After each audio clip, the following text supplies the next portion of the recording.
The Grand Secretary's Pampered Wife Chapter 238 to Chapter 276. The latest chapter of this book is not finished yet. For more exciting content, please scan the QR code below to download the app. Novels are updated faster. Millions of novels are free to read. Novels with connotations that cannot be found on the internet are all available here. Xianxia's recovery was a pleasant surprise. Gu Jiao prepared to perform the last operation on him. This was only a minor operation. After that, he could rest in peace and did not need to be operated on again. Gu Jiao had just put on sterile gloves when Princess Xu brought her son to the door. In order to hide her identity, Princess Xu wore the dress of an ordinary noblewoman. She only wore 2 or 3 pearl hairpins on her head. But even so, those 2 or 3 hairpins were extremely precious in the eyes of the common people.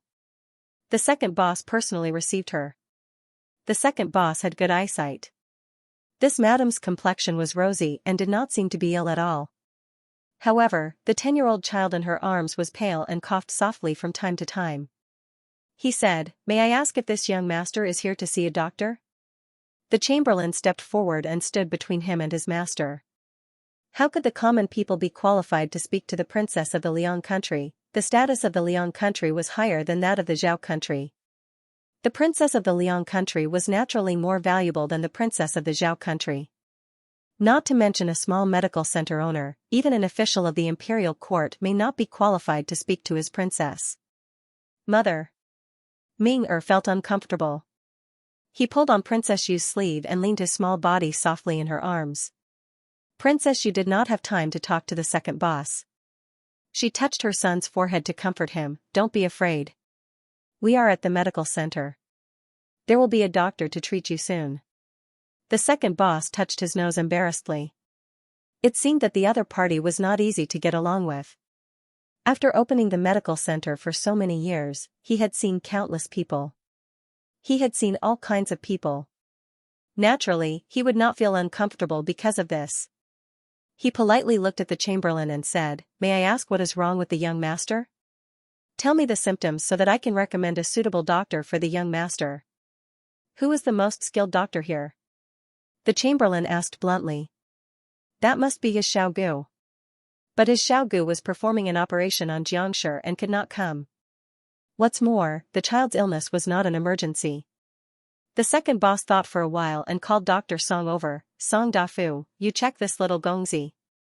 Dr. Song said to Princess Xu and her son, "Please come inside." "You're the best doctor in the clinic?" The servant looked at him suspiciously. "You don't look very old. You're only 20 years old, right? You can't even afford to hire an experienced doctor? How did the reputation of your medical center come about?" In the eyes of ordinary people, a doctor's medical skills were often linked to his age. The older he was, the more experience he had. However, those who had seen Gu Jiao knew that this was not absolute. Gu Jiao was the youngest doctor in the clinic, but no one doubted her medical skills. Dr. Song didn't want to argue with the patient right now, but he was not as tactful as the second boss, so he said, "I usually treat children, so I have a lot of experience in this area.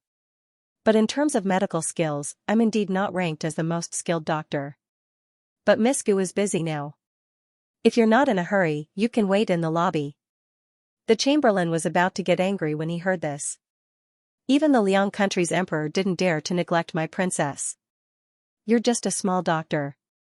I think you're too arrogant. You're dismissed." Princess Xu said. The chamberlain. "Yes. How long will that person take?" Princess Xu asked Dr. Song. Dr. Song said, "Soon, it's a small operation. It'll be done soon." Princess Xu nodded, "Okay, I'll wait." The chamberlain whispered, "Princess." Princess Xu gave him a look that told him to shut up. The chamberlain didn't say anything. Gu Jiao didn't let Princess Xu wait for too long. She came out in a quarter and a half. When Princess Xu saw that it was a 15-year-old girl, she realized that the doctor had indeed said Miss Gu and not Dr. Gu. But, she was a little too young. Gu Jiao was used to this kind of questioning gaze. She calmly brought the person into the consultation room. She first checked the child's pulse, then took out a clean tongue depressor from the jar on the table. "Open your mouth." Ming had never been examined like this before and was a little scared. Princess Yu also looked at Gu Jiao strangely. Gu Jiao said, "This won't hurt. I have to press your tongue to see your throat." Hearing this, Princess Yu was relieved. "Be good, listen to the doctor." Gu Jiao didn't like to be used with tongue depressors when she was young. Too much pressure would make her feel uncomfortable. Her movements were quick and gentle. Before Ming could feel uncomfortable, she had already taken out the tongue depressor. The tonsils were a little red and swollen. Gu Jiao took out the stethoscope and hung it on her ear. Undress. Princess Yu had never seen such a strange thing and examination method, but she just thought that it was an original invention of the clinic and didn't think much of it. She went to undress her son, but her son grabbed her wrist. Men and women should not touch each other. I will not undress in front of her. Since ancient times, there was a saying that men and women should not sit together when they were 7 years old. He was already 10 years old and was a man. Gu Jiao looked at him fiercely. "You have to undress whether you want to or not." Especially a female hooligan, Ming who didn't listen to the doctor when they came to the clinic. Ming clothes were successfully removed. He looked at Gu Jiao in humiliation as she used a strange thing to listen to his chest and back. He felt that he was being touched all over. How shameful. Pneumonia. Gu Jiao gave the diagnosis. "Is it serious?" Princess Yu asked worriedly. Gu Jiao took off the stethoscope. "Mild pneumonia, not too serious. Take some medicine first." Princess Yu frowned, "But he has been coughing for more than 10 days. She meant that coughing for more than 10 days was not serious. Gu Jiao understood, but Gu Jiao couldn't go against her heart and say that her son's condition was serious. His life would be in danger immediately. Pneumonia was considered serious in ancient times, but it was not a problem for her. She had anti-inflammatory medicine. Gu Jiao said, "It will slowly spread to the lungs. He has to take medicine seriously from now on. Otherwise, he would have to be on an intravenous drip." Gu Jiao didn't say anything about this. Gu Jiao stamped the written list and handed it to Princess Yu. "Go to the counter and pay the bill. I will give you the medicine later." Princess Consort Yu took the list and left, half believing it. Although this little girl looked like an experienced doctor, she didn't dare to believe that she could cure her son's illness so easily. Princess Yu took her son out. Gu Jiao opened the small medicine box. There was children's cough syrup in it. It was a medicine independently developed by the Research Institute. It was safer and more effective than similar medicines on the market. Of course, the price was several times more expensive. She gradually found a problem. Everything in the medicine box was from the Research Institute, not from the market. Did this mean that she could only use things from the Research Institute, or, as long as it was from the Research Institute, she could use it? So far, there were only the medicines she needed and simple surgical supplies in the medicine box. There were no instruments for the time being. Otherwise, she would be able to operate on Gu Yan. Gu Jiao put the anti-inflammatory medicine and cough syrup in separate porcelain bottles and gave a small spoon of 10 milliliters, syrup 3 times a day, 1 spoon each time. Pills 2 times a day, 2 pills each time. Take it after meals. She paused and looked at the sky. "Can I drink it once now? Have you eaten?" This sentence woke her up. Today, she was so focused on treating her son that she even forgot to give him breakfast. Of course, it was not that she didn't prepare it, but when she took it out, Ming didn't want to eat it, so she put it aside and planned to eat it later. But after a while, he got on the carriage and came to the clinic. It was almost noon now, but the child didn't drink a sip of water. Princess Yu looked at her son guiltily. "Are you hungry?" "It's all my fault. I forgot that you didn't eat breakfast." Ming was sick and had a bad appetite, so he didn't feel hungry. But Princess Yu didn't want to delay and cancelled the idea of going back immediately. There would be no one there. At this time, Prince Yu must be quarreling with the ministers of Zhao country in the palace. Princess Yu brought her son back to the side room of the clinic and ordered the servants to buy some delicious snacks. When she learned that there was a chef in the clinic, she gave the chef money to prepare some food. After eating, Ming drank the medicine and fell asleep. Princess Yu didn't disturb him and let him sleep. Unknowingly, it was afternoon. After the elementary school of the Imperial College, Lu Quan went to pick up little Jing Kong and sent him to the clinic. After that, Lu Quan went to the Qinghe Academy to pick up Gu Yan and Gu Shaoshun to learn from Master Lu. Little Jing Kong squatted on the sand in the backyard of the clinic and taught little Jiang Li how to write with a bamboo stick. Jiang, this is your Jiang, and this is Li, then how do you write my brother's name? Jiang is the same as you. Sure is like this. Little Jing Kong wrote a big sure on the sand. There was no sand in the backyard. Little Jing Kong wanted to play, so Gu Jiao got a pile of sand for him. Little Jiang Li wrote his brother's name seriously. His brother's name was easy and he wrote it quickly, but hers was difficult. Little Jing Kong was a smart child, but he was not an experienced teacher. Although he often checked Gu Yan and Gu Shaoshun's homework, he always became angry halfway through teaching. It was the same for teaching little Jiang Li. Little Jiang Li could never learn, so he became a little pufferfish again. He was a gentlemanly pufferfish. He could not get angry at the little girl, so he could only sulk behind a big tree. Ah! I'm so anxious. Princess Yu went to the kitchen. On the way back to the room, she saw a little bean under the big tree baring his fangs and brandishing his claws. That little bean was very cute. His little head was round, his face was red, his eyes were black and bright, and his eyelashes were long and curly. The way he waved his little fists was really amusing. Princess Yu's heart trembled when she saw how cute he was. Digression, it's the last day of the double event. Don't waste your monthly votes. The latest chapter of this book is not finished yet. For more exciting content, please scan the QR code below to download the app. Novels are updated faster and more complete.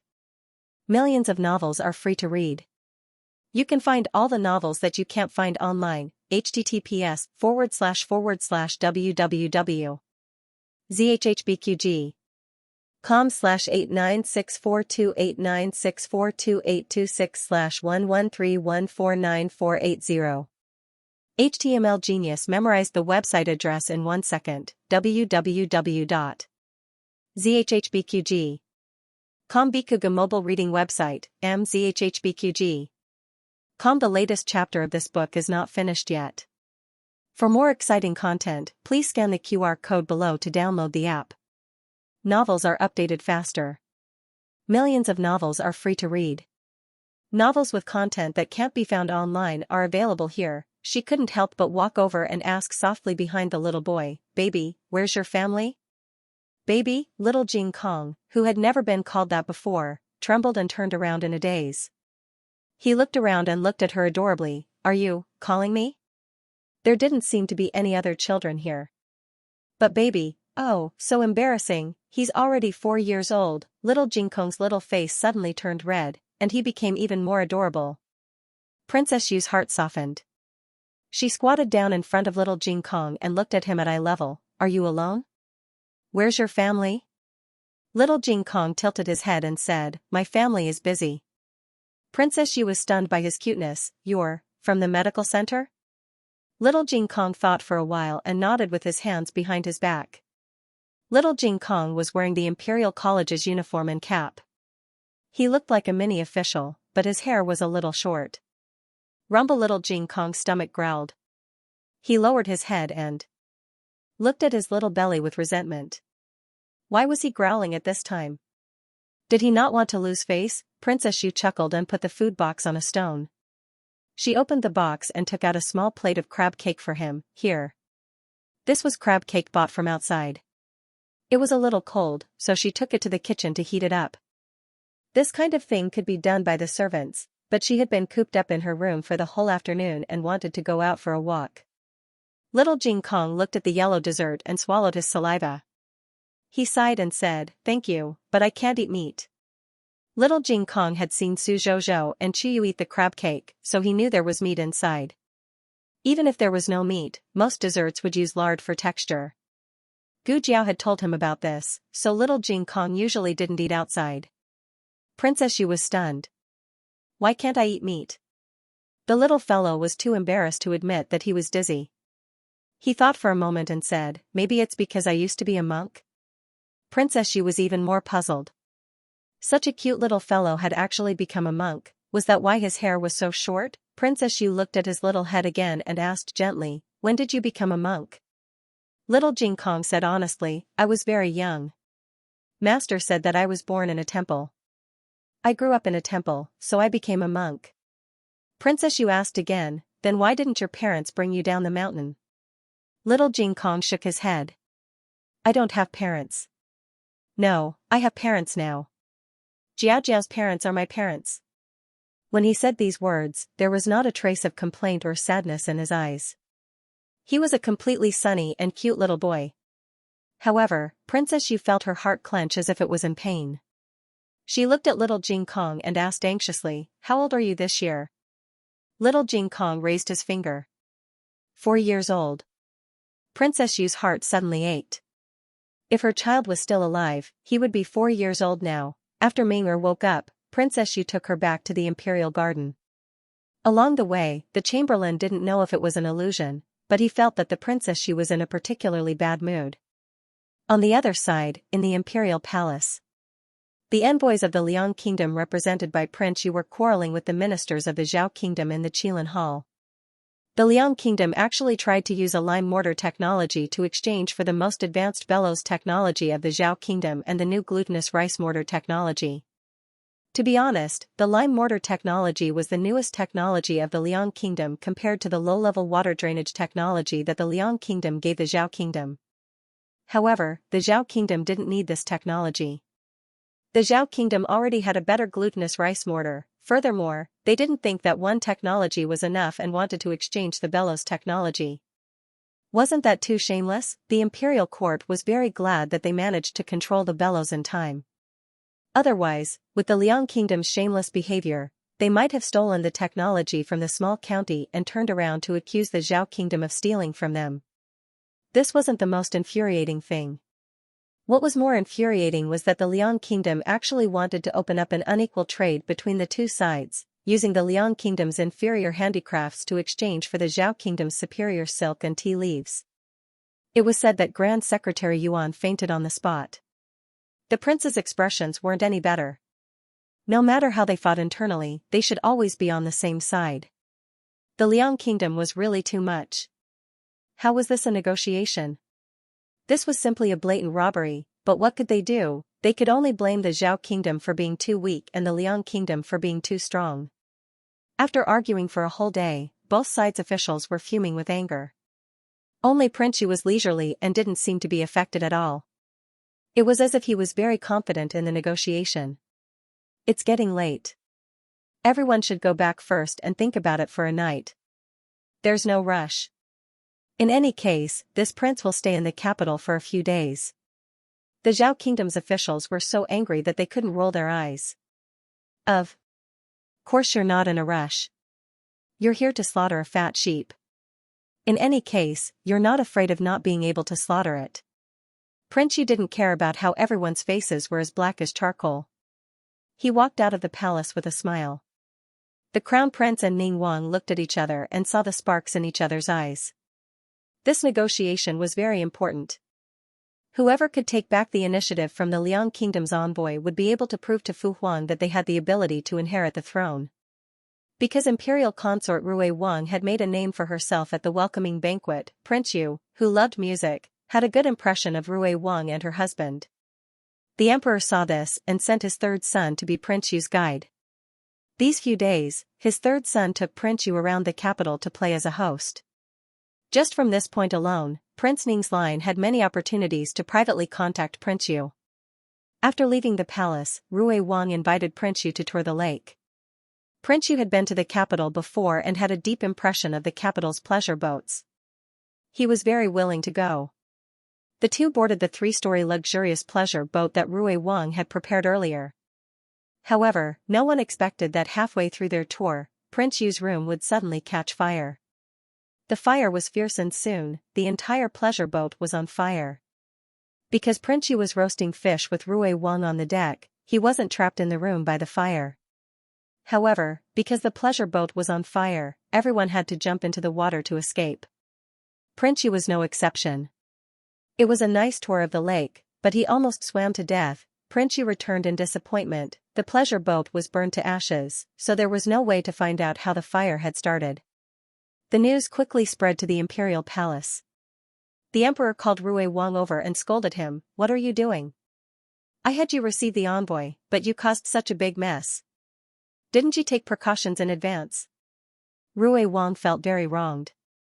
He swore that he had taken precautions. He didn't know how many times he had checked, afraid that something would go wrong. Who would have thought that the boat would catch fire in the end? Rui Wang was scolded by the emperor. When he came out of the imperial study, he met Ning Wang, who had been waiting for him outside the imperial palace.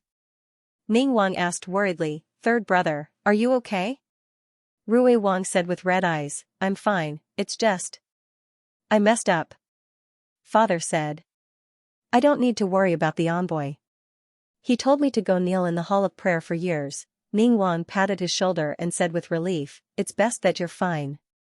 Big brother will kneel with you." Ning Wang accompanied Rui Wang to kneel on the stone path of the hall of prayer for years. The hall of prayer for years was where the emperor reflected. If a prince made a mistake, he would only kneel in the imperial study. Kneeling in the hall of prayer for years meant that the matter was very serious and the emperor did not plan on forgiving it easily. Rui Wang hurriedly shook his head. "Big brother, this matter has nothing to do with you. I didn't do it well." Ning Wang looked at him and said, "You are my younger brother. You made a mistake. As your big brother, I didn't teach you well." Ning Wang and Rui Wang were punished to kneel together. The emperor did not say anything. Everyone knew Ning Wang's temper. He was the most protective of his younger brothers. The emperor sighed. "The crown princess has been to the Liang kingdom and has a certain understanding of the envoys. Leave the reception to her and the second prince." The crown prince received the order in the face of danger and went to the imperial garden with the crown princess to check on Prince Yu's situation. Prince Yu was actually fine. The fire started in the side room. He was on the deck and jumped into the lake early. He came back to change his clothes and was fine. He did not want Princess Yu to worry and planned to play it down. When he entered the room, he found that his Princess Yu's expression was not right. Ming slept too much in the afternoon and went to play in the garden. Princess Yu sat alone in front of the window with a dull look in her eyes.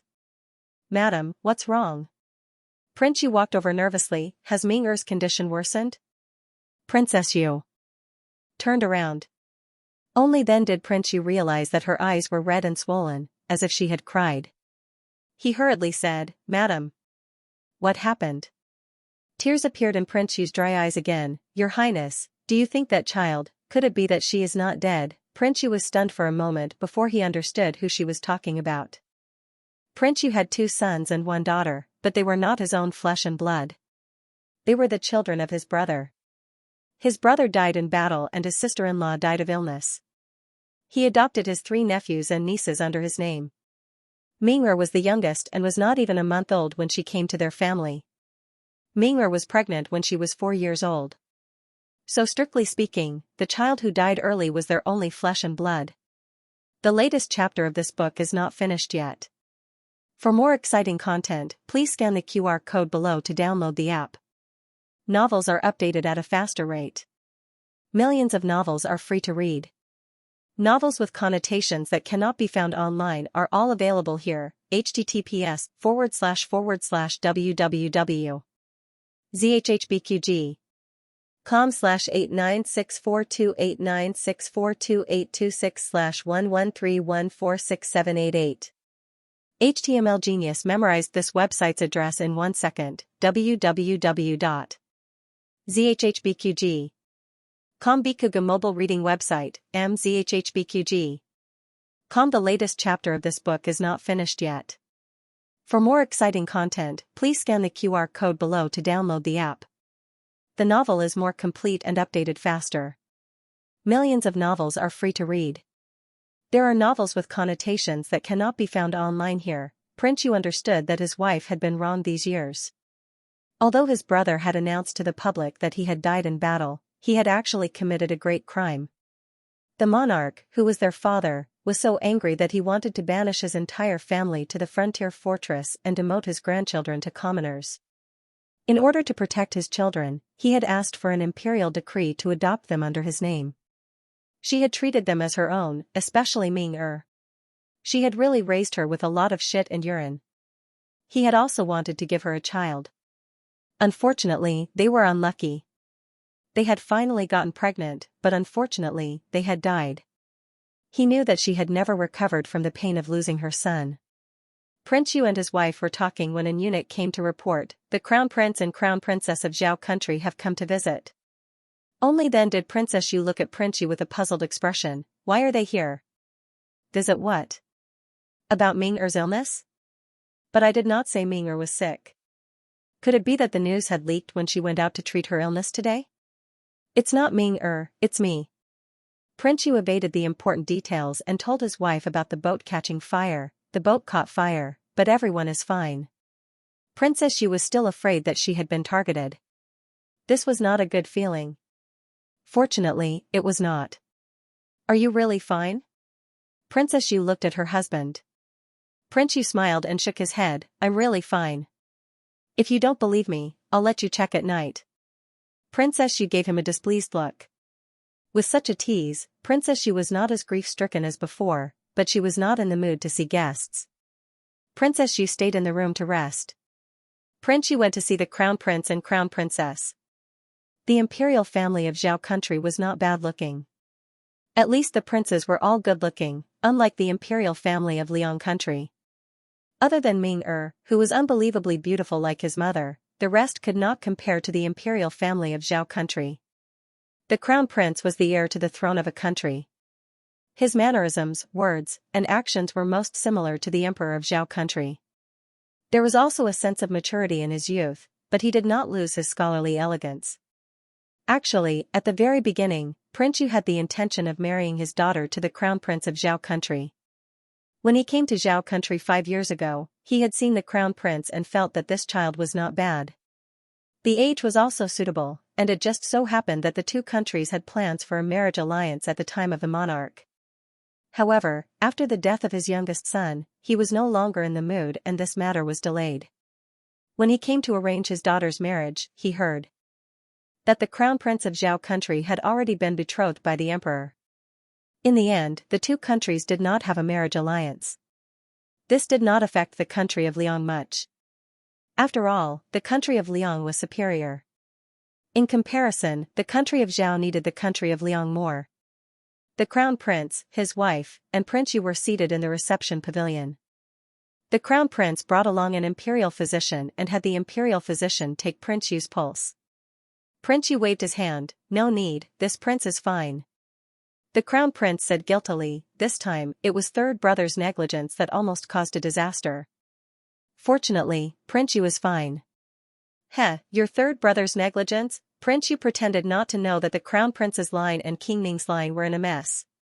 He took a sip of tea and did not speak. The crown prince originally planned to get close to Prince Yu.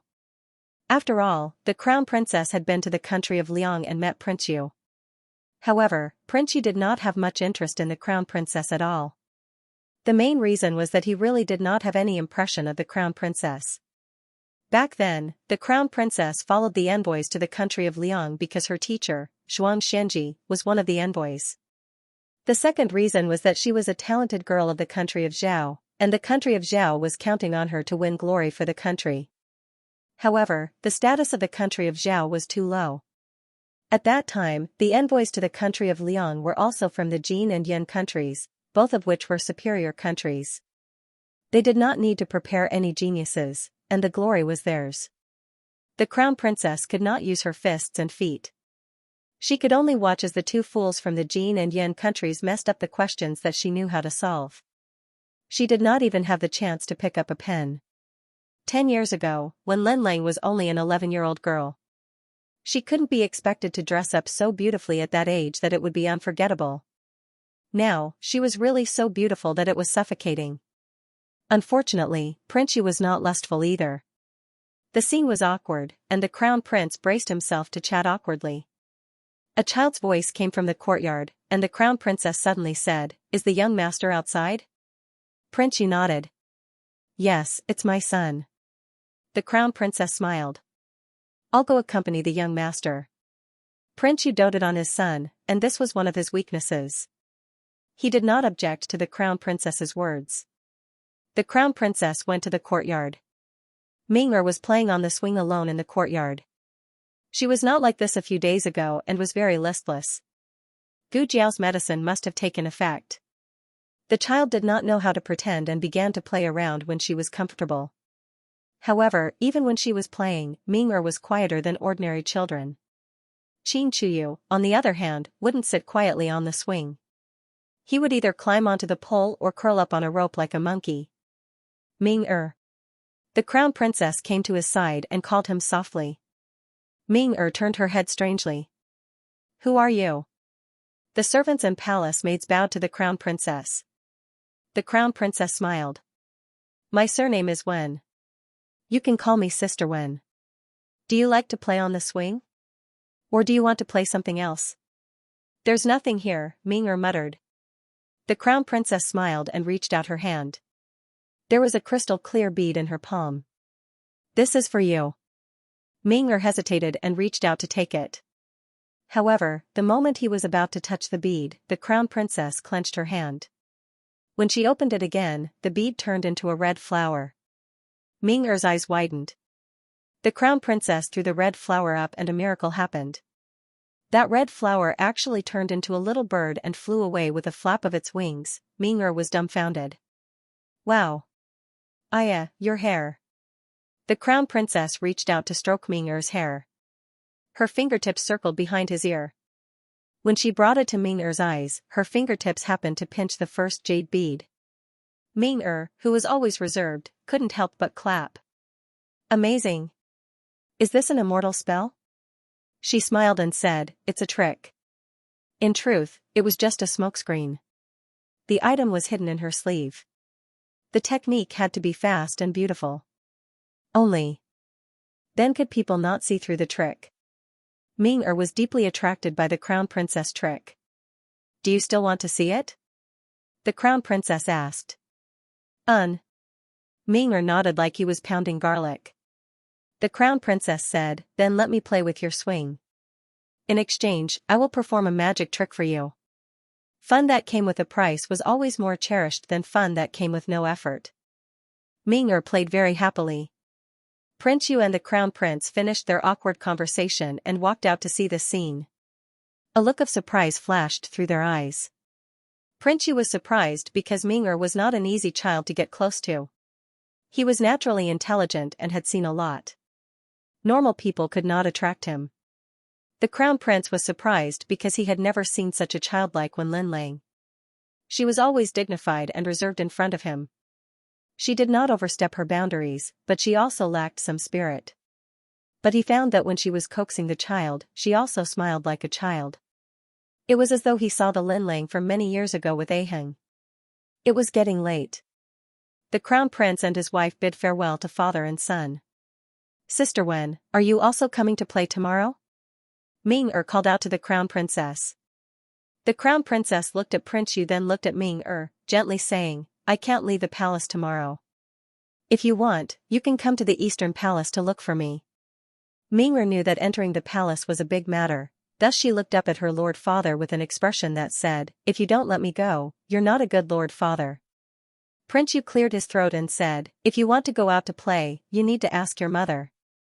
If your mother agrees, you can go. Leaving the imperial family's gardens. The crown prince and the crown princess sat in a carriage returning to the palace. The crown princess in the carriage returned to her former dignified and reserved self. The crown prince sighed. The crown princess looked at him, what is your highness thinking? The crown prince said truthfully, this monarch is thinking, did you also coax Aheng like this in the past? The crown princess was slightly startled. The crown prince said, when Aheng was young, he was a crybaby. This monarch could do nothing about him, but this monarch heard that he was very obedient to you. When you coaxed him, he would stop crying. The crown princess smiled and said, that was something that happened when we were young. This concubine had nearly forgotten about it. How could your highness still remember? Your highness is someone that will become the emperor. Your highness cannot keep thinking about such useless things. The crown prince thought for a bit, then nodded, holding the crown princess' hand. Linlang is right. This monarch will not do it in the future. You have done very well this time. Prince Yu and his wife have a deep affection for each other. For the sake of their son, their attitude toward the Eastern Palace will not be too bad. The Crown Prince's expectations were correct. The next day, when the envoy from the country of Liang came to the Imperial Palace to discuss the matter of technology and trade, Prince Yu's attitude toward the Crown Prince was much better. Princess Yu was worried about her son entering the palace alone, so she personally brought Ming-er to the Eastern Palace. In truth, she was worried about the child that she had met at the medical clinic. She kept thinking, could it be that her child did not die that year, and they had made a mistake? After the child was buried, he was dug out of the coffin by someone. It was not as though this sort of situation had never happened before. A few hours after a child was buried, he would let out a weak cry. Could it be that some kind-hearted person passed by and heard the child's cry? Could that fatherless and motherless little monk be? Princess Yu could not wait to see little Jing Kong again. Mother, mother! Ming-er shook Princess Yu's shoulder. Princess Yu returned to her senses and looked at her son embarrassedly. What's wrong? Ming-er said aggrievedly, I called you so many times just now, but you didn't hear me. Princess Yu touched her son's cheek. I'm sorry, it's mother's fault. What do you want to say to mother? Ming-er said, I want to go fishing with Sister Wen. Mother will go too. Princess Yu looked troubled.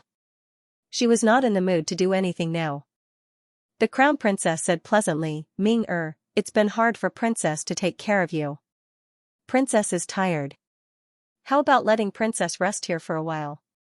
The two of us will go fishing and catch 2 big and fat fish to nourish Princess's body. Ming-er heard that it was feasible. All right then, mother, wait for me here. Princess Yu wanted to say something but stopped. The Crown Princess said, it's not very far away, just at the small pond in front. You can see us from the corridor of the attic.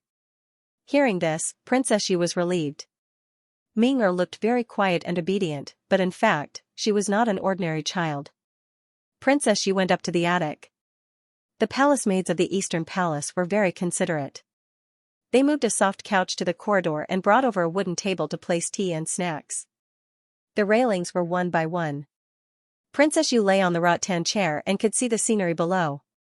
The sun was especially strong today, so it was very comfortable to lie here.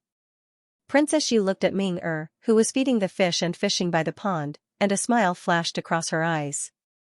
However, when she thought of the child who died young, her smile gradually faded. Today, the elementary school of the Imperial College ended very early. Little Jing Kong went to Su Kangji's house to play after getting Gu Jiao's permission. Xianxia also went.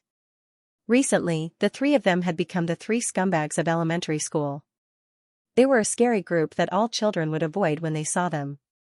Su Kangji's house was being renovated recently, so it was very noisy. Xianxia couldn't stand it and invited the 2 of them to the Imperial Palace. Little Jing Kong and Su Kangji went to the Imperial Palace once. When they came back, Su Kangji showed off to his father and grandfather about what he saw and did, which made his father and grandfather envious. This time, they didn't say anything and let him go.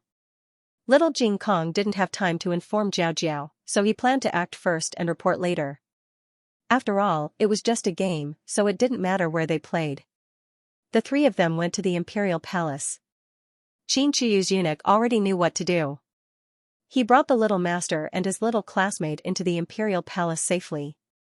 The arrival of the Liang State's envoy didn't affect them much, but they weren't allowed to use the small bucket to paste the wall. The 3 of them had enough and didn't want to use it anymore. Xianxia suddenly said, let's go feed the fish. A few days ago, the Eastern Palace bought a lot of koi fish. They are very fat. Little Jing Kong was a little sad when he mentioned this. Because the piranha that Su Kangji gave him was eaten by little Nine, this was a very sad story.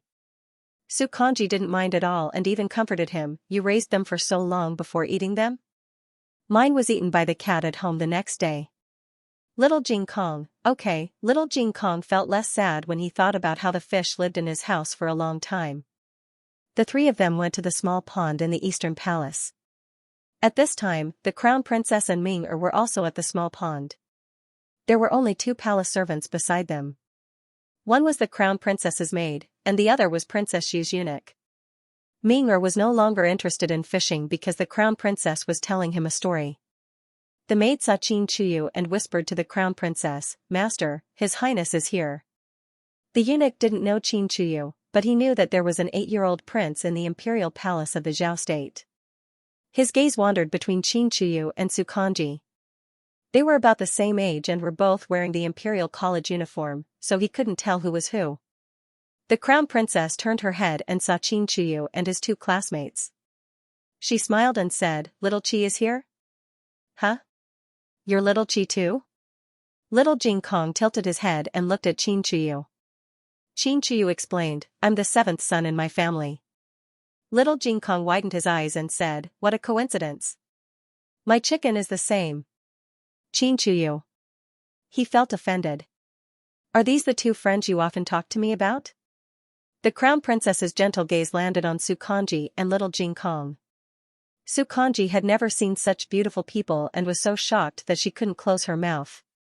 Little Jing Kong was very calm. He wasn't as beautiful as Jiao Jiao. Jiao Jiao was the most beautiful. The crown princess couldn't help but look at little Jing Kong again. Qin Chuyu introduced his friends to her and then introduced her to his friends. "She's my sister-in-law." He didn't say sister-in-law.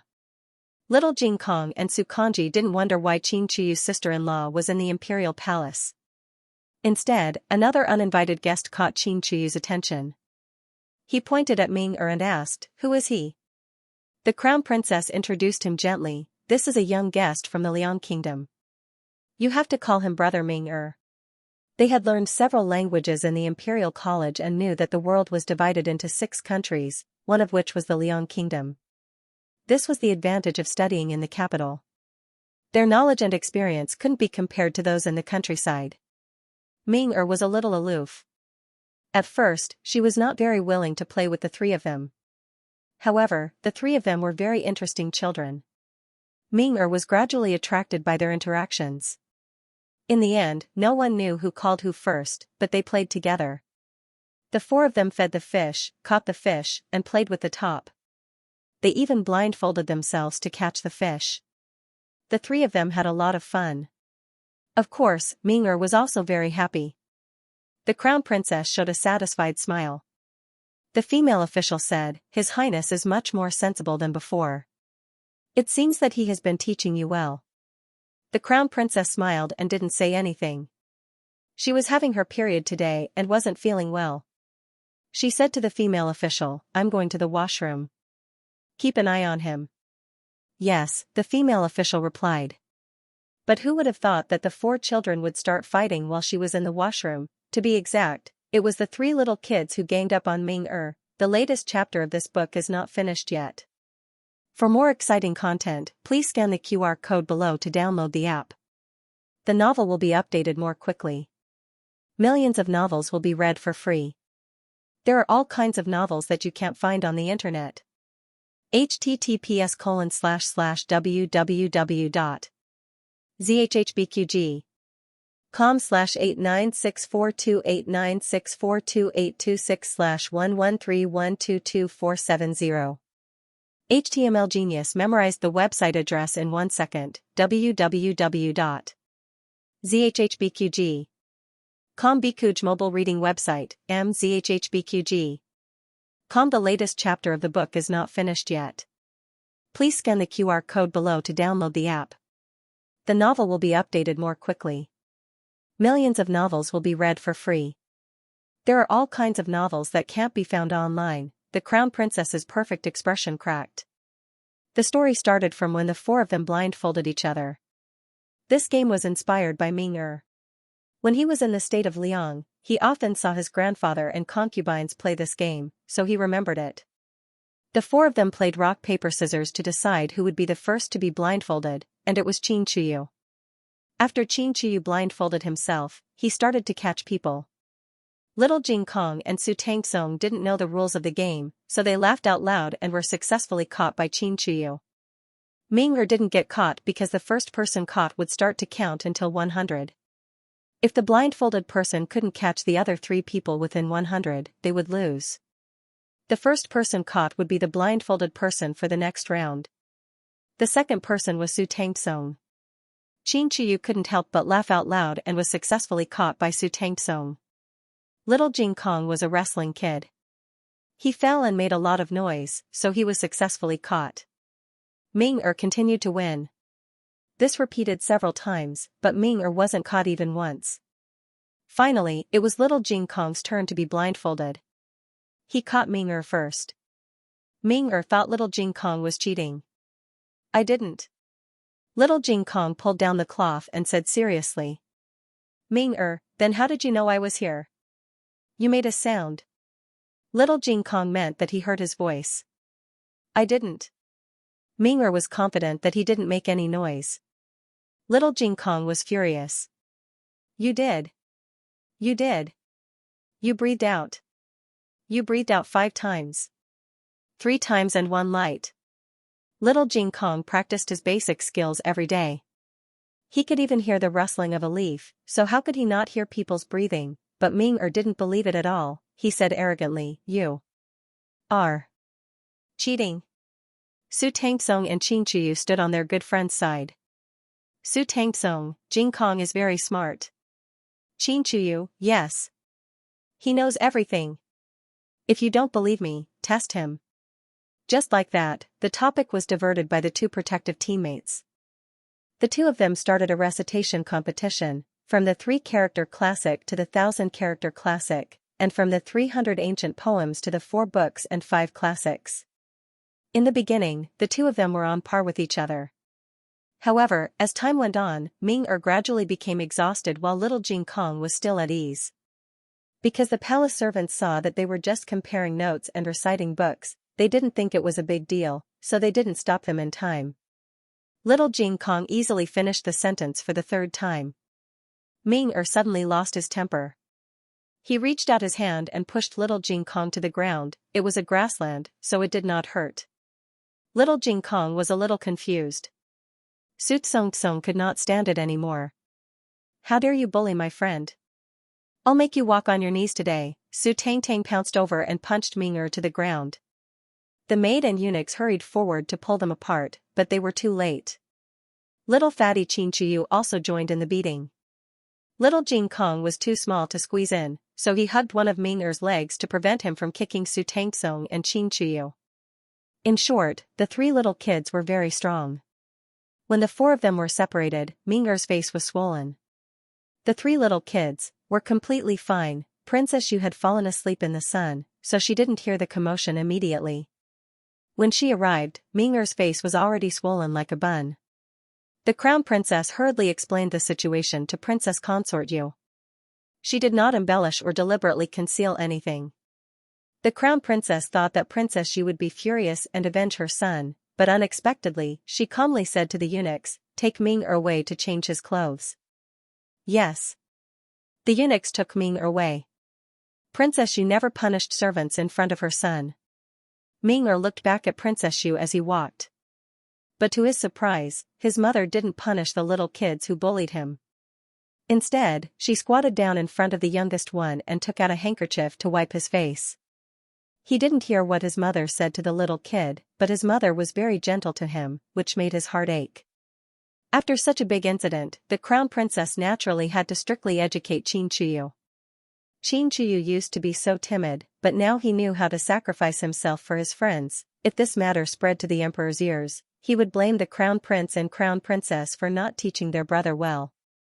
As for Su Tang, the minister of war was already scared out of his wits. He trembled as he entered the palace to take his grandson out. Only little Jing Kong was left. He didn't inform his family when he came, so no one came to pick him up. He drooped his little head and stared at his little toes gloomily. For a moment, he felt like he was abandoned by the whole world. He wanted to jiao. His nose was sore. Suddenly, a tall shadow enveloped him. Are you crying? A teasing and magnetic voice sounded above his head. I'm not crying. As little Jing Kong spoke, he looked up and saw a handsome face. It was the face he saw at the courier station and himself. The most handsome uncle. Marquis Xianping hooked his little clothes with one finger and lifted the little guy up. Little Jing Kong landed firmly in his arms. The palace maids and eunuchs guarding little Jing Kong were stunned. They were just about to bow when Marquis Xianping raised his hand to stop them.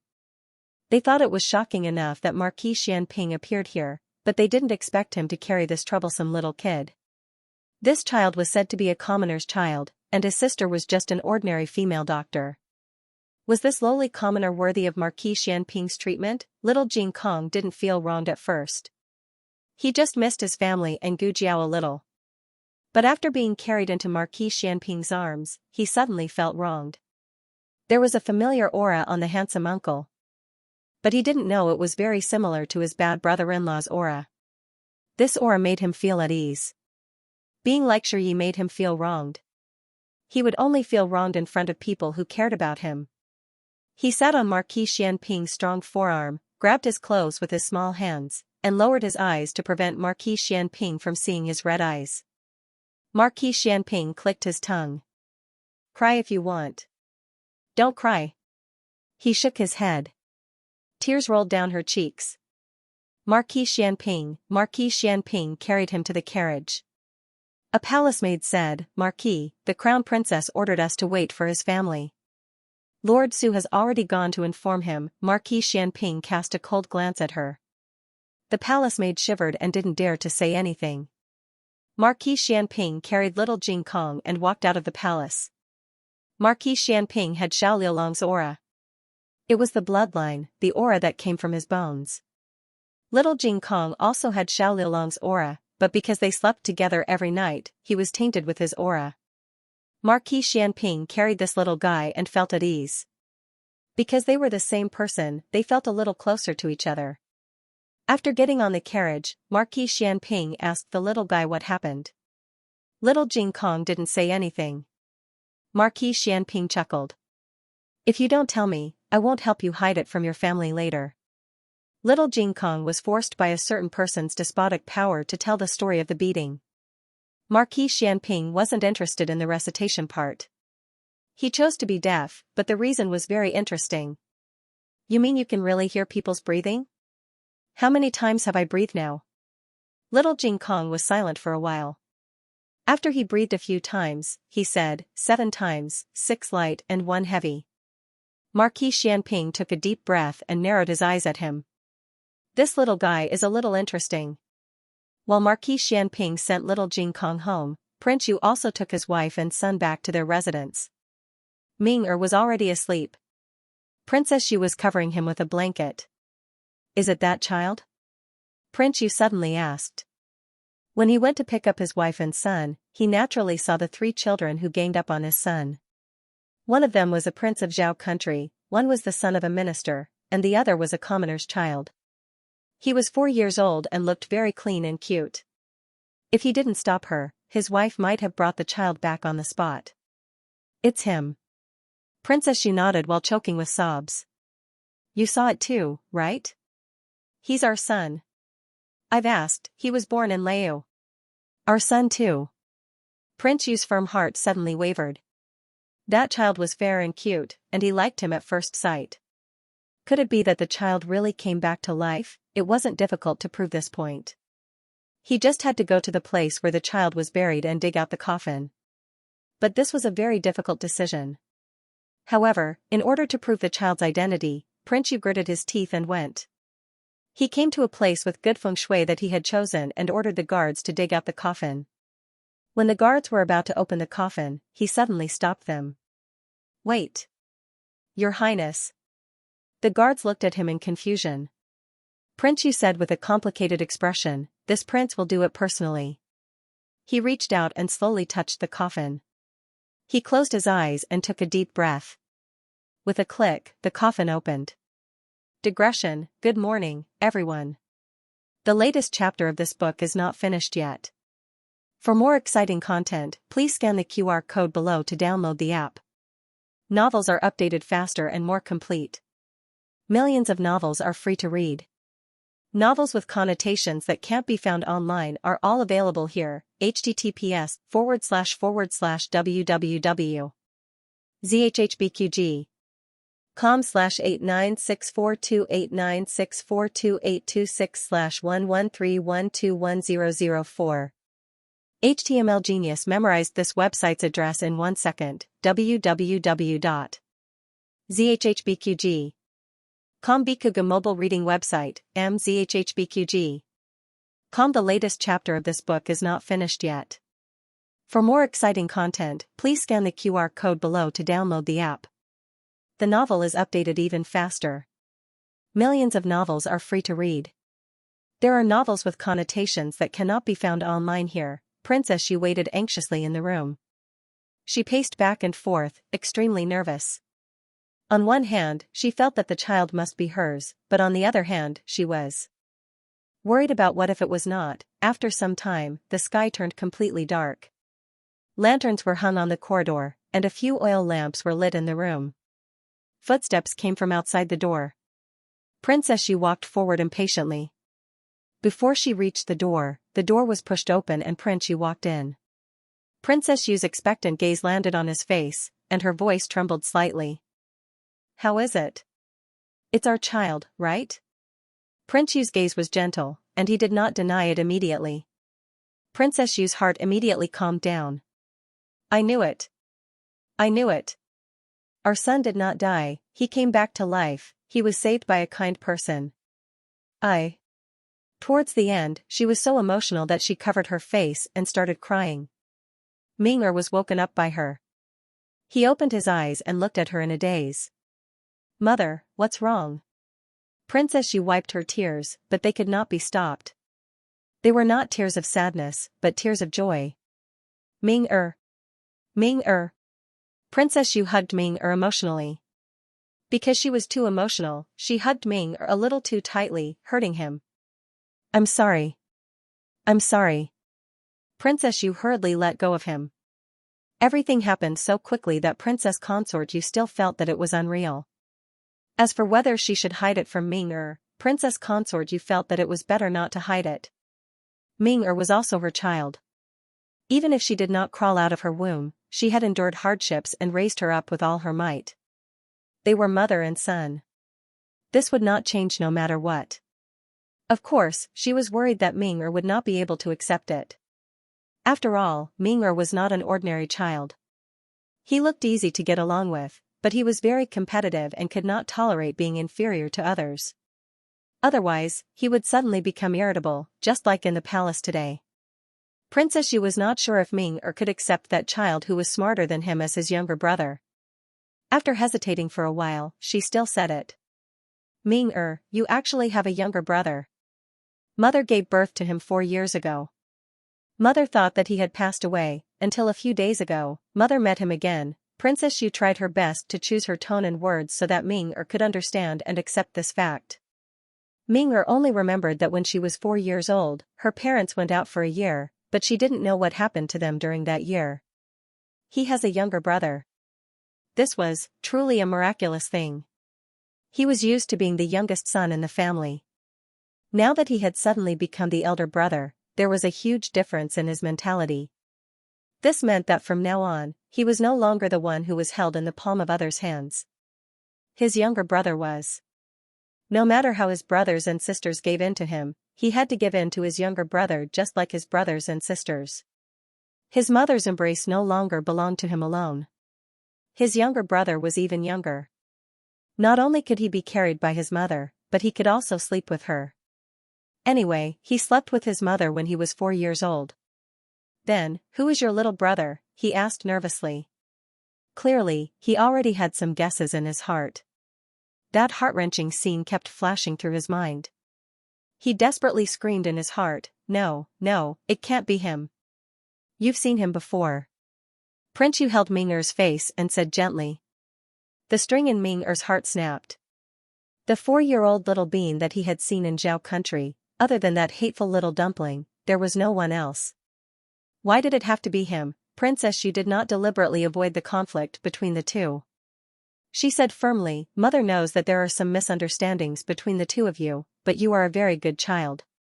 Mother believes that one day, he will discover your good points, and you will also discover his good points." These words were better said. If she blindly said, "He will be a good younger brother.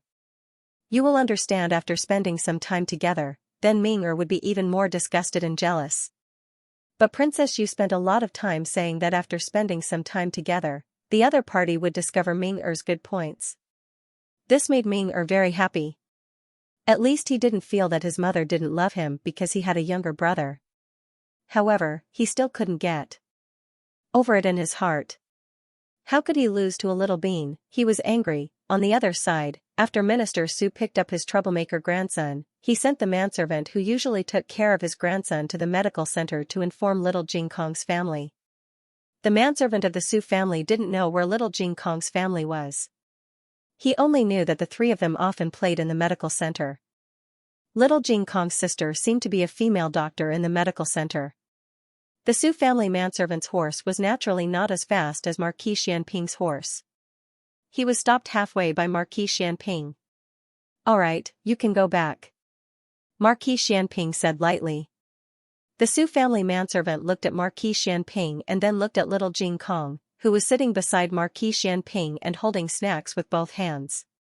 He was so shocked that an egg could be stuffed into his mouth. What was going on? Yes.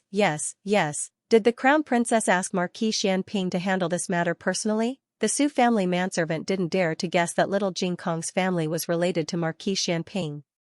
Compared to this, he would rather believe that the Eastern Palace asked Marquis Xianping to teach this child's family a lesson. But wasn't this child too careless? He dared to eat beside Marquis Xianping. Not only did little Jing Kong eat, but he also habitually put his mouth over. Wipe it. Just when the Su family manservant thought that Marquis Xianping would definitely slap him, he saw Marquis Xianping carelessly pick up a clean white handkerchief and carelessly wipe little Jing Kong's mouth. The Su family manservant thought, "Am I stupid or blind?" After little Jing Kong finished eating, he burped and swayed his short legs. He looked very cute. When Marquis Xianping was young, he was either fighting outside or training in the military camp all year round. He didn't have much time to accompany his son. But when he wasn't paying attention, all of them had secretly grown up. After people spent a long time with each other, they would easily be influenced by each other's aura and even get used to it. Little Jing Kong naturally had some of Xiao Liulong's habits, such as his expression when he frowned and his disdainful sneer. But these were Xiao Liulong's habits, not Xiao Heng's. Xiao Lulang didn't have Xiao Heng's shadow, not even a little bit. Marquis Xianping couldn't help but wonder if he was thinking too much. Xiao Lulang was the illegitimate son of him and Qinyun's mother, not Xiao Heng, not his legitimate son. Marquis Xianping's thoughts drifted away. Suddenly, a small head bumped into him. Little Jing Kong had fallen asleep. Marquis Xianping went directly to the Imperial College. He waited outside for a long time until Xiao Lulang came out. He carried the sleeping little Jing Kong out of the carriage. He had already thought about it. In a while, he would tell Xiao Lulang that his brother-in-law had a good aptitude and he planned to take him as his disciple. In this way, he could successfully enter the enemy's, son's inner circle. Whether he was a legitimate son or an illegitimate son, he would be exposed after a long time. But unexpectedly, Xiao Lulang just gave Marquis Xianping a cold look. Without saying a word, he carried little Jing Kong and left. He didn't even give Marquis Xianping a chance to act shamelessly. Marquis Xianping was so angry that his teeth itched. "With my bad temper, if I find out that you're not the illegitimate son, I will really chop you up." Marquis Xianping looked gentle, but like most generals, he had a bad temper. If he was really an illegitimate son, to be honest, he really didn't care whether he recognized him or not. Humph. Marquis Xianping got out of the carriage with a dark face. The next day, the Liang Kingdom's envoy suddenly stopped the negotiations and said that they would rest for a day and continue the negotiations the next day. The ministers of Zhao Kingdom were very surprised, but when they thought of how Prince Yu's son was beaten up by the seventh prince and his classmate, they understood. Prince Yu was angry. The ministers really misunderstood Prince Yu. He knew what kind of character his son was. He was the one who attacked first, no wonder he was beaten up. Prince Yu didn't go to the negotiations because he accompanied Princess Yu to the medical center. Be polite to her later, she adopted our son. Ming-er's illness was also cured by her. Before getting off the carriage, Princess Yu didn't forget to remind Prince Yu. Prince Yu nodded repeatedly, "I'll remember what you said. Don't worry, I won't bully a little girl." Princess Yu thought about it and still wasn't assured, so she reminded him, "You're also not allowed to give her attitude." "Okay." Prince Yu agreed helplessly, "But there's something I have to tell you." "What is it?" Princess Yu looked at him. Prince Yu said, "If we say that Jing Kong is our son, I'm afraid they won't believe us. After all, we don't have any conclusive evidence. Why don't we say that we adopted him first?" Princess Yu felt that there was no need to go through so much trouble. Her son was hers, what evidence did she need? She was the Princess Yu of Liang Kingdom, how could she lie? Prince Yu said, "Listen to me, this is not the Liang Kingdom.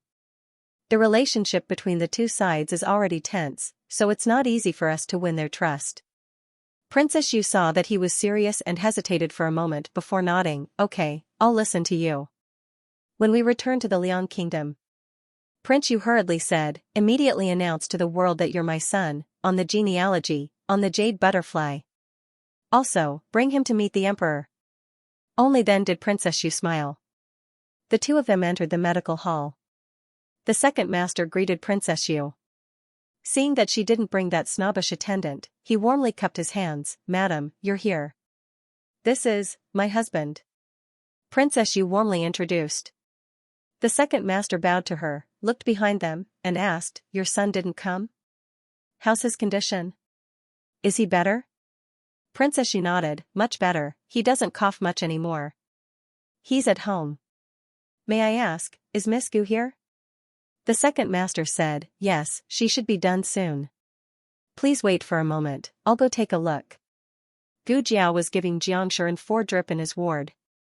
When she heard the second master say that the noble madam was here, Gu Jiao thought about who it was. The second master said, "Her son is 10 years old, the one who coughs badly. She came here with her husband, and I suppose they are here to thank you as before." It wasn't that the second master hadn't encountered such a situation before, so he was already very calm. Gu Jiao also thought that the other party was here to thank her, but when she saw them, she realized that they were here to snatch him away. Since Princess Yu wanted to find a place to talk, Gu Jiao brought her to her small courtyard. At this moment, the three of them sat in the reception hall of the small courtyard, and the atmosphere was terrifyingly quiet. Prince Yu had seen countless people, and wasn't someone who judged people by their appearance. He didn't care about Gu Jiao's appearance. But he vaguely felt that this little girl's aura was different from her peers. Princess Yu broke the awkwardness, "Miss Gu, I know that I'm a little abrupt, but I really hope to meet your parents and discuss with them about little Jing Kong. We sincerely want to adopt little Jing Kong as our son." Gu Jiao asked, "You don't want to take him away?" Princess Yu choked, We want to take him back." Gu Jiao didn't even ask where they wanted to take him back, and flatly refused, "Impossible." Princess Yu's face turned pale, "Miss Gu," Gu Jiao interrupted her, "there's no room for discussion. I won't send Jing Kong away. If you really like him, and he likes you, you can come and see him." Yes, the premise was that little Jing Kong had to like them. She wouldn't mistreat little Jing Kong. "If there's nothing else, please leave." Gu Jiao ordered them to leave. Prince Yu was stunned and did not interrupt for a moment. It was only when Gu Jiao stood up to leave that he stopped and asked, "You? Aren't you going to ask who we are?" Gu Jiao looked at him coldly. "No one can think about it." "Miss Gu." Princess Consort Yu stood up, and Prince Yu could not stop her even if he wanted to. She took a few steps forward and said to Gu Jiao, "Jing Kong is our son. We are his parents." Gu Jiao paused and turned back. Are the people who left him in the temple worthy of being his parents? Princess Yu was so anxious that tears came out of her eyes. "It's not like that. Miss Gu, let me explain. I never thought of leaving him. We thought he died, is that so?" Gu Jiao's gaze fell on Prince Yu's face. This woman didn't seem to be faking it, but the man's expression was very calm from beginning to end. Prince Yu calmly met Gu Jiao's gaze, but Princess Consort Yu was too excited and fainted before she could catch her breath. Prince Yu quickly supported her. Gu Jiao pulled her hand over, checked her pulse, and let go of her hand. It was nothing serious, and she wasn't faking it. She really fainted. Prince Yu hugged his wife in his arms, no longer showing the gentleness he forced in front of his wife. He looked at Gu Jiao, "How much do you want? Name a price." Don't refuse a toast only to be forced to drink a forfeit. Girl, you're still young and don't know the immensity of heaven and earth. No one in the capital can protect the person I want. Gu Jiao, then you can try. Prince Yu looked at Gu Jiao coldly, and left the medical center with his wife in his arms. That night, Prince Yu's confidant went to the palace and conveyed his prince's intentions to the emperor. The Liang state could compromise on the terms of the peace talks, but the condition was that child. The latest chapter of this book is not finished yet. For more exciting content, please scan the QR code below to download the app. Novels are updated even faster. Millions of novels are free to read. Novels with connotations that can't be found online are all available here. https://www.zhhbqg.com/89642896428226/113097146. HTML genius remembered this site's address in a second. www.zhhbqg.com Bikuga mobile reading website, mzhhbqg.com. The latest chapter of this book is not finished yet. For more exciting content, please scan the QR code below to download the app. Novels are updated even faster. Millions of novels are free to read. Novels with content that can't be found online are all available here. When the news reached the imperial palace, the emperor was in the imperial study discussing the peace talks between the two countries with several ministers. Zhao and Chen had fought many battles and suffered a great loss. After a few years, the treasury was still half empty. Liang was so powerful that they didn't care about Zhao at all. In this peace talk, Liang's attitude was unyielding and there was no room for compromise. The emperor and the ministers were so worried that their hair was about to turn white. But suddenly, Prince Yu sent someone to say that Liang could compromise on the condition of a child. What child? The emperor asked. The minister said, it's an orphan. My prince and princess consort hit it off with that child and want to adopt him. In return, my prince will try his best to make concessions in the peace talks. How much? Grand Tutor Zhuang asked. The trusted official smiled and took out a list from his wide sleeve. Eunuch Wei walked forward and took the list. After confirming that it wasn't poisonous and had no hidden weapons, he presented it to the emperor. After the emperor looked at it, he gave it to Grand Tutor Zhuang and the others. Grand Tutor Zhuang, Grand Tutor Yuan, and the old ministers all stared at it. They couldn't believe it. The original terms of the negotiations were that Liang would exchange its lime mortar technology for Zhao's bellows technology and glutinous rice mortar technology. They would also open a trade at the border between the two countries and exchange Liang's cheap handicrafts for Zhao's high-quality silk and tea leaves. Now, there was a colored glaze technology. Colored glaze was Liang's unique handicraft. It was exquisite and hard to find. In the 6 countries, only the imperial family had the right to use colored glaze. As for a poor country like Zhao, they couldn't afford it at all. The temptation of this technology was huge. At least they could see Liang's sincerity.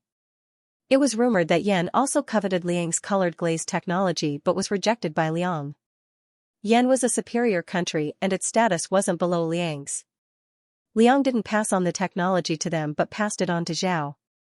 If this news spread, Yan might be offended. Did Prince Yu know what he was doing? Did he think he could do whatever he wanted just because he was the son of Liang's king? Could it be a trap? An old official asked. The trusted minister laughed sarcastically. My prince's words carry enormous weight. Why would he need to play tricks with you? Are you even worthy? This was like an elephant wanting to crush a bug. All it needed to do was to stomp on it. Was there a need to jump up and down to confuse it, make it dizzy, and let its guard down? Everyone thought it made sense. But, just for a child, everyone could not understand Prince Yu's confusing behavior. The emperor also did not understand. He was not in a hurry to agree. He faintly felt that things were not simple.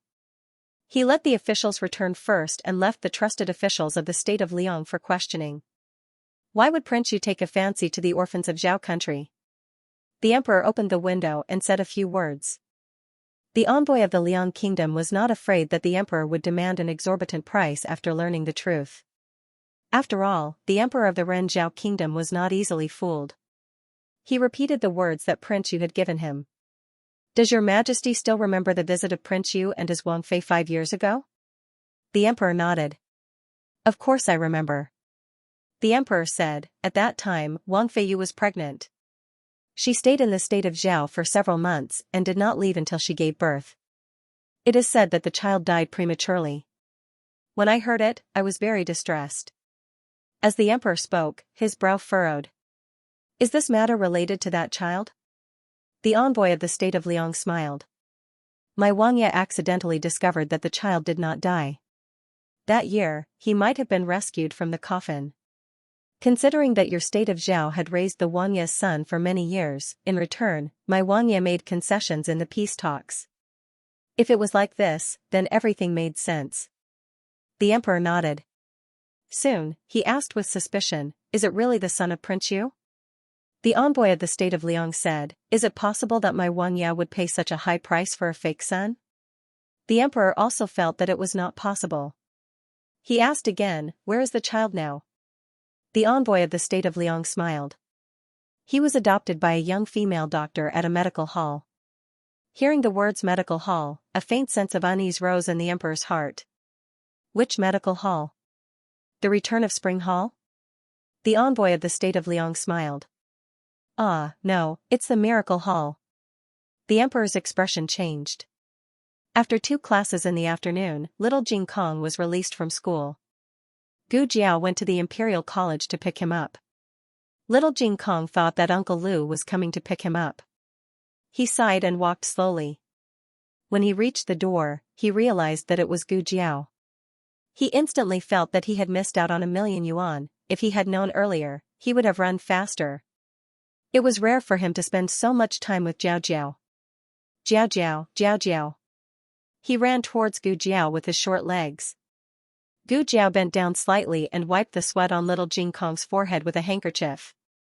Recently, the temperature difference was huge. It was very cold in the mornings, so he wore a little too much when he went out. But in the afternoon, the sun was shining brightly, and the little guy was sweating profusely. Gu Jiao touched his back.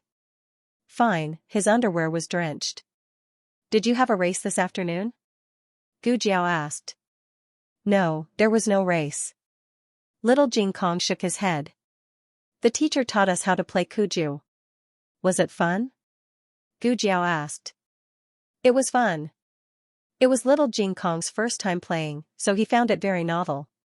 Some people played it better than me. They have played it before. Little Jing Kong was not a competitive child. It was normal for him to win first place. If he did not win, he would not be depressed for too long. Especially when it came to fields that he had not dabbled in, he usually learned with an open mind. This was also the reason why even though he and Xiao Lulang were clearly at odds with each other, the knowledge Xiao Lulang taught him would still be absorbed like a sponge. Gu Jiao took little Jing Kong directly to the medical center. Miss Gu, the patient is here. Xiao Sanzi came to the courtyard and urged Gu Jiao. Gu Jiao had just found little Jing Kong's clothes. Little Jing Kong said obediently, Jiao Jiao, you go ahead. I can change my clothes by myself. Gu Jiao said, it may take a while. Little Jing Kong patted his small chest. It's okay. I can take care of myself. I will do my homework after I change my clothes. How could there be such an obedient child? Gu Jiao smiled and touched his little head. Okay. There are snacks on the table. Eat first if you are hungry. Little Jing Kong said cutely, I will wait for Jiao Jiao to eat together. This child. Gu Jiao's heart melted from his cuteness. Gu Jiao went to the medical center. She really thought it was a patient, but unexpectedly it was Eunuch Wei who served the emperor. Eunuch Wei already knew that the emperor was a prostitute, but he didn't know that Gu Jiao also guessed that the emperor was a prostitute in the county. Of course, Gu Jiao would not say it out. Eunuch Wei smiled embarrassedly. Miss Gu, I came here today because I have something to confirm with you. Gu Jiao looked at him. What's the matter? Eunuch Wei laughed dryly. You are the only female doctor in your medical center? Yes. Gu Jiao nodded. Eunuch Wei cursed inwardly. It was over. His Majesty's guess had come true. What he was afraid of had come true. Prince, you could have taken anyone's child, but why did he have to take the little divine doctor's head? Why do you ask this? Gu Jiao noticed that Eunuch Wei's expression was not right. Eunuch Wei sighed helplessly. Miss Gu, you are in trouble. Eunuch Wei told Gu Jiao the whole story of Prince Yu asking the emperor for his son. There was nothing to add. The matter was too big and there was nothing to add. Gu Jiao suddenly realized. Oh. No wonder his tone was so big, saying that the entire capital could not protect her. It turned out that he was the Prince of Liang country. Eunuch Wei said sincerely, His Majesty is also in a difficult position. It is not that he covets the conditions he offered, but it is natural for father and son to recognize each other. He can't stop him from bringing his own son back. Miss Gu, don't you think this is reasonable? Gu Jiao's eyes turned cold. Is it his son just because he said so? Eunuch Wei said, isn't it obvious? With Prince Yu's status, it was not wrong to call a deer a horse, not to mention recognizing a son. There was no need for evidence for this kind of thing. The terms that he offered for peace talks were the strongest evidence. From the civil and military officials of the court to the people of Zhao country, there was probably no one who would not believe and agree. This was the benefit of having absolute power. No matter how powerful a person was, he was still an individual. Prince Yu had a strong country behind him. Eunuch Wei sighed. Miss Gu, don't blame His Majesty. His Majesty has no choice.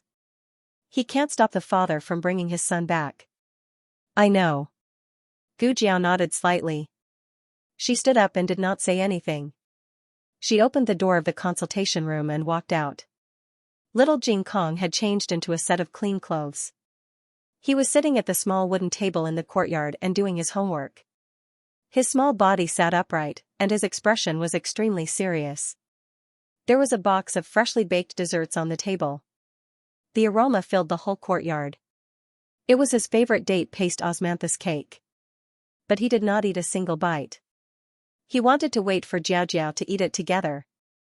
The latest chapter of this book is not finished yet.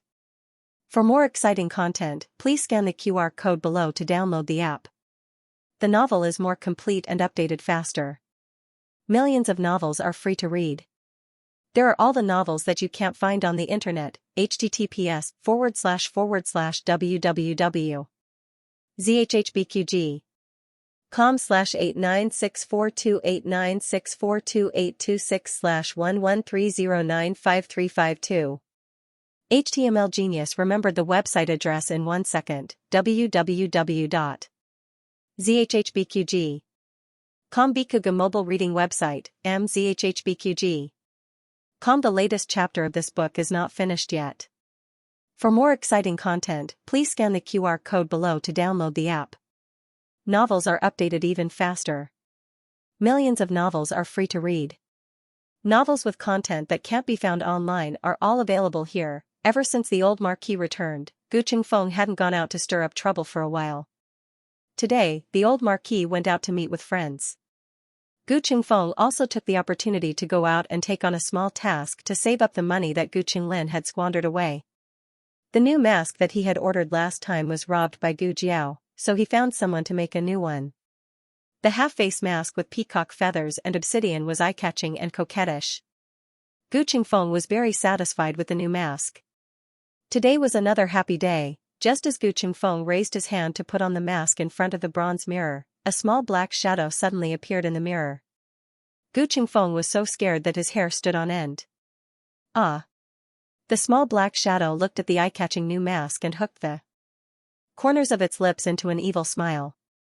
Nyahilu Gu Jiao snatched the peacock mask, threw away the old mask on her face, and tried on her new mask. Oh, it looks good. Gu Jiao was very satisfied. Gu Qingfeng, of course it looks good. She didn't even think about how much money he spent to make it. What are you doing here? Gu Qingfeng looked at Gu Jiao with disdain. This girl was getting more and more ridiculous. What did she think his courtyard was? A vegetable garden? She came and went. Gu Jiao looked in the mirror, admiring her new mask as she said, "Didn't you want to take on a job? I'll give you one." Gu Qingfeng remembered the last time he risked his life to barge into the tribute court to exchange test papers for her. In the end, he only received 1 copper coin. He laughed and said, "Not interested. The pay is very high." Gu Jiao looked at him from the bronze mirror. "Ha ha ha, as if I'd believe you." Gu Qingfeng rolled his eyes. "Still not interested." Gu Jiao thought seriously and took out a banknote. Gu Qingfeng narrowed his eyes. He was a bit surprised and tempted, but said calmly, 100 taels is not enough. Gu Jiao took out another banknote. Gu Qingfeng extended 5 fingers. "At least this much." "Okay." Gu Jiao cooperated and took out 3 banknotes. Why was this girl so easy to talk to? Gu Qingfeng, who had been squeezed into a habit, simply couldn't believe that this was real. He held the banknotes in his hands and looked at them over and over again. After confirming that the banknotes were not fake, he looked at her strangely. "You're not asking me to kill people, are you?"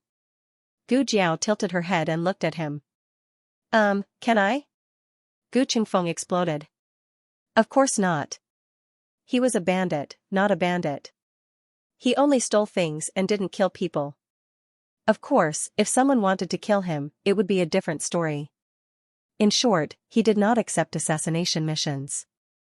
Gu Jiao shrugged. "That's great." Gu Qingfeng was even more worried now. He had a feeling that nothing good would come out of meeting this girl. "So what exactly do you want?" "Gu Jiao, I want to steal something."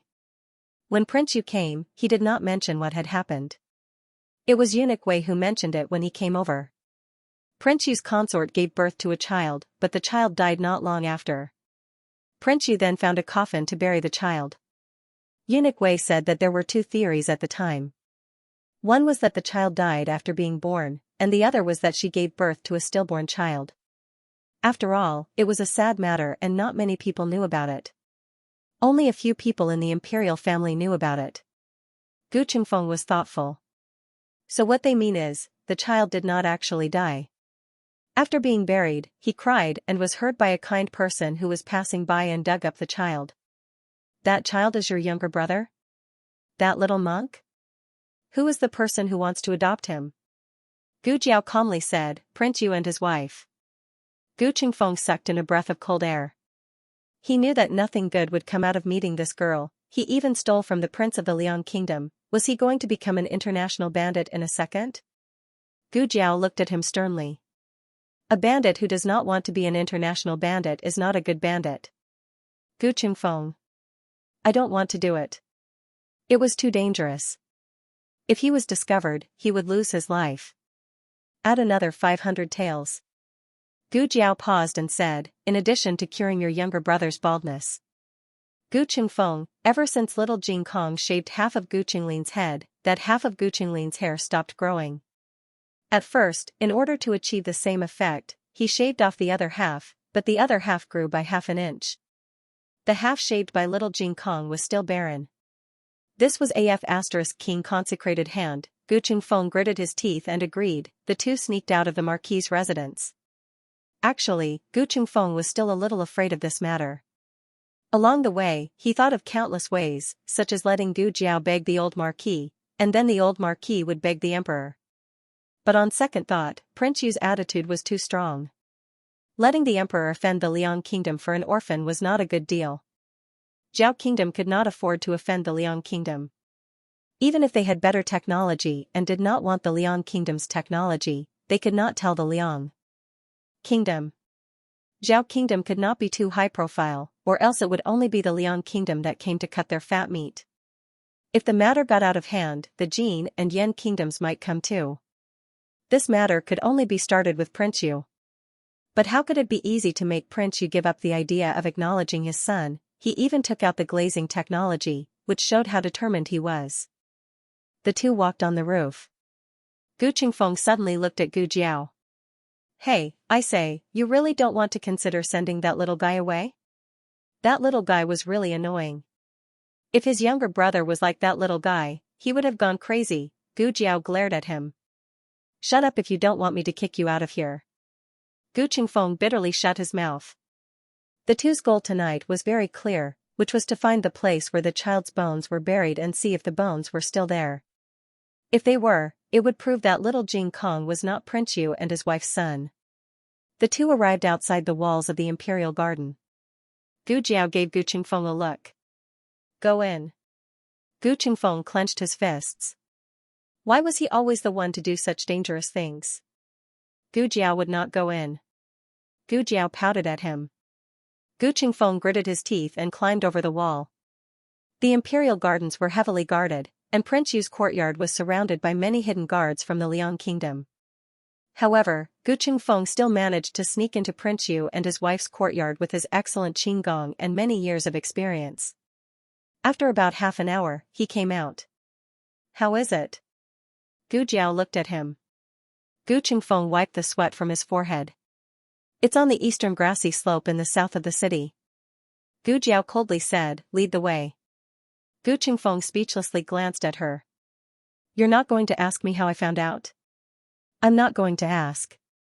Gu Qingfeng, who wanted to show off, he would tell her even if she didn't ask. The more she didn't want to hear, the more he wanted to talk.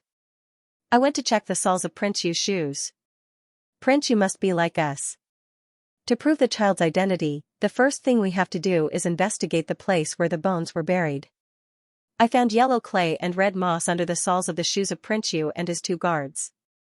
You've seen a lot of green moss, but rarely red moss. Other than that, there are also pine needles. The only place that fits this landform is the eastern grassy slope in the south of the city." Gu Jiao, Oh, aren't you surprised by this young master's intelligence? Horse grass slope wasn't too far away, and the two of them were fast. They arrived in just over an hour. Prince Yu probably didn't want anyone to find this place, so he purposely destroyed all traces of the scene before leaving. However, this couldn't escape Gu Jiao and Gu Qingfeng's eyes. The two of them quickly found some clues. "It should be around here." Gu Qingfeng looked around as he spoke. Generally speaking, the color of the ground that had been moved would be different from the nearby ground. It was very easy to distinguish, but when they looked around, they didn't see any difference. Suddenly, Gu Jiao's gaze fell on a pile of shrubbery. She walked over and pushed the shrubbery aside, revealing a large stone inside. "Move the stone away," Gu Jiao said. Gu Qingfeng walked over and used all his strength to move the stone away. It was obvious that there was new soil under the stone. It was darker and moister than the nearby soil. Gu Jiao held the lantern and took out a small shovel from the small basket on her back. She threw it to him. "Dig." Gu Qingfeng, did he come here to do manual labor? Gu Qingfeng sweated profusely as he dug for a quarter of an hour before he finally dug out a small coffin. Gu Qingfeng looked at the coffin and hopped back to the ground. "Dig, dig, dig. I dug it out, you do it." Gu Jiao cast a sidelong glance at him. "You're afraid of ghosts?" Gu Qingfeng confidently said, "Who said I'm afraid of ghosts? I'm just tired. I can't do all the work by myself." "A grown man still afraid of ghosts, he he he." Gu Jiao jumped down and used her dagger to pry open the nails of the coffin one by one. When she reached the last nail, Gu Jiao hid behind Gu Qingfeng. Gu Jiao opened the coffin and looked inside. She said to Gu Qingfeng, "Look." Gu Qingfeng turned his face away.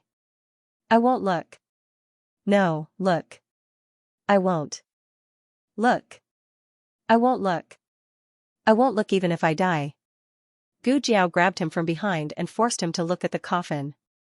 Gu Qingfeng only took one look and was stunned.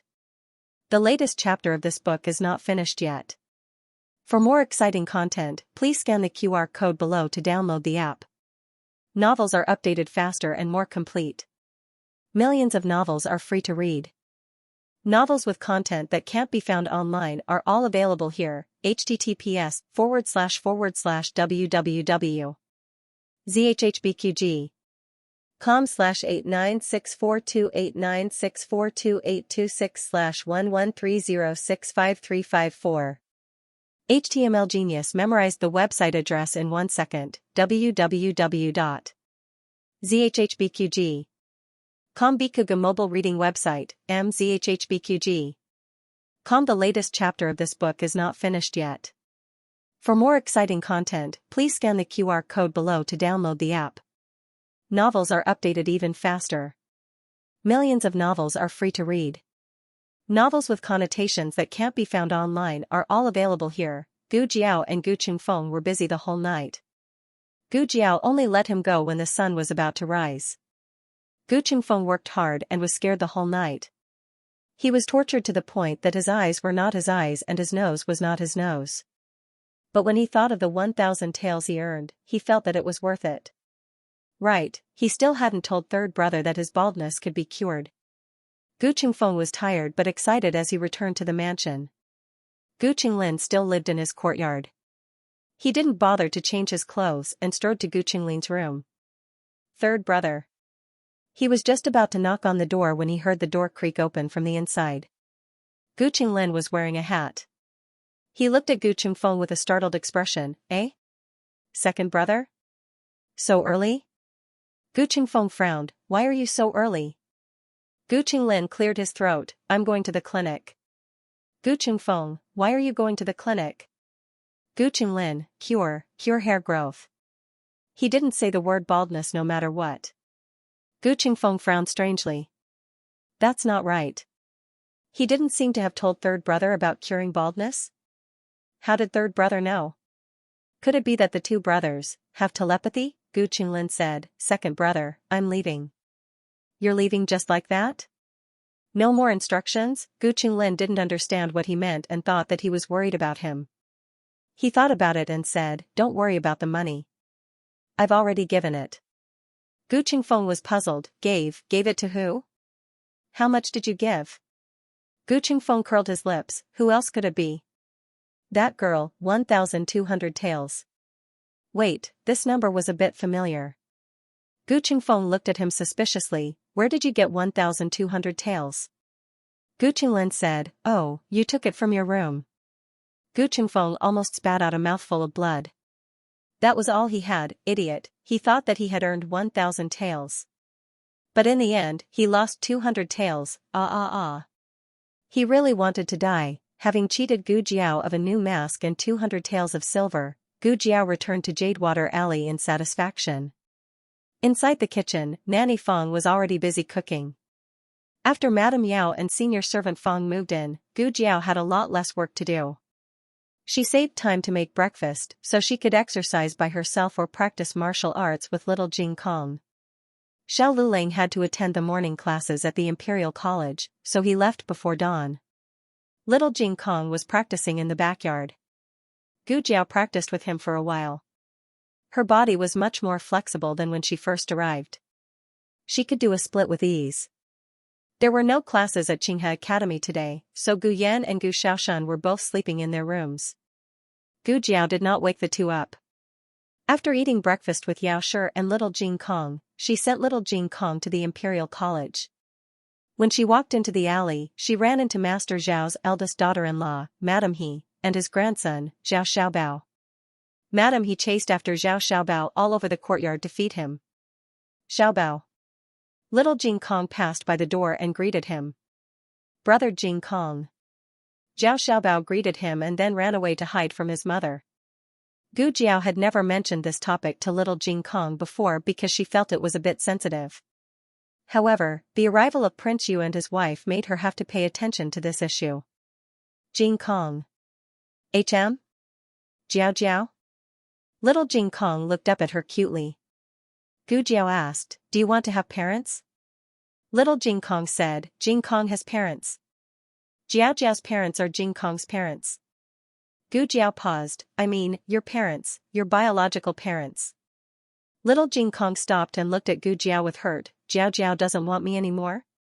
This sentence made Gu Jiao's heart feel as if it was pierced by something. She was too abrupt and forgot that he was actually a sensitive and fragile little guy. Gu Jiao patted his little head. How could that be? You are so cute, I can't wait to like you. I knew it. Little Jing Kong jumped up and down happily. After sending him to the Imperial College, Gu Jiao did not go to the medical center, but went to the Imperial Garden. Today, Prince Yu still did not enter the palace. He stayed in the garden to accompany Princess Yu. Princess Yu thought that she would be able to bring her son back soon and was so excited that she did not sleep the whole night. She made a pair of shoes for her son overnight. She was a princess and this kind of thing was left to the servants to do. Therefore, she was not familiar with the craftsmanship and the shoes she made were not very good. She held the ugly shoes and asked her husband shyly and happily, "Your Highness, do you think he will like it?" Prince Yu looked at the shoes in his wife's hand. "You made it very well. He will like it. He is a sensible child. I mean us." Princess Yu looked at him nervously. "We have not been by his side for so many years. What if he doesn't like us? What if he is not willing to go back with us?" Prince Yu held his wife's hand, his eyes deep. "Don't worry, we will definitely bring him back." Princess Yu's heart sank back into her stomach. "I want to build a small courtyard for him. He is still young and can sleep with us for the time being. But he should have his own courtyard and not be looked down upon. Can you build your sword practice platform later?" Princess Yu chattered on, her eyes full of longing for bringing her son back to the Liang kingdom. Prince Yu looked at her quietly and responded from time to time. Suddenly, a servant came to report, "Your Highness, Princess Yu, there is a person outside who claims to be Miss Gu." "Miss Gu? Is she a sister from Jing Kong? Did you tell her who we are?" Princess Yu fainted from excitement yesterday. When she woke up, she had already returned to the garden. She knew that Prince Yu and Gu Jiao must have talked about something, because her husband assured her that everything was settled. Prince Yu frowned slightly. He did not reveal his identity. After a quarter of an hour, Gu Jiao appeared in the reception pavilion. Prince Yu looked at Gu Jiao. This time, there was an additional look of inquiry and scrutiny in his eyes. He realized that even though Gu Jiao's face was damaged, she did not show any signs of weakness. Her actions were calm and natural, not at all like a lowly female doctor. Princess Yu had a good impression of Gu Jiao. She smiled and went up to her. "Miss Gu, you have come so early. Have you not eaten yet? I will get someone to set the table." "No need, I have already eaten." Gu Jiao flatly refused. "I am here today because I have something to say to you." She glanced at the couple. "You cannot take Jing Kong away." Princess Yu was stunned. Why? Is it because Jing Kong does not agree?" Gu Jiao said bluntly, "He does not agree, and I do not agree." Prince Yu said coldly, "I am afraid that this matter is not up to you to decide. The Emperor of Zhao country will make his own decision." Princess Yu saw that the two were about to quarrel, so she quickly stood between them and said to Prince Yu, "Speak properly." She then said to Gu Jiao, "Miss Gu, don't be angry. It is our fault for not giving you enough time to prepare. If Jing Kong does not agree, I can wait for him. I will stay in the capital. I will bring him back when he agrees. If you really cannot bear to leave Jing Kong, and if you are willing, Prince Yu's residence welcomes you at any time. I will treat you as my own daughter." This was the biggest concession that Princess Yu could make. She could wait. If her son did not agree for a day, she would wait for a day.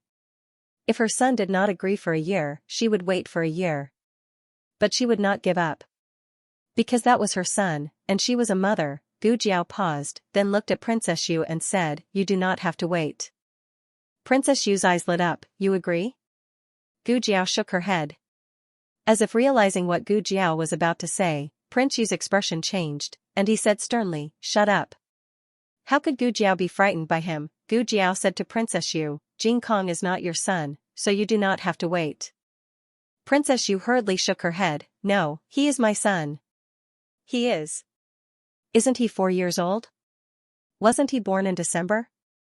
My son is the same.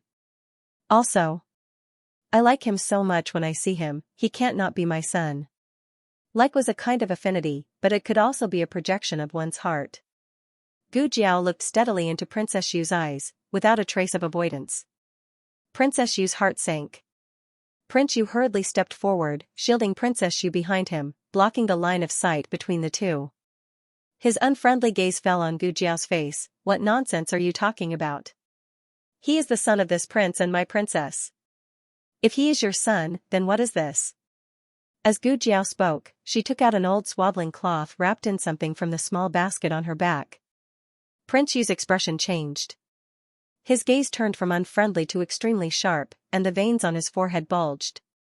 He raised his hand to grab Gu Jiao, trying to snatch the swaddling cloth away. However, he had never expected that he, a military general of his country, would actually come up empty-handed. Gu Jiao's movements were extremely fast.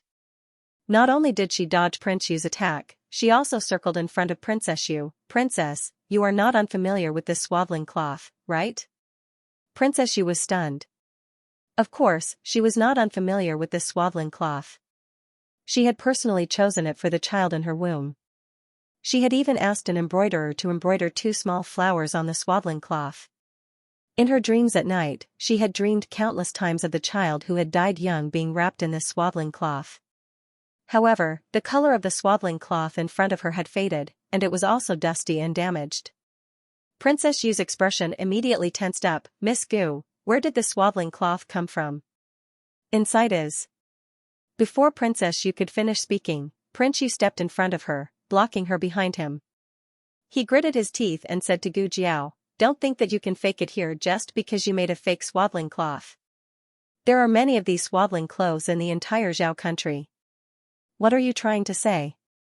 Gu Jiao said indifferently, there are indeed many swaddling clothes like this in the entire Zhao country, but there is only one buried in Ma Xiaopa.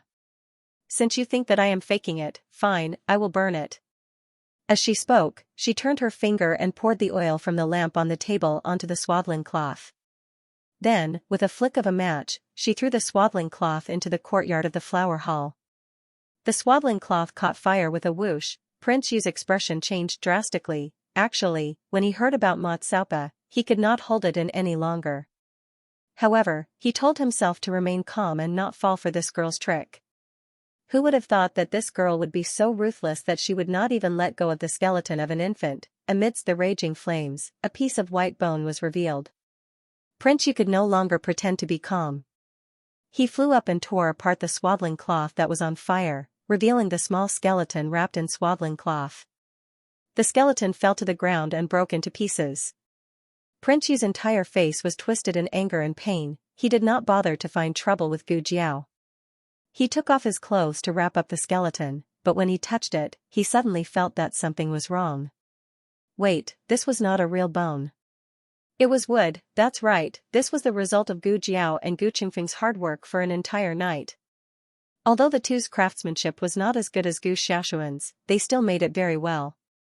At first glance, there were not many flaws. It was just that the process of making it was very troublesome. Gu Qingfeng was also afraid of ghosts and almost died from fright several times. Gu Jiao did not touch the things in the wooden coffin. Even the swaddling cloth was stolen from the cloth store by Gu Qingfeng. The two made a little change. Prince Yu finally realized that he had been tricked by the girl in front of him. How dare this girl? Even the emperor of Zhao country did not dare. Prince Yu still wanted to hide something, but it was too late. Princess Consort Yu was not a fool. How could she not see what Prince Yu's disregard for his own safety meant? Her entire person was like a winter flower that quickly withered. In an instant, her eyes lost all light. Her body swayed and she almost fell to the ground.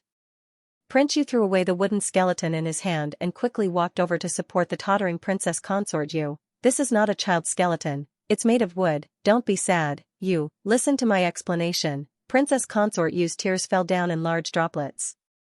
Gu Jiao had already done what needed to be done. The rest was up to the two of them. Princess Consort Yu was very innocent, but her tragedy was not caused by Gu Jiao. The person who should reflect was Prince Yu. After experiencing great hope, the despair that Princess Consort Yu endured was unbearable. It was as if she had experienced the pain of losing a child again. She curled herself up in her room and cried herself hoarse. When Ming-Er opened his eyes, he heard his mother crying. Ever since he could remember, he had never seen his mother so sad. He put on his shoes and ran out. At the end of the corridor, he saw his lord father standing outside anxiously. What happened in Jing Kong was my fault. I shouldn't have done that, it's all my fault. Jing Kong, the younger brother who was going to be recognized? We still have Ming-Er, even if you don't think for yourself, think for Ming-Er. What did Lord Father mean? What did he mean by still having him? Did he not have a younger brother? Was his younger brother not willing to go back with them? That's great. Without a younger brother, his mother would be his alone again. His older brothers and sisters had grown up. They had long stopped fighting with him for his mother. But, why couldn't he be happy? His mother was sad, and he was also sad. Ming'er's nose was sour. He wiped the tears in his eyes, gritted his teeth, turned around and ran out. The latest chapter of this book is not finished yet. For more exciting content, please scan the QR code below to download the app. Novels are updated even faster. Millions of novels are free to read. Novels with connotations that cannot be found online are all available here. https://www.zhbqg.com/89642896428226/113062831. HTML Genius memorized the website address in 1 second. www.zhbqg.com. Bikuga mobile reading website, mzhbqg.com. The latest chapter of the book is not finished yet.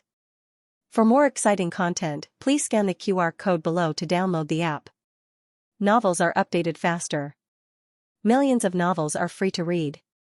Novels with content that cannot be found online are available here. Ming'er knew how to avoid the guards in the garden. He rushed out of his residence and came to the busy street. He saw a carriage waiting by the side of the road and walked over, panting. "Go to the Miracle Hall." The driver looked at him strangely. He pulled a jade pendant from his waist. "Here." It was a high-quality mutton fat jade. Although the driver did not know whether it was real or fake, there was a gold ingot hanging from the pendant. It was real gold. The driver was suddenly happy. Okay, little brother, come on up." "Miracle Hall, right? The one on Xuanwu Street? I promise I'll send you there. You have to be fast," Ming'er said to the driver. The driver smiled. Okay. Hurry up." Ming'er was lucky. This was indeed a carriage for running errands and not a private carriage of a rich family. Otherwise, they would not be doing business with Ming'er. Moreover, the driver was not a pawnbroker. The carriage arrived at the Miracle Hall. Ming'er jumped out of the carriage. His throat was itchy, so he coughed twice. He left in a hurry this morning and forgot to take his medicine. The people in the clinic recognized this young patient. A young medicine boy came forward and asked, "Young master, are you here for a follow-up visit? Where are your parents?" Ming'er did not answer his question. Instead, he asked seriously, "Where is Jing Kong?" He was the son of a prince and the grandson of the king. He had the aura of a royal family. When he became serious, the medicine boy was stunned. The medicine boy said blankly, "Are you talking about Miss Gu's brother? He did not come to the clinic. He must have gone to school." "Where does he go to school?" Ming'er asked again. "The Imperial College," the medicine boy said. "How do I get to the Imperial College?" Ming'er asked. "Go forward. You can see the cloth store in front. Go west and you will reach it." As soon as the medicine boy finished speaking, Ming'er ran out. The medicine boy scratched his head and was confused. Ming'er went to the Imperial College. The Imperial College was not over yet. He could not enter. He used his identity as the envoy of the Liang Kingdom, but no one believed him. He could only wait at the door. He had forgotten to put on extra clothes when he went out, so he was wearing casual clothes at home. His clothes were a little thin. It was a sunny day today, but the wind wasn't weak either. It was chilly and made him shiver a little. He paced back and forth at the entrance, sometimes squatting under a tree to look at the ants, sometimes looking up to count the leaves on the tree. He didn't know how much time had passed, but the Imperial College was finally dismissed. The gate was opened and a large number of Imperial College students filed out. He plunged into the crowd and went against the flow into the Imperial College. As long as one had a mouth, it wouldn't be hard to find basic knowledge. Little Jing Kong slowly walked out of the elementary school. The elementary school children all went to the cafeteria to eat. They ran very fast. Among the large group of 7, 8, and 9-year-old children, only the 4-year-old little Jing Kong was particularly eye-catching. Ming'er saw this glutinous rice ball at a glance. Her little face was serious and cute. Did mother like this? Ming-er felt that this little fellow was not that annoying after all. He strode over. Jing Kong. Little Jing Kong was startled by the sudden appearance of the huge creature. He raised his head to take a look. That's right, he raised his head. Because he was too short, he had to raise his head to look at everyone. How annoying. It's you? Little Jing Kong's little face became serious again. Do you want to fight again? No. Ming-er felt that there were too many people here, so it was inconvenient for him to fight. He grabbed little Jing Kong's hand. Oh my god, what a small hand. Ming-er was afraid that he would break this little hand. But why was this little hand so soft? Ming-er pinched it, then pinched it again. Oh, it was so fun. What do you want? Niao Hulu, Grandpa little Jing Kong, asked in disdain. Ah, he almost forgot about the important matter. Ming-er was embarrassed and said to little Jing Kong, follow me. After that, he dragged little Jing Kong out of the Imperial College. Little Jing Kong exclaimed, where are you taking me? I still have to go home to eat. Today, Mang School started class a little early, and Hun Xingtang ended class a little late, so Xiao Lulang and little Jing Kong missed each other perfectly. This situation had happened before. Little Jing Kong wouldn't run around. He would obediently wait for Xiao Lulang at the entrance of Mang School. Today, little Jing Kong was dragged out by Ming-er. Ming-er dragged little Jing Kong to a corner where no one was around. She said to him solemnly and hesitantly, all right, maybe what I'm going to say next will be hard for you to accept, but I swear that every word I say is true. He was indeed a child from the prince's mansion. His words were so eloquent. Little Jing Kong looked at him strangely. What are you going to say? Ming-er took a deep breath and said resolutely, you're my brother. Huh? Little Jing Kong rejected him. You're not my brother. Ming-er had an I knew it expression. See, you don't believe me. But I'm really your brother. My mother is your mother. You've seen her. Don't you like her? Little Jing Kong and Princess Xu had met twice. The first time was at the medical center, and the second time was at the palace. Princess Xu was a very kind madam. Like Yao, little Jing Kong liked her. But somehow, little Jing Kong felt that Ming-er's like was not what he understood. Little Jing Kong was in a dilemma. Ming-er took another deep breath and made the next decision with difficulty. I was wrong in the palace. I shouldn't have lost my temper at you. I shouldn't have pushed you. Don't refuse to go back with us because of this. Mother is very sad. She even cried. Children's thoughts were always simple. Ming-er felt that Princess Xu was the best mother in the world. If she liked her, her brother must like her too. Her brother didn't want to go back because of her. Then she would apologize to him. Ming-er held little Jing Kong's hand and promised, I won't bully you anymore. I'll protect you. The prince's mansion is very good. It has a very big courtyard, a lot of delicious food, and many servants and horses. I can teach you how to ride a horse. I can also teach you how to shoot an arrow. Come back with me. Seeing that little Jing Kong didn't speak, he said again, every child has a father and mother. You should be with your father and mother. Mother didn't abandon you on purpose. She thought something happened to you. Now she and father have come back to look for you. If you don't want to acknowledge them, mother will continue to be sad. Little Jing Kong thought seriously for a moment and said to Ming-er, but I want to be with Jiao Jiao. Ming-er was surprised. Jiao Jiao is not your mother. Who is Jiao Jiao? Ming-er had said everything that needed to be said, but mother was still crying in the courtyard. Ming-er couldn't wait for Jing Kong to nod. She directly pulled Jing Kong to the direction of the Imperial Garden. He remembered the way he came and also remembered that it wouldn't take long to get there by carriage. But he underestimated the speed of the carriage and overestimated the speed of walking. They were sweating profusely. Little Jing Kong looked at him speechlessly. Where are you taking me? Home. Ming-er held his hand with one hand and used the other to wipe the sweat on his forehead. He held his hand tightly, afraid that he would lose his younger brother. Ming-er's luck seemed to have run out. They walked to a deserted street. Suddenly, a well-dressed middle-aged man came over. He had a kind face and a kind smile. He looked like a good person.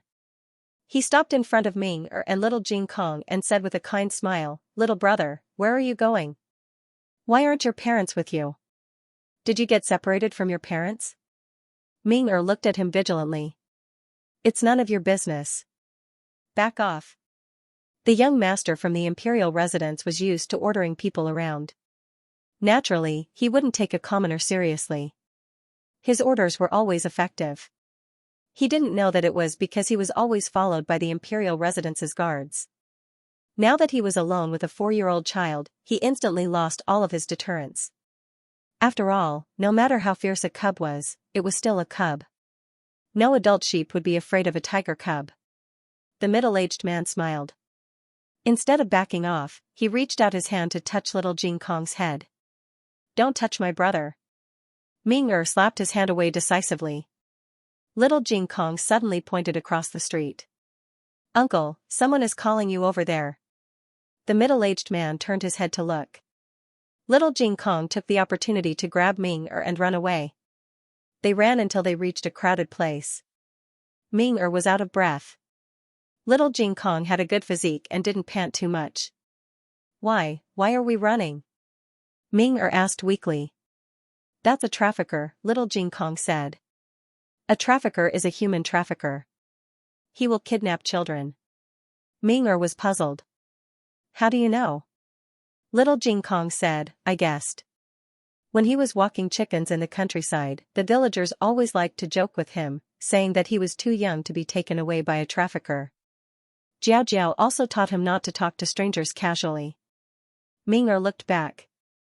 The man didn't seem to catch up with them, but he was still a little scared. "Then let's go." They continued to walk forward.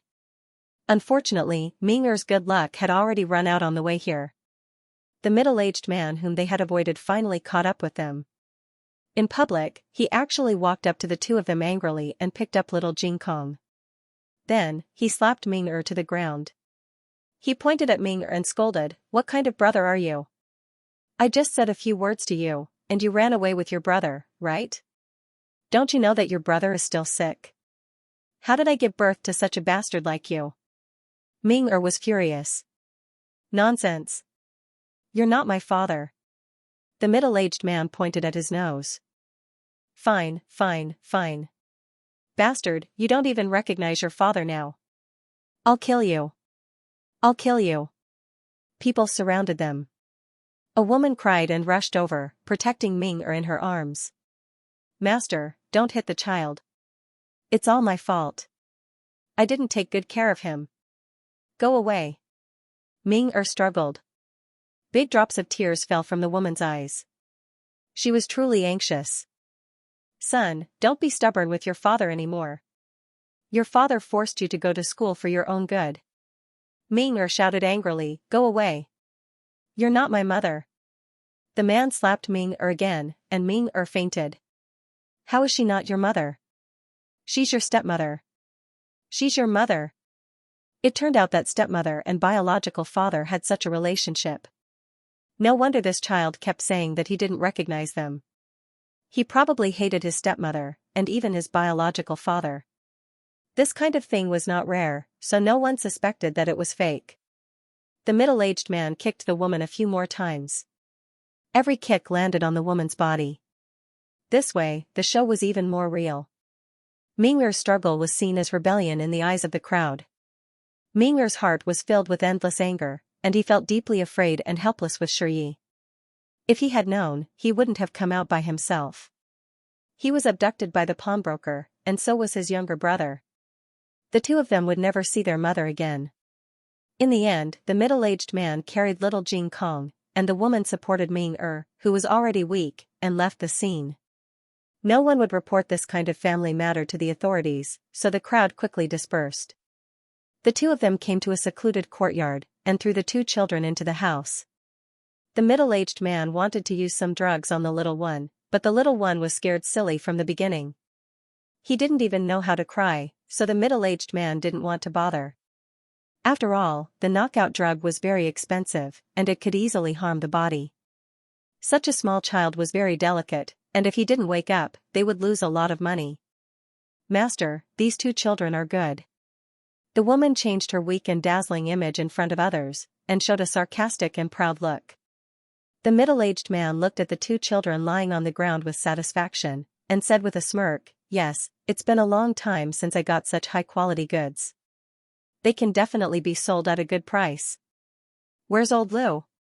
The woman said. "He went to prepare the carriage. We'll send them out of town in a while." The middle-aged man looked at the two coldly, and said, "Let's change their clothes first. Shave their heads too." "Okay." The woman went to another room to prepare clothes and a razor. The man closed the door of the two children's room, and walked to the front yard.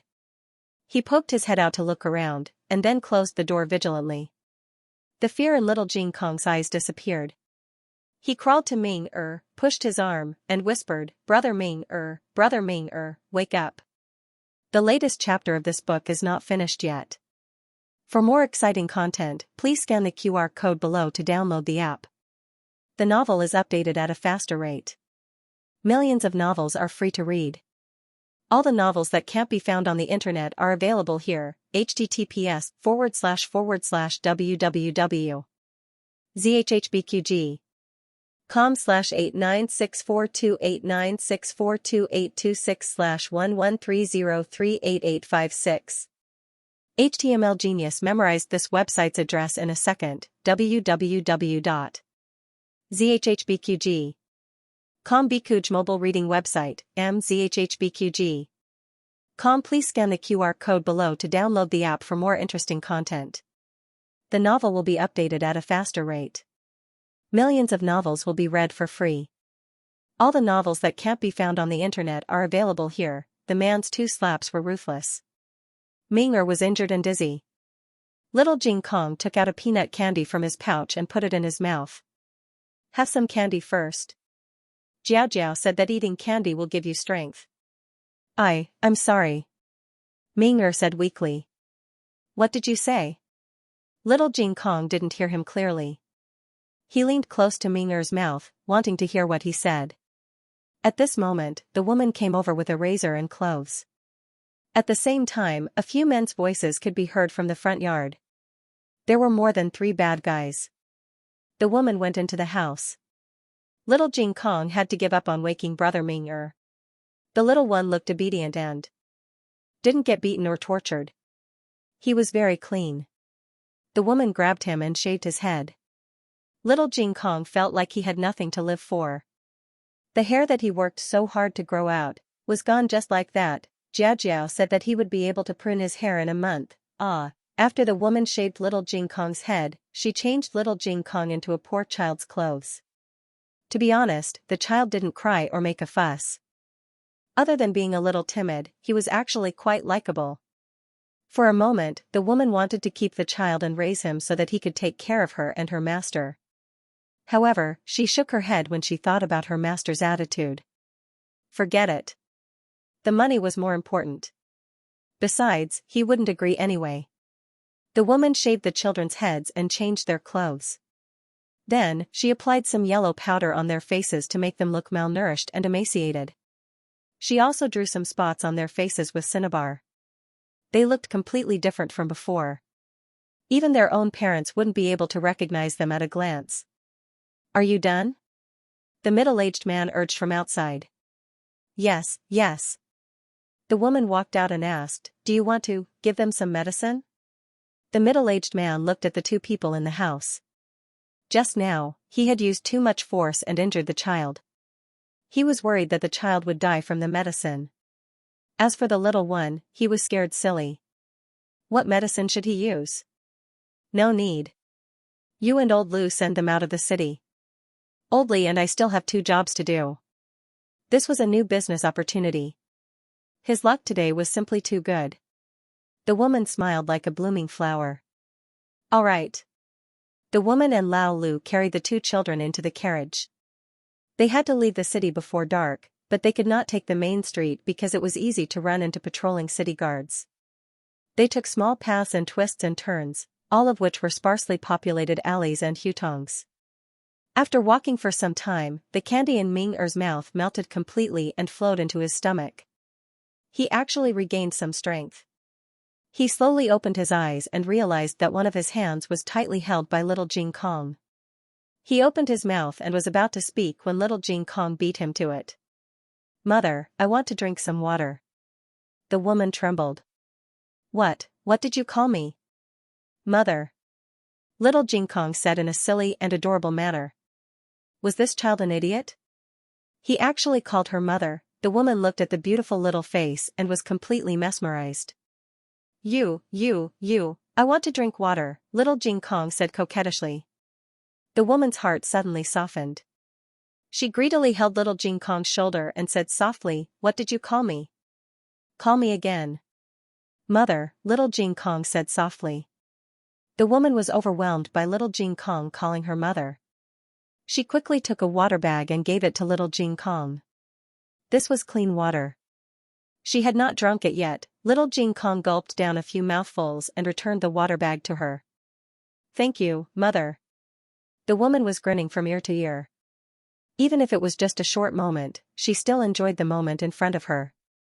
"Mother, I want to pee." Little Jing Kong suddenly covered his little buttocks and said. The woman was shocked.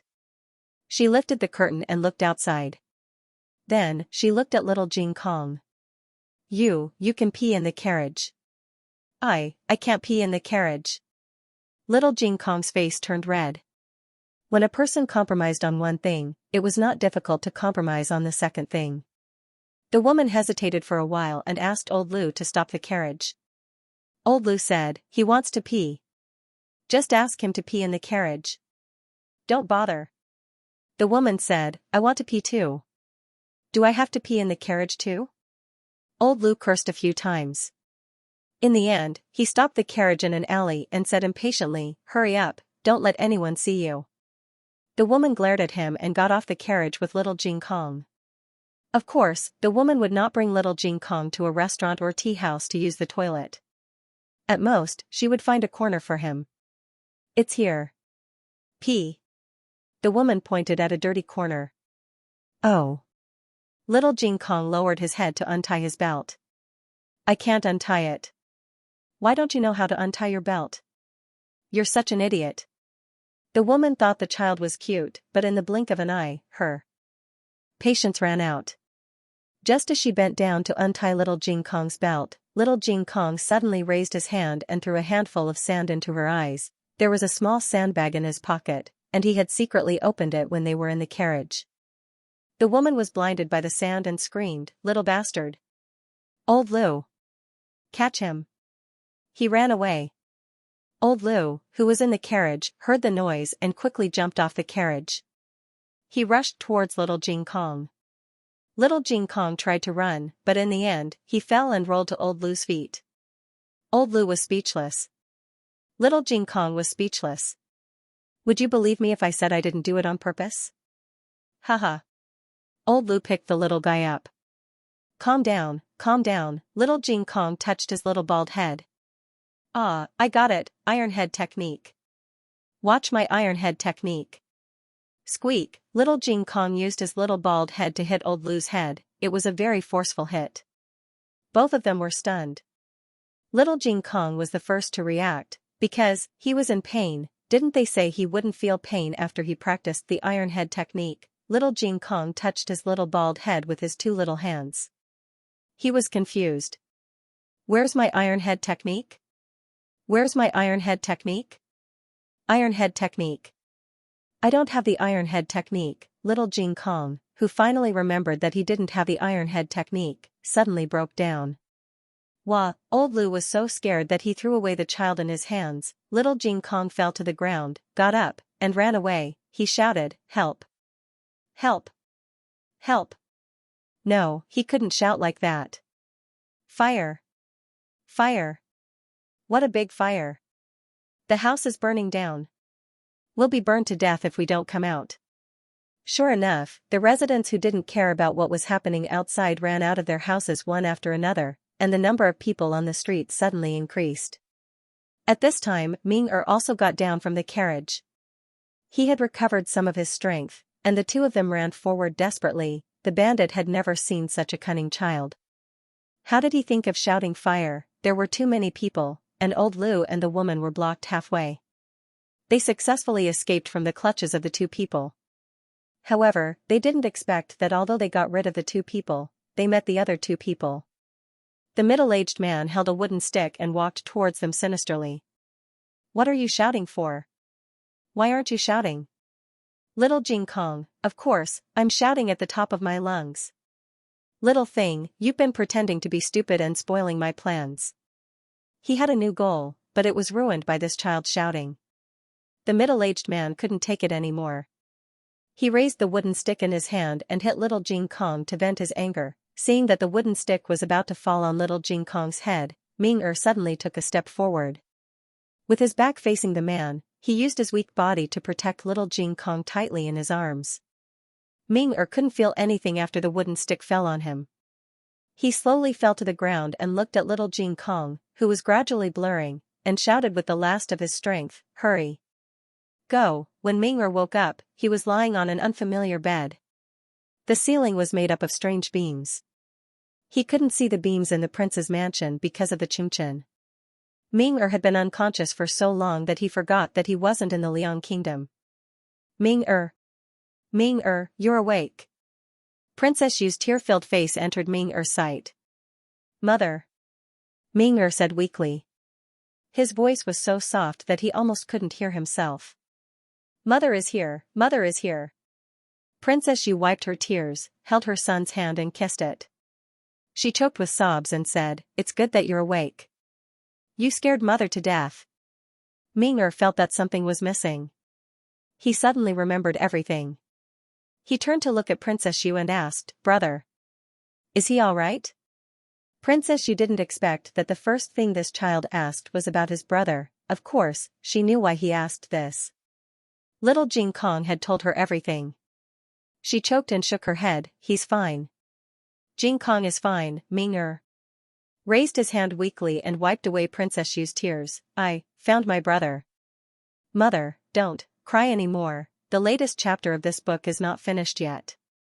For more exciting content, please scan the QR code below to download the app. The novel is updated at a faster rate. Millions of novels are free to read. All the novels that can't be found on the internet are available here. https://www.zhhbqg.com/896428964286/113036484.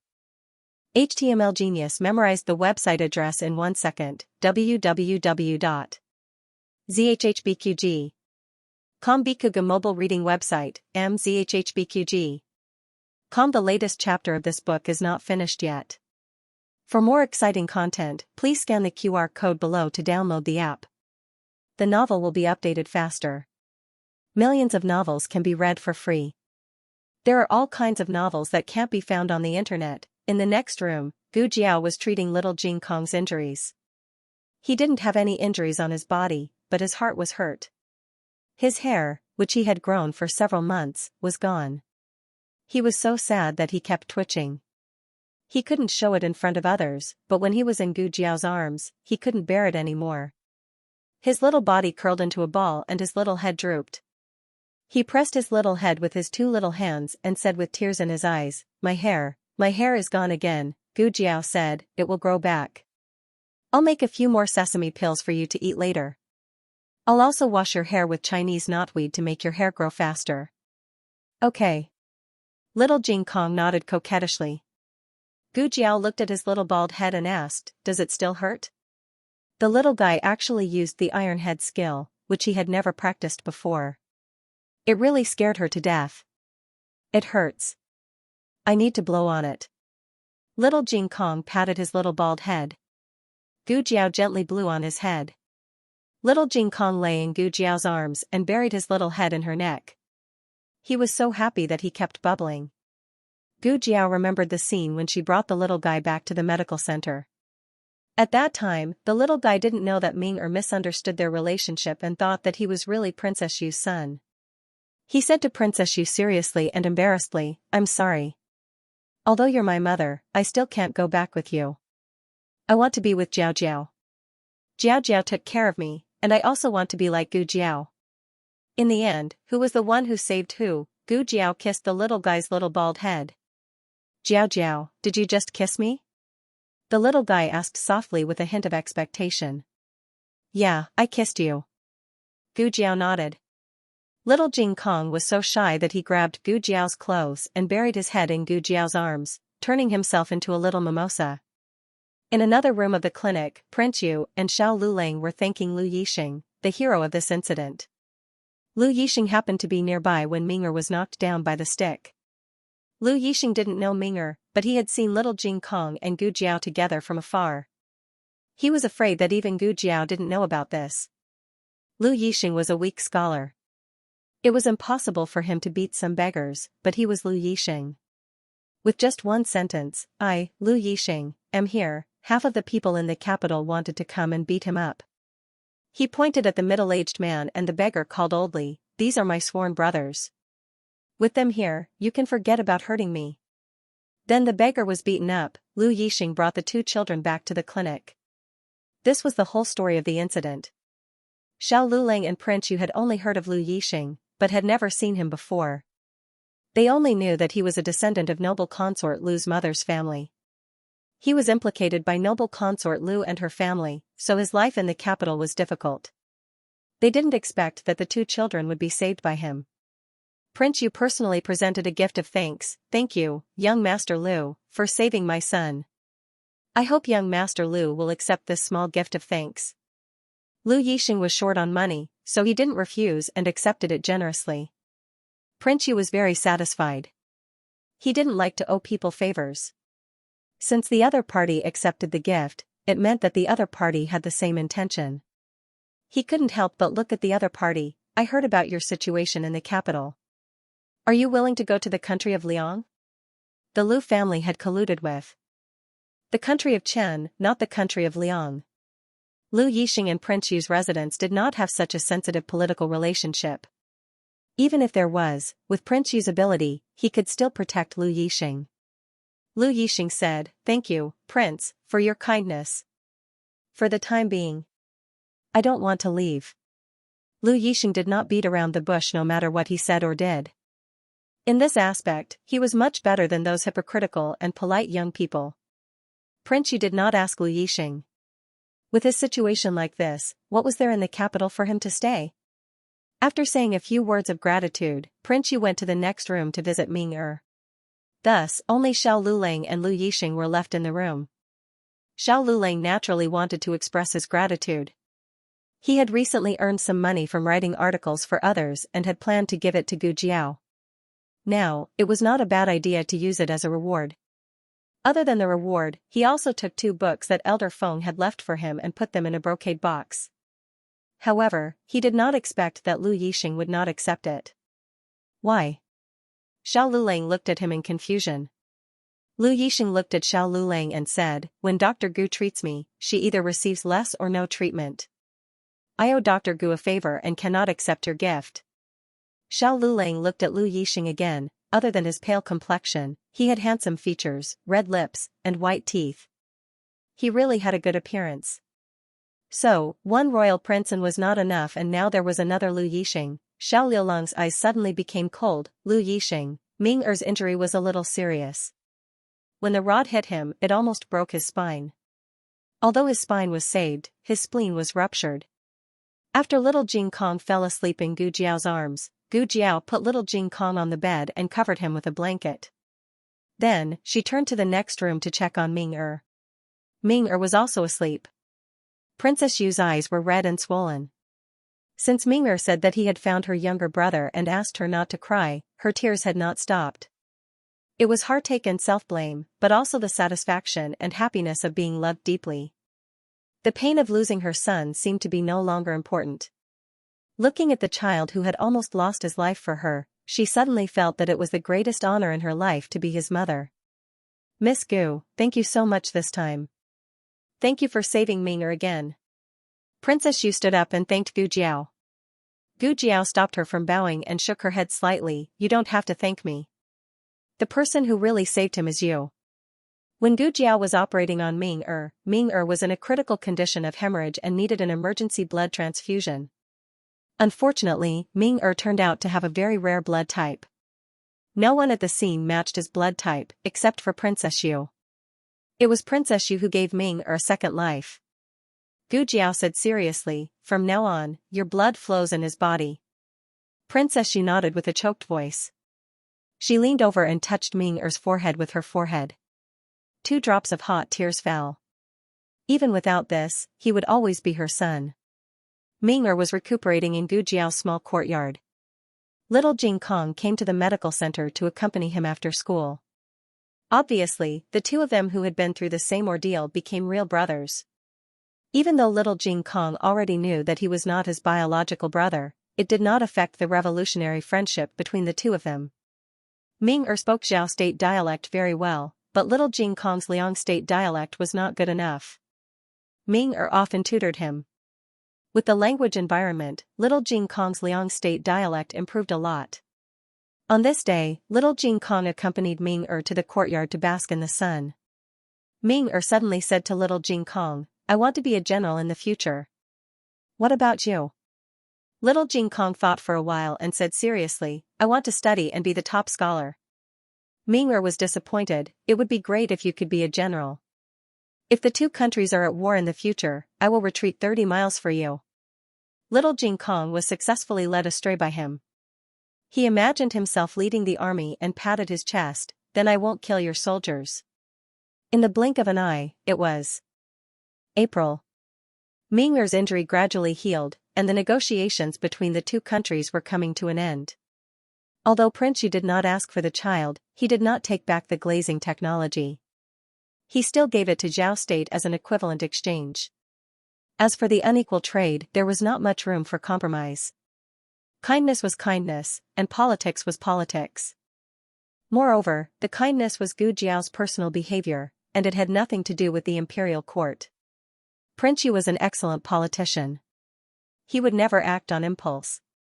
The glazed glass technology was already his biggest concession. If he acted first and reported later, he would be scolded by the monarch when he returned. To be honest, the emperor was quite surprised by this result. There was no doubt that Liang State was here to cut their meat. In the past, they exchanged the drainage technology for 3 large and small mines in Zhao State. In comparison, they were quite merciful this year. The world was divided into 6 countries. Yan State, Liang State, and Jin State were the upper countries, while Zhao State, Qin State, and Zhao State were the lower countries. In fact, there was Tujue State, but the 6 countries did not recognize it as a country. Qin State had a good relationship with Jin State in recent years, and its relationship with the other countries was not too bad. Zhao State could not break its relationship with Liang State, or it would become isolated and helpless. At the end of April, the envoy from Liang State also finished his trip in the capital. The emperor personally sent the envoy from Liang State off in the throne room, and then the crown prince and Marquis Xianping sent the envoy out of the capital. Before leaving, Ming Er went to the medical center. He had already removed the stitches. Although he could not jump around, he recovered quickly, and it was not a problem for him to move around on the ground. He came to say goodbye to his little brother. "If you go to Liang State in the future, remember to find me at Prince Yu's mansion. I will treat you to delicious food." After knowing that little Jing Kong had a boundless appetite, Ming Er categorized little Jing Kong as a foodie. "Little Jing Kong, actually, the real foodie in the family is my great-aunt. This is for you." Ming Er gave his favorite scimitar to little Jing Kong. This was not an ordinary scimitar. It was a gift he caught during the catch ceremony. The people of Liang State valued the catch ceremony very much, and they would not give it away easily. Little Jing Kong was actually a little confused. He was a scholar, why would he need a scimitar? He would not need it in the future. But since it was a gift from Ming Er, he happily accepted it, and then planned to give Ming Er a gift in return. In order to avoid the same situation as Ming Er, he opened his small box and let Ming Er choose by himself. "You can pick whatever you like." Little Jing Kong's things were in a mess.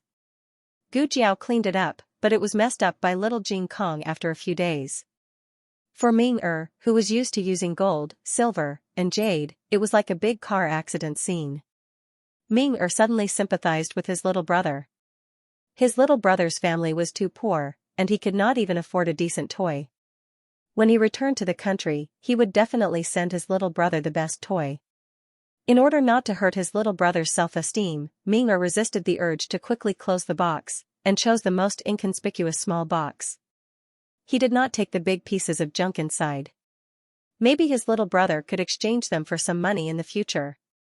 Ming felt that a scimitar was not enough, so he asked the eunuch, "Do you have money with you?"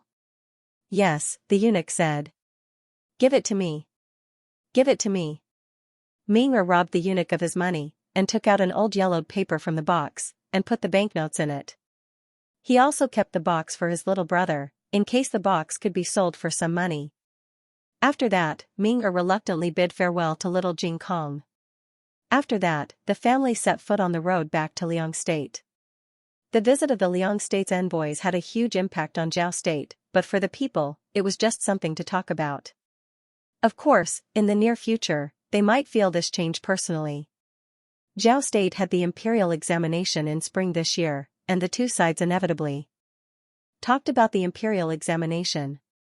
The imperial examination system of Liang State was much more complete than that of Zhao State, not only because Liang State did not test the military examination, but also because Liang State did not test the 8 parts of the body, but added mathematics, law, agriculture, and astronomy. To a large extent, this broadened the comprehensive ability of talents.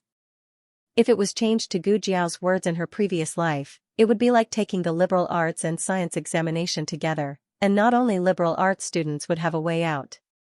Of course, the 4 books and 5 classics were still the most important. The emperor felt that this kind of imperial examination was very good.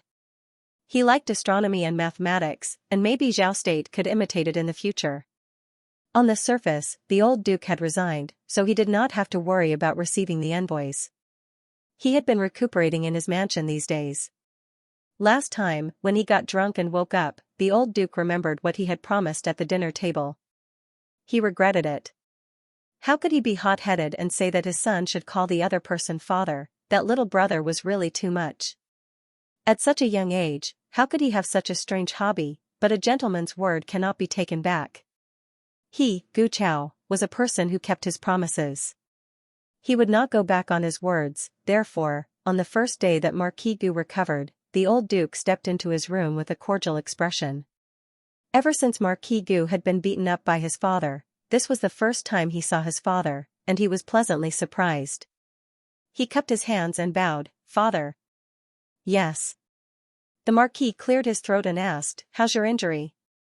Have you recovered?" His father was here to show concern for him. Marquis Gu was flattered, "I'm much better." "I made father worry, it's my fault." "There was no need to worry about you." The old duke coughed again and said, "I came to tell you something. I found a father for you." Marquis Gu was confused. "No, I can understand you finding a mother for me, but what do you mean by finding a father for me? Have you become so hardcore as you get older? What's wrong with not respecting your elders?" The old duke also realized that he had said something wrong and hurriedly corrected him, "I found a father for you." This sentence was no better than the one just now. Why else would military generals be said to be dumb with words? If the old chancellor was here, there would definitely be 100 ways to explain it beautifully and clearly. "It means that I have become sworn brothers, sworn brothers. According to seniority, you are also his son, so you have to call him father." The old duke simply brought him to meet his brother. Gu Jiao told the old duke that her surname was Gu. She used this surname when she was in the martial arts club, so it was not convenient to change it. Moreover, Gu Jiao was too lazy to change it. There were many people with the surname Gu in the capital. Not only did the old duke not suspect, but he also felt that the two of them were fated. They both had the surname Gu and even became sworn brothers. This kind of fate was hard to find. The old duke and Gu Jiao contacted each other through Taiha Martial Arts Club. They would leave letters and replies in the martial arts club. The old duke left a letter for Gu Jiao, inviting him to meet at the tea house tomorrow evening. He would bring his unfilial son. Gu Jiao quickly replied to him. There was only one word on the letter, okay. After Gu Jiao finished her work in the medical center, she changed into a gongzi outfit, put on a coquettish peacock feather mask, and happily went to the tea house. Today, someone was going to call her father. Gu Jiao waited quietly in the room of the tea house. Because she was a little excited, she swayed her legs in front of the chair a few times. The old duke was a punctual person, so he didn't let Gu Jiao wait for too long. He took Marquis Gu to the second floor of the tea house. Master Gu is here. The waiter said with a smile. Gu? Father? Your sworn brother's surname is also Gu? Marquis Gu inexplicably felt strange. The old duke glared at him. Don't offend him later. I know. How would I dare to offend your sworn brother? The old duke had been saying this all the way, as if he was afraid that he was insensible and would do something to the other person. What a joke. He was a marquis after all, and had been in the bureaucracy for many years. How could he not know how to deal with people? Wasn't it just calling him father? Godfather and godfather were both fathers. It wasn't a loss to call him father's brother. Creak, the old duke pushed the door open and said in a refreshed manner, Little brother Gu, big brother is here. Little brother? Shouldn't he call him little brother? Marquis Gu's mind was thinking of an old man about the same age as his own father. Who would have thought that when he entered the room, he would see a young man as white as jade? The young man was even wearing a coquettish peacock feather mask. Marquis Gu was completely dumbfounded. He was going to call this kid father. Gu Jiao couldn't hide her excitement any longer. She sat upright and still with her eyes wide open, looking at Marquis Gu. Hurry up and call him. The latest chapter of this book is not finished yet. For more exciting content, please scan the QR code below to download the app. Novels are updated at a faster rate. Millions of novels are free to read. Novels with connotations that can't be found online are all available here. https://www.zhhbqg.com/896428964286/113013503. HTML Genius memorized the website address in 1 second. www.zhhbqg.com Bikuga mobile reading website, mzhhbqg. The latest chapter of this book is not finished yet. For more exciting content, please scan the QR code below to download the app. Novels are updated at a faster rate. Millions of novels are free to read. Novels with connotations that can't be found online are all available here. Marquis Gu must not call him that. How old is this kid? Don't judge him by his mask. His eyes, hands, and even his figure revealed his age. He's about the same age as Yan. How can I call him father? His father is really too much. It's one thing to become sworn brothers at such an old age, but how did he get his own son involved? Did he really just pick him up? Otherwise, how could he cheat his son's father? What Marquis Gu didn't know was that not only did he have a father who cheated his son, he also had a daughter who cheated her father. Call him father. Old Marquis Gu reminded him with false bravado. Actually, he also knew that he went overboard. How could he let his son call his brother father? At most, he would call him uncle. But it was still the same sentence. He had already agreed. He was a person who cared about face, so he could only cheat his son. I won't. It was too embarrassing. Marquis Gu was also a person with integrity. His father cared about face, so did he. If he said he wouldn't call him father, he wouldn't call him father even if he was beaten to death. Old Marquis Gu couldn't back down and really raised his hand to slap him. It was simply too natural for a father to hit his son. Marquis Gu closed his eyes. Fine, hit me. I'll let you hit me. Call me father, I lose. However, Gu Jiao stopped the old marquis and used a charcoal pencil to write on a small piece of paper, Don't listen to teach slowly. As a father, you have to be patient. Gu Jiao wrote a few more words and showed them to Marquis Gu. Come, eat dinner. Marquis Gu glanced at the messy words and the corner of his mouth twitched. He seemed to understand how his father became sworn brothers with the other party. Just based on this ugly character, it was simply the same as the men of the Gu family. In the Gu family, even someone as outstanding as Gu Chongqing could write indescribably with a brush. So his father must have found a sense of intimacy with the other party's calligraphy, but then again, he couldn't speak? Was he a little mute? Marquis Gu sized him up. The mask covered half of his face, but judging from his eyes and chin, he should be an exquisite young man. What a pity. Marquis Gu sat down beside him. Now that her status was different, Gu Jiao looked at Marquis Gu differently from before. She showed great interest in Marquis Gu. She looked at Marquis Gu like an old father. Marquis Gu felt his hair stand on end. Is it really okay for a teenager like you to look at people like that? The dishes were quickly served. Marquis Gu was shocked. Why were they all his favorite dishes? Marquis Gu peeled a prawn. Gu Jiao showed a gratified and praising expression. Marquis Gu, no, I'm just peeling a prawn. Is it necessary? I'm not a retard. Then, Marquis Gu began to eat. Gu Jiao didn't say anything during the whole process, but Marquis Gu felt that her eyes were like this, look, look. He ate prawns. He knew how to eat prawns, look, look. He ate fish. He knew how to spit thorns. This was just Marquis Gu's imagination. He felt that she didn't mean that, but what was the meaning of her excited expression? You want to eat? Marquis Gu held the peeled prawn and asked Gu Jiao. He didn't want to ask, but he felt his hair stand on end from her gaze. Gu Jiao nodded. Marquis Gu put the prawn in her bowl. Gu Jiao tilted her head proudly.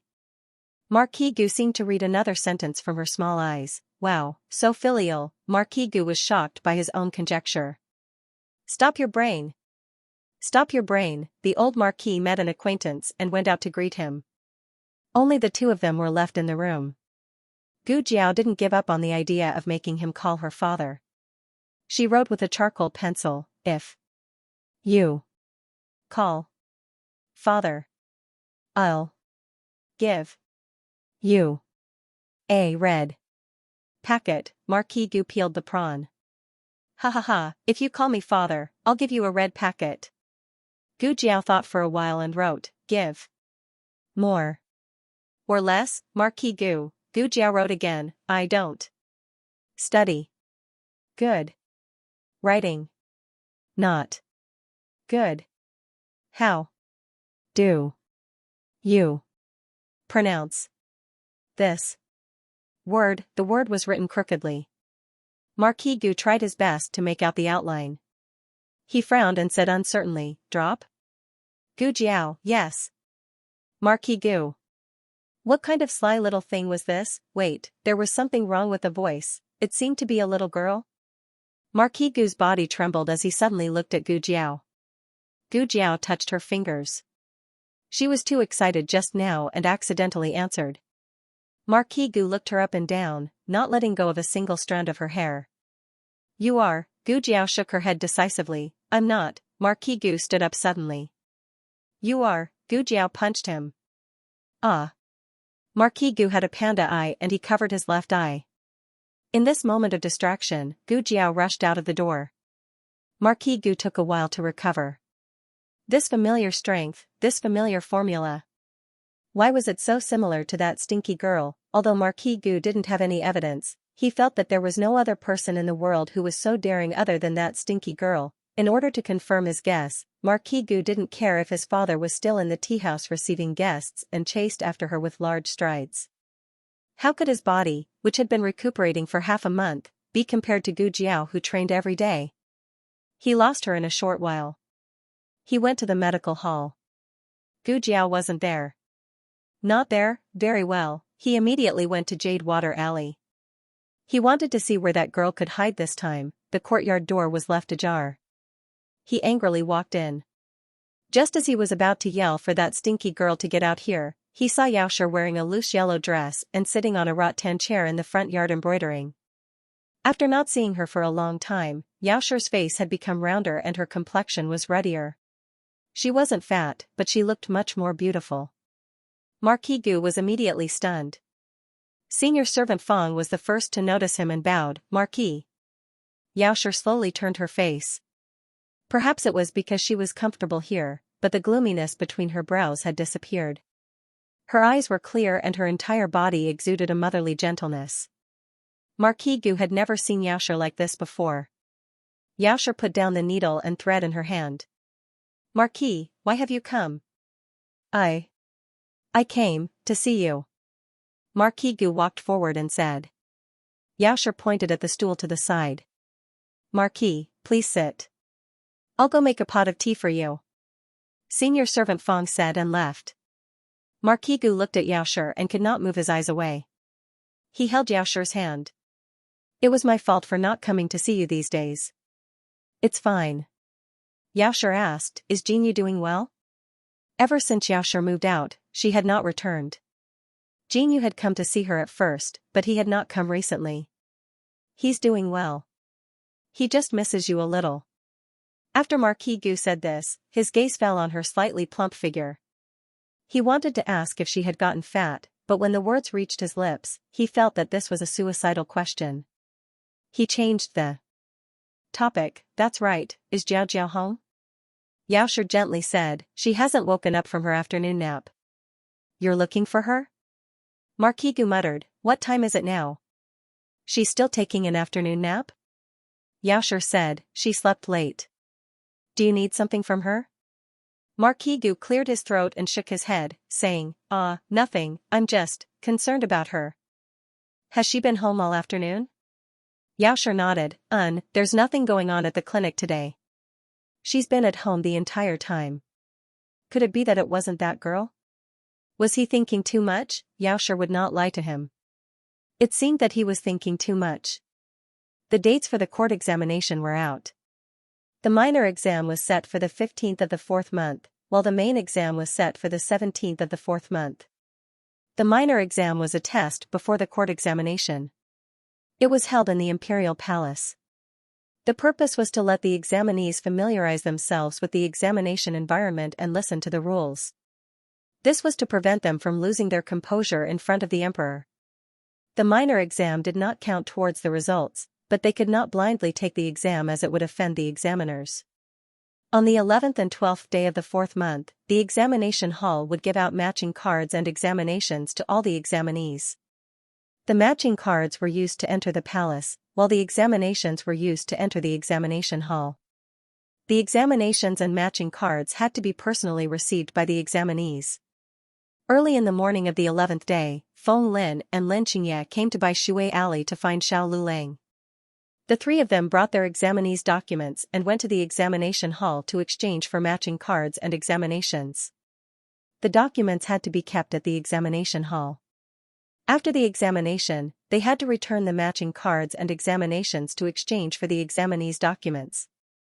The three of them met Du Ruhan at the entrance. In the examination, Feng Lin was ranked 176th while Lin Xianxia was ranked 123rd. Both of them were ranked towards the bottom.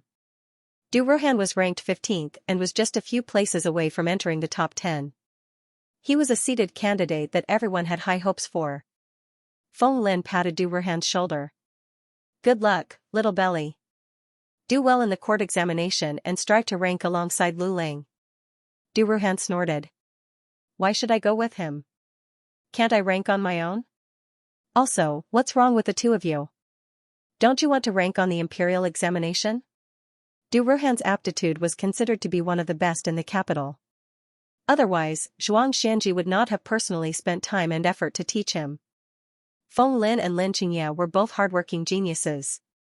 If they had not met a formidable teacher like Xiao Lulang, the two of them might not even be able to pass the examination. Rank on the imperial examination, the two of them should just forget about it. Du Ruhan saw that the two of them did not have much fighting spirit and hurriedly said, all right, let's not talk about this anymore. Let's go and line up. Let's see if the four of us can line up together. Although they could not cheat if they lined up together, it was still a psychological comfort in this unfamiliar and dignified environment. Xiao Lulang did not say anything and silently lined up behind the three of them. Lulang, come to the front. Feng Lin said. Du Ruhan snorted. You only know how to spoil him. Lin Xianxia also took a step back to make room for Xiao Lulang. Du Ruhan's mouth twitched. The examination numbers were the same as the court examination, and the seats were the same as well. When the four of them received their examination tickets, they saw two people sitting together. It was Du Ruhan and Xiao Lulang. Digression, he suddenly realized that today's chapter number was also very appropriate. The latest chapter of this book is not finished yet. For more exciting content, please scan the QR code below to download the app. Novels are updated at a faster rate. Millions of novels are free to read. Novels that cannot be found on the internet are all available here. https://www.zhhbqg.com/89642896428626/113010567. HTML Genius memorized this website's address in a second. www.zhhbqg.com Bikuj mobile reading website, mzhhbqg.com. The latest chapter of this book is not finished yet. For more exciting content, please scan the QR code below to download the app. Novels are updated faster. Millions of novels are free to read. Novels with content that cannot be found online are available here. Feng Lin said enviously, I really envy you for being able to sit next to Lu Lang. Their numbers were connected. If they were not front and back, then they were left and right. Du Ruhan rolled his eyes. What's there to be envious about? If you like it, I'll swap with you. He did not understand. When they were young, he and Feng Lin were the closest. Xiao Lulang was an outsider and had only lived here for a short time. How did he succeed in pushing him down? Feng Lin said, I want to swap, but I need the examiner's permission. Lin Xianxia also showed great envy. He also wanted to sit next to Xiao Lulang. Du Ruhan did not understand. No, what's wrong with you too? Sitting next to him means you can copy his exam papers or something? Feng Lin gave him a look that could only be understood, but not explained. You don't understand. As long as I sit next to Lu Lang, my heart will be at ease. Lin Xianxia also nodded. He felt the same. Feng Lin was from Song County. Although his family lived in the county, his grandparents and family lived in the countryside. To put it bluntly, he was a poor country boy who had never seen the world. The court exam was about to begin. He was about to meet the emperor of Zhao country. Just thinking about it made his legs go weak. Although Lin Xianxia was the son of the richest man in Yuzhou, since ancient times, merchants had a low status and were not respected in the world. When the Imperial College's students mentioned him, it was mostly because his family was filthy rich. There were even people who said that his ranking was bought with money. In short, Lin Xianxia was more afraid of meeting the emperor than Feng Lin. Xiao Lulang looked at the two. Don't think too much. Just take the exam normally. The emperor is not a poisonous snake or a beast. He will not punish the examinees for small matters. Du Ruhan snorted, you haven't seen him before. How do you know? Xiao Lulang did not respond. In fact, he was the one who felt the real pressure. He had a premonition that as long as he entered the palace, he would definitely attract the attention of the emperor. Although he had enough confidence to deal with it, he could not guarantee what the emperor's attitude would be. Feng Lin was also convinced by Du Ruhan. She was always targeting Lu Lang. He said, all right, let's not talk about this anymore. Let's go back. Little Belly, are you going back to the Zhuang family or are you coming with us? We plan to go to Liu Long's house to bet on the exam questions. Du Ruhan originally wanted to say that she didn't want to go, but she thought of something and asked, is Jianyang around? Xiao Lulang looked at him coldly. She's not here. Du Ruhan, in the end, Du Ruhan still went. Zhuang Xianji was an old-fashioned man. He would never bet on the exam questions. He believed that whether a person could pass the exam had nothing to do with luck. Therefore, for Du Ruhan to be able to reach where he was today, other than his own excellence, he had indeed put in more effort than ordinary people. Zhuang Xianji never talked about the exam questions, but Du Ruhan was full of knowledge. Gu Jiao wasn't at home today. She had just received a letter from Xuanningsiang. In the letter, Xuanningsiang said that her mother-in-law's health was deteriorating. Xuanningsiang asked her to pass a letter to Zhou Erzwang to see if he could come back to see his mother for the last time. Gu Jiao knew about Xuanningsiang's mother-in-law's health. She was aging normally. All the major organs were failing, and medicine couldn't reverse it. Gu Jiao didn't know much about the situation in the barracks. She wasn't sure if Zhou Erzwing could ask for leave to go home. It was said that Xue Ningxiang's mother-in-law could, but hadn't she passed away? Gu Jiao thought about it and decided to go to the barracks. Deputy General who was transferred back to the Hushan barracks. Gu Chongqing was also in this barracks. Gu Jiao didn't bother him. She only asked the guard to pass a message to Zhou Erzwing, saying that she would wait for him outside the barracks. Zhou Erzwing became Deputy General Hu's personal guard. His status was much higher than before, and no one would treat him perfunctorily anymore. The guard went to report. However, Zhou Erzwing was in the middle of training. He was the target of training, so he couldn't leave halfway. The guard asked Gu Jiao to wait. Gu Jiao didn't wait for long. Gu Chongqing came out from inside. Gu Chongqing was also in the middle of training. However, he was the one training others, so it didn't matter if he walked for a while. What a coincidence. Gu Jiao greeted him. Gu Chongqing nodded. How could there be such a coincidence? It was just someone's deliberate plan. Gu Chongqing had already told the guard that if a girl surnamed Gu came to the Hushan barracks, he must be informed. Just now, the guard went to inform Gu Chongqing first, and then went to inform Zhou Erzwing. Gu Chongqing didn't say anything about this. Gu Chongqing saw that she was holding a letter in her hand. He asked, "Are you going to send a letter to Zhou Erzwing?" Gu Jiao nodded. Yes. There's a letter from his family. His mother is seriously ill and hopes to see him for the last time. Can your barracks ask for leave? Of course. Gu Chongqing said lightly. The guard on the side was dumbfounded. Lieutenant, is it really okay for you to lie through your teeth like this? The general of the Hushan barracks was famous for being unreasonable. It was harder for a small guard like Zhou Erzwing to ask for leave than to ascend to the sky. Unless he didn't want to mingle in the barracks, he would be demoted when he came back. Gu Chongqing stretched out his hand. Leave it to me. You go back first, and I will tell him. Gu Jiao thought for a moment. Okay. Tell him to go to the medical center before he goes back. I have some things to take back. Gu Chongqing took the letter and watched Gu Jiao get on the carriage. Then, he turned around and entered the barracks. Deputy General who was not his subordinate, nor was he his immediate superior. He was General Rant's subordinate, and Deputy General who was General Qin's subordinate. He didn't have many personal relationships with General Qin and Deputy General Hu. He hesitated for a moment, but still went to Deputy General Hu's tent and told him about Zhou Erzwing. My younger sister and his sister-in-law are old friends. He also explained why he helped Zhou Erzwing several times. Deputy General Hu suddenly realized why Zhou Erzwing could ask the heir of the Marquis of Dingyanfu to personally deliver something. It turned out that there was this layer of relationship involved. Zhou Erzwing was a bumpkin from the countryside. His brother and sister-in-law were also countrymen. Their old friends should also be countrymen. Deputy General Hu had long heard that the daughter of the Marquis Fu was born with a wrong person and grew up among the commoners. Presumably, this was her. Gu Chongqing stopped talking about the matter of the family. Deputy General Hu also tactfully didn't probe further. He smiled and said, "This boy has been by my side for several years and has suffered a lot. He is bold and careful, and has also performed meritorious deeds. 1 year, he passed by Yuzhou while delivering a letter for me.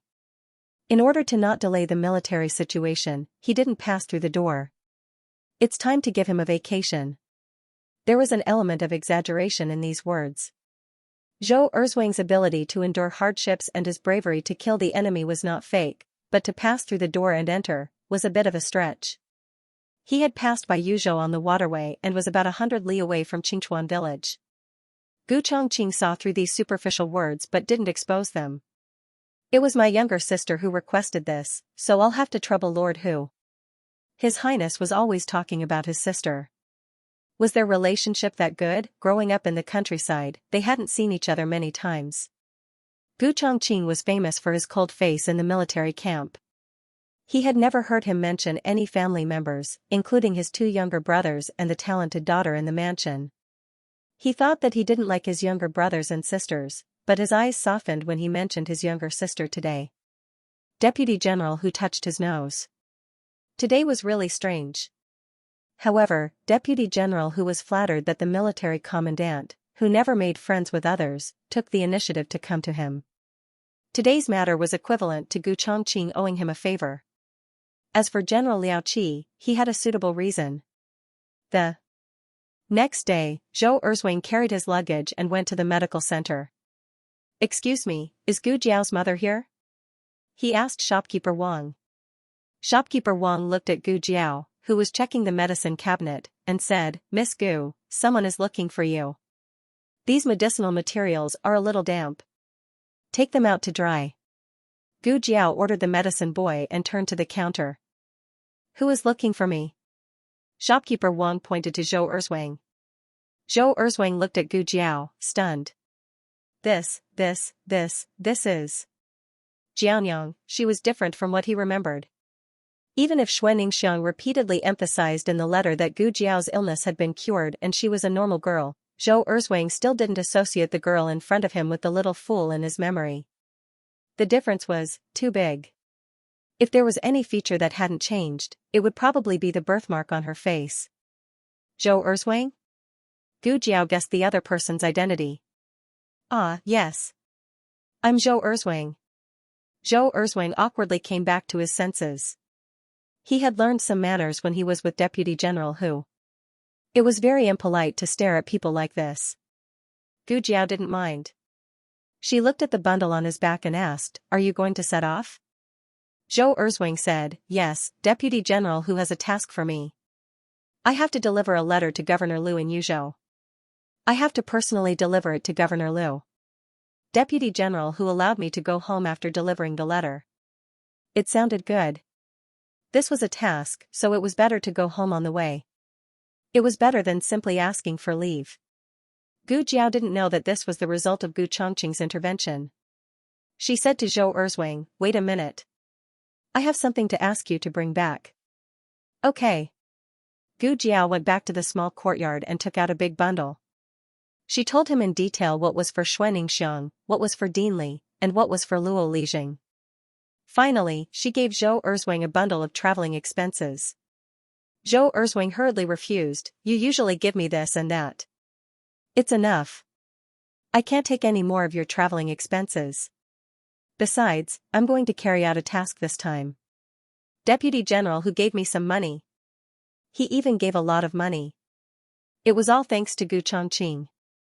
However, Deputy General Hu didn't let him know. He insisted on not accepting it. Gu Jiao didn't force him. "Okay. Be careful." "Oh. I'll go now." Zhou Erzwing suddenly felt lucky that he didn't bully Jianyang when he was young. He was quite magnanimous when he met her, but he was quite surprised.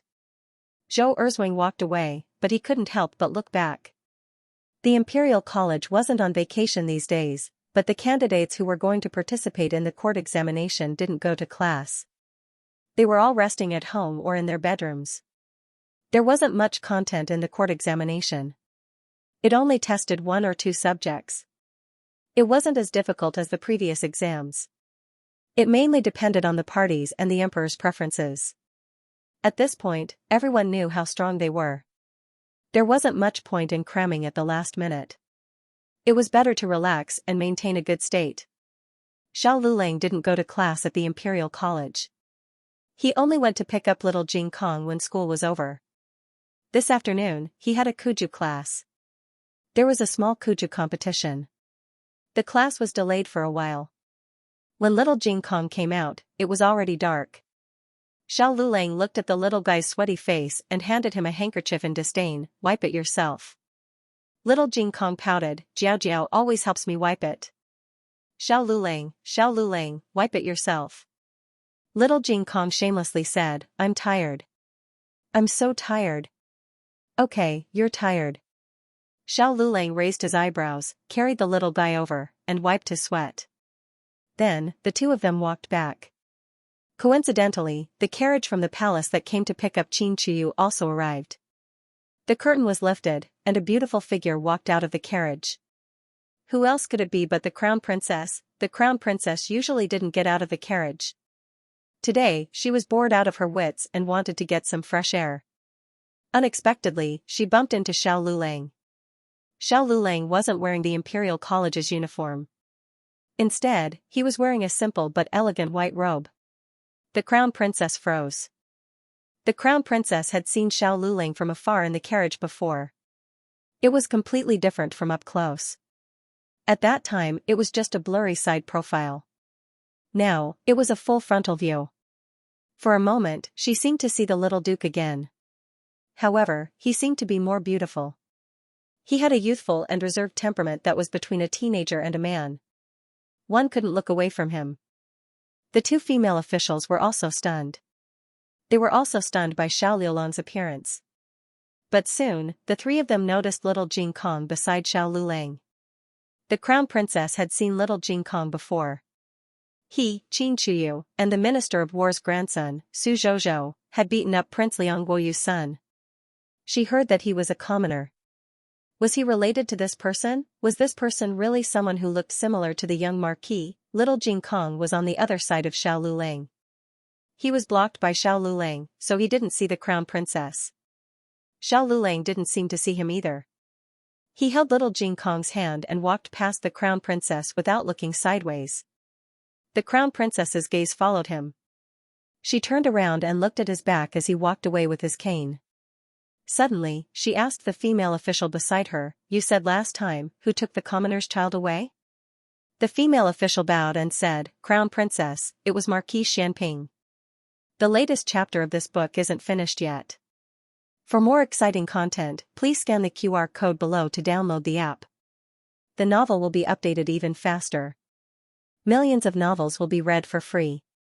There are all kinds of novels that you can't find online. https://www.zhhbqg.com/896428964286/1129844432.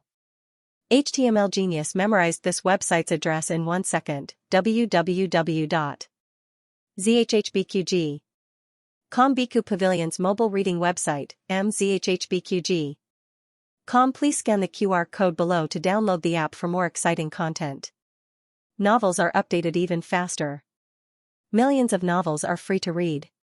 Novels with content that can't be found online are available here. After the Crown Princess received Qin Chuyu, she didn't immediately return to the palace. Instead, she took Qin Chuyu to Marquis Xuanping's estate. It wasn't convenient for her to visit the Marquis's estate, but Qin Chuyu was Marquis Xuanping's nephew. It was only right for him to visit Marquis Xianping.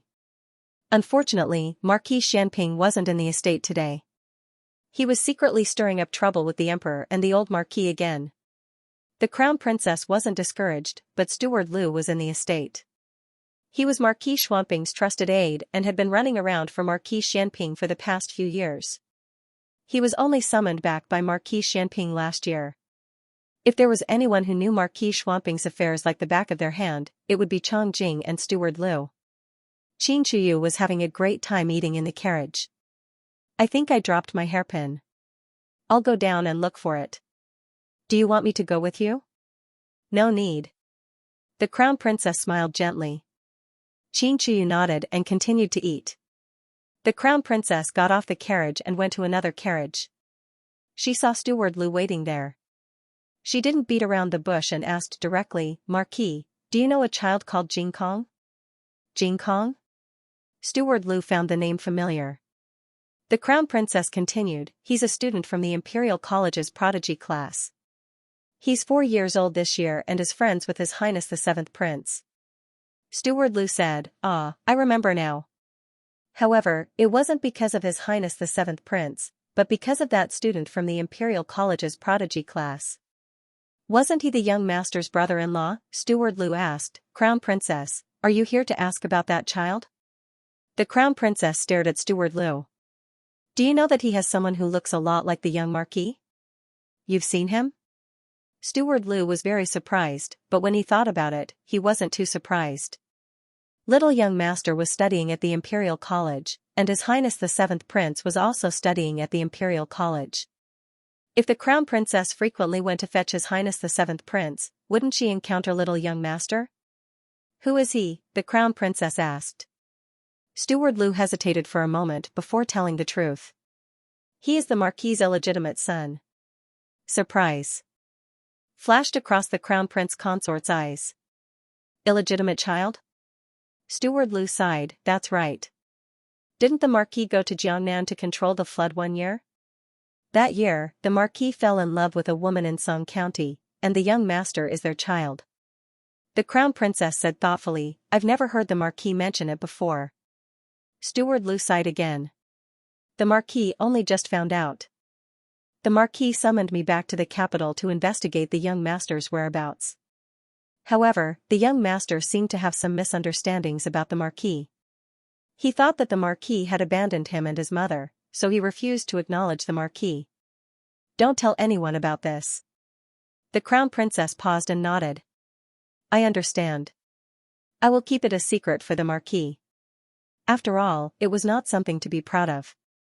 The Crown Prince consort didn't say anything else and turned to board the carriage. Was it because they were biological brothers that they looked so similar? But why did he feel that something was wrong? The Crown Prince consort brought Xianxia back to the palace. When they arrived at the palace gates, they ran into the Crown Prince who had just returned from the Ministry of Rites. The negotiations between the Liang and the Zhao were very successful. The emperor and the ministers believed that the Crown Prince and the Crown Prince consort contributed a lot. They treated the Liang envoys very well and didn't make any more mistakes like burning the pleasure boats. The emperor greatly praised the couple and let the Crown Prince and the Ministry of Rites host the court examination this time. The Crown Prince was very focused. These days, he went to the Ministry of Rites to study whenever he had time. He didn't make arbitrary decisions. Instead, he humbly asked for advice and received a lot of praise from the Ministry of Rites. Today, he had just been praised by the Minister of Rites and was in a good mood. When he saw the Crown Prince consort and Xianxia, he lifted the curtain of his carriage and said to them, Lin Lang, let seventh brother return to the Eastern Palace. Come with me. I want to go too. Xianxia instantly felt that the dessert in his hand didn't taste good. The Crown Prince said, go back and do your homework.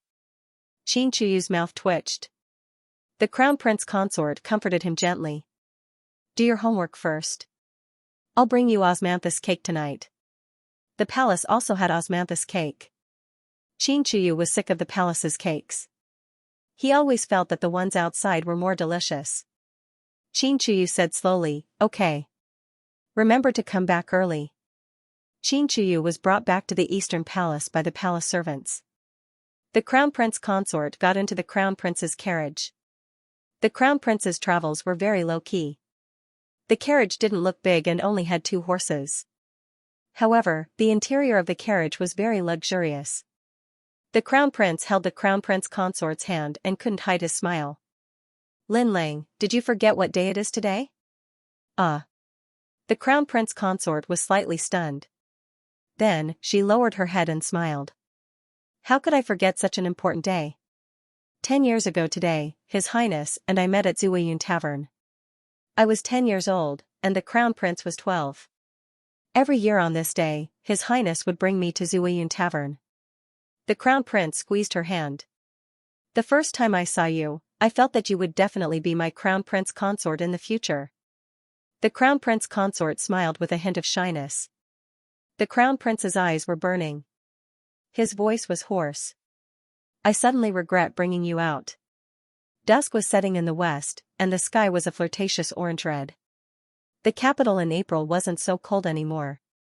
There was even a hint of warmth in the evening breeze. Little Jing Kong was held by Xiao Lulang as he skipped down the alley. That's right, he skipped down the alley. He rarely gave Xiao Lulang face unless Xiao Lulang was willing to take him to the medical center to find Gu Jiao. Little Jing Kong had already showered and changed into dry clothes. He smelled good. He could give Jiao Jiao a hug. You're not 3 years old anymore. Can't you be more mature? Xiao Liulang's hand was almost pulled off by the little guy. Little Jing Kong spread his other hand. But 4 years old isn't too old. The princess consort said that I'm still a baby. Xiao Lulang gave him a contemptuous look. You're in charge of the sky, the earth, and the air every day. You even care if your brother-in-law gets first place in the exam. How can you say something like that, baby? Xiao Lulang was thunderstruck. Little Jing Kong didn't receive his brother-in-law's look. He was in high spirits and started to sing, "I'm the Mount Tai next door, catch the vine of love, ow, ow, don't be afraid of my Luling." Xiao Liulong's body trembled. "Shut up, little monk. I want to eat that." Little Jing Kong suddenly stopped his beautiful throat slitting and pointed at an alley that was emitting the aroma of sesame seeds as he spoke. Xiao Lulang chuckled. "That's an alley. You can eat it if you want." Little Jing Kong was furious. "Don't you smell the aroma? It's the smell of Jiao Jiao's favorite food."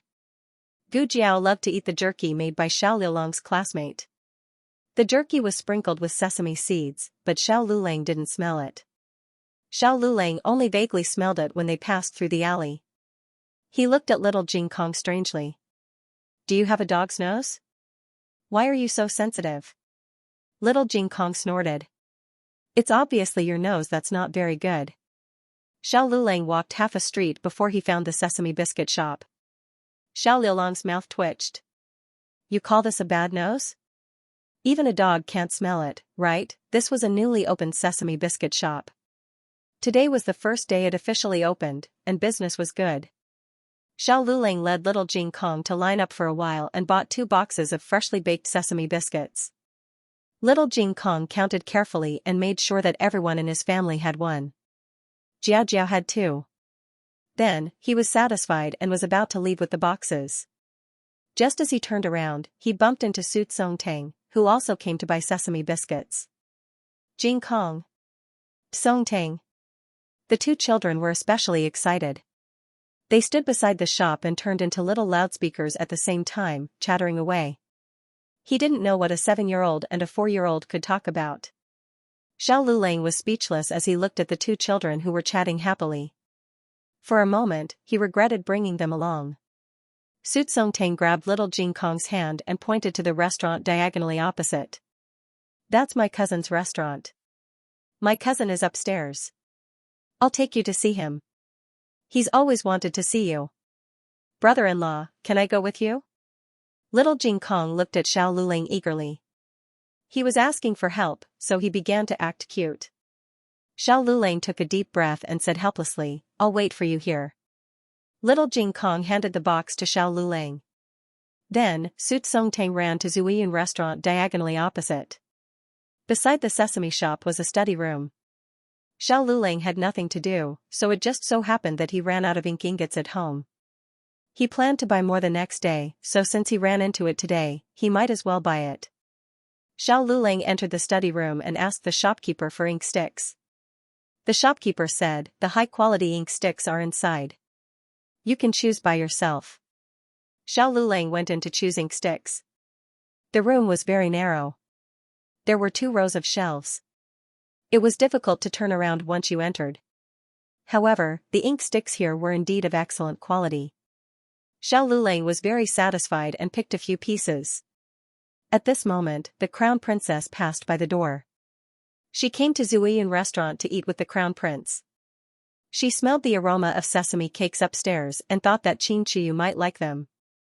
So, she came down to pick a box of sesame cakes for him. However, she saw a familiar figure when she passed by the study room. She hurried in. "Madam, what are you?" Before the shopkeeper finished speaking, the crown princess walked over. Xiao Lulang finished picking out the ink sticks and was about to leave when a figure walked in. The moment the figure walked in, the first row of shelves suddenly fell down, slamming the door shut and blocking it. Digression, Jiao Jiao. The latest chapter of this book is not finished yet. For more exciting content, please scan the QR code below to download the app. Novels are updated faster. Millions of novels are free to read. There are all kinds of novels that you can't find online. https://www.zhbqg.com/89642896428226/1129818898. HTML Genius memorized this website's address in 1 second. www.zhhbqg.com Biku Pavilions. Mobile reading website, mzhhbqg.com. The newest chapter of this book is not finished. For more exciting content, please scan the QR code below to download the app. Novels are updated even faster. Millions of novels to read for free. Novels with content that cannot be found online are available here. This situation was out of everyone's expectations. Even the Crown Princess stilled slightly. The moment the bookshelf fell, she instinctively took a few steps forward to avoid the unexpected disaster. But this room was narrow to begin with. After taking a few steps forward, she almost collided with Xiao Lulang. Xiao Lulang was the first to hear the sound and knew that someone had entered. Following that, the bookshelf collapsed and hit the door. There were no oil lamps or windows in the room. The moment the door closed, the room plunged into endless darkness. He didn't see who it was, but he instinctively took a step back, almost pressing himself against the wall. Xiao Lulang had not been unapproachable for a day or two. From the moment Feng Lin met him, he found that he had a serious obsession with social cleanliness. However, Feng Lin's skin was thicker and he always moved closer to Xiao Lulang. The Crown Princess was slightly embarrassed by the other's action of avoiding suspicion.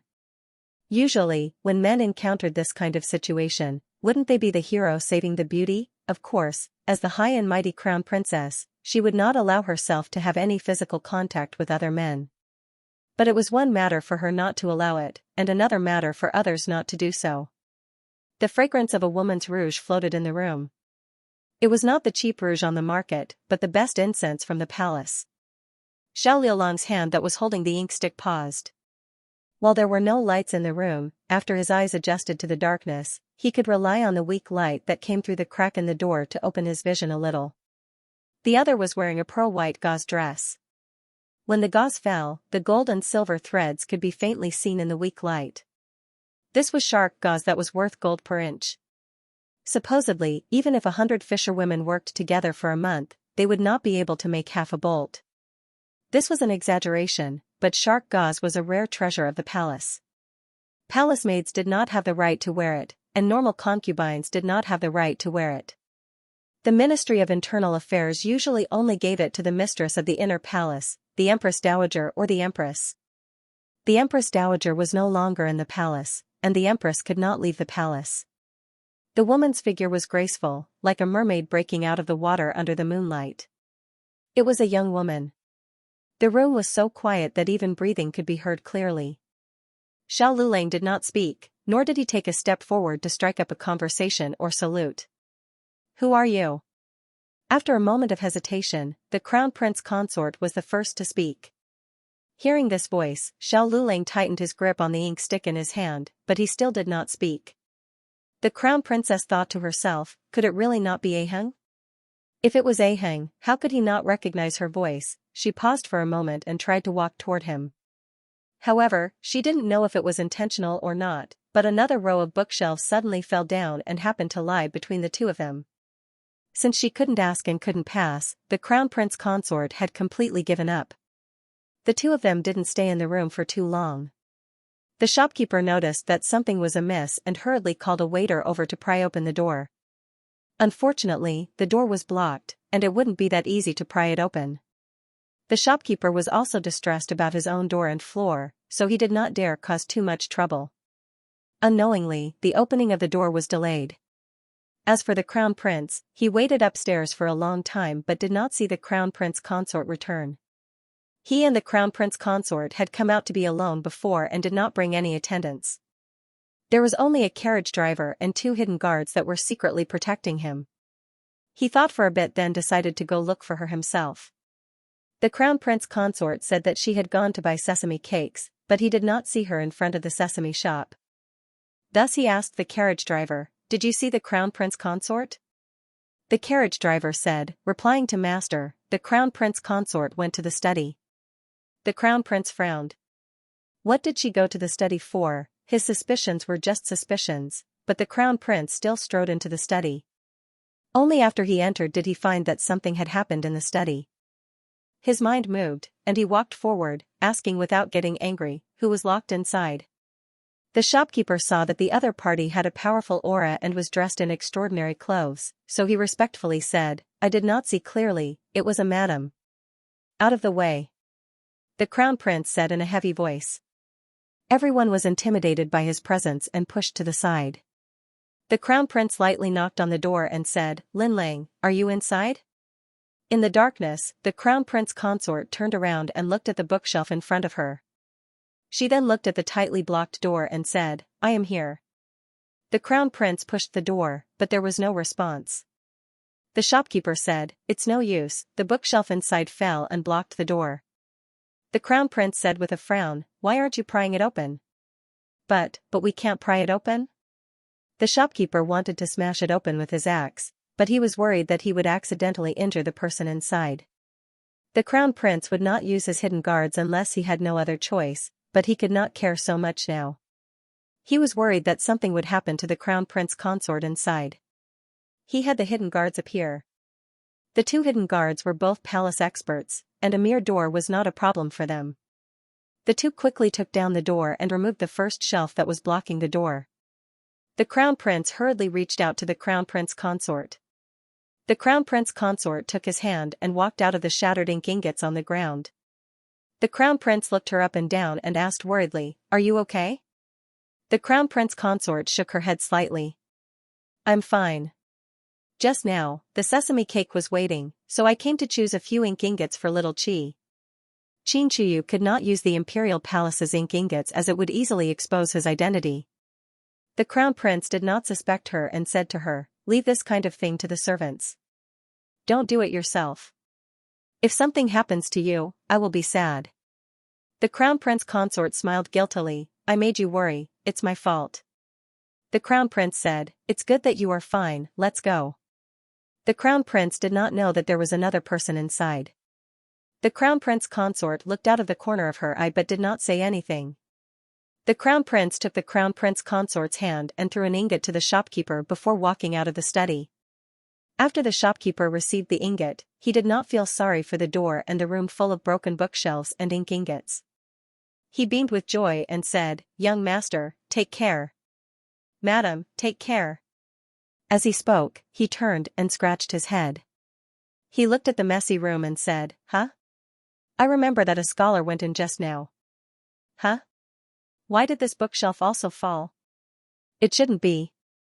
He had fixed this bookshelf properly and did not put anything heavy on it. How did it fall? Just as he was thinking, Xiao Lulang bent down and walked out from under another toppled bookshelf. The shopkeeper was stunned. There really is someone." Xiao Lulang did not say anything. He paid for the ink ingots and gave some extra money. The shopkeeper was about to ask when he said, "Loss." The loss of the second bookshelf. The shopkeeper was stunned. After little Jing Kong and Su Zhozhou met his relatives, they went back to the sesame cake shop to meet up with Xiao Lulang, accompanied by Su Zhozhou and the servants of the Su family. Little Jing Kong was a careful child. He quickly noticed that there was something wrong with his brother-in-law's hand. He stopped and looked seriously at Xiao Liulang's right hand, which was hanging in his wide sleeves. "What's wrong with your hand?" "It's nothing," Xiao Lulang said lightly. Little Jing Kong did not believe him. He grabbed Xiao Liulang's sleeve and saw a red and swollen hand. His eyes instantly widened. "It's all swollen. How did you get it? Does it hurt?" Xiao Lulang suddenly smiled and pinched his little face. "You care about me so much?" Little Jing Kong slapped away his hand that was messing around with his face and said seriously, "I'm just worried that you won't pass the exam. Jiao Jiao bet that you'll be the top scorer. I bet all my money on you." Xiao Lulang. As soon as they arrived at the medical center, little Jing Kong found Gu Jiao, who was drying medicinal herbs in the backyard. He started to complain about his bad brother-in-law. "He hurt himself when I wasn't looking at him." Gu Jiao put down the medicinal herbs in her hand and looked at Xiao Lulang, who was walking over. "Where are you hurt? Let me take a look." Then she said to little Jing Kong, "Go and play with Sister Jiangli, okay?" Little Jing Kong obediently went to find little Jiangli. Gu Jiao brought Xiao Lulang back to her courtyard. There was a consultation room in the medical center, but it was for outsiders. He was different. Xiao Lulang had been to the medical center several times, but he had never entered Gu Jiao's room. It was not like a study room with simple furniture. There was even a small bed behind the screen for her to rest on. The two of them sat outside the screen. The screen was not a landscape or flower or bird screen that ordinary girls liked. It was a plain light blue without any patterns. Her preferences were always a little different. The two of them lived under the same roof, but for some reason, this room that belonged to Gu Jiao alone made Xiao Luling feel as if he had broken into her boudoir. Xiao Liulong's expression changed slightly. Gu Jiao rolled up his sleeves.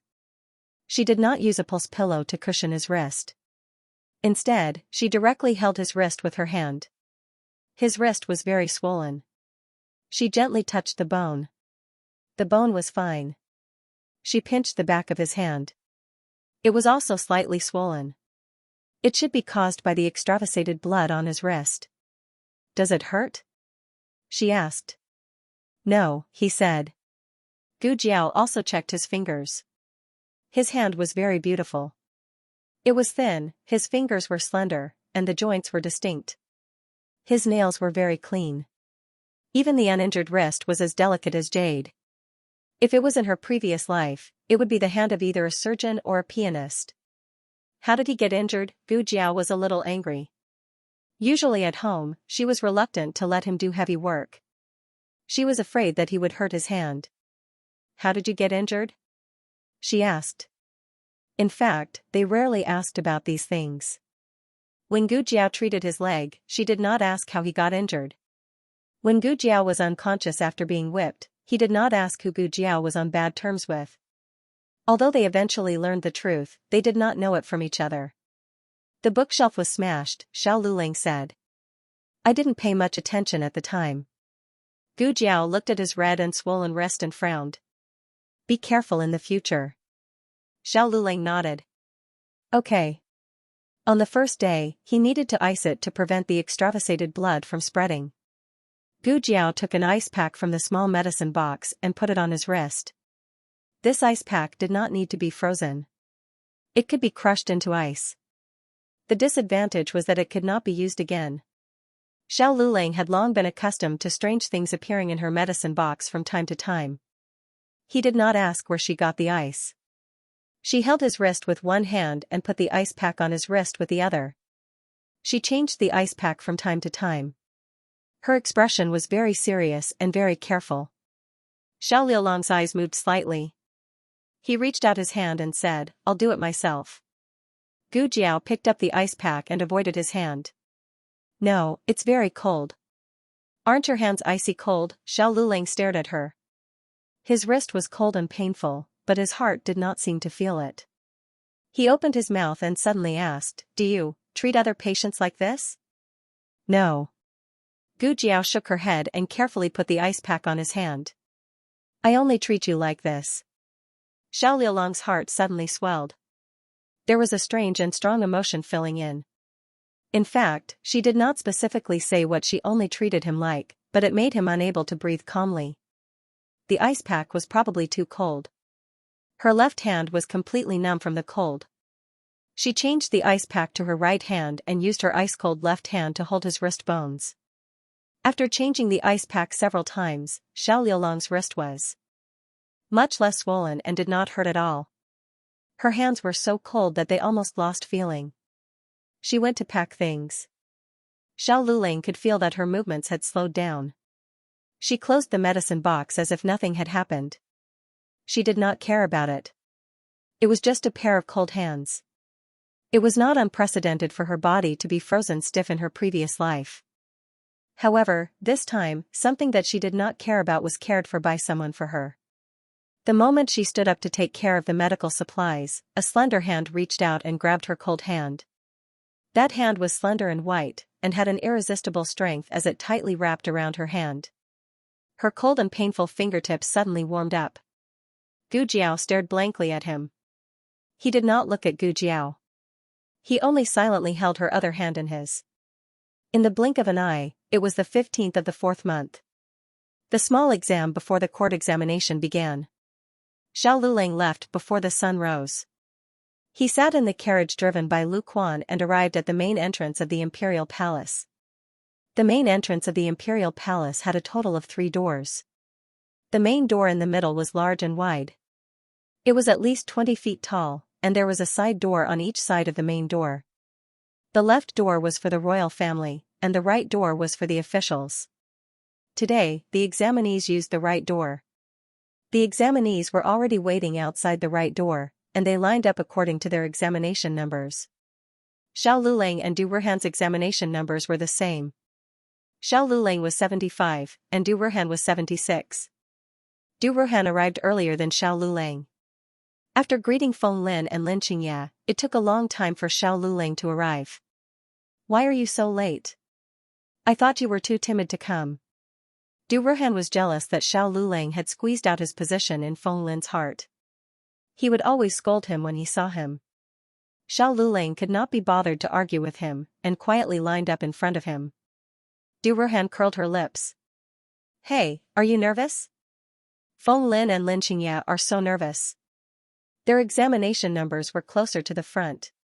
One was 21, and the other was 37. It was said that they were ahead of Xiao Lulang and Du Ruhan, so the two of them were trembling. Fortunately, the rest of the examinees were trembling as well. There were not many who were not trembling. Firstly, they had never been to the palace before, so they were a little nervous. Secondly, it was especially cold today. It was already the 4th month, and the weather should have been good by now. However, it suddenly rained last night, causing the temperature to plummet. At this moment, there was even a strong wind blowing. Xiao Lulang glanced at him. "Are you nervous?" Du Ruhan snorted. "What do I have to be nervous about?" Xiao Lulang's gaze swept across him. "If you don't tremble, you will be more convincing." When the time was up, the right side door opened. The officials from the Ministry of Rites began to inspect the examinees. After the inspection, a eunuch and an official from the Ministry of Rites would lead the examinees into the Hall of Supreme Harmony in the Imperial Palace. This time, there wasn't much of a body search. After all, everyone was no longer an ordinary high scholar. Everyone was a tribute scholar. Even the weakest among them was a grand scholar. What was a scholar? That was a preparatory official of the imperial court. "Ai, Xiao Liuzi, do you know who that is?" Halfway there, Du Ruhan suddenly pulled on Xiao Liulang's sleeve and used his eyes to signal him to look at a square-faced tributary scholar not far away. Xiao Lulang said indifferently, "How come you talk more than Feng Lin?" The two of them really talked a lot. This was called birds of a feather flocking together. Du Ruhan clicked his tongue. "If you don't want to listen, then forget it." Xiao Lulang actually knew who Du Ruhan was referring to. That was Grand Secretary Yuan's grandson, Yuan Yu. Just now, when he was in line, he heard the officials from the Ministry of Rites greet Yuan Yu and call him Young Master Yuan. The Minister of Rites was Grand Secretary Yuan's disciple, so it was not surprising that he would take care of Yuan Yu. As for the Minister of Dependencies, he was Grand Tutor Zhuang's disciple, so he would most likely favor. Royal Prince N's exam number was behind Xiao Lulang and Du Ruhan, so Xiao Lulang did not see him. All the examinees took the exam in the main hall of the Hall of Supreme Harmony. There was a mat, a writing desk, and brushes, ink, paper, and inkstone provided by the imperial court. The examinees had to sit and answer the questions. The invigilators were officials from the Ministry of Rites and the Minister of Dependencies. After the examinees listened to the Minister of Rites' instructions and singing, they cupped their hands in salute and began to sit down. The small exam only tested the 8-part essay. This time, there was no cut and match question. The question was, the Tao is not far from people. People are far from the Tao, so they must not think of the Tao. This sentence came from The Doctrine of the Mean, Chapter 13. It meant, the Tao is not far from people. If someone pretended to be profound and caused the Tao to be far from people, then they could not practice the Tao. There were many entry points for this question. It could explore the nature and form of the Tao, and it could also delve into the degree and method of practicing the Tao. The examinees were not used to being given such a simple question after going through rounds of cruel childhood examinations, provincial examinations, and metropolitan examinations. Thus, a strange scene appeared in the examination hall. All the examinees looked at the exam papers on the table in confusion, seriously suspecting that the invigilators had given them the wrong answers. The exam begins. The Minister of Rites reminded. The examinees seemed to wake up from a dream. They took out their draft papers and began to solve the questions. If there was no difficulty in this exam, it would probably be the time. There were only 4 hours. However, seeing that the exam questions were not difficult, this amount of time was enough. Even Feng Lin and Lin Xianxia did not feel too much pressure. The small exam did not count towards the total score. Its main purpose was not to select talents, but to warm up for the court examination. It was also to learn the etiquette and rules of the examination hall. The Minister of Rights and the Minister of Dependencies worked together to invigilate the exam. Xiao Luling sat in the second-last seat in the first row. This seat did not attract the attention of the invigilators, but there was a crutch beside him. The Minister of Dependencies immediately noticed the crutch. He asked the eunuch beside him in a low voice, "Who is that?" The eunuch counted Xiao Liulang's exam number, looked at the cards in his hand, and said, "He is a supervisor of the Imperial College." "Why is it a?" the Minister of Dependencies wanted to say, "Why is he a cripple?" Just as the words were about to come out of his mouth, he felt that it was inappropriate. Since the court had relaxed the requirements for the imperial examinations, then as an official of the court, he should accept it. However, the Minister of Dependencies could not help but look at Xiao Luling. This was not his fault. Since the beginning of the court, there had not been a cripple who had come to take the imperial examinations. Especially those who had made it to the court examination. There were many who had scars on their faces. Could this kid have scars on his face as well? Wouldn't that scare His Majesty? The Minister of Dependencies decided to take a look. If he was really ugly, then no matter what, he would drop him. At the very least, he could not present his exam paper to the emperor. They could not afford to frighten the emperor. As a result, the Minister of Dependencies walked up to Xiao Luling to take a look.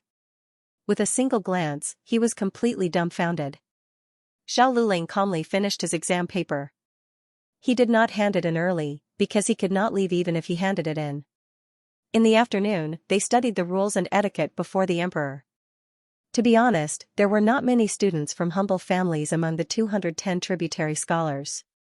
It wasn't that they did not work hard enough, but rather that their educational resources and system were far inferior to those of noble families. If a family wanted to raise a grand scholar, they would often have to put in a great deal of effort. For example, the children of the Yuan family and the Zhuang family had great scholars like Grand Secretary Yuan and Grand Tutor Zhuang as their teachers. Just a few words of advice from them would be enough for the children of the family to benefit greatly. Even a Jiangnan scholar like Wang Yuan, who came from a scholarly family and had 2 grand scholars in his family, could also provide him with good guidance. It was difficult for the children of humble families to make a name for themselves.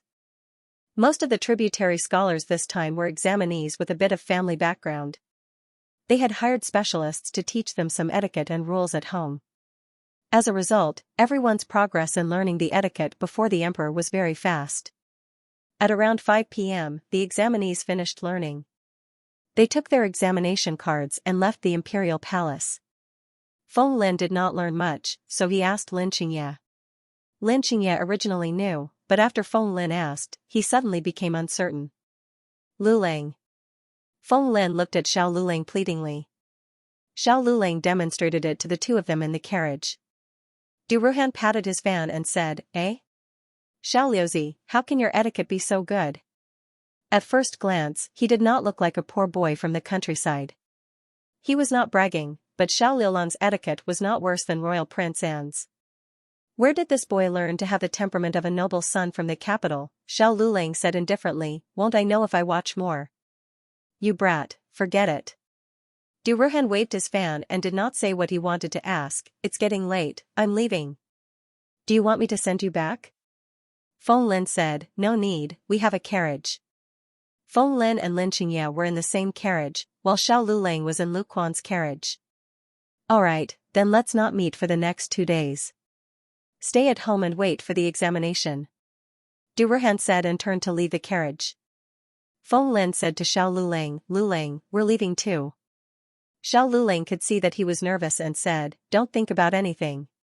Her Majesty is not a poisonous snake or a ferocious beast. Even if something goes wrong, she will not do anything to you. Just focus on the examination. The same goes for you." He looked at Lin Xianxia. The court examination does not test 8-part essay. It only tests on strategy questions. You have improved a lot in this year, so just focus on the questions. Xianxia had been learning from Xiao Lulang for so long, but Xiao Lulang had always been a strict teacher and had never praised him. It seemed that no matter how hard he tried, he could not satisfy Xiao Lulang, but just now, Xiao Lulang said that he had improved a lot. Xianxia was even more efficient than when he was praised by the teachers of the Imperial College. Xiao Lulang nodded. Don't study for the next 2 days. Focus on the examination. Xianxia, who had been praised, got off the carriage with high spirits and sat in his own carriage with Feng Lin. For the next 2 days, they stayed at home and did not go out. On the 17th, the court examination officially began. That day, all the colleges in the capital were on holiday, including the Imperial College. More than 200 examinees were waiting outside the palace gates before daybreak. One of the examinees had left his examination token at home and was so anxious that he almost fainted. Fortunately, the owner of the inn he was staying at discovered the token and personally rushed over to deliver it to him. Although the court examination did not discriminate against candidates, if one did not take the examination, they would still be discriminated against. The inspection for the court examination was stricter. Some of the parents of the candidates who lived in the capital also came. However, they were not allowed to get close to the palace and were stopped a few hundred meters away. Imperial court officials like Grand Tutor Zhuang and Grand Secretary Yuan were exceptions.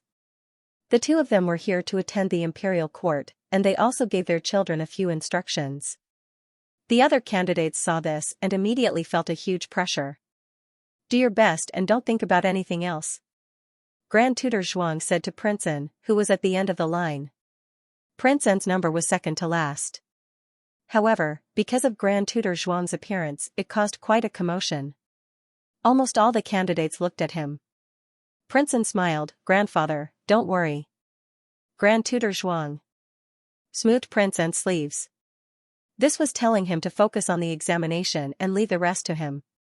With Prince N's ability and Grand Tutor Zhuang's influence, why would he worry about not getting first place? As for the potential threat, he had 100 ways to make them lose their exam. At this moment, the candidates were extremely envious. They envied Prince N's talent and family background. Grand Tutor Zhuang could not stay for too long and turned to leave. Suddenly, a tall and majestic figure approached him. Oh? Isn't this Grand Tutor Zhuang? What a coincidence.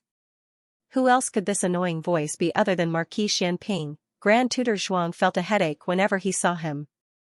The person he hated the most in the imperial court was Marquis Xianping. Grand Tutor Zhuang held the ceremonial tablet in his hand and said faintly, I should be the one saying this. The sun is not even high up in the sky. Why is Marquis Xianping here? Everyone knew that Marquis Xianping never attended court early. There were many people here and Marquis Xianping was still polite. He said elegantly and calmly, I am the same as you. Grand Tutor Zhuang snorted. The same as him? What was the same as him? Was he also here to send his children to the court examination? Who? The two useless bastard sons and his family? Marquis Xianping ignored Grand Tutor Zhuang's disdain. He curled his lips and strode forward. Marquis Xianping's aura attracted everyone's attention. The candidates wanted to look but did not dare. They were so nervous that they did not even dare to breathe loudly. Marquis Xianping stopped beside Xiao Lulang. He raised his hand and seriously and solemnly straightened Xiao Liulang's clothes. Digression. Are there any more monthly tickets? The latest chapter of this book is not finished yet. For more exciting content, please scan the QR code below to download the app. Novels are updated faster and more complete. Millions of novels are free to read. Novels with connotations that cannot be found online are all available here. https://www. zhhbqg.com/8964289642826/11295436. HTML Genius memorized this website's address in 1 second. www.zhhbqg.com Bikuga mobile reading website, mzhhbqg.com. The newest chapter of this book is not finished yet. For more exciting content, please scan the QR code below to download the app. Novels are updated even faster. Millions of novels are free to read. Novels with content that cannot be found online are available here. Everyone was dumbfounded by Marquis Xianping's actions. What was going on? The great Marquis Xianping was helping an examinee tidy up his clothes? This was not as simple as ordinary affection. Usually, only people who were very close to him or someone who valued him would do this. Xiao Liulang's reputation in the capital could not be considered great, but in the imperial examination circle, he was completely famous. He came from a poor family, but in the spring examination, he was tied with An Junwang for first place. This made him famous. In addition, he was not good at walking, which made people pay more attention to him. He was very easy to recognize. After all, there was no second cripple participating in the court examination. Most people's first reaction when they saw him was, "Isn't this brat too good-looking?" Their second reaction was, "How could he be a cripple?" And after these two reactions, this little cripple actually passed the Huiyuan exam. Everyone felt pity for him, envy, disdain. In short, their emotions were very complicated. But no one present expected him to enter Marquis Xianping's eyes. That's right, even though Marquis Xianping had shown that he valued Xiao Liulang, no one guessed that they were father and son. Everyone muttered to themselves, wasn't Marquis Xianping a general? Didn't he look down on those pedantic scholars the most? How many outstanding talents had appeared in the past spring examinations? Why didn't Marquis Xianping favor any of them? What part of this little cripple moved Marquis Xianping to make Marquis Xianping, who never went to court early, get up early to send him to the examination hall? Xiao Liulang still did not change. There was no joy or gratitude. Marquis Xianping was not angry, and continued to tidy his clothes. Marquis Xianping had never been a very good father. He spent most of his time in the military camp and paid little attention to his son at home. Xiaoheng was able to become the most talented youth in the capital. Other than his talent, it was mostly due to Princess Xinyang's efforts. Princess Xinyang was both a loving and strict mother. She had studied poetry and books since she was a child. She hoped that her son would also be full of wisdom in the future. She taught him with all her heart. Thus, Xiaoheng was born in the eyes of the world. When Xiaoheng was very young, he would wait at the entrance of the residence every day and recite poems to him. But he always came back very late, and Xiaoheng would fall asleep on the doorstep. Otherwise, Xiaoheng would recite it. He listened perfunctorily and nodded. Xiaoheng was very angry and said, "You didn't listen, you didn't listen. I clearly memorized 3 words wrongly." The young and impetuous Marquis Xianping could not lose face in front of his son. Thus, to cover up his lack of talent, he would bluff and get angry at his son. What's so great about reciting poems? A real man should go into battle, kill the enemy, and protect the country. Can you hold a gun, or can you wield a knife? Xiaoheng was very hurt. Before Marquis Xianping had learned how to be a good father, Xiaoheng had died in that fire. Only he knew how much regret he had. Marquis Xianping looked at the expressionless Xiao Liulang and was momentarily absent-minded. He quickly came back to his senses and patted Xiao Liulang's shoulder, then pinched his sleeve. "Go in." This was the first time he had sent someone into the examination hall. He did not have much experience and did not know what to do.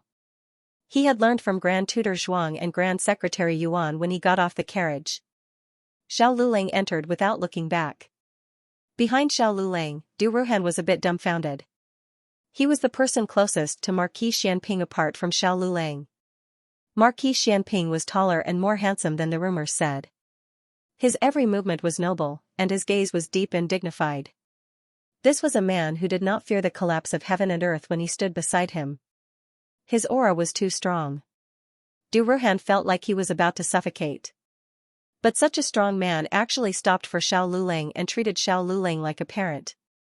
Du Ruhan was about to go crazy. He was really jealous. What kind of dog's hit luck did this guy have? Xiao Liulang did not know that he was receiving Du Ruhan's jealous eye rolls the entire way. They entered the main hall of Taihe Palace and found their seats according to their exam numbers. It was no different from the small exam. The court exam only lasted for 1 day and only tested 1 subject.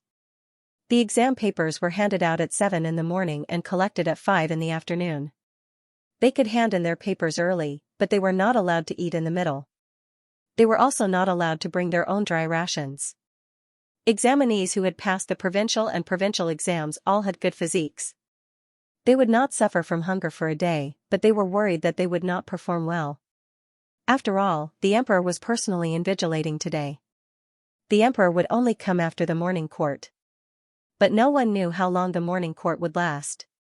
What if the emperor suddenly appeared behind them while they were writing? That scene was quite scary just thinking about it. After a series of greetings, the exam officially began. The officials of the Ministry of Rites handed out the exam papers to each examinee. The Minister of Rites, the Minister of Ceremonies, and 4 cabinet scholars sat on 2 stools at the front of the exam room. There was a table and chair in the middle, which should have been reserved for the emperor. Other than the invigilators, there were also imperial guards and eunuchs on duty. Thus, even though there was no separate exam room, it was still very difficult to cheat in front of so many pairs of eyes.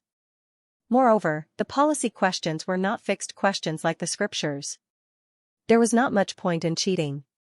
Xiao Lulang quickly received his exam paper. This was a question set by the emperor. Ask the emperor's policy and the emperor's heart. How to govern the country. After experiencing the question of removing the vassals and the virtuous, this question was much more gentle.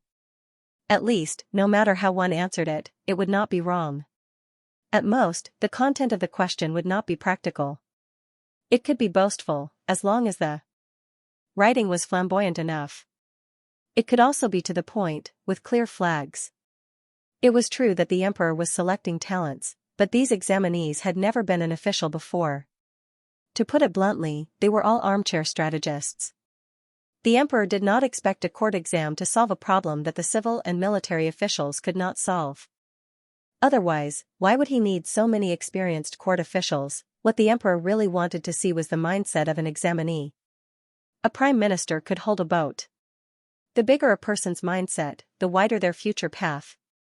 Most of the examinees did not realize this point. They were all racking their brains, scratching their ears and cheeks, thinking of new ways to govern the country. Xiao Lulang was not in a hurry to write. He first wrote a draft in his mind. He did not have the habit of writing drafts, but drafts were an important piece of evidence when checking the results. He would usually leave 1 or 2 drafts. After about 2 hours, he deliberated over his wording, deleting and deleting. After about 2 hours, he began to answer the exam paper. This was a policy question. Before answering, one had to be matched by an official to show that one was answering the emperor's question.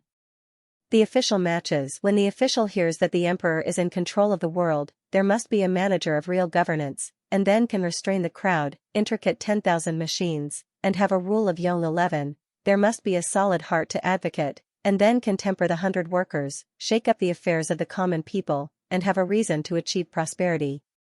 Establishing rules and regulations, enforcing laws and regulations, suspending the various images on the way's surface, placing them in the middle of the command armor, first in the rocky corridors, then scattered in the various departments and hundreds of manors, reaching to the corners of the seas of the commanderies. Passing through the latitude of the great and the great, there is nothing not prepared, everything is strictly guarded, there is no leak. What is a solid heart? Shake up laziness, encourage shrewdness, it originates from the depths of the abyss, rises in the midst of the secret, begins in the palace, the wind in the chariot, pouring into the wilderness of the frontier, falling into harmony, the mind, the body, the shape, the bones, the consort.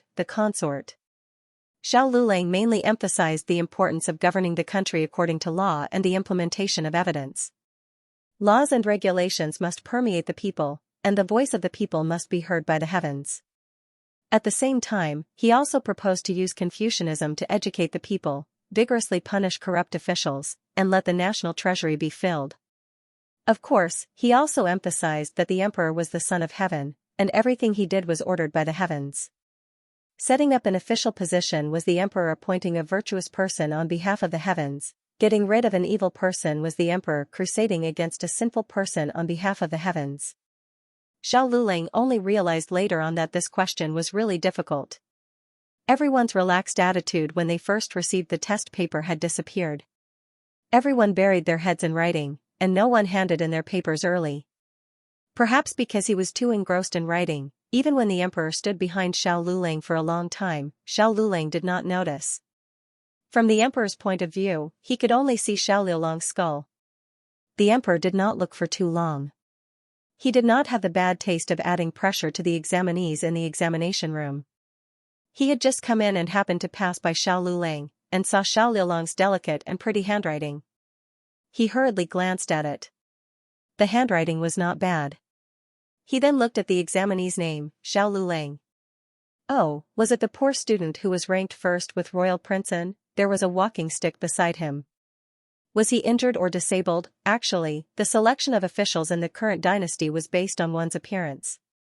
It was mainly because Marquis Xianping's appearance had pulled up the emperor's appreciation of the civil and military officials. Those who were too ugly would be sent out after a few years. The emperor was a little disappointed when he saw the walking stick. He was worried that the examinee's appearance was not good. It was not that the emperor only looked at the face. The old chancellor was not good-looking, but he was still chosen by the emperor. It was because the old chancellor's ability was too valiant. The emperor quickly walked past Xiao Lulang and sat on the chair at the front. The invigilators all knew that the examinee was noticed by the emperor, but they did not know if the impression was good or bad. After the emperor sat on the invigilator's seat, he did not pay attention to Xiao Lulang. After all, he was too far away and could not see clearly. He asked someone to bring over the memorials. While invigilating, he silently read through the memorials until the end of the exam. The examinee stood up and bowed to the emperor. The emperor casually picked a few examinees and asked a few questions. Royal Princeton and Grand Secretary Yuan's grandson were both called out. Xiao Lulang was not called out. At 5:45 p.m., everyone left the palace. Although it was only a day, everyone was more tired than the provincial examination and the imperial examination. Their hearts were tired. Other than a few examinees, most of the examinees had never seen the emperor in their lives. Being under the same roof as the emperor, they almost could not write. So nervous. Feng Lin's back was drenched in sweat. His number was closer to the front. He sat in the first row. That was really under the emperor's eyes. However, he did not dare to raise his head to look at the emperor. He was afraid that he would be accused of being disrespectful. I feel like I failed the exam. I don't even know what I am writing towards the end, he said dejectedly. Du Ruhan comforted him. Don't be discouraged. Everyone is like you. When His Majesty came, he forgot what he was thinking. The emperor sympathized with them. He came after noon. At that time, everyone was almost done with their drafts. Otherwise, he would have been sitting there from the beginning. It was guaranteed that half of the examinees would not even be able to finish their drafts. When the emperor stood behind Xiao Lulang, he was also startled. Their numbers were next to each other. Behind Xiao Lulang was in front of him. He could smell the ambergris on the emperor's body. He was so nervous that his scalp went numb. However, thanks to being stimulated by Marquis Xianping early in the morning, his endurance seemed to be a bit stronger. How did Lulang do? Feng Lin asked Xiao Lulang. Xiao Lulang said, not bad. I wrote everything I wanted to. Feng Lin asked Du Ruhan and Xianxia. The two's performance was normal. However, the questions were too subjective. Whether or not they could pass the exam depended on the examiner's preferences. This was not something they could control. They could only do their best and leave it to fate. The group returned home. In the Hall of Supreme Harmony, the examiners started to mark the exam papers. The Minister of Rights and the Minister of Honglu were the examiners. The 4 Grand Secretaries were the examiners. This time, the exam papers were not divided into groups. Every paper would be marked by 6 examiners. The top 20 examinees would be sent to the emperor. Doing well in the spring quarter examination did not mean that they would do well in the court examination. Being able to withstand the emperor's pressure was a part of it. Being able to do well in one's field of expertise was also a part of it. However, examinees like Xiao Lulang, who had tied for first place with Princeton, had received the emperor's attention. Furthermore, the emperor had stayed by his side for a while during the court examination. Therefore, if his exam papers were not in the top 20, the emperor would definitely ask about it. It was very likely that he would ask someone to bring his exam papers over to see how he fell out of the top 20. The court examination papers were not copied. After all, they had to be presented to the emperor. The emperor wanted to see the examinee's handwriting. However, before presenting it to the emperor, the examiners would simply paste the name. In other words, the examiners would not see the examinee's name. However, if the examiners wanted to see it, it was not difficult. Moreover, after the small exam, the examiners had already memorized some of the examinee's handwriting. Xiao Liulong's exam papers quickly reached the hands of the minister of Honglu Temple. He immediately recognized Xiao Liulong's handwriting. Grand Tutor Zhuang had already given the order to not let Xiao Luling surpass Prince An. If Xiao Liulong's essay was not outstanding and did not pose a threat to Prince An, the minister of Honglu Temple would be assured to place him in the top 20. However, it was clear that Xiao Liulong's essay was too outstanding. This was an essay that the examiners, regardless of taste, could not find fault with. It was definitely a huge threat to Prince An. During the meal, the minister of Honglu Temple quietly went to the toilet. Near the toilet, Grand Tutor Zhuang had been waiting for a long time. "How is it?" Grand Tutor Zhuang asked. "I haven't changed it to Prince An's." The minister of Honglu Temple said, "I only changed Xiao Liulong's." Grand Tutor Zhuang handed him a piece of draft paper.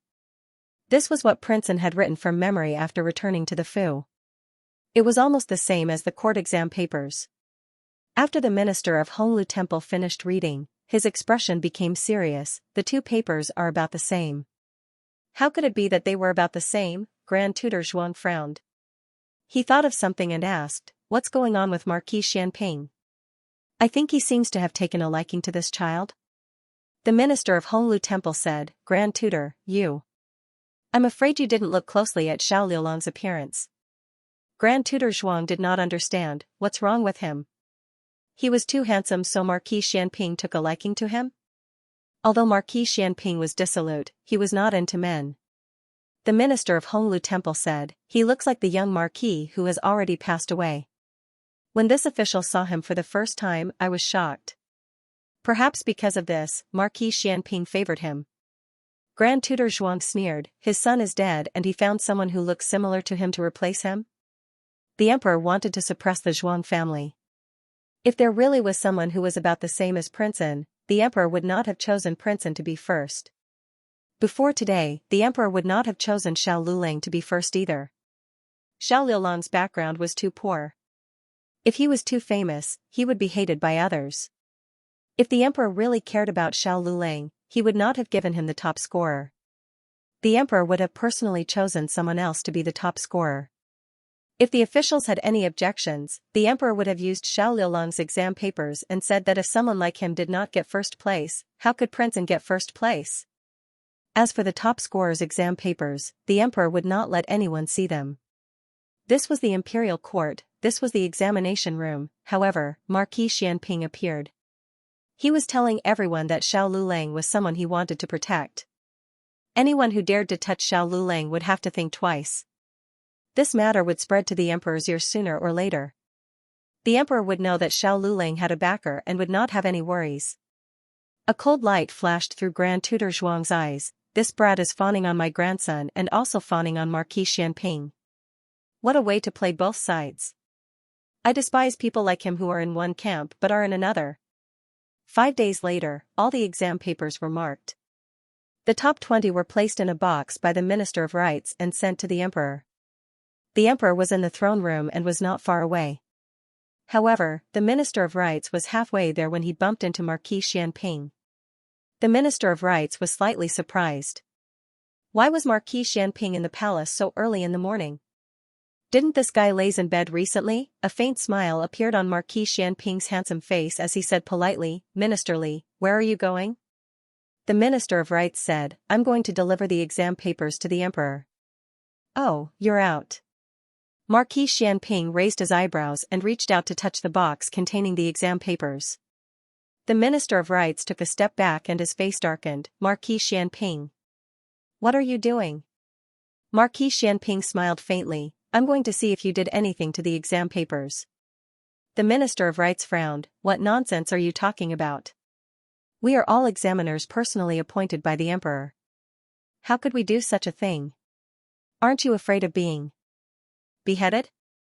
Marquis Xianping said, I'm afraid there are people who aren't afraid.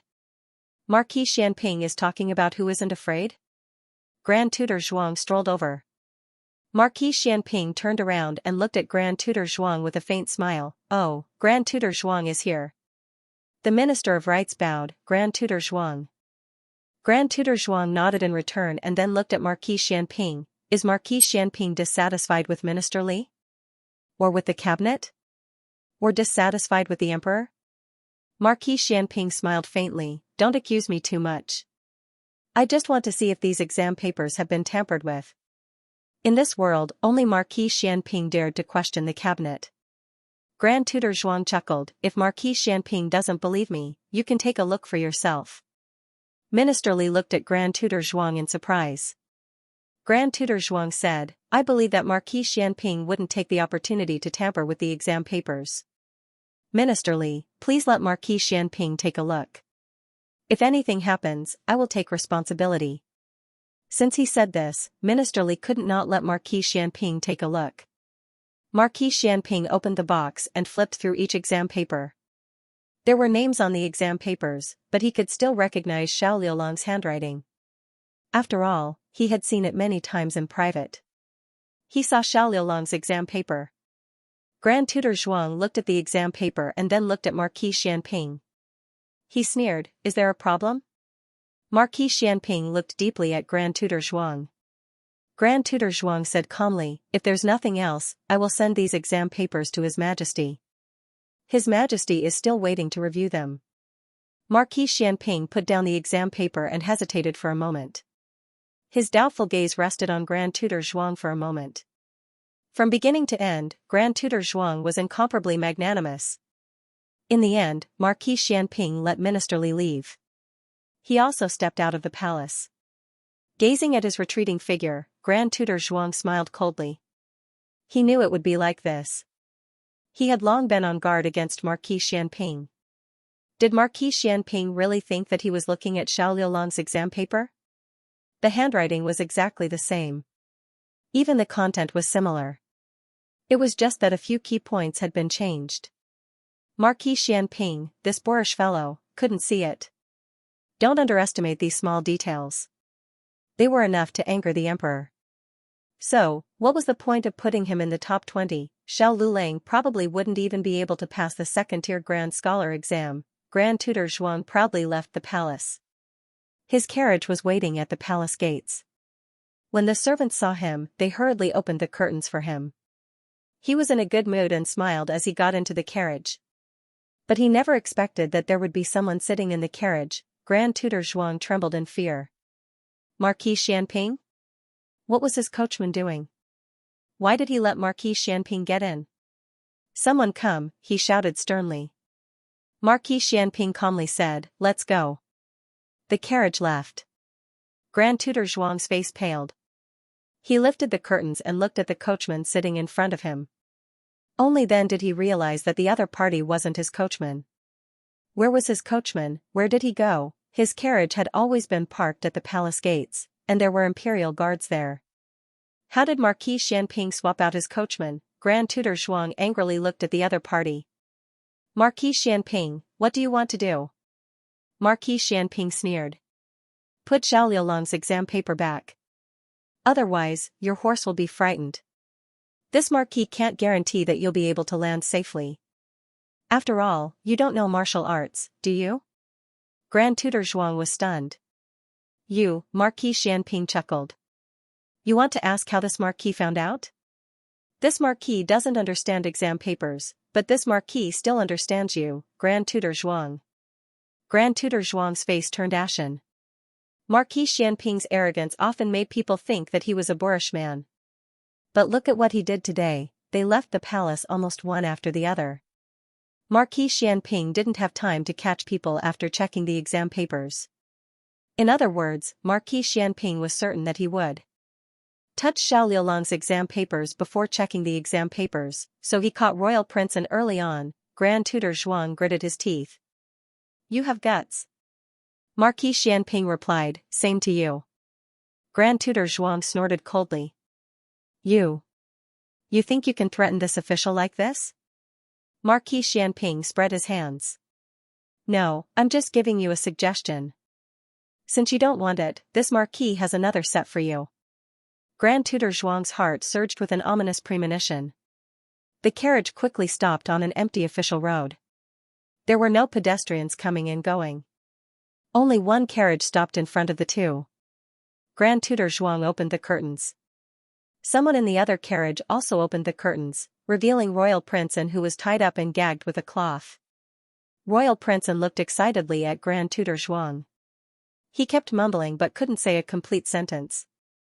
Grand Tutor Zhuang's jaw almost dropped from shock at Marquis Xianping's audacity.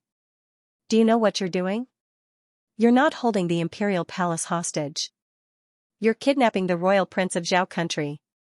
Marquis Xianping indifferently leaned back in his chair and looked at him calmly. So? There wasn't a trace of fear in his eyes. He was as arrogant as a wild horse that could trample on everything at any time. Grand Tutor Zhuang wasn't in the right either. It was a crime punishable by beheading. It was just a matter of who could last until the end. Grand Tutor Zhuang clenched his fists and glared at Marquis Xianping. Marquis Xianping said carelessly, I don't have much patience. I'll tell you one last time. Send the test papers back. Grand Tutor Zhuang didn't admit that he had touched the test papers. However, this didn't seem to affect Marquis Xianping's threat. Grand Tutor Zhuang felt that he was a scholar meeting a soldier. He couldn't explain himself. If it was a scholar, he could still beat around the bush to get the other party in. However, Marquis Xianping wouldn't. He wouldn't give you a chance to beat around the bush. Grand Tutor Zhuang felt a deep sense of powerlessness. However, he didn't admit defeat so quickly. Marquis Xianping, don't be too arrogant. Marquis Xianping looked at Grand Tutor Zhuang and lightly raised his finger. In the other carriage, Chong Jing pulled out a dagger and stabbed Royal Prince An's thigh without hesitation. Fresh blood spurted out. Royal Prince An gritted his teeth but still let out a shrill cry. Grand Tutor Zhuang's expression changed. Hung-er. Marquis Xianping lazily leaned against the wall of the carriage and raised his eyebrows. Remember, this is arrogance. Grand Tutor Zhuang was so angry that his entire body trembled. He flew into a rage. Aren't you afraid that someone will die? If my grandson dies, do you think you won't have to pay with your life? Marquis Xianping laughed coldly. Do you think I'm afraid? Grand Tutor Zhuang was stunned. Digression: the two chapters combined into one. Note, the original examination paper came from Ming Dynasty examinee Zhao Bingzhong's palace examination paper. Part of the translation came from Sohu.com, Calligraphy Lecture Hall. The latest chapter of this book is not finished. For more exciting content, please scan the QR code below to download the app. Novels are updated even faster. Millions of novels are free to read. Novels with connotations that can't be found online are all available here. https://www.zhhbqg.com/8964289642826/11292565. HTML Genius memorized this website's address in a second. www.zhhbqg.com Bikuga mobile reading website, mzhhbqg.com. The latest chapter of this book is not finished yet. For more exciting content, please scan the QR code below to download the app. Novels are updated faster and more frequently. Millions of novels are free to read. All the novels that you can't find online are available here. The emperor was marking the exam papers in the throne room. The Minister of Rites, the Minister of Honglu Temple, and a few cabinet scholars were all present. Although the exam papers had been marked by them, the emperor would still ask them if he had any questions. They were all very nervous, and the Minister of Honglu Temple was the most nervous. Of course, not all the exam papers presented to the emperor were clean. There were a few papers mixed in with the exam papers from the various parties. Of course, they weren't bad. But those who were too weak wouldn't be able to pass the court exam. They were afraid that the emperor wouldn't pick them out and reselect them from the exam papers after the 20th place. This situation was rare, but it wasn't unheard of. Every time the emperor finished reading an exam paper, if he placed it on the right, it meant that he passed and could keep it. If he placed it on the left, it meant that he had an objection. Those who had an objection wouldn't be able to pass the first grade, but they wouldn't fall into the third grade either. The emperor had finished reading 10 exam papers, and there were no failures yet. The weather was good today. The imperial study was quiet, and only a warm spring breeze blew in from outside the door. A corner of the exam paper was blown up. Eunuch Wei quickly took a yellow jade paperweight and pressed it down. The emperor didn't look up, but he enjoyed Eunuch Wei's attentiveness. No wonder he was an old man who had been by his side for so many years.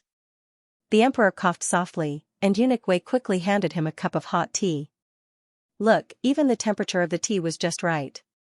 Your Majesty, you've been marking all morning. Take a rest. Minister Li worriedly advised, your health is more important. I'm fine. He was just a little heaty. This was the downside of being an emperor. Even the slightest disturbance would cause him to fall off his horse. Therefore, he didn't like to admit that he was unwell. The emperor took a sip of tea and continued to mark the exam papers. He had just finished marking Yuan Yu and Ning Ziyuan's exam papers. Their exam papers were currently in the top 3. The overall strength of the examinees in this round was much more outstanding than the previous rounds. Thus, it was much more difficult to choose. The minister of the Honglu Temple was one of the people who had tampered with the exam papers. He knew that the emperor would soon mark Xiao Liulong's exam papers. Xiao Liulong's score was not high and was at the bottom of the top 20. Of course, there was a reason for this. He had written some treasonous words, but the reason why he was still allowed to enter was because he was a Huiyuan. Huiyuan did not fall behind the curtains. This was an established rule. Even if they wanted to fall behind, it would not be up to them. It would have to be done by the emperor himself. Everything was flawless. The Chamberlain of Dependencies kept staring at the second set of papers. After the emperor finished correcting Song Ping's exam paper, he was not satisfied and placed it on the left side. Minister Li's heart sank. Song Ping was his disciple. It seemed that there was no hope. The emperor raised his hand to take one of the exam papers. This was the exam paper of an examinee named Xu Guangmao. He came from a humble family and had no background. His performance in the spring examination could not be considered outstanding. In the provincial examination, his ranking was only in the top 10. For the time being, he did not attract the interest of any party. After correcting his exam, it would be Xiao Liulong's. The minister of the Honglu Temple's heart was in his throat. Although there shouldn't be any problems, he had done something wrong. He felt a little guilty. He wondered what he would do if the emperor recognized that it was not Xiao Liulong's handwriting. In reality, the imitation was very good. He was afraid that even if Xiao Lulang himself came, he would not be able to see that it was an imitation. Of course, the emperor would not be able to see it. Just as the minister of the Honglu Temple was feeling nervous, a eunuch suddenly came from outside the door. Your Majesty, Grand Tutor Zhuang requests an audience. The minister of the Honglu Temple's gaze moved away from Xiao Liulong's exam paper and looked at the door. Why had Grand Tutor Zhuang come at this time? The emperor had just picked up the exam paper and put it back. He said to the door, summon him. Yes, the eunuch replied. Your Majesty summons Grand Tutor Zhuang for an audience. Eunuch Wei furrowed his brows. This was a newly appointed eunuch. He had promoted him, and he did things too strictly. In front of the emperor, there were not so many rules. Summon what? Just directly let him in. Grand Tutor Zhuang was also stunned. He had originally planned on walking in openly and cupping his hands in greeting. However, this new eunuch had made the scene so formal that he had to kneel and greet the emperor. After entering the imperial study, the emperor waved his hand lightly, indicating for Grand Tutor Zhuang to rise. Grand Tutor, what is the matter? The officials also saluted Grand Tutor Zhuang. After Grand Tutor Zhuang saluted, he looked at the emperor and said, I have something to report. Now? The emperor looked at him. Yes. Grand Tutor Zhuang saluted. Ministerly tactfully said, then I will take my leave first. The emperor agreed. Ministerly and the others left the imperial study. They did not go far, and they drank tea in a nearby side hall. The emperor's gaze once again fell on Grand Tutor Zhuang's face. What is it that is so urgent? Can't you wait for me to finish marking the exam papers? Grand Tutor Zhuang discreetly glanced at the exam papers on the table. When he saw that Xiao Liulong's paper was the second one that was about to be marked, he secretly let out a sigh of relief. He stepped forward and said, when I was on my way back, I suddenly remembered that the Empress Dowager's birthday is in a few days. I dare to visit the Empress Dowager in the summer palace. The emperor's expression froze. He put down the imperial brush, lowered his eyes, and took a sip of tea. Then, he looked at Grand Tutor Zhuang and said, Mother's phoenix body is not well. The imperial physician said that she should not be exposed to the wind or receive guests. In a moment, I will send someone to the summer palace to see if Mother has improved and then inform Grand Tutor Zhuang. Thank you, Your Majesty. Grand Tutor Zhuang saluted deeply. The moment he stood up, he seemed to accidentally bump into the exam papers on the table. A stack of exam papers knocked into the emperor's teacup. The teacup fell over, and the exam papers also fell to the ground. I deserve to die. He hurriedly knelt down and begged for forgiveness. He also hurriedly picked up the exam papers. Eunuch Wei hurriedly went to check if the emperor had been scalded by the tea. The emperor also lowered his head and brushed off the water droplets on his body. While the two boys were not paying attention, Imperial Tutor Zhuang hid Xiao Liulong's examination paper in his left sleeve, while from his right sleeve he took out Xiao Liulong's original paper and clipped it between the examination papers. After leaving the imperial palace, Grand Tutor Zhuang saw Marquis Xianping with his hands wrapped in a hand warmer. It was already the 4th month. He didn't know why this person was still using these things. Marquis Xianping's eyes were cold and his temperament was deep. However, the moment Grand Tutor Zhuang walked over, his eyebrows rose very wantonly. Oh, Grand Tutor Zhuang walks quite quickly. Your treasured sword is still young. Grand Tutor Zhuang was so angry that his breath was stuck in his throat. He couldn't go up or down. I've already put the exam papers back. Why aren't you quickly releasing the royal prince? I'll release him. Marquis Xianping turned his head and asked for a beating. Chongjing. Chongjing directly threw royal prince and out of the carriage. Grand Tutor Zhuang was speechless. The Zhuang family's coachman was also released. He hurriedly carried Royal Princeton back to his own carriage. Royal Princeton was injured and one of his legs was bleeding. Grand Tutor Zhuang clenched his fists so tightly that his knuckles cracked.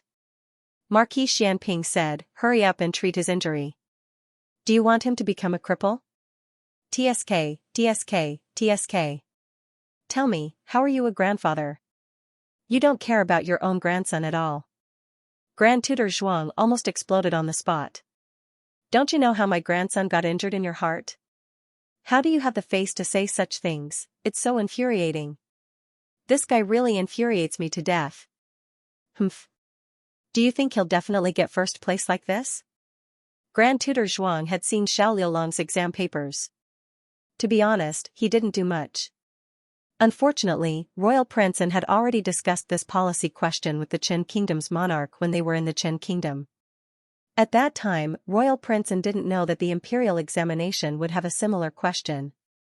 He was only listening to the Qin Kingdom's monarch talk about how to stabilize the country. Xiao Lulang was indeed a person with real talent. His literary talent was brilliant, his words were meaningful, and he quoted from classics. It was very convincing. However, he wasn't a real politician. He wasn't as experienced as the monarch when it came to governing a country. Thus, what the Honglu Temple official said was true. The two exam papers were indeed neck and neck. Moreover, Jiangnan scholar Ning Ziyuan and Grand Secretary Yuan's grandson Yuan Yu also had excellent exam papers. Even if His Majesty didn't praise the Zhuang family, wouldn't he praise Grand Secretary Yuan as well? Grand Secretary Yuan was an official who had served 3 emperors. Grand Tutor Zhuang snorted coldly. Don't be happy too early. the top scorer might not necessarily be that kid's. Marquis Xianping's face was calm. I'm not listening. Bastard, keep chanting. Grand Tutor Zhuang was speechless.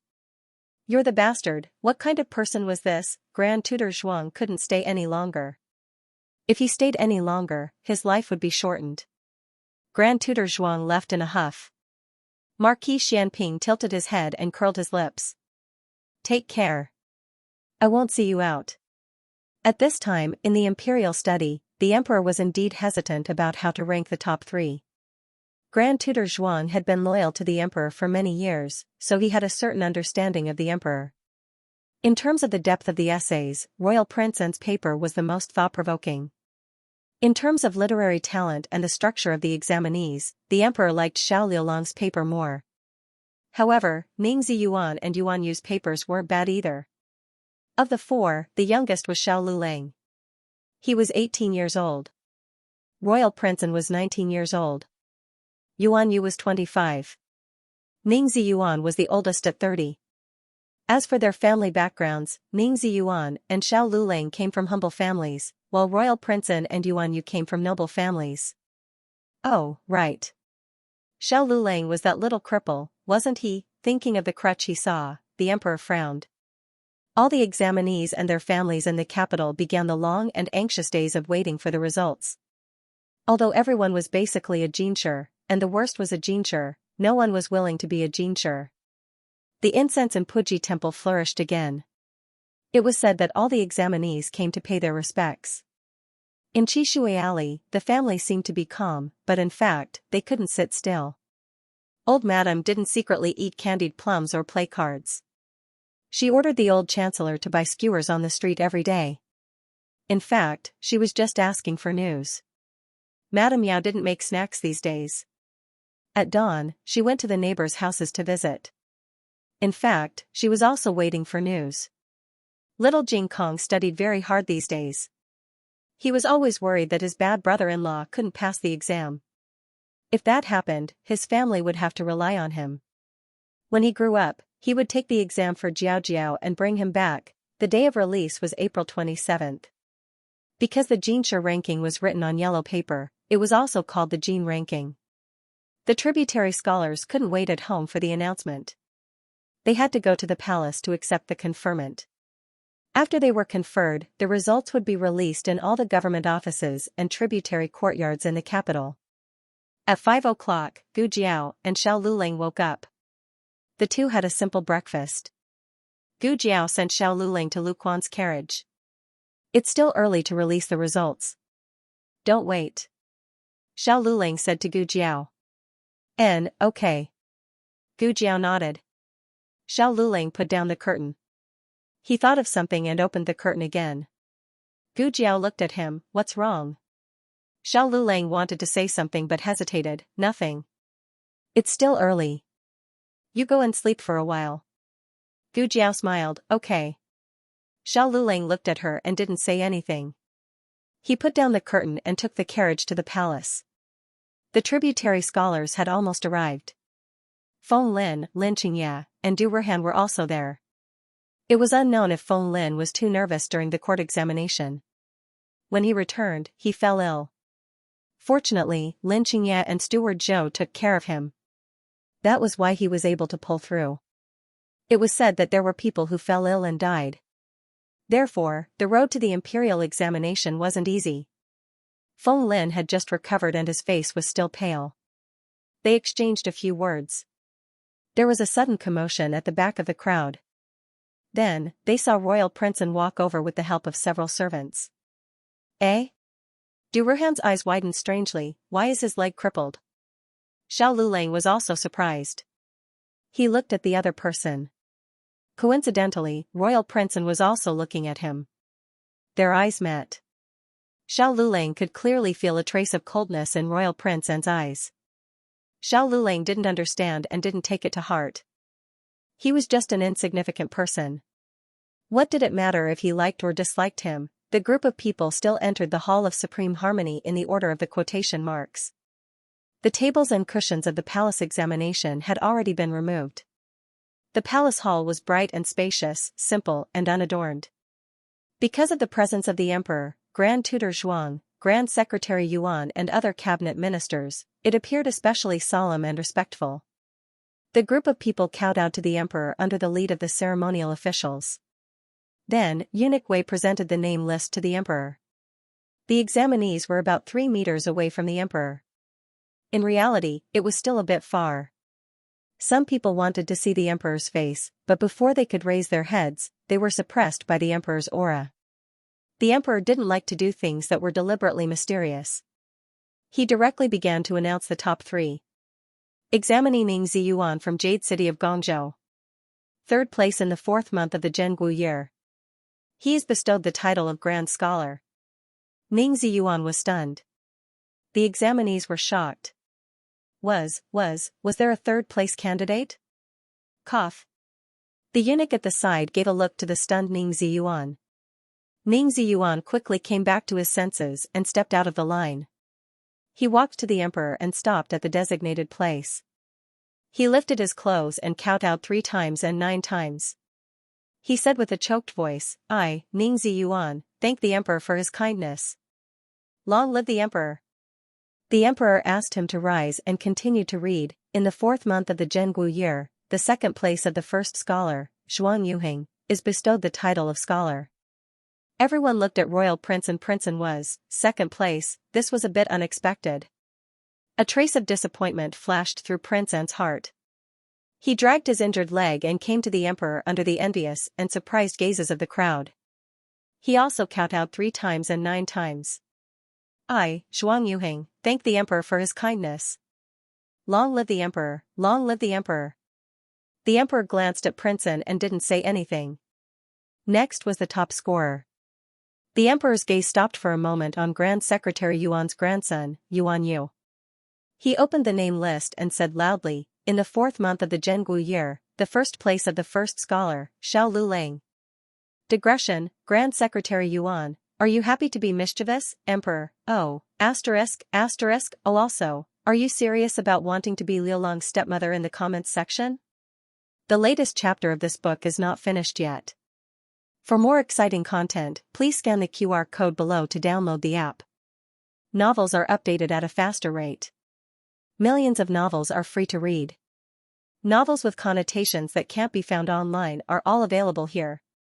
https://www.zhhbqg.com/89642896428226/112899920.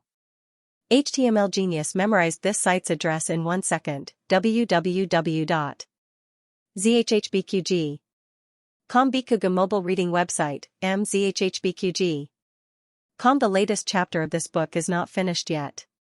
For more exciting content, please scan the QR code below to download the app. Novels are updated faster and more frequently. Millions of novels are free to read. All the novels that can't be found online are available here. This year's court examination was a complete surprise.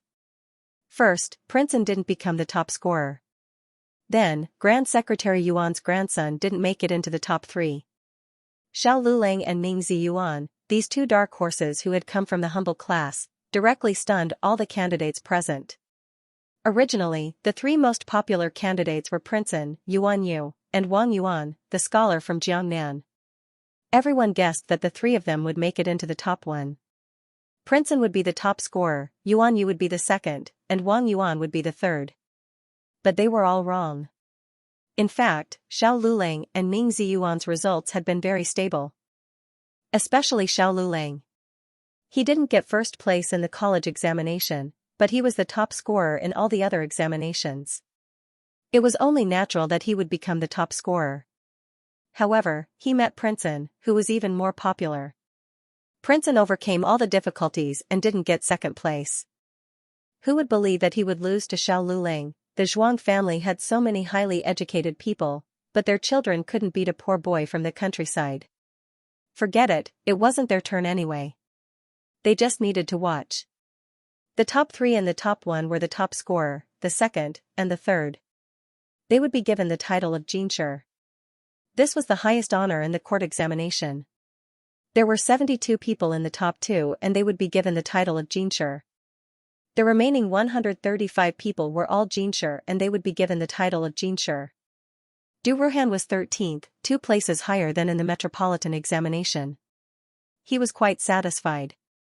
Feng Lin was 176th in the metropolitan examination. He didn't have much confidence at that time, and he was too nervous in the court examination. He didn't perform well and expected that he wouldn't be able to make it into the top two. As expected, he was ranked 200th. Even though he expected it, he couldn't help but be disappointed when he saw it. As for Lin Xianxia, he was ranked 123rd in the metropolitan examination. This time, he was ranked 99th in the top 100. Lin Xianxia was also very satisfied with his results. He wasn't a gifted examinee and was only able to get to where he was today because of his hard work and Xiao Liulong's guidance. His father's initial expectations for him was only to pass the high scholar examination.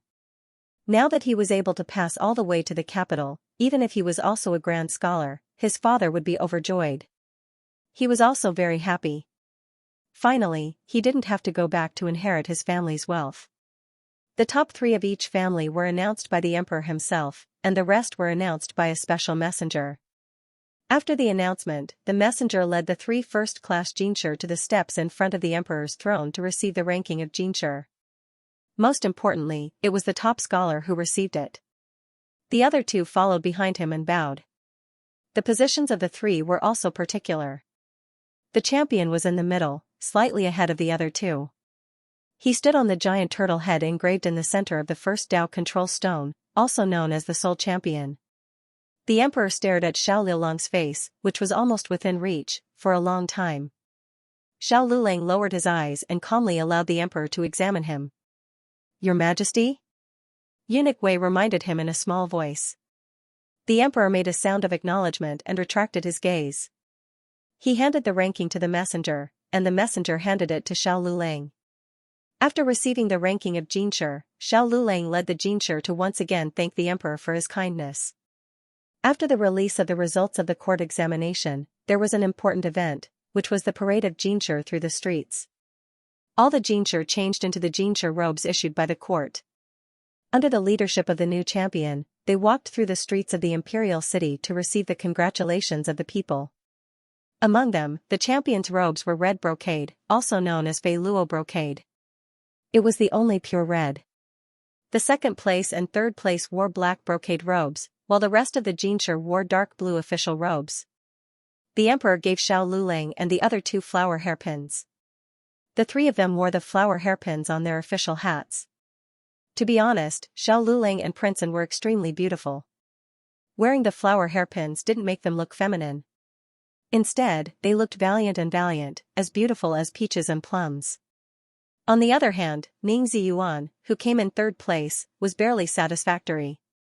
He was dark and skinny, and his looks were ordinary. The flower hairpin on his head made his dark skin look unbearable to look at. It directly interrupted the fine tradition of the 3rd place winners being handsome men. The imperial guards led the way, and the officials from the Ministry of Rights followed closely behind. Xiao Liulang rode on his horse, leading more than 200 Xianxia on the back of a beautiful horse. They were majestic, receiving the cheers and gazes of all the people. He had returned to the capital, and in this way, he was not allowed to hide or retreat. He was completely standing under the sun, standing in front of everyone. The Imperial City Guard's army had long filled the entire Imperial City Imperial Street. Even so, they could not stop the passion of the people. Many people rushed in, but the Imperial City Guard's army blocked them with their bodies. They could stop people, but they couldn't stop the things in their hands. The people originally came for Princeton, but who would have thought that the new champion was so beautiful? Was he really human? Was he not a fairy that descended to the mortal world? Was he? Was he the world's literary star? Champion! Look at me, look at me! Champion! Look over here! A bold girl actually shouted at the top of her lungs. There were also people who shouted for Princeton, but it didn't sound like it was the case.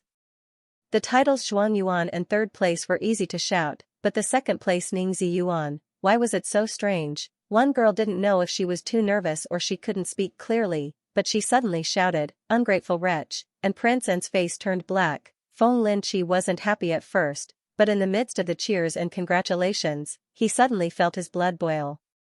This was what it meant to bring glory to the face, this was it. So what if they were both Xianxia? All the people in the capital came to celebrate for them, so any hardship was worth it. Suddenly, a sachet was thrown into Feng Lin's arms. Feng Lin was shocked at first, but then he picked up the sachet and looked in the direction it came from. Up there. A girl wearing a veil waved at him. Feng Lin's face turned red. This was the first time a girl gave him something. It was good to study, and it was good to become a Xianxia. There was only one champion, and only one princeton.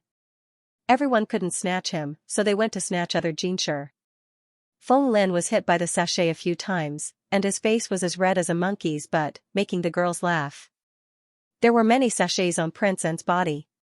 He didn't deliberately catch them, but he couldn't throw them away. Give them to me if you don't want them. Ning Ziyuan, who was riding beside him, took the sachets from his saddle. They're all high-quality thread, so they can be sold for a lot of money. Prince N, Xiao Lulang received the most sachets, but he didn't take any of them and threw them away without hesitation. Moreover, he had a cold face the whole time, which really broke the hearts of the girls. Why was it so hard to hook up with the champion these days? The young ladies didn't really want to get married, but this was the tradition of the parade. It would be best if they could get a Xianxia, but if they couldn't, it would be good to have some fun. Xiao Lulang was a bit absent-minded. So many women came to see him, why didn't she come? Before he left, he told her not to wait for the results to be released, so she really didn't come to see. At that time, he wanted to say something, but he stopped. In fact, he wanted to tell her that the new champion would lead the Xianxia on a parade, but he was too shy to say a word. That was true. She wasn't a girl from the capital, so she didn't know about the parade. That was why she didn't come. What if she came? Did he want to take a look? No. He thought no in his heart, but his hands tightened on the reins. His head slowly looked to the sides of the street. He first looked at the crowd on the street, then looked at the room above the shop. The champion is looking at me. He's looking at me. Nonsense. He's clearly looking at me. It's me. Champion, with just a small glance, it caused a terrifying commotion. The imperial guards nearly failed to stop them, and dozens of scented sachets suddenly flew over.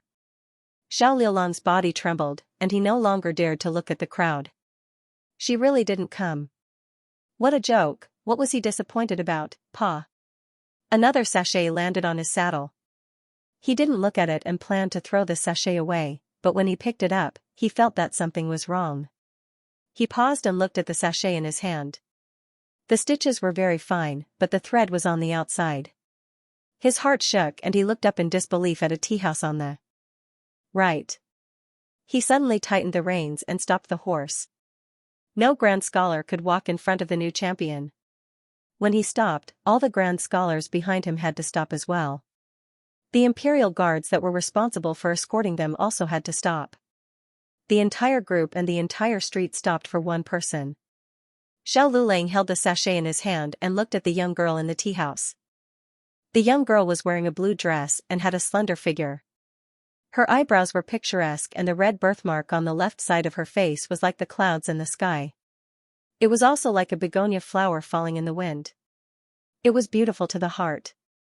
Gu Jiao leaned against the window and looked at him with her chin in her hand. Her lips were slightly curved. Xiao Liulan's mood suddenly became better. The coldness in his eyes disappeared and he also smiled. His serious face was already charming to death. When he revealed a smile, it was like ice and snow flowers blooming, all things coming back to life, and the morning light coming. This moment of amazement was hard to describe. Then everyone saw Xiao Lulang hang the only sachet he received today on his waist. The girls were jealous to death. Didn't the new champion not accept sachets? Why did you make an exception? Why didn't you reject it? Also, why are you smiling? You're not allowed to smile. Just when the girls thought that this was enough to make them despair, something even more despairing happened. The new champion actually took off the royal flower hairpin. Everyone was stunned. It can't be? The champion wasn't going to give her the flower hairpin, no, no, no. They wouldn't allow it. Digression at such a festive moment. Can I ask for a monthly ticket? The latest chapter of this book is not finished yet. For more exciting content, please scan the QR code below to download the app. Novels are updated faster. Millions of novels are free to read.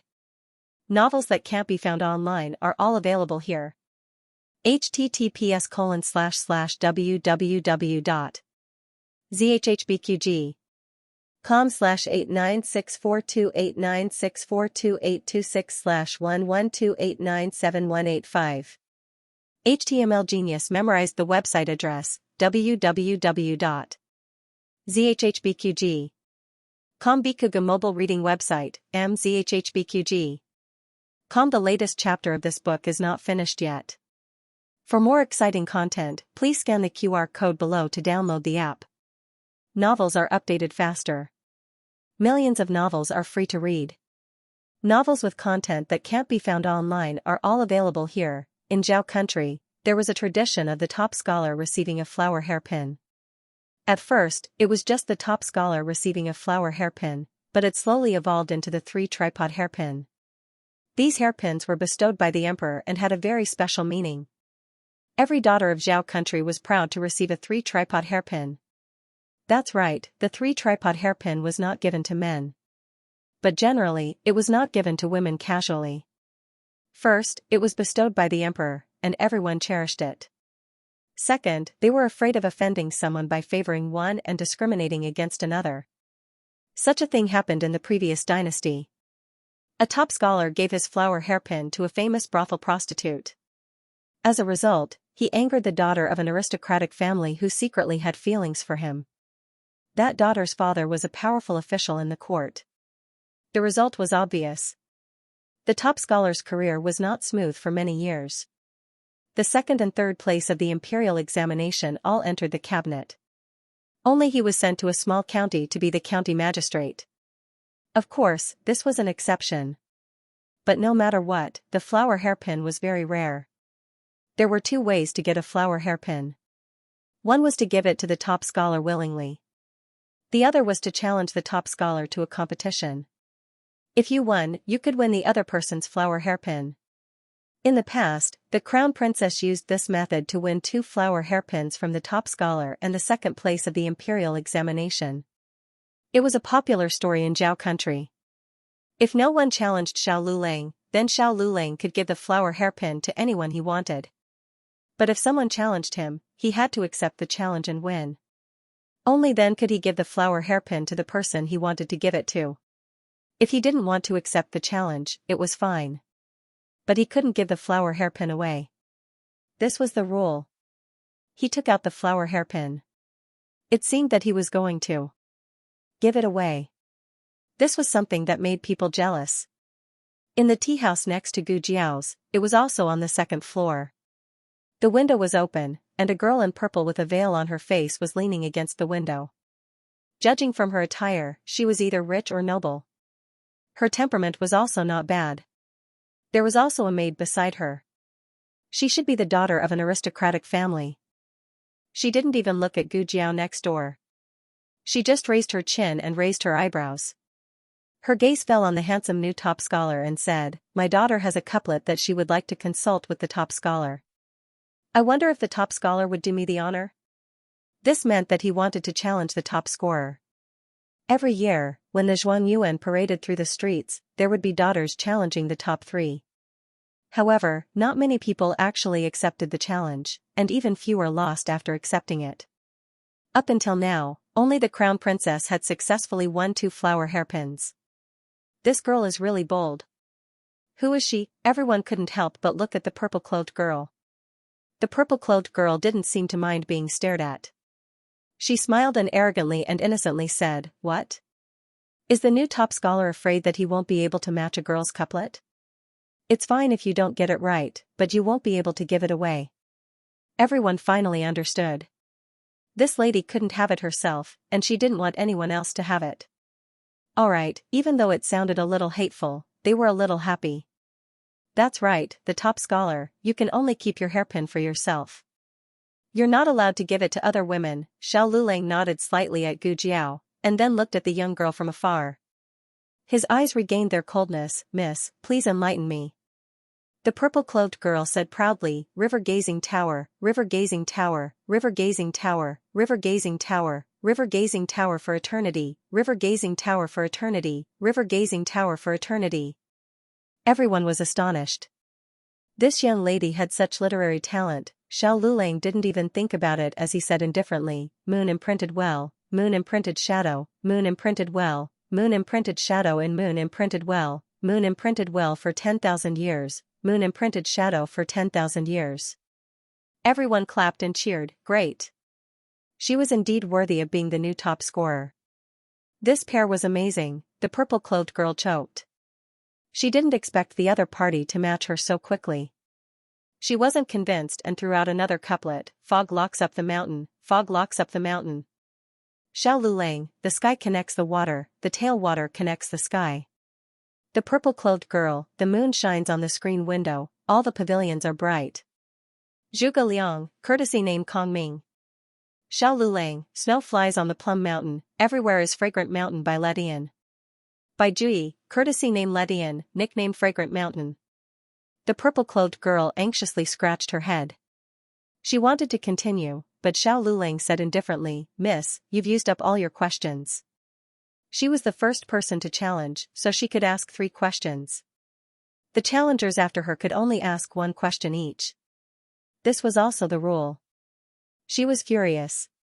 She turned around and said to the other young Taoist nun in the room, elder sister. You do it.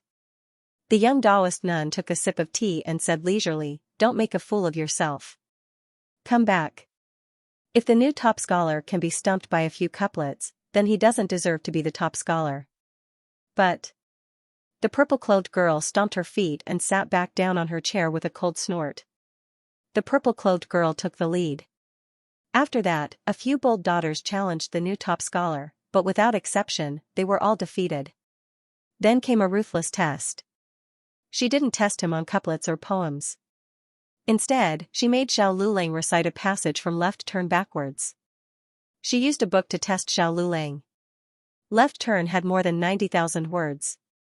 How proficient did he have to be able to recite it from where she pointed, and backwards? This was too cruel. The crowd was originally gloating, but now they sympathized with the new top scholar. The official from the Ministry of Rights broke out in cold sweat. He knew that there should be rules in the competition. For example, only couplets or poems could be recited. There shouldn't be such a deviant question. Wasn't this just embarrassing? Only those who had studied would understand how difficult this question was. However, the common people didn't understand. The common people would only think, aren't you the new top scholar? How come you can't even recite a book? The daughter stood on the 2nd floor and said with a smile, you can't answer it, right? Top scholar, your flower hairpin is mine. Xiao Lulang calmly said, white feather, analyzed by Su Xingzi, the king's envoy, Chu Dong. The daughter was stunned. She stared at the book in her hand. He actually didn't make a single mistake. Thank you for letting me win. Xiao Lulang politely and distantly looked away. Is there anything else? He asked. The scene was silent. Everyone was shocked by his recitation of Left Turn. For a moment, no one dared to come forward and embarrass themselves. Xiao Liulang's eyes fell on Gu Jiao's face.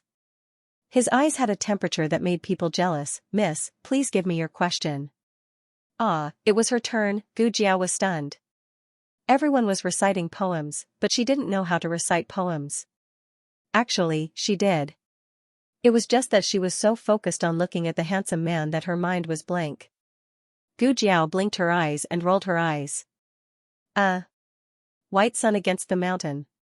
Everyone staggered. No, miss, what kind of question did you set? Even a 3-year-old child could do it. The new top scorer was a godly person who could recite Left Turn backwards. Xiao Lulang made an O sound and looked at her steadily. He said in all seriousness, this humble one doesn't know how to. This humble one loses.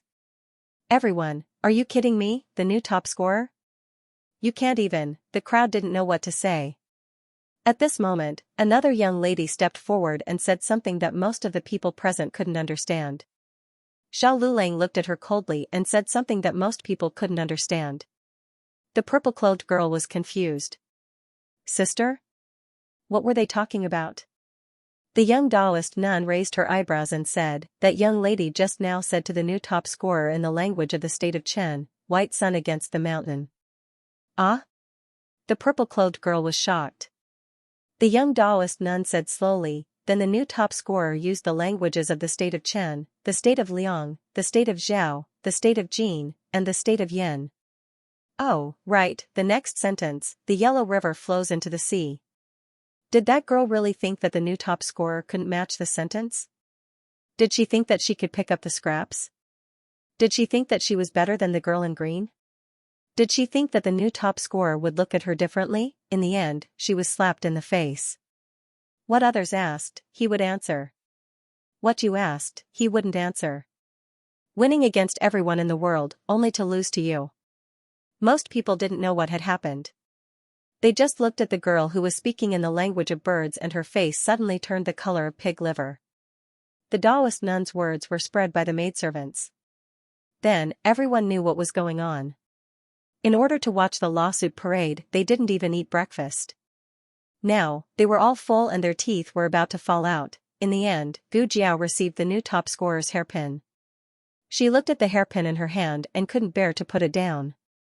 It was so beautiful, Xiao Lulang looked at her from afar. There was a gentleness in his eyes that he didn't even notice. Suddenly, a little head popped out from under Gu Jiao's arm. Eh? Flower? Jiao Jiao, I want to wear it. Little Jing Kong said as he patted his little bald head with his two little hands. The daughters of wealthy families all reached out their hands. Little brother, you don't have hair. You should give it to your sisters, their hair is so thick. Little Jing Kong snorted and turned his face away. No, he wanted to wear it himself. Gu Jiao made a headband for little Jing Kong with a veil and put the flower into the headband. Little Jing Kong wore a big red flower and shook his little bald head happily. Then, the new top scorer's face darkened. Gu Jiao's goal was to get 3 hairpins. She already had the top scorer's hairpin. Next was the top scorer's hairpin and the top scorer's hairpin. Facing Royal Princeton, she was very calm. She didn't feel like she was in a mess at all. She directly threw an arithmetic question. Royal Princeton was speechless. Royal Princeton had planned to lose to her on purpose like Xiao Lulang did from the beginning. However, he didn't expect her to give him such a difficult question. Who taught her? Xiao Lulang. Why was she so merciful to Xiao Lulang and so serious when it came to him? Royal Princeton took a deep breath and said, I admit defeat. Xiao Lulang narrowed his eyes and watched Royal Princeton throw the hairpin to Gu Jiao.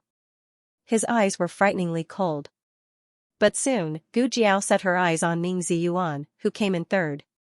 Because of Ning Ziyuan's appearance, no one had challenged him yet. Therefore, he could choose to give the hairpin to Gu Jiao. However, Ning Ziyuan didn't want to give it to her. He had made up his mind. If anyone challenged him, he would reject them all and keep the hairpin for himself.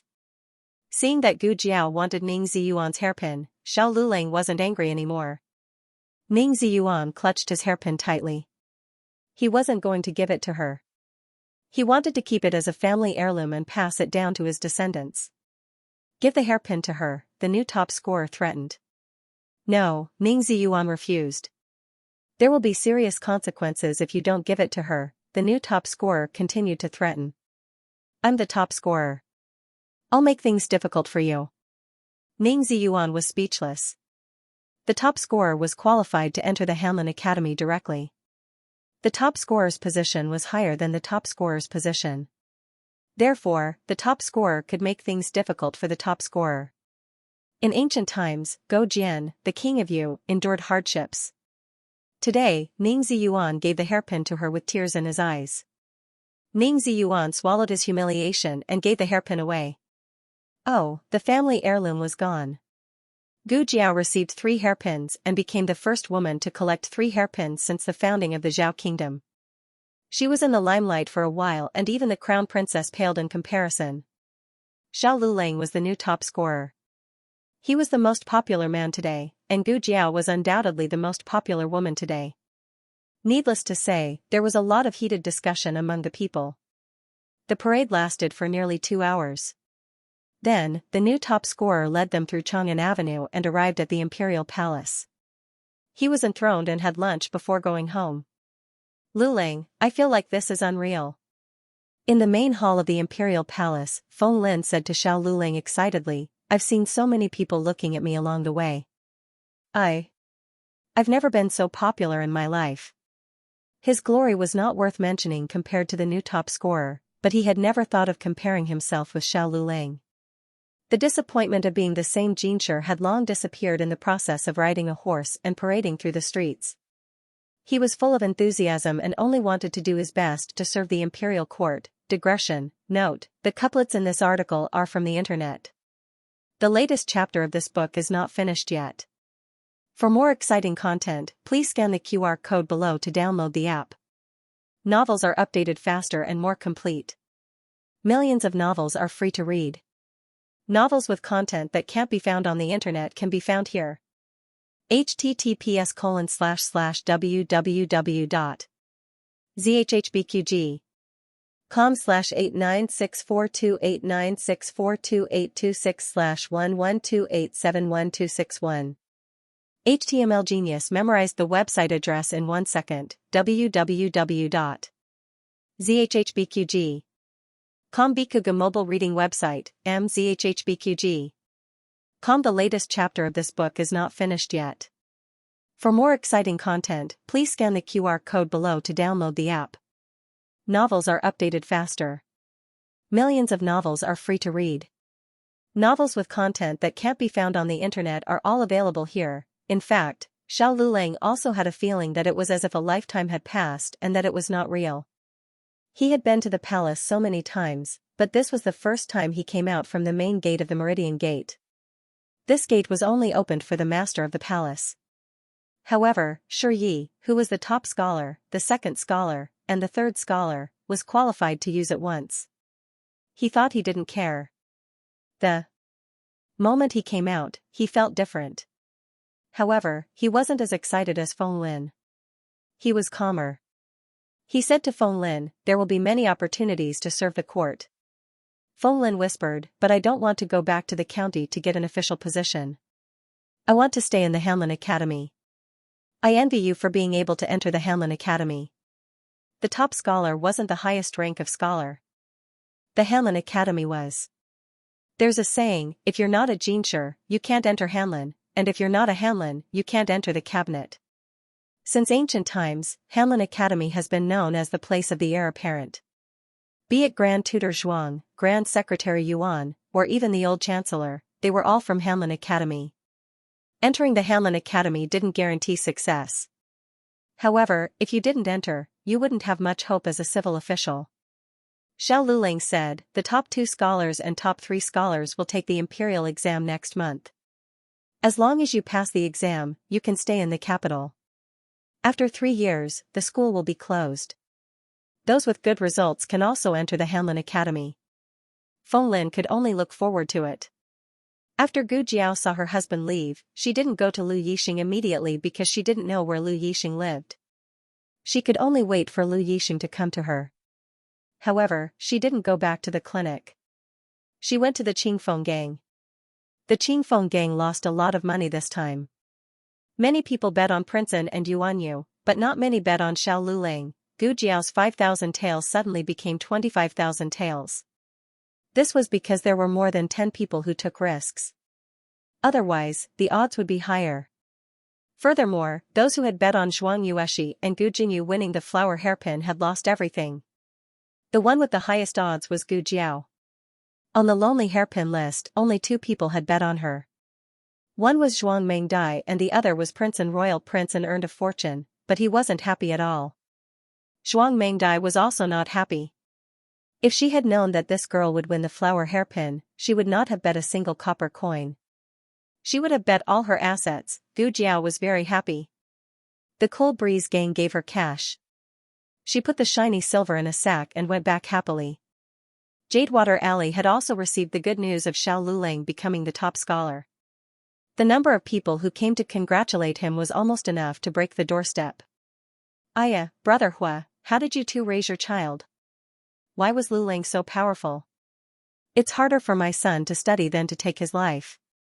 Uncle Zhao thought of his youngest son, who only knew how to fool around all day. He really had given birth to this son for nothing. Don't say that. Brother Yang is very good. The old chancellor comforted Uncle Zhao. He even forgot to apologize to the former emperor in his heart. He and the Empress Dowager were not husband and wife. They had a pure monarch and vassal relationship. The old madam was very happy today. She deliberately went easy on the game so that the neighbors would lose less money. Madame Yao was also very happy. She personally cooked the desserts. After she became pregnant, she rarely cooked. Today, she was so excited that Nanny Feng couldn't stop her. Nanny Feng had to help her. Madame Yao made walnut cakes. The children didn't like to eat them, but she found that Xiao Lulang liked them very much. She kneaded the dough and said, "At first, I saw that he was good to Jiao Jiao and was hardworking and willing to endure hardships. However, I never expected that he would become the top scholar. Now, Jiao Jiao is the top scholar's wife. Isn't that so?" Nanny Feng added a handful of firewood to the stove with a smile. To be honest, Nanny Feng didn't think highly of the son-in-law at first. Like Marquis Gu, she felt that the son-in-law wasn't good enough for eldest Mississippi. Although eldest Miss grew up in the countryside, she was still the descendant of the Marquis' household. What did the son-in-law have? He didn't have a good family background and was still a little cripple. Although all things were inferior, only studying was good. However, there was a saying that scholars were useless. Nanny Feng was always worried that this son-in-law would achieve nothing in the end and that eldest Miss would be wronged by him. Fortunately, although she was unhappy, she didn't show it on her face. Otherwise, if she offended the top scholar's son-in-law, her life would be awkward. Gu Jiaojiao and little Jing Kong arrived home first. Everyone didn't know what to say when they saw the money she brought back with a sack. Xiao Lulang, on the other hand, was only sent back when the sky turned dark. It wasn't Feng Lin or Lin Xianxia. It was Ning Ziyuan, who was cheated by Xiao Lulang today. Today was a big day for all the scholars, so they should drink a few cups. Xiao Lulang was the new top scholar, so he should drink a lot. Xiao Lulang had never drunk before, so he couldn't hold his liquor well. However, the few cups of wine at the lunch banquet weren't enough to get him drunk. The problem was that after the banquet, some of them went to other places in twos and threes. It was a bit difficult to talk about what happened. Xiao Lulang didn't want to stay there and insisted on going home. Everyone was unhappy and asked him to punish himself by drinking 3 cups before letting him go. This guy really dared to drink. After drinking, he passed out. Ning Ziyuan had a family and he didn't like that kind of occasion, so he suggested to send the new top scholar back. "It's to the left, right? Is it that alley?" Ning Ziyuan asked Xiao Lulang in the carriage. Xiao Lulang was so drunk that he ignored him. Ning Ziyuan shook his head and asked the coachman to go forward. Perhaps he was in a hurry, so he almost bumped into someone when he reached the entrance of the alley. It was 2 women, one in a Taoist robe and the other in purple. I'm sorry. The coachman hurriedly apologized. Ning Ziyuan also lifted the curtain and got out of the carriage. He bowed to the 2 and apologized. "Are you all right, ladies?" "I'm sorry, I was in a hurry and bumped into you." Ning Ziyuan was still wearing the third-place official's robe. The girl in purple recognized him at a glance. She smiled and whispered in the Taoist nun's ear, "Sister, it's that black third-place official." Ning Ziyuan, "Am I black?" Then his face darkened even more. The Taoist nun gave the girl in purple a warning look. The girl in purple stuck out her tongue. The Taoist nun looked away and bowed slightly to Ning Ziyuan. "It's okay, goodbye." Then she took her sister's hand and walked away. When the 2 of them passed by the carriage, the night wind suddenly blew the curtain of the carriage open, revealing a young man who was half leaning against the carriage wall and resting with his eyes closed. The moonlight flowed and fell on his red embroidered top scholar's robe, reflecting a faint glow. His eyes were closed, and his facial features were as exquisite as jade. There was a hint of drunkenness, and he was so handsome that it was suffocating. The Taoist nun grew up in a Taoist temple and thought that she had cut off the 7 emotions and 6 desires of the human world. But at this moment, she had to admit that this young man was really tempting. Of course, she was just looking at him. She didn't forget that this young man was taken. She didn't care about other people's things. When the two of them were far away, the girl in purple suddenly came back to her senses. She touched her hot cheeks and said, "Sister, sister. Did you see that just now? The one in the carriage is the new top scholar." "Oh my God. He's too." "Too what?" The girl in purple suddenly couldn't find the words to describe it. Her heart was pounding. She already thought that he was handsome when she saw him from afar during the day. But when she saw him from such a close distance, she realized that he was more than handsome. She was simply mesmerizing. She shook the Taoist nun's hand excitedly. "Sister, sister. You don't have a chance." The Taoist nun poured cold water on her. The girl in purple's heart broke. While the two of them got into their own carriages, Ning Ziyuan also helped the drunk Xiao Lulang out of the carriage. What they didn't notice was that there was another carriage parked at the other end of the alley. The crown princess was sitting in the carriage. She was passing by and accidentally saw the top scholar of the imperial court get off the carriage to apologize to a daughter of the Yuan family and a Taoist nun. She knew who the top 3 were.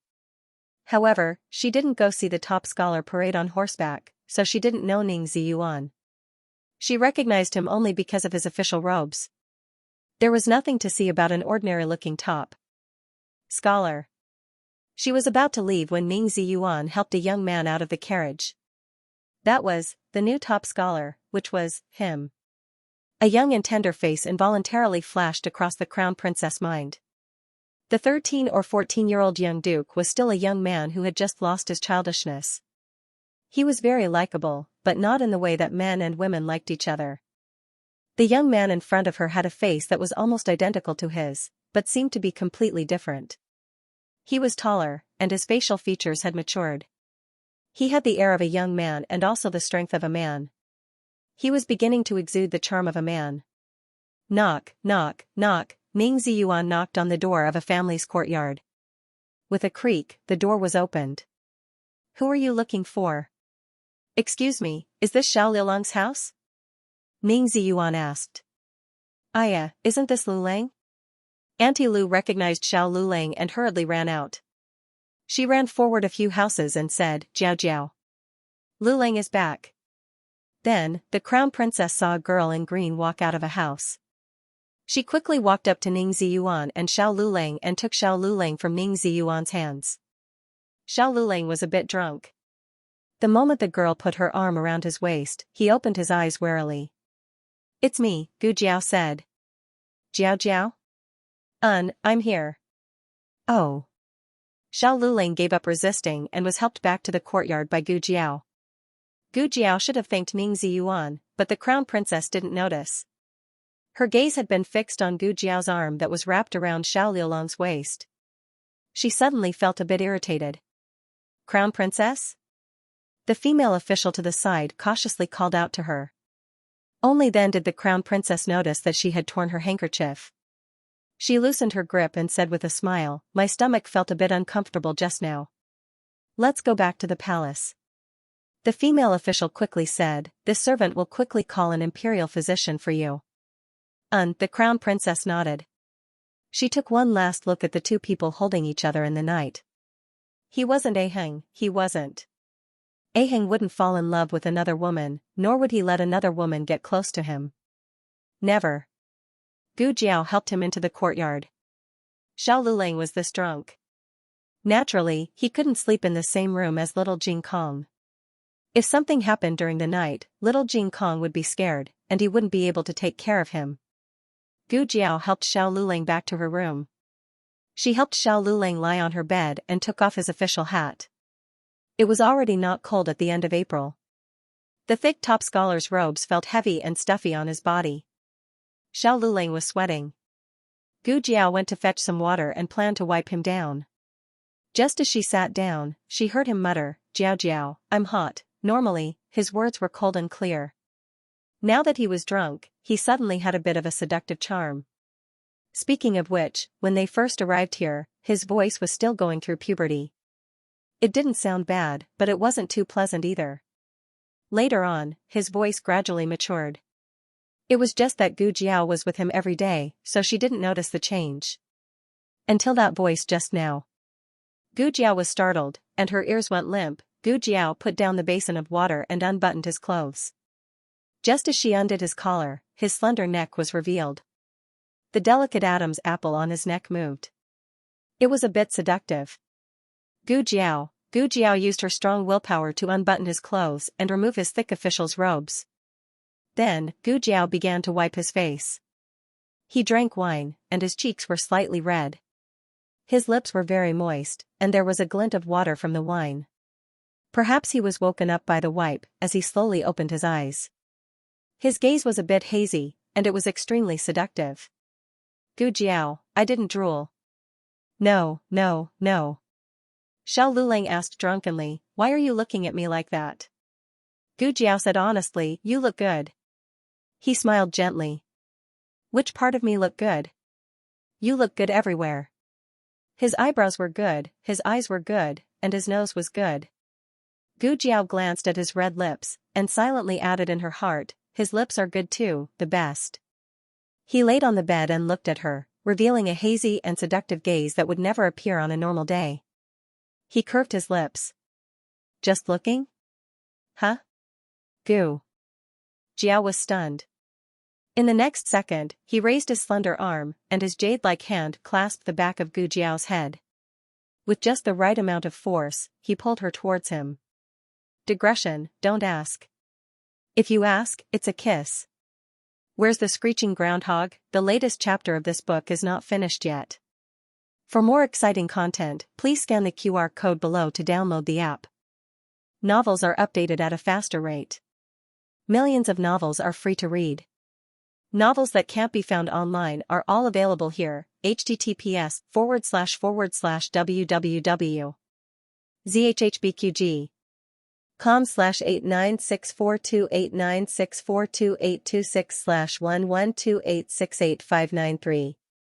HTML Genius memorized this website's address in 1 second. www.zhhbqg.com Bikuj mobile reading website, mzhhbqg.com. The latest chapter of this book is not finished yet. For more exciting content, please scan the QR code below to download the app. Novels are updated even faster. Millions of novels are free to read. Novels that can't be found online are all available here. Gu Jiao was stunned by this sudden action, but she didn't resist. The moment his hot palm clasped the back of her head, she seemed to be unable to move. She opened her eyes wide and let him press her down. In her 2 lives, she had never been so intimate with anyone, and no one had ever been so presumptuous in front of her. Her code name was Shadow, and she was a killing machine in the organization. She liked to collect handsome men, but she had never been addicted to them. Because her godfather said that men were poison, bitter and astringent, and it was good to keep them in a bottle and look at them. But tonight, she tasted this poison. It was soft and moist, with a hint of flower-brewed wine fragrance and a sweetness that was unique to him. It was not bitter at all. Her godfather was lying. Men were clearly delicious. Oh, no, he was very delicious. The night was gentle, and the moonlight was soft. Gu Jiao pressed down on his body, one hand holding her chin, and looked at him without blinking. Her mind was thinking about the taste just now, and the corners of her mouth were slightly curved. Xiao Lulang fell asleep, his chest gently rising and falling, and his even breathing came from his nose. The young man's body was full of vitality, and the sun was like fire, burning the whole room as if it had been rolled by a heat wave. Was he asleep? Then he couldn't hear anything she said. Gu Jiao's eyes darted around. She crouched down and hugged his hand with one of her small arms. She smiled evilly in his ear and said bewitchingly, "Brother's waist is not a waist. It's the scimitar of Killer San Lang." Xiao Liulang's breathing was even. Gu Jiao glanced at his long and slender legs again and naughtily climbed up with 2 fingers. She walked a few times and continued to whisper in his ear, "Brother's legs are not legs. They are the spring water of the Seine River." After saying this, she buried her head in the blanket. Xiao Lulang slept soundly. Gu Jiao's courage grew. She crawled out of the quilt and whispered in his ear, "You're really good at eating." Then, she laid down beside him, closed her eyes, and fell asleep. While she was half awake, a warm breath came close to her, and her lips were lightly pressed again. Oh, it must be because it was so delicious that she was dreaming. What Gu Jiao didn't know was that she really had a dream after she fell asleep. She dreamed of Xiao Lulang again. This time, it was not some unspeakable scene, but Xiao Lulang going to the palace to participate in the Deer Cry banquet. The Deer Cry banquet was a banquet that the emperor held for the grand scholars on the second day of the release of the results. One reason was to celebrate the students of the Zhao kingdom becoming grand scholars. The other reason was to display the emperor's courtesy to the scholars. At the same time, it was to establish a relationship with the grand scholars. No matter who the grand scholars were before, after the Deer Cry banquet, they would all be the emperor's disciples. Xiao Lulang, as a poor student, had become the Zhuangyuan, attracting the jealousy of many people. As the saying goes, when a person becomes famous, there are many problems. The number of people who slandered him also increased. In the first half of the dream, Xiao Lulang was being mocked and ridiculed by some people. Xiao Lulang himself didn't care about it, so strictly speaking, it wasn't much of a blow. But very quickly, Xiao Lulang was summoned by the crown prince. On the way to the eastern palace, a white cat suddenly fell from a tree, and coincidentally landed on Xiao Lulang's shoulder. It was also in the dream that Gu Jiao found out that Xiao Lulang was afraid of cats. Xiao Lulang instinctively flung the cat away. The cat was thrown to the ground. It whimpered and then scurried away in fright. Coincidentally, at this time, Ning Wangfei was passing by. The frightened cat bumped into Ning Wangfei's stomach and knocked her down.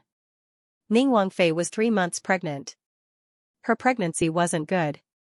With this fall, the child was gone. The white cat was frightened because of Xiao Lulang. Xiao Lulang couldn't avoid being accused of murdering the imperial grandson. He had only been the Zhuangyuan for a day when the emperor took away his title and sent him to the Zhao prison. This kind of situation was the most helpless because even the emperor knew that Xiao Lulang didn't do it on purpose. But so what if he didn't do it on purpose? Wasn't killing by mistake considered killing? The rules of the palace were like this. He could only blame himself for being unlucky. Gu Jiao held her breath during this dream. It was rare that she wasn't woken up by the biological clock in her body. When she opened her eyes, it was already dawn. Xiao Lulang was no longer in the room. The embroidered Zhuangyuan robe on the chair showed that he had indeed slept here last night. Gu Jiao dressed neatly and went to the ancient well to get water to wash up.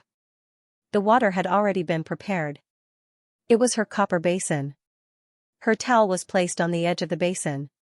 The water was slightly steaming, as if it had just been poured. Senior servant Feng came over with a dustpan of dried chili. She looked back at the kitchen and smiled at Gu Jiao. The son-in-law prepared it. When he heard the movements in your room, he immediately prepared the hot water. Gu Jiao, husband is so good. Xiao Lulang was currently helping Madame Yao in the kitchen. Yesterday, Madame Yao made Xiao Lulang's favorite peach pastry. Unfortunately, Xiao Lulang didn't get to eat it when he came back late, so she got up this morning to make it for him. Xiao Lulang came over to help, but Madame Yao didn't let him. How could a Zhuangyuan go to the kitchen? However, since Madame Yao didn't let Xiao Lulang do this, Xiao Lulang went to do other things, such as watering the vegetable field and cleaning the chicken coop. In short, he wasn't idle. She didn't know what to do with Xiao Lulang. Soon, the family members got up one after another. Gu Yan and Gu Shaoshun congratulated their brother-in-law. Little Jing Kong was rarely picky. After all, that flower was quite beautiful. Among the 3 flower hairpins, the Zhuangyuan's flower hairpin was the most complicated, the best quality, and also the most beautiful. The Zhuangyuan would have a beautiful flower hairpin. Little Jing Kong equated the two in his heart. He was even more determined that he must be the Zhuangyuan in the future. At this moment, no one knew that the future Six Nations Divine General had set himself up as the Zhuangyuan just for a flower hairpin. Old Madame Fu gave Xiao Lulang a red packet, and also gave Gu Jiao a red packet. Old Madame Fu's principle of giving out red packets was that if Lulang had it, Jiao Jiao would also have it. If Lu Lang didn't have it, Jiao Jiao would still have it. The family sat at the dining table and ate breakfast. Xiao Lulang sat opposite Gu Jiao. The interaction between the two was no different from usual, especially Xiao Lulang. He looked serious and calm, as if he didn't remember what happened when he was drunk. Little Jing Kong was eating the buns in his bowl. Suddenly, he tilted his head and said, "Jiao Jiao, your and brother-in-law's lips are so red. What did you eat?" Xiao Lulang didn't know what to say. Gu Jiao didn't know what to say. After breakfast, Xiao Lulang sent little Jing Kong to school. In the morning, he went to the government office to register his household registration. After becoming the Zhuangyuan, his household registration would be transferred to the Hanlin Academy. From now on, he also had a household registration in the capital. It was said that this was the treatment of the top 3. At noon, the old chancellor would take him out to meet a friend. They wouldn't come back in the afternoon. They would go directly to the deer banquet. Gu Jiao asked about his schedule and didn't say anything. She watched him go out and turned to the medical center. Xiao Lulang registered his household registration and met an elder in the court. He didn't enter the palace until the afternoon. It was still early, but many Xianxia had come to the Hall of Supreme Harmony. They were talking with each other. Some of them might become colleagues in the future. It was always right to establish a good relationship with them in advance. Feng Lin and the other 2 didn't leave early last night. They watched a lot of singing and dancing to their heart's content, satisfying the craving of being a romantic scholar. Today, the 3 of them woke up late, but they still arrived earlier than Xiao Lulang. Lulang. Feng Lin was about to step into the Hall of Supreme Harmony when he saw Xiao Lulang from the corner of his eyes. Among the 3 of them, Feng Lin had known Xiao Lulang for the longest time. He owed Xiao Lulang the most and also spent the most time with Xiao Lulang. Therefore, he was always the first to notice Xiao Lulang. Lulang. Lin Xianxia also turned into a little fan and greeted him. Only Du Ruhan curled her lips and snorted. "You drank too much yesterday. Are you okay?" Feng Lin asked with concern. Then he felt ashamed. "I should have sent you back yesterday." Cough, "I'm okay." Xiao Lulang said seriously. Du Ruhan snorted. "Didn't I say he was okay? He has a wife. When he goes back, his wife and children will warm his bed. Why do you need to worry?" Xiao Liulang's expression changed slightly. He cleared his throat and said, "Let's go in." The 4 of them entered the Hall of Supreme Harmony. Yesterday, Xiao Lulang left early, which made some people unhappy. This was the way of the world. If you were too clean, you would make others seem dirty. What's so great about him? Why didn't he think about how he became the top scholar? Lower your voice. Be careful not to let others hear you. In the Hall of Supreme Harmony, a few grand scholars were talking with their backs to the door. The one who snorted was called Wang Yuan. He came from a noble family in Jiangnan. Like Lin Xianxia, he was a concubine's son. However, he was more famous and promising than Lin Xianxia. He had entered the top 10 in the spring examination. Concubine Shu had bet on him to be the Tanhua, but he didn't receive the emperor's favor. The paper that entered the top 20 but was kicked out by the emperor was his. In the end, he was ranked 75th, at the bottom of the 2nd rank. Hearing the grand scholars around him trying to persuade him, he didn't listen. Instead, he said with disdain, "Why are you afraid of being heard? I didn't say anything wrong. Only he can do it, and no one can talk about it? Isn't it because he looks like Marquis Xuanping's youngest son that he was favored by Marquis Xianping? He really thinks he's the Marquis' son." In the end, they were in the imperial palace. Wang Yuan didn't dare to be too explicit. Otherwise, he would be openly questioning the emperor's unfairness. However, just because he didn't say it here didn't mean he didn't say it elsewhere. In fact, right after Xiao Lulang and Ming Ziyuan left last night, rumors about him spread like wildfire in the brothel. Thus, there was a reasonable explanation for Marquis Xianping coming to fix Xiao Liulang's clothes on the day of the court examination. Not only that, Xiao Liulang's past results were all dug up. He entered Tianxiang Academy with the lowest score. After that, he was always at the bottom. Just like that, he took first place in the county examination a few months later. Can you believe it? Why is that? Why else? The dean of Tianxiang Academy is the old chancellor's eldest disciple and the marquis's eldest martial brother. He looks like the marquis, so Deanley took care of him and bribed the county magistrate to let him take first place. Then, what about the prefectural examination? Needless to say, the chief examiner of the prefectural examination is Provincial Governor Zhuang. You've all heard of him, right? He used to be the crown princess's teacher. The marquis and the crown princess grew up together. He also attended Provincial Governor Zhuang's classes, so he can be considered half a student of Provincial Governor Zhuang. Do you think Provincial Governor Zhuang won't remember the marquis when he sees this face? Then, why didn't he take first place in the college examination? Because the first place in the college examination is the Luo family's relative, He Jinghong. Who dares to touch him? This was simply illogical.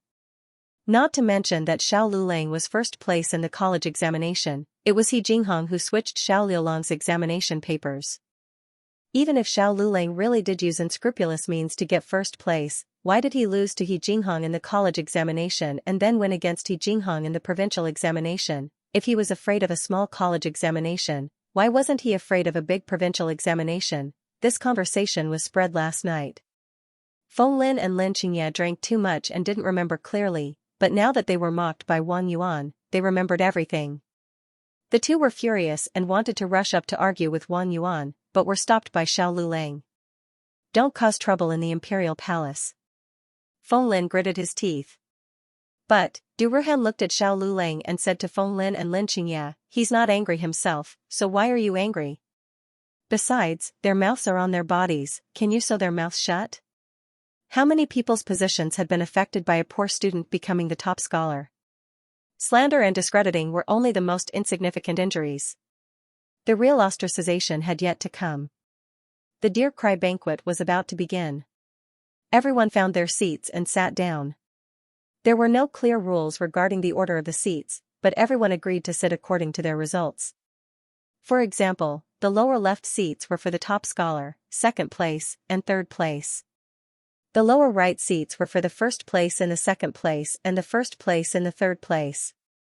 However, after Princeton walked into the hall with injured steps, he didn't sit next to Xiao Lulang. Instead, he walked to the opposite side and sat in the seat that originally belonged to Jia. With such a clear distinction, the only thing missing was the words I am the top scholar and I are each doing our own thing written on their faces. He didn't sit next to Xiao Lulang, and no one dared to sit. The seat next to Xiao Lulang was empty. The third place was also empty. Ning Ziyuan hadn't arrived yet. Ning Ziyuan came late. He found that the second place and third place were empty. He glanced at Commandery Princeton, who was already sitting across from him. He didn't say anything and silently sat beside Xiao Lulang. The latest chapter of this book is not finished yet. For more exciting content, please scan the QR code below to download the app. Novels are updated faster. Millions of novels are free to read.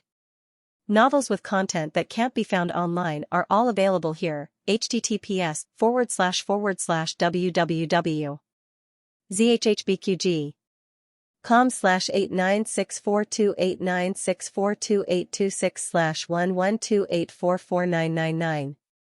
HTML Genius remembered the website address in 1 second. www.zhhbqg.com Bikuga mobile reading website, mzhhbqg.com. The latest chapter of this book is not finished yet. For more exciting content, please scan the QR code below to download the app. Novels are updated faster and more fully. Millions of novels are free to read. There are all the novels that you can't find online. Everyone was surprised to see him sit next to Xiao Lulang instead of his own seat. However, on second thought, he left early last night and sat late today. He probably didn't hear the rumors about Xiao Lulang. He also came from a poor family and didn't know the rules of the seats. He probably thought that the top scholar and the second scholar sat on opposite sides. This was the tragedy of poor students. They couldn't see the situation clearly and didn't understand the rules. They didn't know when they offended someone. However, everyone hated Xiao Lulang the most. They didn't hate Ning Ziyuan that much. Ning Ziyuan had neither looks nor background. Compared to Xiao Lulang, he wasn't even worth mentioning. Everyone quickly turned their cold gazes to Xiao Lulang again. They whispered to each other from time to time, mostly criticizing Xiao Lulang. Xiao Lulang sat upright on the cushion. He didn't seem to hear it, but he also seemed to ignore it. The hall was noisy, but his figure was a bit thin. Ning Ziyuan took a sip of tea and suddenly said to him, "I went to the Ministry of Rights to check the test papers. I read your essay. You are indeed worthy of being the top scholar. Don't worry about other people's opinions. Royal Prince An also did a good job in his essay, but compared to you, he lacked a bit of innocence. I think that's what really moved His Majesty. On the other hand, my essay wasn't as good as Yuan Yu's, but in the end, I got third place and he got fourth. Maybe it's because Yuan Yu is the grandson of Grand Secretary Yuan. It's easy for him to get ahead. For a poor student like me, if I don't get into the top 3, I have almost no hope of getting a meteoric rise." Xiao Lulang looked at Ning Ziyuan in surprise. He had threatened him so much yesterday, but he could still say this to him. It seemed that he wasn't unaware of the rumors. Xiao Lulang looked away. "You still have the guts to sit here and talk to me. Aren't you afraid of getting yourself into trouble?" Ning Ziyuan was silent for a while before he said in a low voice, "If it weren't for you, I would be the one being ostracized." Ning Ziyuan was also born into a poor family. Unlike Xiao Lulang, who was favored by a wealthy family, he had no one to back him up. If he was ostracized, he might not be able to stay in the capital anymore. Xiao Liulang's results were better than his, and his halo was bigger than his. He attracted everyone's jealousy, and almost no one had the time to ostracize him. "Hang in there." Ningji took a deep breath and said, "Otherwise, if you fall, I'll be next." Xiao Lulang, who was almost touched by him, after the emperor came over, everyone was silent. When the emperor saw Prince An's seat, he didn't say anything. After he sat down, he had the musicians play the song Dear Cry. Then, all the scholars chanted the song Dear Cry together. Finally, he selected 3 scholars to each write a poem, which set off the academic atmosphere very well. The meals for the Dear Cry banquet were all prepared by the imperial kitchen. This was much more sumptuous than the simple meals on the day of the small exam and the court examination. Many people had never eaten palace food in their lives. Today was probably their first and last time. Even though the emperor's power was terrifying, they still ate with relish. After all, it was really too delicious. The emperor left after a while, leaving the scene to the officials of the Ministry of Rights. Near evening, the banquet ended, and the scholars left one by one. Xiao Lulang, Feng Lin, and the other 3 walked out of the Hall of Supreme Harmony. Not long after they left, a eunuch came over with a smile. "Excuse me, is this Xiao Zhuangyuan?" Xiao Lulang looked at him indifferently. "Who are you?" The eunuch smiled. "My surname is Huang, I am the Crown Prince's servant. The Crown Prince wants to see Xiao Zhuangyuan, please come to the Eastern Palace." Xiao Lulang paused. "Why does the Crown Prince want to see me?" The eunuch smiled. "I am just a messenger. If Xiao Zhuangyuan has any questions, you can ask the Crown Prince face to face." Du Ruhan frowned. He couldn't refuse the Crown Prince's summons. Feng Lin was very happy. "Lulang, the Crown Prince wants to see you." "Yes, I know." Xiao Lulang nodded.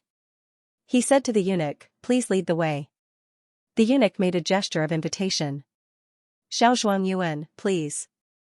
You go back first, no need to wait for me. Lu Quan will come to pick me up in a while." Xiao Lulang finished speaking and walked towards the Eastern Palace with the eunuch. Feng Lin smiled and said, "The Crown Prince has heard of Liulang's talent and wants to win over Lulang, right?" He couldn't be blamed for thinking so. The Crown Prince was Marquis Swamping's nephew. If Xiao Lulang looked like Marquis Swamping's son, then wouldn't he look like the Crown Prince's cousin? They were a family. Du Ruhan curled his lips and said, "The Crown Prince married his cousin's fiancée. Who knows how the Crown Prince will feel when he sees someone who looks like his cousin?" Feng Lin trembled. "Ah, I forgot about that. The capital, the Lu residence." The once magnificent Lu residence had long been confiscated. Now, the Lu residence was squeezed into a small, shabby house. Although it was called the Lu residence, it was only left with one master, Lu Yixing. There was also a mute slave and an old woman who was too old to do anything. When Gu Jiao stepped into the Lu residence, Lu Yixing was squatting on the ground. He was using an old brush soaked in water to practice writing on a broken stone slab he picked up from outside. He didn't have money to buy a pen and paper, so he could only practice in this way. When he saw a small figure suddenly appear in the courtyard, he was slightly startled. A trace of embarrassment flashed in his eyes, but it was replaced by self-mockery in an instant. He was already lowly to the dust. What dignity did he have to speak of? He continued to practice, ignoring Gu Jiao. The mute slave in the courtyard vigilantly grabbed a stick and stood in front of Lu Yixing. It seemed that Lu Yixing was often bullied. Lu Yixing smiled coldly. Back down, Anu. You can't beat her. Anu didn't back down. He stared at Gu Jiao like a tiger watching its prey. He was young, about the same age as Gu Xiaoshun. Gu Jiao took a piece of candy from her pocket and handed it to him. Do you want to eat? Anu's eyes lit up. He drooled, but he didn't go forward. Instead, he stood his ground. Lu Yixing sneered. Go ahead and eat. If she wants to kill you, she doesn't have to go through so much trouble. Anu hesitated for a while before putting down the stick. Like a little monkey, he grabbed the candy that Gu Jiao handed to him. It was as if he would be killed by Gu Jiao if he was a second slower. After he took the candy, he took a small bite of it and put the rest into his pocket. What are you doing here? Lu Yixing asked. Here's your medicine. Gu Jiao threw a bundle of medicine to him. It's the last course of treatment. But I don't feel pain anymore. He was referring to his cholecystitis. You have to take it even if it doesn't hurt. This is the treatment, Gu Jiao said. Lu Yixing said, I don't have money. Gu Jiao said, I know you don't have money. Sell me the information, and I won't charge you for the medicine. Neither of them mentioned the bet or the hairpin, as if they had both forgotten about it. Lu Yixing's hand, which was practicing calligraphy, paused. What information do you want? Gu Jiao raised her eyebrows. Did your Lu family really rebel? Lu Yixing chuckled. So what if they did? So what if they didn't? Gu Jiao rubbed her chin. If they did rebel, they should know a lot about the imperial palace. For example, do you know how to enter the imperial palace? Lu Yixing was speechless. Meanwhile, Eunuch Huang was leading Xiao Luling to the eastern palace. Just as they were about to pass by the imperial garden, Xiao Luling suddenly stopped in his tracks. Eunuch Huang asked, Scholar Xiao, what's the matter? Nothing. He thought he heard a cat meow. It was a very faint sound, but it made his hair stand on end. Eunuch Huang smiled. If there's nothing else, let's go quickly. Don't keep the crown prince waiting. Xiao Luling nodded with an indifferent expression. Not far away, a white cat was lying on a banyan tree. It was happily gnawing on the dried fish on the tree.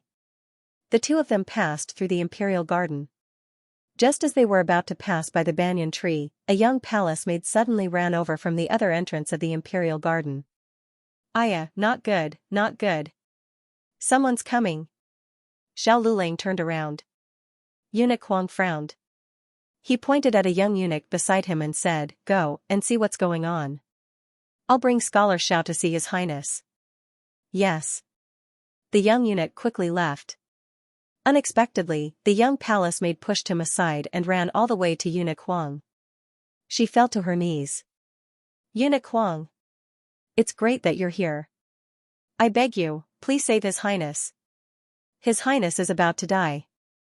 Who's she? Xiao Luling asked Eunuch Huang. Eunuch Huang was furious. He tried to break free from the young palace maid, but she hugged his leg tightly. Eunuch Huang. Please save His Highness.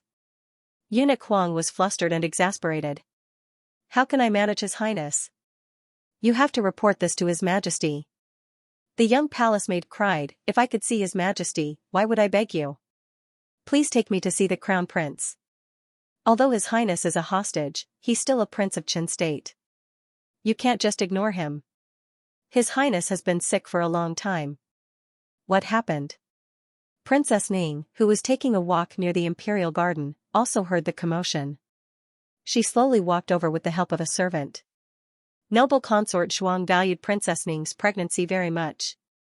She especially asked the emperor for grace to allow her to raise the fetus in her everlasting palace. Eunuch Huang saw noble consort Zhuang walking over and looked at the banyan tree not far away. A dark light flashed through his eyes. He secretly cursed the young palace maid for ruining things. If a hostage of Qin state is sick, then so be it.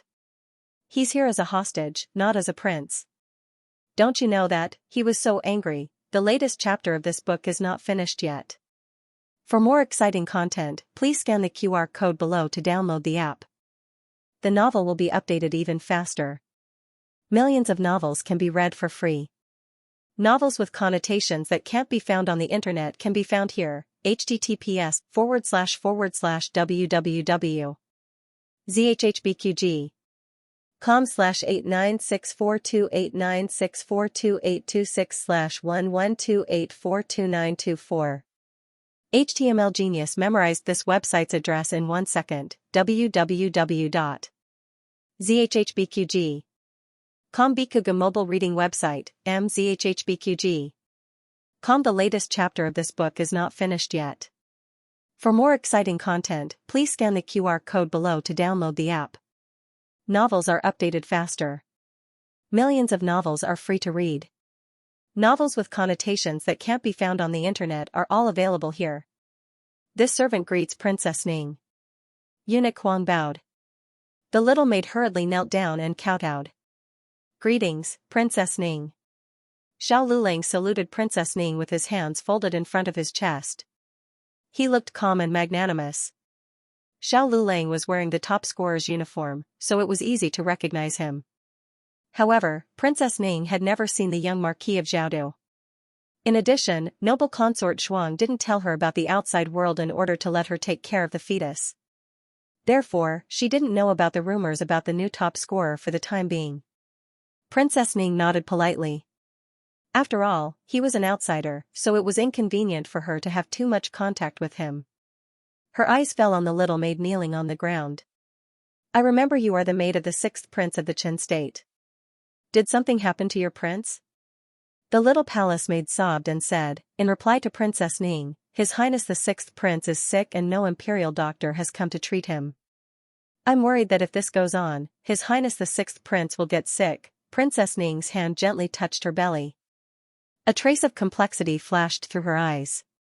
You go back first. I will report this to my mother. It was fine if she didn't encounter this kind of thing. But if she did, she couldn't ignore it. Moreover, she should consider it as accumulating good karma for the child in her belly. Yes. Yes. Thank you, Princess Ning. The little maid kowtowed a few times, thanked her, and got up to leave. Princess Ning also left the imperial garden accompanied by the maid. Farewell, Princess Ning. Eunuch Huang bowed. He didn't straighten up until Princess Ning disappeared at the end of the path. He smiled at Xiao Lulang and said, Xiao Lulang, this way please. Xiao Lulang nodded and continued to walk in the direction of the East Palace with Eunuch Huang. Xiao Lulang noticed that when they passed by the tall banyan tree, Eunuch Huang glanced at the tree intentionally or unintentionally, as if he was looking for something. However, there was nothing on the tree. Xiao Lulang retracted his gaze. For some reason, he had a feeling that he had dodged a calamity. It was very strange. After Princess Ning returned to the palace, she reported her encounter with the little palace maid of the Qin state to noble consort Zhuang. Noble consort Zhuang hated the hostage of the Qin state because the children of the Zhuang family had been taken hostage in the Qin state and suffered a lot in the Qin state. She wanted the hostage of the Qin state to experience the pain that Commandery Prince An had suffered. However, she was only thinking about it in her heart. She wasn't that stupid to actually do anything. Noble consort Zhuang went to the imperial study and told the emperor about the serious illness of the Qin state's hostage. The emperor instructed Eunuch Wei to arrange for an imperial physician to go over. Lu family house. The sun was shining brightly. Lu Yixing sat on a small bench in the front yard and made hemp rope. Anu and the old woman were weaving baskets on the side. This was the main source of income for the family. A basket could be sold for 10 copper coins, and a hemp rope could be sold for 1 copper coin. If they were lucky, they could make 4 baskets a day and make 10 hemp ropes, which was 50 copper coins. However, because Lu Yixing was often bullied, there was no guarantee that he could work every day. There were 2 people sitting across from Lu Yixing. One was Gu Jiao, who was stroking the white cat, and the other was a young man in a blue robe. The young man's eyebrows and eyes were somewhat similar to Lu Yixing's. If one didn't look carefully, they wouldn't be able to see it. The young man was handsome. He was a bit less exquisite than Lu Yixing, but he could still be considered an elegant and handsome man. His luxurious clothes didn't fit in with the dilapidated courtyard, and he didn't look like the down-and-out Lu Yixing at all. However, such a person was sitting on a rattan chair, playing with the fan in his hand while leisurely talking to Lu Yixing. "You finally contacted me," he said with a smile. Lu Yixing was sweating profusely from making hemp rope.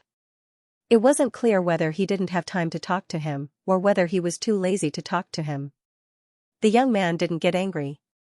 He opened his folding fan, fanned himself, and closed it with a snap. He looked at Gu Jiao and asked, "Who is she?" "Doctor." Lu Yixing finally spoke. His eyes were fixed on the hemp rope in his hand. He didn't look at the person he was talking to, but he guessed that he was asking about Gu Jiao. The young man patted his palm with his folding fan and said meaningfully, "There are still doctors who are willing to talk to you these days? Not ordinary doctors, right?" Between the lines, it was clear that he knew Lu Yixing's situation like the back of his hand. Gu Jiao was happily stroking the cat. She turned her head and looked at the young man indifferently. "Of course I'm not an ordinary doctor.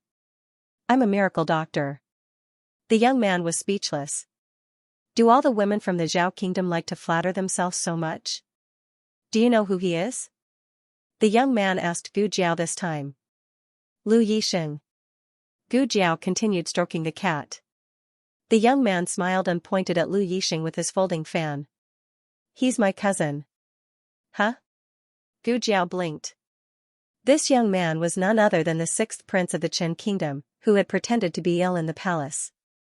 Gu Jiao had planned to sneak into the palace herself, but Lu Yixing said that she couldn't enter, but she could send news in.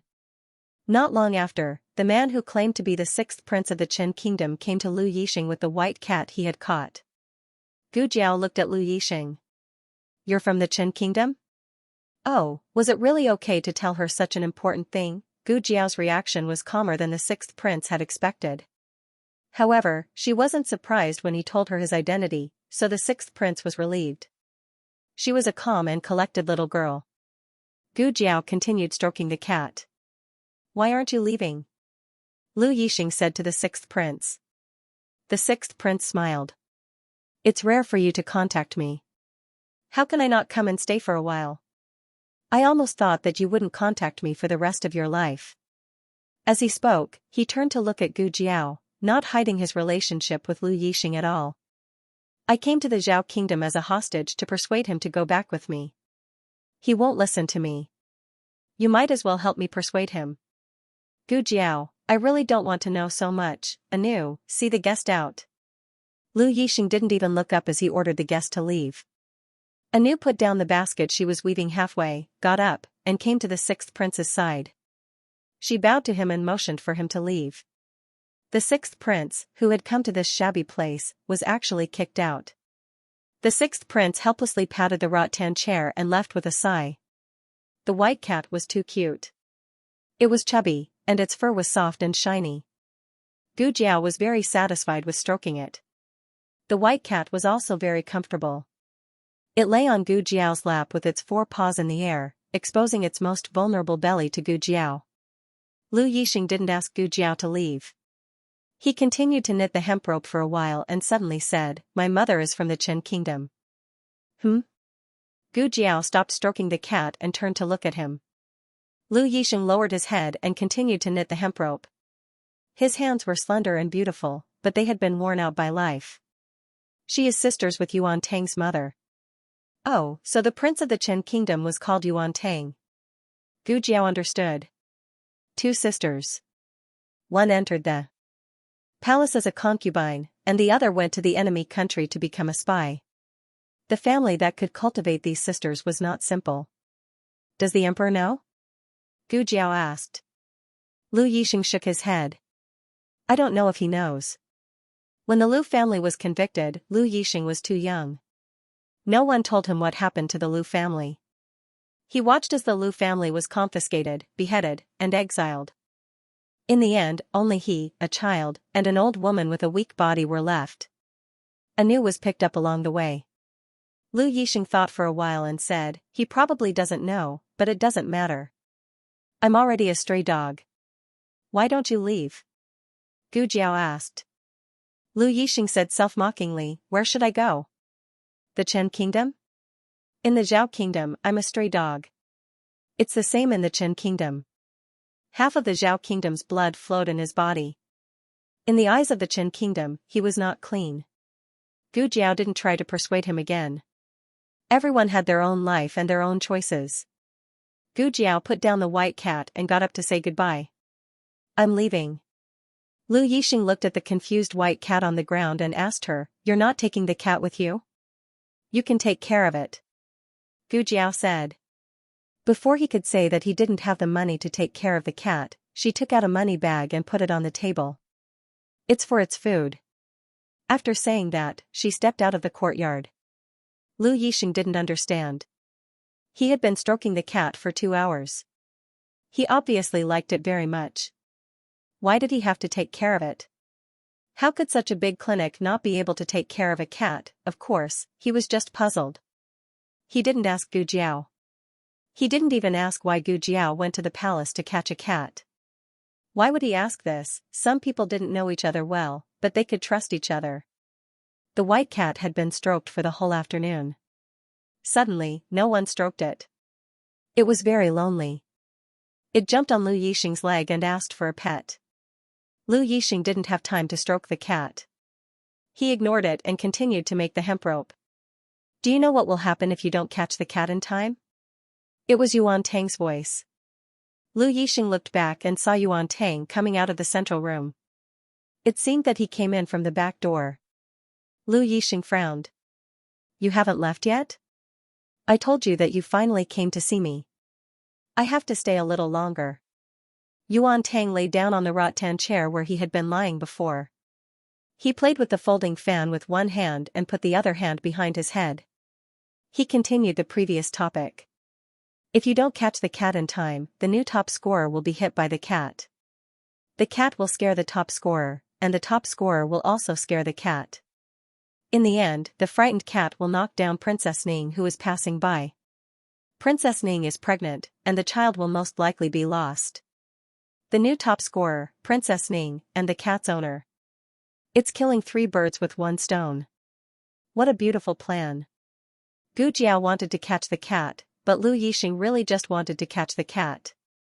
He looked at Yuan Tang in confusion. How do you know? Yuan Tang waved at the white cat.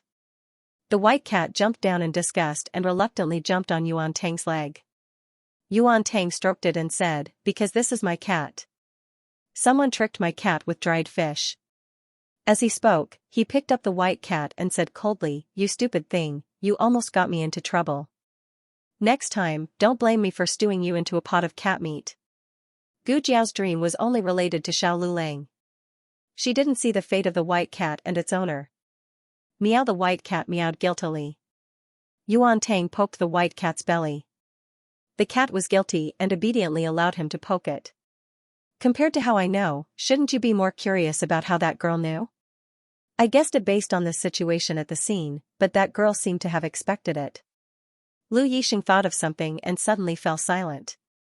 Yuan Tang smiled mysteriously. Do you want me to investigate that girl? Lu Yixing said seriously, you'd better not. Yuan Tang asked, what's wrong? Are you angry? Lu Yixing looked down and twisted the rope. I have nothing to do with her. Why would I be angry? But if you investigate her, it will bring her trouble if you expose yourself. She helped you by accident. Yuan Tang thought for a moment and nodded. You're right. He looked at the sky. It's getting late. I really should go now. This is for you. Yuan Tang took out a few banknotes and placed them on the table. Lu Yixing said without hesitation, take it away. Yuan Tang's teeth hurt. He sucked in a breath of cold air and looked at him in confusion. You take what the girl gives you, but you don't want what I give you? You'd rather not have enough to eat than accept my charity. You don't want to have anything to do with the Qin state? Are you really going to give it to me? Lu Yixing looked at him and asked. Yes. Yuan Tang opened his eyes wide and nodded. Lu Yixing said, leave the cat. Take the rest. Yuan Tang took the banknotes away in the end. He knew that if Lu Yixing said he didn't want them, he would rather throw them away than take them. He left the white cat behind. After everyone left, Lu Yixing put the cat on the table. At the same time, his gaze fell on the money pouch. He hesitated for a moment, then picked up the money pouch. He opened it and found that there were not only a few ingots of silver inside, but also 3 hairpin flowers. Eastern Palace. Xiao Lulang met the Crown Prince. The Crown Prince looked at the youth in front of him in a daze. He didn't speak for a long time.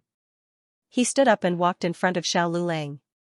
He walked a circle around him and looked at every strand of his hair from top to bottom.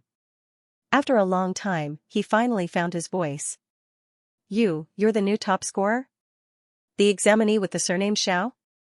Yes. Xiao Lulang looked straight ahead.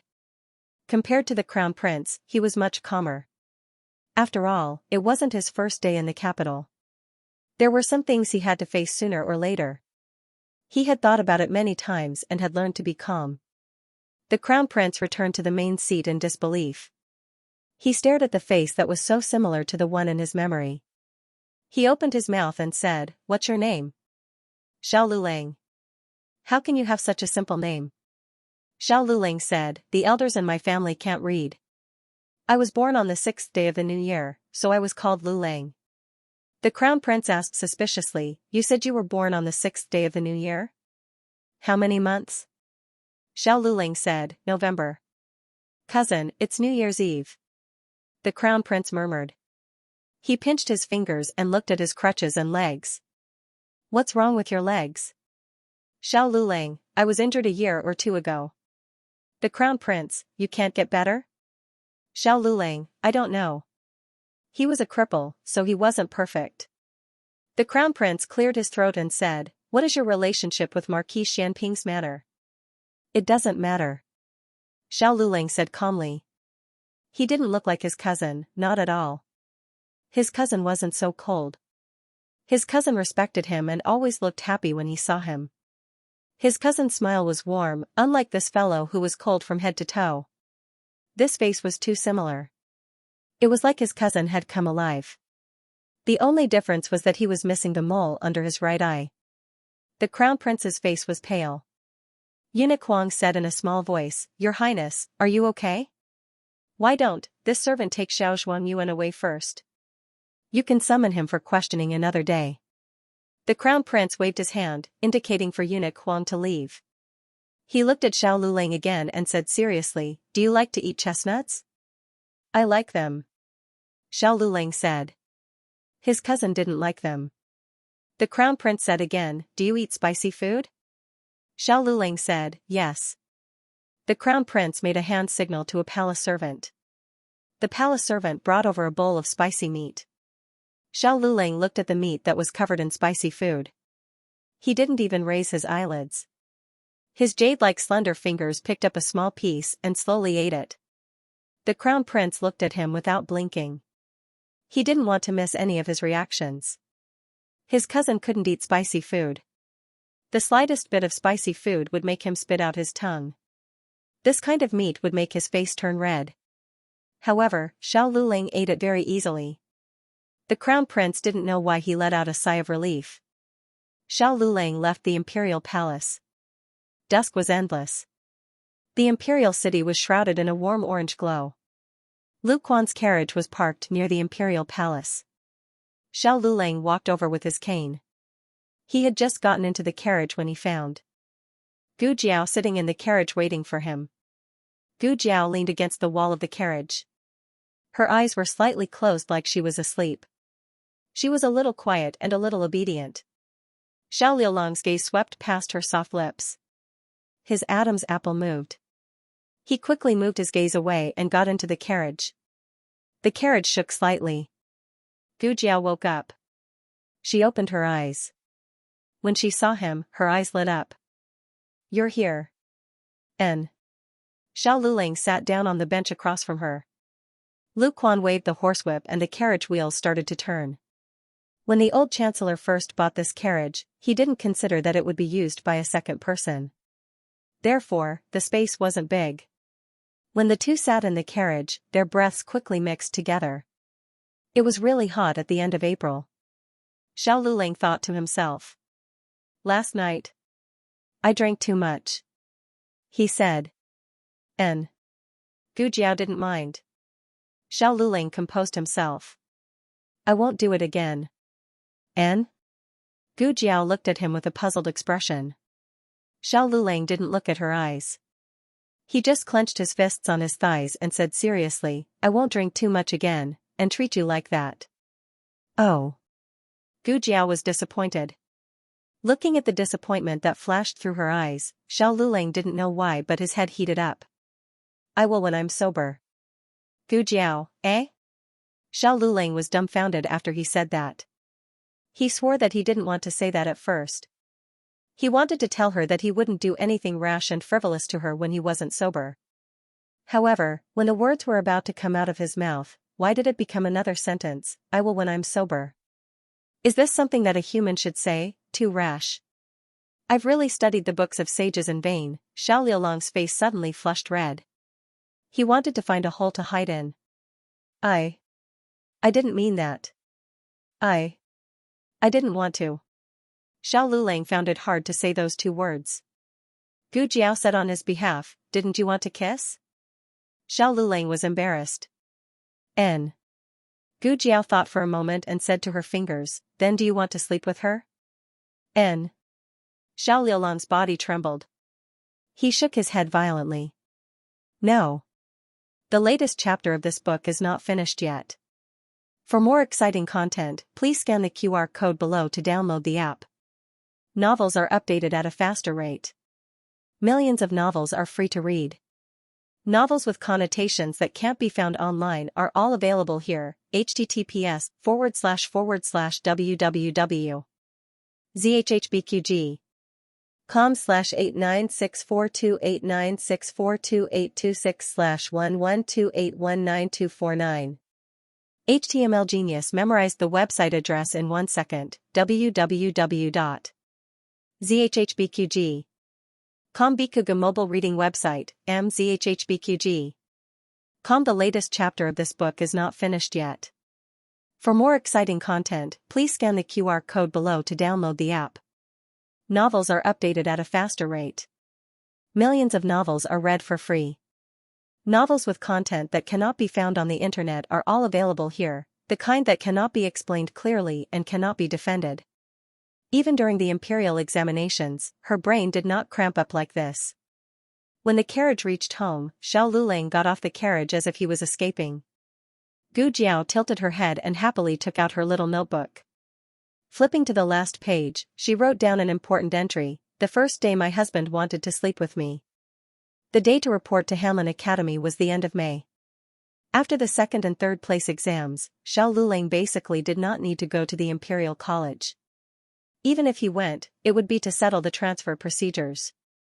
That's right, entering Hanlin Academy was to become an official on the surface, but in reality, it was still to study. Gu Jiao did not go to school in ancient times, but from what Xiao Luling had told her, entering Hanlin Academy was equivalent to studying at public expense in her previous life. The top 3 places were already guaranteed to be a graduate student and had the honor of becoming a civil servant of the country.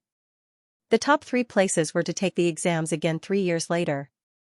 If one passed, they would become a civil servant of the country. If one failed, then sorry, they would have to go back to where they came from.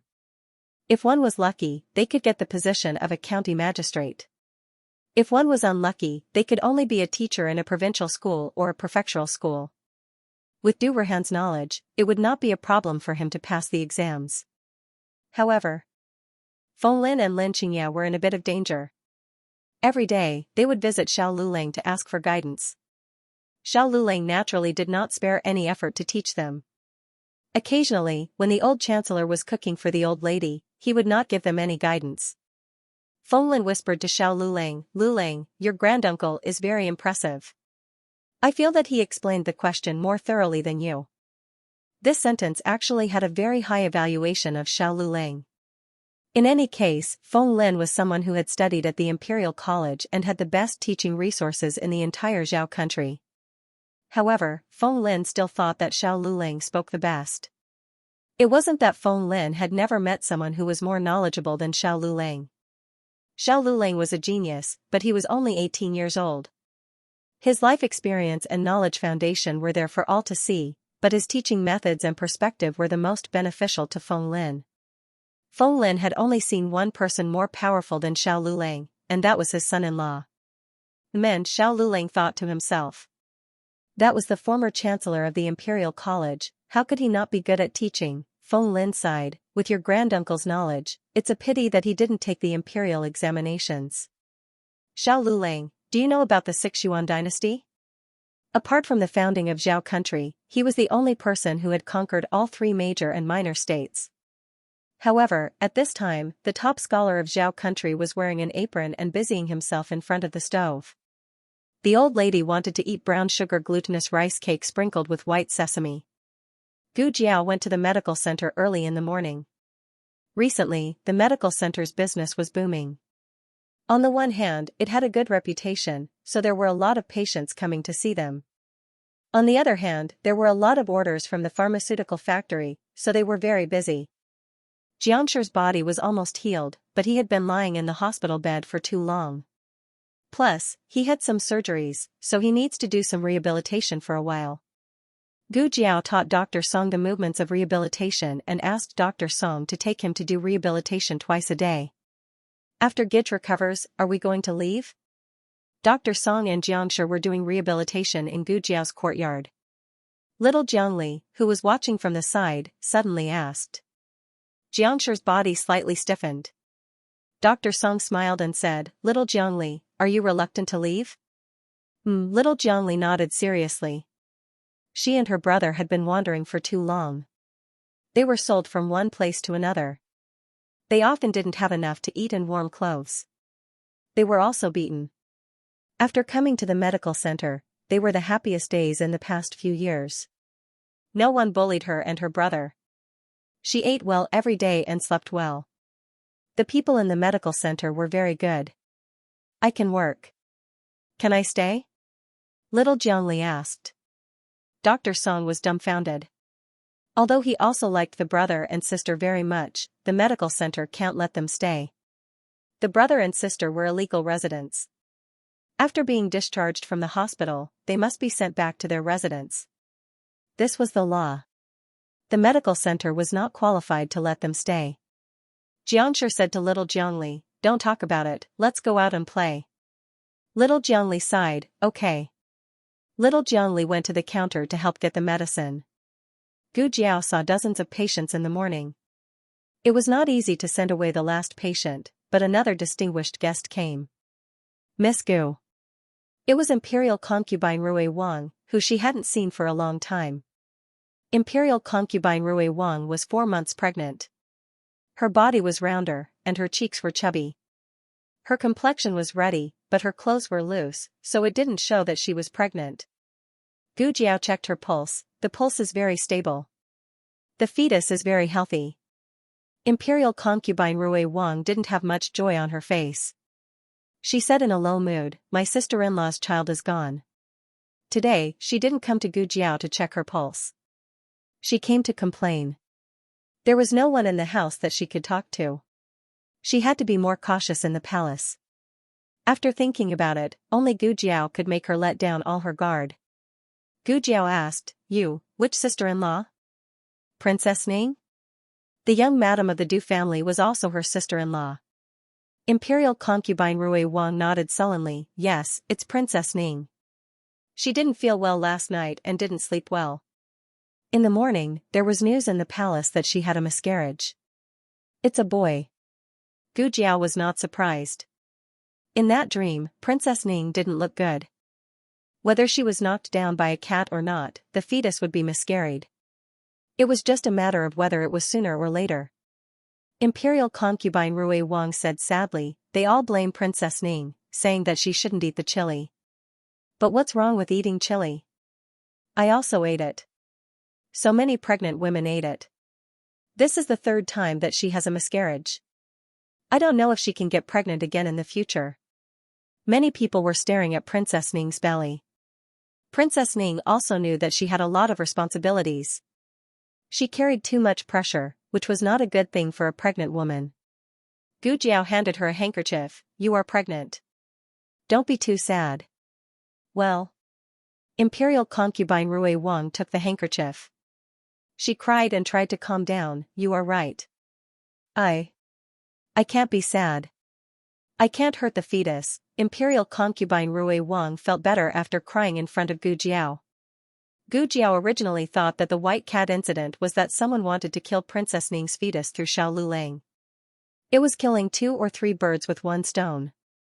But if Princess Ning's fetus was so bad that she could miscarry naturally, there was no need to do it. Therefore, no one knew whether someone wanted to get rid of Princess Ning's fetus or Princess Ning wanted to frame someone else with a fetus that could not be saved at all. Obviously, Princess Ning's target was not Xiao Lulang. Otherwise, there would have been trouble in the imperial garden just now. Gu Jiao didn't care about the internal strife in the palace. She only cared about the person who used the white cat to scare Xiao Lulang. The other person seemed to know Xiao Lulang very well and knew that he was afraid of cats. Imperial concubine Rui Wang. Gu Jiao paused and asked her, is there anyone in Marquis Xuanping's mansion who is afraid of cats? For example, Marquis Xianping and his sons? Well. Imperial concubine Rui Wang racked her brains to think, Marquis Xianping is definitely not afraid of cats. He has been on the battlefield. He is not afraid of cats and dogs. As for his sons, I don't know. Why do you ask this? Just asking. Gu Jiao said. Oh. Imperial concubine Rui Wang didn't suspect anything. She said, our Du family doesn't interact much with Marquis Xuanping's mansion, but that woman Wen Linlang, cough, cough. Halfway through her words, she realized that she was speaking without thinking. She lowered her voice and corrected herself, the crown prince consort often goes to Marquis Xuanping's mansion. She and the young marquis were engaged when they were young. They grew up as childhood sweethearts. She knows the people in the marquis's mansion better. Gu Jiao said thoughtfully, I heard that the crown prince consort does not have a high birth. Why was she able to form a marriage alliance with Marquis Xuanping's mansion? Imperial concubine Rui Wang twisted her lips and said, isn't it because she saved the young marquis when he was young? That was when I was 5. When Linlang, cough, the crown prince consort was also 5 years old. The young marquis at 2 years old fell into an ice hole. It was the crown prince consort who was lying on the ice, holding him with both hands to prevent him from sinking. Later on, the young marquis was saved, but the crown prince consort's hands were ruined from soaking in the ice water. According to the grand physician, she had to cut off her hands to save her life. Princess Xinyang and Marquis Xianping probably both felt that they owed her, so they decided on this marriage. However, Marquis Xuanping's mansion found the best physician in Zhao Kingdom and healed the crown prince consort's hands. Is that so? Gu Jiao murmured. Imperial concubine Rui Wang snorted, she and the young marquis had a good relationship when they were young. Do you know why she was able to take Shuang Xianji as her master? That's right, you still don't know that she became the disciple of Grand Tutor Zhuang's 4th son, Shuang Xian. He only accepted her because of Princess Xinyang. I admit that she has talent, but if it wasn't for Marquis Xuanping's mansion and Princess Xinyang's mansion, who would know who Wen Linlang is? But look at what she's done. Once the young marquis died, she married the crown prince. Gu Jiao didn't object to a person pursuing their own happiness, but the prerequisite was that she didn't hurt others. As imperial concubine Rui Wang spoke, she went off topic and started to ridicule all kinds of crown prince consorts. Gu Jiao already knew what she wanted to know and had a rough idea. In the afternoon, she went to the imperial college to pick up little Jing Kong from school. Little Jing Kong came out with Qin Chuyu and Su Tsong Kong ever since they caused trouble in the Eastern Palace and beat up Ming Er. The three of them hadn't gone to the Imperial Palace for a long time. But today, Qin Chuyu couldn't hold back anymore. He found a huge bird's nest on a big tree in the Imperial Palace and wanted to dig it out with his friends. Little Jing Kong ran to Gu Jiao and hugged Gu Jiao's leg. He rubbed his little head against her body. Jiao Jiao, I missed you. Gu Jiao patted his little bald head. Did you have fun today? Yes. Little Jing Kong looked up at Gu Jiao and said, Jiao Jiao, can I go to the Imperial Palace to play? Marquis Xianping didn't tell Gu Jiao about what happened last time, so Gu Jiao didn't know that the children caused trouble in the Imperial Palace. But even if she knew, Gu Jiao wouldn't give up eating for fear of choking. The emperor had lost his horse in front of Gu Jiao.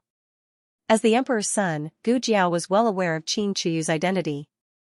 Gu Jiao didn't answer immediately. Instead, she asked, does your family agree? Qin Chuyu nodded repeatedly, yes, yes. If you don't believe me, my sister-in-law will come to pick me up later. You can ask her.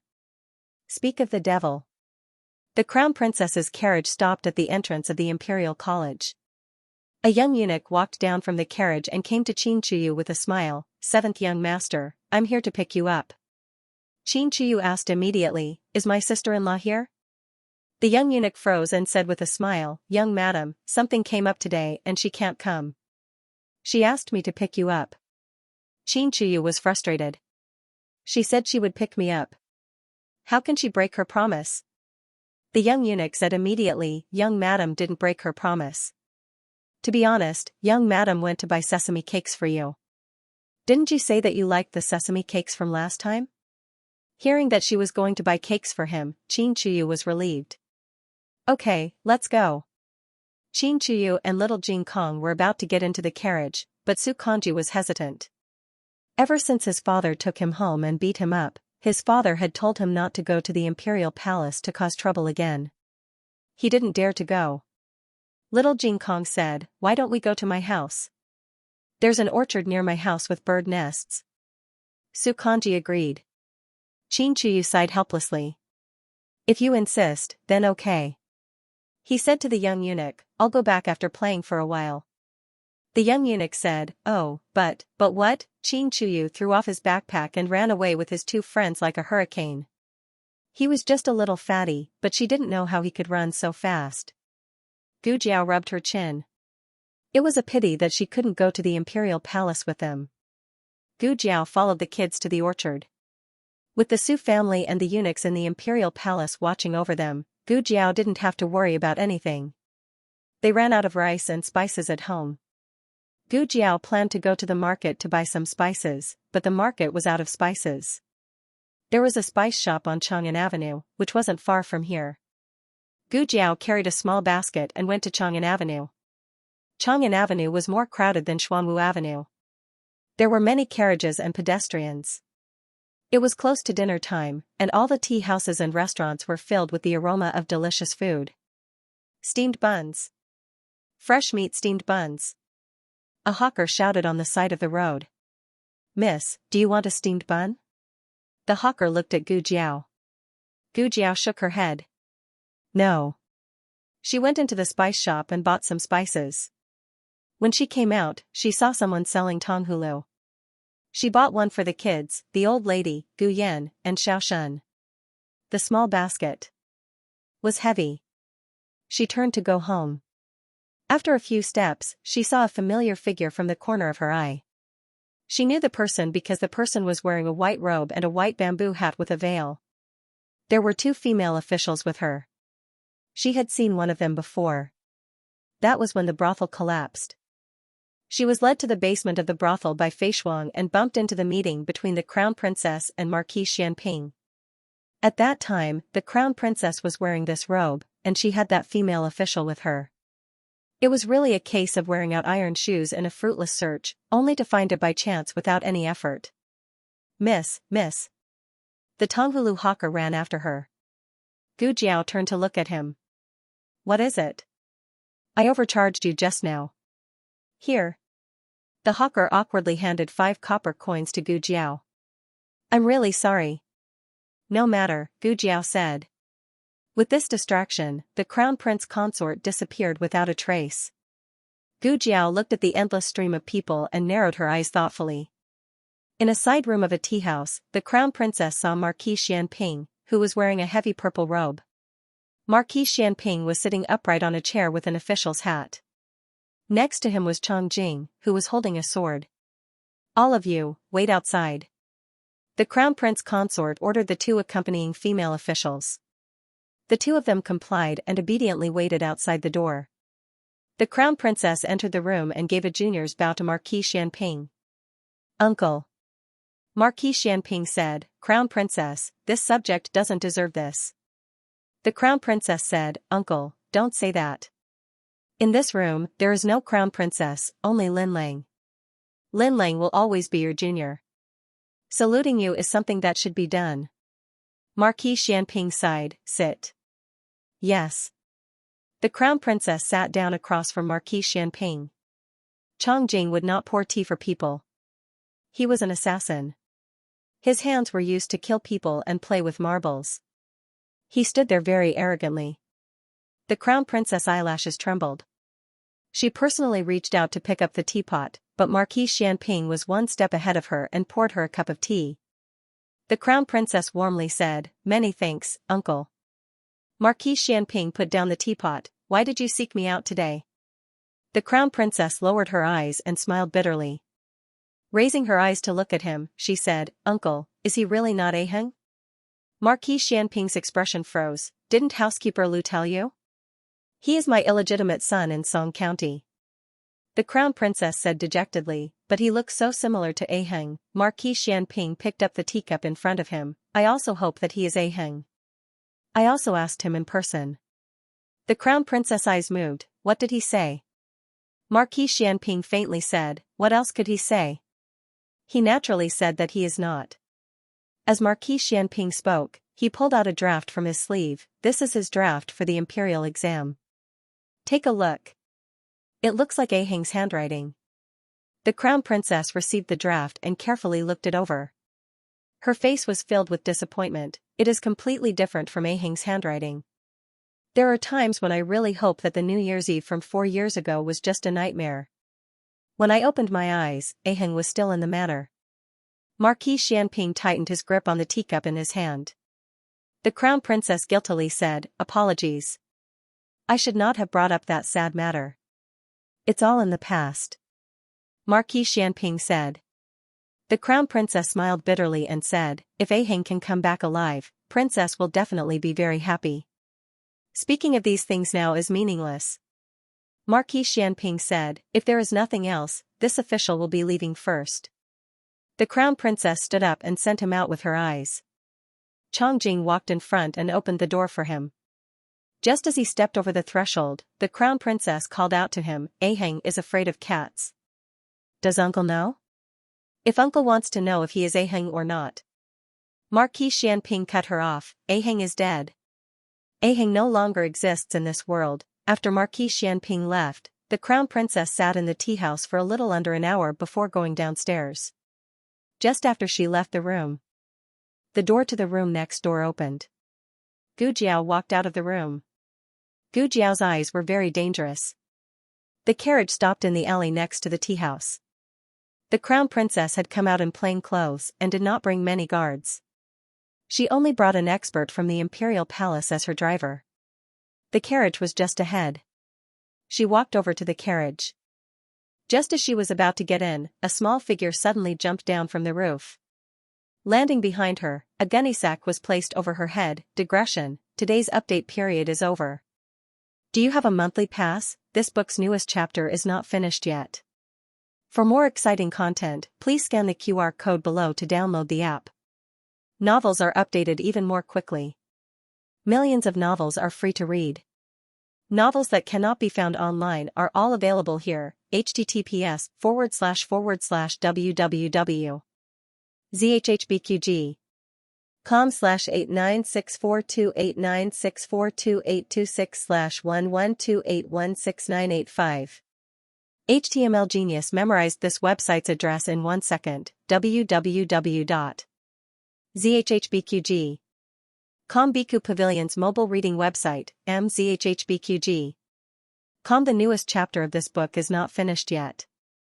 For more exciting content, please scan the QR code below to download the app. Novels are updated even faster. Millions of novels are free to read.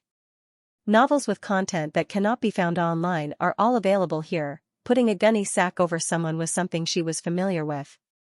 She had done it with money last time, so it was about the same this time.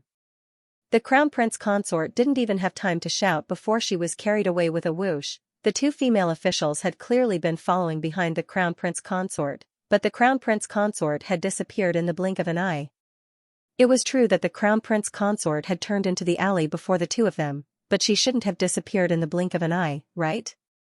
Was it this fast? The two quickly walked in front of the carriage and lifted the curtain, only to see that the carriage was empty. One of them asked the imperial expert, "Have you seen the Crown Prince consort?" The imperial expert said strangely, "Isn't the Crown Prince consort with you?" The female official said, "The Crown Prince consort just came over." "Did you not see her?" The imperial expert said, "When did the Crown Prince consort come over?" The female official said urgently, "She clearly came over." The imperial expert snorted. "Would I not know if she came over?" "You, forget it, Sister Ming." The other female official with the surname Qing shook her head. "Don't argue. Let's hurry and find the Crown Prince consort. Maybe she is nearby and went to see someone." Female official Ming muttered, "How could the Crown Prince consort leave us behind to go see someone alone?" Female official Qing said, "Let's search first." Split up and search. The three split up to search, but this was a straight alley without any forks. There were many carriages parked here. They searched the carriages one by one, but there was no trace of the Crown Prince consort. "Did you really see the Crown Prince consort walk into the alley?" the imperial expert asked. Female official Ming said anxiously, "The Crown Prince consort was in front of us. She turned a corner. If she didn't enter the alley, where did she go?" The imperial expert raised his head in suspicion and looked at the roofs on the two sides. Had she been kidnapped? The curtain of night fell. The last sliver of orange light of the sunset stubbornly floated on the cornices of the dugong, reflecting a dazzling light. Gu Jiao tiptoed, her body as light as a swallow. Carrying a large sack, she flew down from the eaves and entered the orchard near Jadewater Alley through the back door. The orchard was half open, and the children in the nearby alleys loved to go in to play. If they picked the fruits, they had to buy them by the caddy, which was cheaper than the ones on the market. At the back of the orchard, there was a tool shed that had been converted from a horse shed. It had been in disrepair for a long time and was leaking in and out of use. Gu Jiao pushed open the door and casually threw the sack inside. He did not show any mercy to the woman. The Crown Princess was jolted all the way, and her intestines almost broke from the jolting. When she suddenly fell to the ground, she cried out in pain, "Ah, who are you?" Gu Jiao didn't want to talk nonsense with her. She took the sack off her head. After being tossed all the way in the sack, her hair bun had come loose and her pearl hairpin had fallen off. She was in a sorry state. She subconsciously raised her hand to block the light in front of her eyes. When she realized that it wasn't too glaring, she looked at the robber standing in front of her. It was actually a woman wearing a gaudy peacock plume mask. A trace of indescribable astonishment flashed across her eyes. "Who exactly are you? What do you want to do?"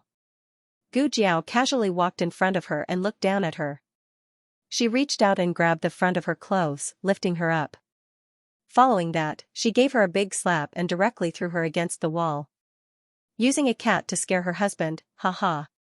The Crown Princess had never been treated like this before.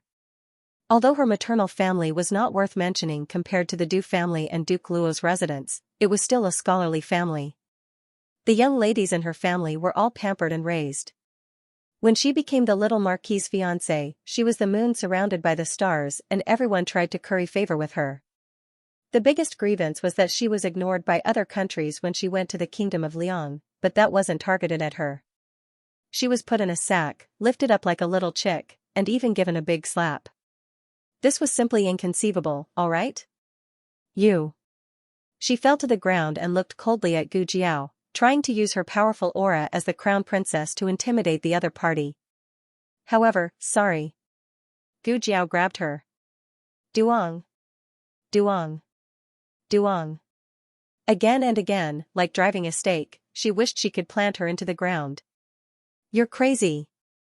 I'm, Crown Prince, Ash, The Crown Princess was beaten until she broke down and couldn't even speak properly. Gu Jiao's little fists beat her from sunset until the sky turned dark and successfully beat her into a pig's head.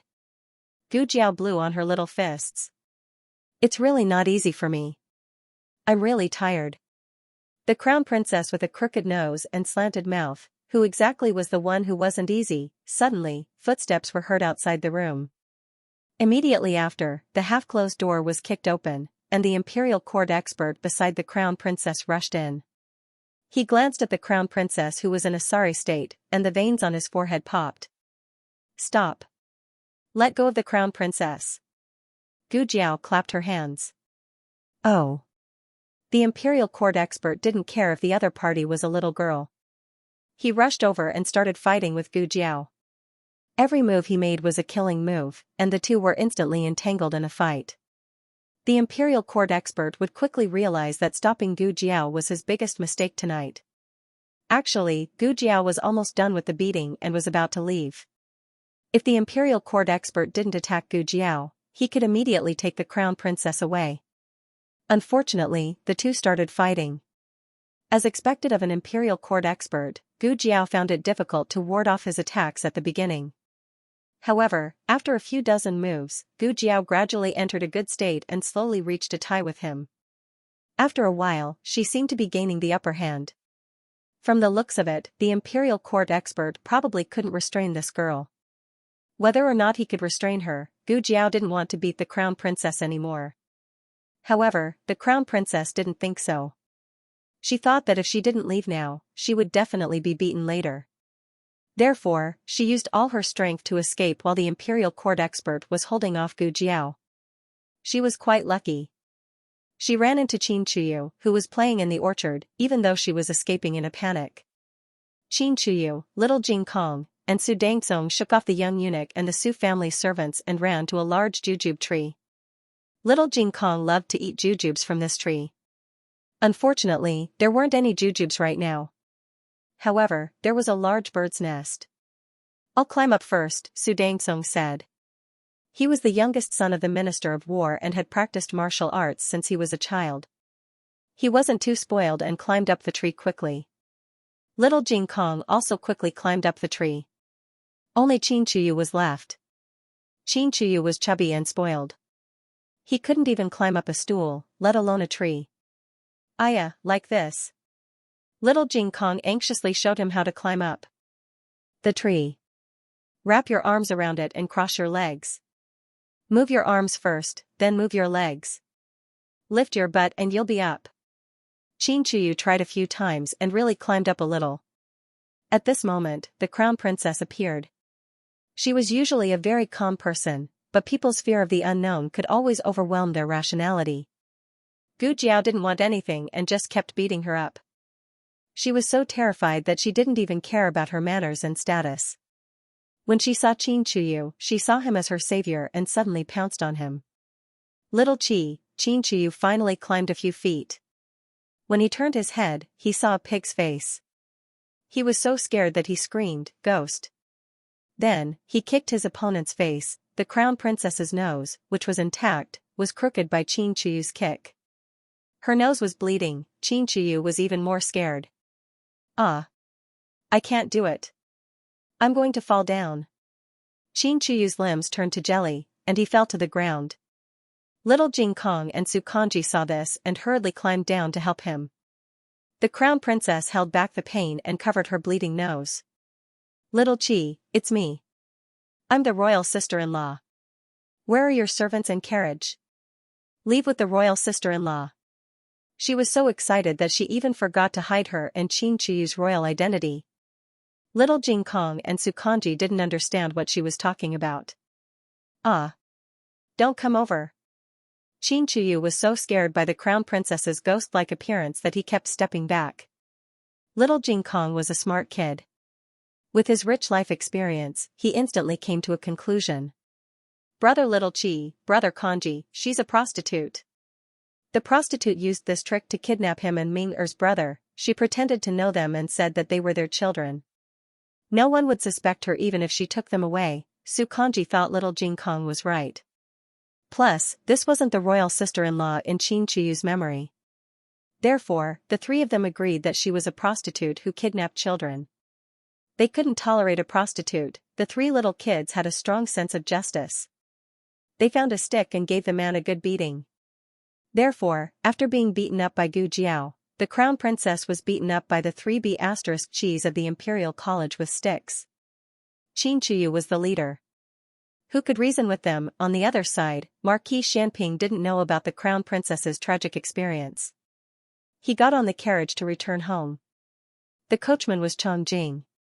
Halfway through the journey, he suddenly asked Chong Jing to stop the carriage. Chong Jing, he said. Yes? Chong Jing turned around and lifted the curtain to look at him. There was no light in the carriage, so it was a little dim. However, there were candlelight and moonlight on the street. The moonlight shone through the gaps in the curtains and fell on Marquis Xianping's handsome face that had been sculpted by time. Chong Jing couldn't see what was good about this person. Marquis Xianping sighed. Is there anything you're afraid of? Chong Jing thought about it seriously and shook her head. No. Marquis Xianping looked at her suspiciously. Nothing? Chong Jing lowered her head. Cockroaches. Marquis Xianping, you're the #1 assassin of the Dark Knight sect. You're afraid of a few cockroaches? Dirty, Chong Jing explained, feeling wronged. When Chong Jing was very young, she ate a few cockroaches in her food. That was someone who deliberately disgusted her. In the end, she was really disgusted. Ever since then, she would remember that she ate cockroaches. Her scalp would feel numb. Marquis Xianping raised his eyebrows and said with some pride, at least Aheng is afraid of cats. She's better than you. The corner of Chong Jing's mouth twitched. What sense of existence are you looking for in this?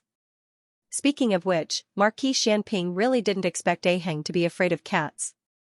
Thinking carefully, he really wasn't a good father. He didn't even know about his son's taboos. Marquis Xianping was conflicted for a moment. Making up his mind, he said, don't go back to the manor first. Go to Bai Shui Alley. Also, find me a cat. Chong Jing quickly found a stray cat on the side of the road. Marquis Xianping picked up the pitiful little stray cat and frowned. Could this thing test whether or not he was Aheng? Gu Jiao and little Jing Kong still hadn't returned home when it was dark. Xiao Lulang decided to go out and look for them. Just as he crossed the threshold of the front yard, he saw a familiar carriage stopped at the door. Marquis Xianping sat outside the carriage, holding the stray cat in his hand with disdain. He had made up his mind to use this cat to test Xiao Lulang. However, just as Xiao Lulang walked out of the door, he instinctively stuffed the cat into Chong Jing's arms and used his broad body to block Chong Jing. His movements were too fast. Xiao Lulang didn't see the cat and only felt that his actions were strange. Xiao Lulang ignored him and walked out of the alley expressionlessly. Chong Jing looked at the stray cat that was suddenly stuffed into her arms and asked, "You're not going to test him?" Marquis Xianping sighed, "I'm not going to test him." At least he didn't need to test him like this. Why? Chong Jing didn't understand. Marquis Xianping sighed, "I'm afraid that he really is Aheng." Chong Jing looked at the stray cat in her arms and then looked at Marquis Xianping. "If it's Aheng, isn't it good?" Marquis Xianping bitterly said, "Not good. If it was him, he would be frightened by this cat." Understanding complex emotions was a killer's weakness. Just like how Gu Jiao couldn't understand Yao Shi's choices in love, Chong Jing also couldn't understand Marquis Xianping's caution in front of Xiao Lulang. Chong Jing asked, "Then do you still want this cat?" Marquis Xianping faintly said, "No. Also get rid of all the stray cats in the manor." The two female officials finally found the crown princess who had been mistaken for a prostitute in the orchard. The crown princess could no longer be described as unrecognizable. The female officials saw that Xianxia was the one leading the beating and didn't know what to do. Giving the order to arrest was impossible. The crown princess was the emperor's daughter-in-law, but Xianxia was the emperor and empress's son. Also, being beaten like a prostitute was too shameful. If this got out, would the crown princess still have any face? In the end, the two female officials took the crown princess away with the excuse of going to the authorities. No, dragged her away. After Qin Chuyu returned to the palace, he bragged to his father emperor about how he had chased away a prostitute and received great praise from the emperor. The Zhuang Manor. The physician removed the stitches for royal princeton and changed the medicine for the last time. He reminded him to stay in bed and rest more before taking his medicine box and bidding farewell. The servants sent the physician out of the manor. Grand Tutor Zhuang gave Wu Yang a look. Wu Yang understood and walked out of the room, closing the two doors from the outside. Royal Princeton leaned against the head of the bed and pulled the blanket over his injured leg. He calmly said, "It's late. Grandfather, you should rest early." Grand Tutor Zhuang's eyes were slightly cold. "Marquis Xianping has gone too far. I will avenge you sooner or later." Royal Princeton looked down and sneered. "Easier said than done? He is the emperor's brother-in-law and also the emperor's elder brother-in-law. He also has military power and can command hundreds of people. Who can do anything to him?" Grand Tutor Zhuang's eyes became even colder. If the Empress Dowager was still in the imperial court, Marquis Xianping wouldn't have the chance to stir up trouble. Royal Princeton didn't refute the mention of Empress Dowager Zhuang. She was indeed a strategist and controlled the affairs of two dynasties. When Marquis Xianping was still playing in the mud, she was already the most favored empress. However, no matter how powerful a person was, there would be times when the horse stumbled. "How did she get leprosy?" Grand Tutor Zhuang coldly said. "You've misjudged Xiao Lulang." I'm afraid that he already recognized the Empress Dowager. From the beginning, his goal of getting close to the Empress Dowager wasn't simple. It's a pity that we were all kept in the dark. In order for him to bring the Empress Dowager to the capital, he persuaded the emperor to reopen the Imperial College. Fortunately, the Imperial College hasn't fallen into the emperor's hands. There is still room for redemption. However, no matter what, the Empress Dowager can't remain in their hands. This time, he didn't refute his grandfather's words. However, he seemed to have thought of something and was silent for a moment. Then he asked, "Grandfather, what do you plan to do?" Grand Tutor Zhuang flicked his wide sleeves, openly visit the Empress Dowager and acknowledge her. In Baishui Alley, the matriarch had just finished playing a game of cards. She pushed the card table. "That's all for today. I'm not playing anymore." The neighbors reluctantly returned to their homes. That's right, although they lost money, they still had a good time playing. This was mainly due to the matriarch's strategy of winning money. The matriarch wouldn't play cards with the same table every day, and she wouldn't always take advantage of one person. For example, Auntie Zhao lost yesterday, so she let her win a little today. Everyone felt that it was normal to win and lose. However, if they carefully calculated the accounts, they lost their own money, and won their companions' money. No one had ever won money from the matriarch. The matriarch stretched and went next door to see Gu Yan and Gu Xiaoshun. Gu Yan lazily lay on the bed and fell asleep. Gu Xiaoshun sat on a small stool and obediently did woodwork. The matriarch was very satisfied. Xiaoshun, this child, was very sensible. She didn't have high expectations for Gu Yan. It was good that he was alive. Madame Yao was doing embroidery. Lu Ling and the other two were doing something outside. It was already dark, but they still hadn't returned. The matriarch was hungry, so she went to the kitchen to find food. Nanny Fong went to the embroidery building to get clothes, and the old chancellor cooked at night. The old chancellor stir-fried a few home-cooked dishes, stewed a pot of asparagus chicken soup, and fried a few brown sugar glutinous rice cakes. Next was the food that was specially made for little Jing Kong, lily egg soup, tofu vegetarian meatballs, and stir-fried vegetable shrimp. "Have the children come back?" the old chancellor asked. His tone was familiar, and his address was natural. It was exactly the same as when Uncle Zhao and Aunt Zhao talked about their children. Not yet. The matriarch began to look for food. Here. The old chancellor seemed to have known that she would be hungry, so he took out a small plate of brown sugar glutinous rice cakes. This plate of glutinous rice cakes was sprinkled with white sesame seeds. The children didn't like to eat brown sugar glutinous rice cakes sprinkled with white sesame seeds. The matriarch didn't feel that there was anything wrong. She held the plate, sat down on a small stool, and slurped the glutinous rice cakes. One was busy in front of the stove, and the other was eating behind it. The oil in the pot sizzled, and the room was filled with the smell of crispy oil and scallion. Knock, knock, knock, there was a knock on the door outside. Who is it? Xianxia put down her embroidery and walked out. The old chancellor quickly walked out of the kitchen and said to the naked Xianxia, "Let me do it, let me do it." Okay. Xianxia obediently returned to the room. The courtyard door was actually half closed, so it shouldn't be a neighbor. Otherwise, they would have directly pushed the door open and entered. "Who is it?" he asked as he opened the wooden door. He immediately saw Grand Tutor Zhuang at the door, and his brows twitched. He closed the door and smeared some wall dust on his face before opening the door again. He squeezed out a strange voice and asked, "Who is it? What's the matter?" Grand Tutor Zhuang sized him up strangely. It was clear that he was baffled by his actions of opening and closing the door. Then, he saw that his face was covered in dirt and his clothes were plain. He instantly treated him as a servant in the courtyard and didn't look at the old chancellor directly. Otherwise, if he looked at him a few more times, he would still be able to recognize him. Grand Tutor Zhuang said indifferently, "Call your matriarch out, I have something to talk to her about." The old chancellor had calculated everything, but he didn't expect that Grand Tutor Zhuang would come personally and that Empress Dowager Zhuang wouldn't be able to recognize the Zhuang family. One had to know that before Empress Dowager Zhuang lost her memory, the junior she doted on the most was Royal Princein. When Royal Princein went to Qin Empire as a hostage, Empress Dowager Zhuang was so angry that she couldn't eat for a few days and nights. She even fell sick. Now that Lu Lang had snatched away the position of the new top scholar that should have belonged to Royal Princein, if her memory was awakened by the Zhuang family, Lu Lang would be in trouble. The old chancellor puffed out his chest and said, "What matriarch? Who are you? Have you found the wrong person? Go, go. If you don't go, I will report it to the officials. A dog servant dares to block my master's path. Move aside."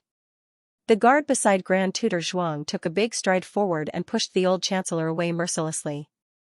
The old chancellor staggered and almost fell to the ground. Fortunately, a hand reached over and supported him in time. He turned his head and saw that it was over. The demon empress who brought disaster to the country had come out. The matriarch didn't even look at the guard. Her cold gaze landed on Grand Tutor Zhuang's face. She was dressed in plain clothes and didn't have any extra pearl ornaments on her head. However, her noble aura seemed to burst out from her bones. Even the old chancellor who was supported by her couldn't help but shiver. This was the first time he was terrified after being with her for so long. It was even fiercer than when she came to rob his private stash with a knife. Digression, just 3 more votes to break the 1,000 mark. Look at my longing eyes, continue reading today. The latest chapter of this book isn't finished yet. For more exciting content, please scan the QR code below to download the app. Novels are updated at a faster rate. Millions of novels to read for free. Novels with connotations that can't be found on the internet are all available here. https://www. zhhbqg.com/89642896428226/112788824. HTML Genius remembers this website's address in a second. www.zhhbqg.com. Biku Pavilion's mobile reading website, mzhhbqg.com. The latest chapter of this book isn't finished yet. For more exciting content, please scan the QR code below to download the app. Novels are updated even faster. Millions of novels are free to read. Novels with connotations that can't be found online are all available here. The matriarch felt that in this situation, she should say kneel. Although she didn't understand what was going on, before she could speak, the guard had already knelt down. The matriarch was speechless. Grand Tutor Zhuang also walked forward with an excited expression and cupped his hands in greeting. "Who are you?" the matriarch asked. "This official." Grand Tutor Zhuang was about to say something when he remembered that she didn't remember the past and changed his words. "I am your older brother. You are Zhuang Jintz, I am Zhuang Boyong, do you still remember me?" older brother? The matriarch looked at him suspiciously. Yes. Grand Tutor Zhuang said excitedly, do you remember now? The matriarch didn't answer him. Instead, she looked at the old chancellor beside her and asked, did you have someone push him? This servant is so unreasonable, he actually shut me out. Grand Tutor Zhuang glanced at the old man beside the matriarch with disgust. He didn't know why, but he was especially annoyed. When he saw him standing with his younger sister, he had the urge to rush up and beat him up. The matriarch looked at him and said impatiently, what did you just say? Grand Tutor Zhuang was stunned by her unfriendly tone. I said, he shut me out? The matriarch said, the sentence before that. Grand Tutor Zhuang thought for a moment. This servant is so unreasonable? The matriarch nodded, walked to the door, and hooked her finger at Grand Tutor Zhuang. Grand Tutor Zhuang walked over. Younger sister. The matriarch patted his shoulder. Turn around and face outside. Grand Tutor Zhuang didn't understand, but he still turned around. The next second, he felt a pain in his butt. The matriarch had kicked him out. He was caught off guard and tripped over the threshold, falling to the ground. Without waiting for him to react, old mistress slammed the courtyard door shut with a bang. Servant, servant your ass, who are you to bully my man? Grand Tutor Zhuang was shut out. He knew that he wouldn't be able to see Empress Dowager Zhuang again today. He secretly gritted his teeth and left unwillingly. On the way back, he was very puzzled. Why did Empress Dowager Zhuang treat him like this? Did he not know him and treated him as a bad guy, or was he trying to get revenge for that old man? Ridiculous, when did Empress Dowager Zhuang care so much for a servant? She regarded human lives as worthless. She could even send a princess of an empire to be married off casually. How could she stand up for a servant? Actually, not only was Grand Tutor Zhuang puzzled, the old chancellor was also confused. He would believe it if Zhuang Jints took a knife and cut him into pieces, but he didn't dare to believe that Zhuang Jints would stand up for him. But he didn't believe that it had happened. He wasn't a fool, and he wouldn't deceive himself by thinking, oh, she's not doing this for me. She might be wary of strangers. You're already half a foot in the grave. Can you have some shame? The old chancellor touched the bridge of his nose and said embarrassedly that he wanted to say thank you, but he couldn't. Both master and disciple had the same temperament. When they were fooling people, they would talk loudly without being stuck, but when it came to the crucial moment to set off the atmosphere, they would be tongue-tied. The old lady didn't have his kind of awkwardness at all. She only did something that couldn't be any more normal. She walked towards the kitchen carelessly. The glutinous rice cake wasn't finished yet, and it would get cold if she didn't eat it. The old chancellor looked at her anxious back view and guessed that she was going to find food. Was this foodie still that all-powerful demon empress who brought disaster to the country? For the first time, the old chancellor had doubts about his own cognition. Could it be that Zhuang Jints' nature wasn't as bad as what he saw? Or perhaps he had misunderstood Zhuang Jints in the past. Everything else could be cleared up, but the matter of her using the former emperor's dragon body to make a deal definitely couldn't be cleared up. Other empresses were racking their brains to seize the emperor's favor, but she took the green token to her own palace of earthly tranquility. If one wanted to get the token, they would have to pay first, and the highest bidder would sleep. She even set up a reward. If one was pregnant with a dragon seed, they would be rewarded with 1,000 taels of silver. If one was born safely, they would be rewarded with 2,000 taels of silver. If one gave birth to a prince, they would be able to serve the former emperor for free once. How much silver did she earn? She couldn't even count it. However, what was even more infuriating was that the former emperor had been kept in the dark and was even complacent that he had such a virtuous empress who would always find beauties for him. That was how Zhuang Jints' title of virtuous empress came about. When the former emperor found out the truth, it was already too late. The power of the imperial court had already fallen into the hands of Zhuang Jints and the Zhuang family. The former emperor died with hatred. Zhuang Jints dethroned the crown prince and supported the current emperor to become the emperor. She then began her 20 years of ruling from behind the curtain. Zhuang Jints, oh Zhuang Jints, what kind of person are you? If one day you remember who you are, will you return to the original Zhuang Jints or continue to be the granddad of Lulang and Jiaojiao? Xiao Lulang went to the orchard to pick up Gu Jiao and little Jing Kong who were on their way back. Both the adult and the child were very refreshed as though they had done something amazing. Little Jing Kong was jumping up and down happily. He was happy to hit a beggar. He was happy to meet Jiao Jiao. Today was another day for him to be arrogant and brave. The 2 adults and 1 child returned home. Gu Jiao went to fetch water for little Jing Kong to wash his hands. The old chancellor called for dinner and started to set the table. Gu Xiaoshan shook Gu Yan awake. Time to eat. Gu Yan rubbed his sleepy eyes and turned over lazily. I'm not eating, I want to sleep. Gu Xiaoshan said, eat before you sleep. No. Gu Yan covered his head with the blanket. Suddenly, a pair of small icy hands reached in and held Gu Yan's face. Gu Yan was jolted awake by the cold. He lifted the blanket and sat up. Little monk. Are you itching for a beating? Little Jing Kong ran to the door and made a face at him. Ha ha ha. You. Wait. Gu Yan quickly got out of bed. Little Jing Kong waved his small arms to complain. Jiao Jiao. Jiao Jiao. Brother Yan wants to hit me. Gu Yan grabbed the feather duster. You're not allowed to complain blindly. You're the one who attacked me sneakily. The 2 little masters quarreled, and the chickens and dogs in the courtyard also began to quarrel. It was a mess every night. The old chancellor thought to himself that if someone dared to make a ruckus in front of Empress Dowager Zhuang in the past, that person would have been dragged out to the 10 feet of red. Unlike now, she was eating melon seeds while watching the bustling scene.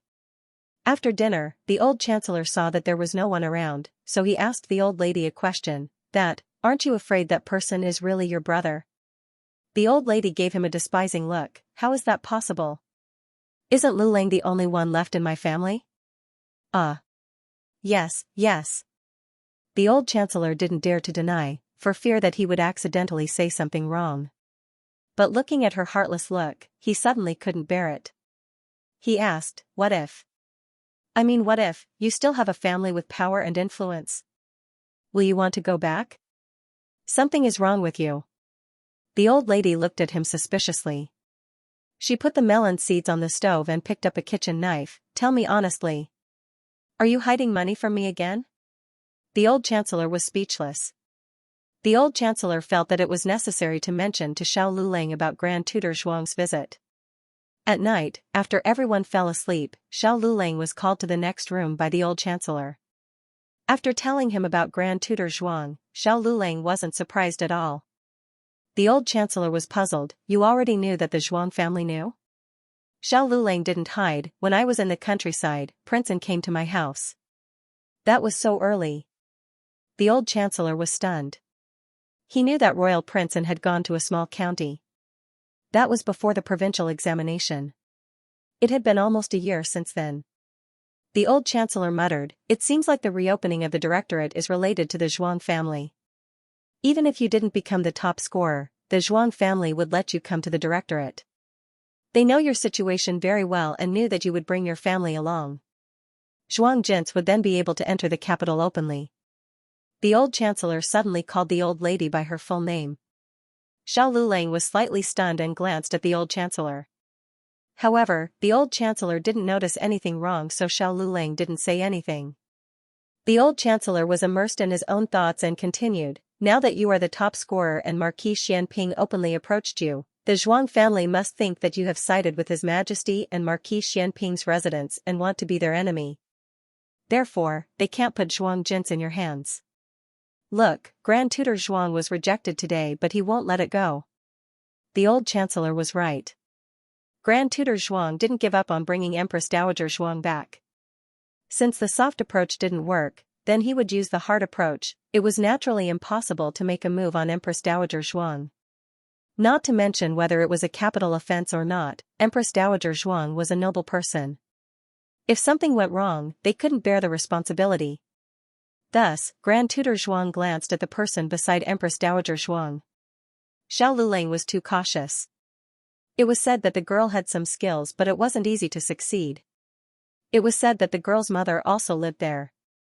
Unfortunately, she didn't go out at all, so it wasn't easy to succeed. Then, there were only 3 children studying in the directorate and Qinghe Academy left. The younger one always mingled with the son of the Minister of War and the 7th Prince. It was easy to alert the enemy. Finally, after careful consideration, Grand Tutor Zhuang locked onto one person, Gu Xiaoshen. The latest chapter of this book isn't finished yet. For more exciting content, please scan the QR code below to download the app. Novels are updated faster. Millions of novels are free to read. Novels with connotations that can't be found on the internet are all available here. https://www.zhbqg.com/896428964286/112786066. HTML Genius remembered this website's address in 1 second. www.zhbqg.com Bikuga mobile reading website, mzhbqg.com. The latest chapter of this book is not finished yet. For more exciting content, please scan the QR code below to download the app. Novels are updated even faster. Millions of novels are free to read. Novels with content that cannot be found online are all available here. Gu Yan kicked off his blanket at night and coughed a little in the morning. Yaoshi was worried about him, so she did not let him go to school. Naturally, she did not go to Master Lu and Nan Xiang's place to learn after school. Gu Xiaoshen still went. Lu Quan sent him there. In the past few months, Master Lu basically did not teach Gu Xiaoshen too many technical things. He just let Gu Xiaoshen whittle the wood over and over again. Gu Xiaoshen did not show any impatience, nor did he ask when he would stop whittling wood. Master Lu felt that this child was very calm. Gu Xiaoshen, it's mainly because studying is too boring. In comparison, cutting wood is simple and easy. I don't even need to use my brain. After cutting wood, Gu Xiaoshen went to eat at his master and master's house as usual. The food was usually cooked by Nan Xiang. Nan Xiang's cooking was not very good. She even disliked eating it. Gu Xiaoshen, however, did not seem to dislike it at all. Whatever Nan Xiang cooked, he would eat it. He did not waste a single mouthful of soup. Because of this, Nan Xiang also felt that Gu Xiaoshen was very good. Gu Xiaoshen, it's mainly because brother-in-law's cooking is too bad. After tasting brother-in-law's cooking, master's wife's cooking is already at the level of a chef. After finishing today's lesson, Gu Xiaoshen said goodbye to his master and master's wife. He sat on the carriage to go home. At this time, the sky was already dark. It was not like the previous days where there would be a sunset glow. Today, the sky was gray, as if there was a huge black curtain pressing down. It's going to rain, Lu Quan said. Gu Xiaoshen did not like sitting in the carriage. He liked sitting outside. Hearing Lu Quan's words, he lifted the curtain and sat out. He said to Lu Quan, Master said that if it rains, he won't come. The mountain roads are hard to travel on. He's afraid of accidents. Lu Quan could hear his regret. He smiled and comforted him, it's only going to rain for a day or two. It's not a big deal. You can come again soon. Gu Xiaoshen nodded. The two of them chatted for a while. The air was stuffy, and it seemed like it was going to rain heavily. Gu Xiaoshen was thinking about how many days it would take for them to come over. Suddenly, she heard Lu Quan cry out. Lu Quan pulled on the reins and stopped the carriage. What happened? Gu Xiaoshen asked as she looked ahead. She saw a person lying down on the mountain road in front of the carriage. The person was hugging his knees and looked like he was in great pain. That person screamed, Aya, my leg, was broken by you guys, broken, this. Lu Quan wanted to go down to take a look, but Gu Xiaoshen stopped him. This was a scammer. Back when he was a bully in the countryside, Gu Xiaoshen had seen a lot of such tricks. They could fool others, but not him.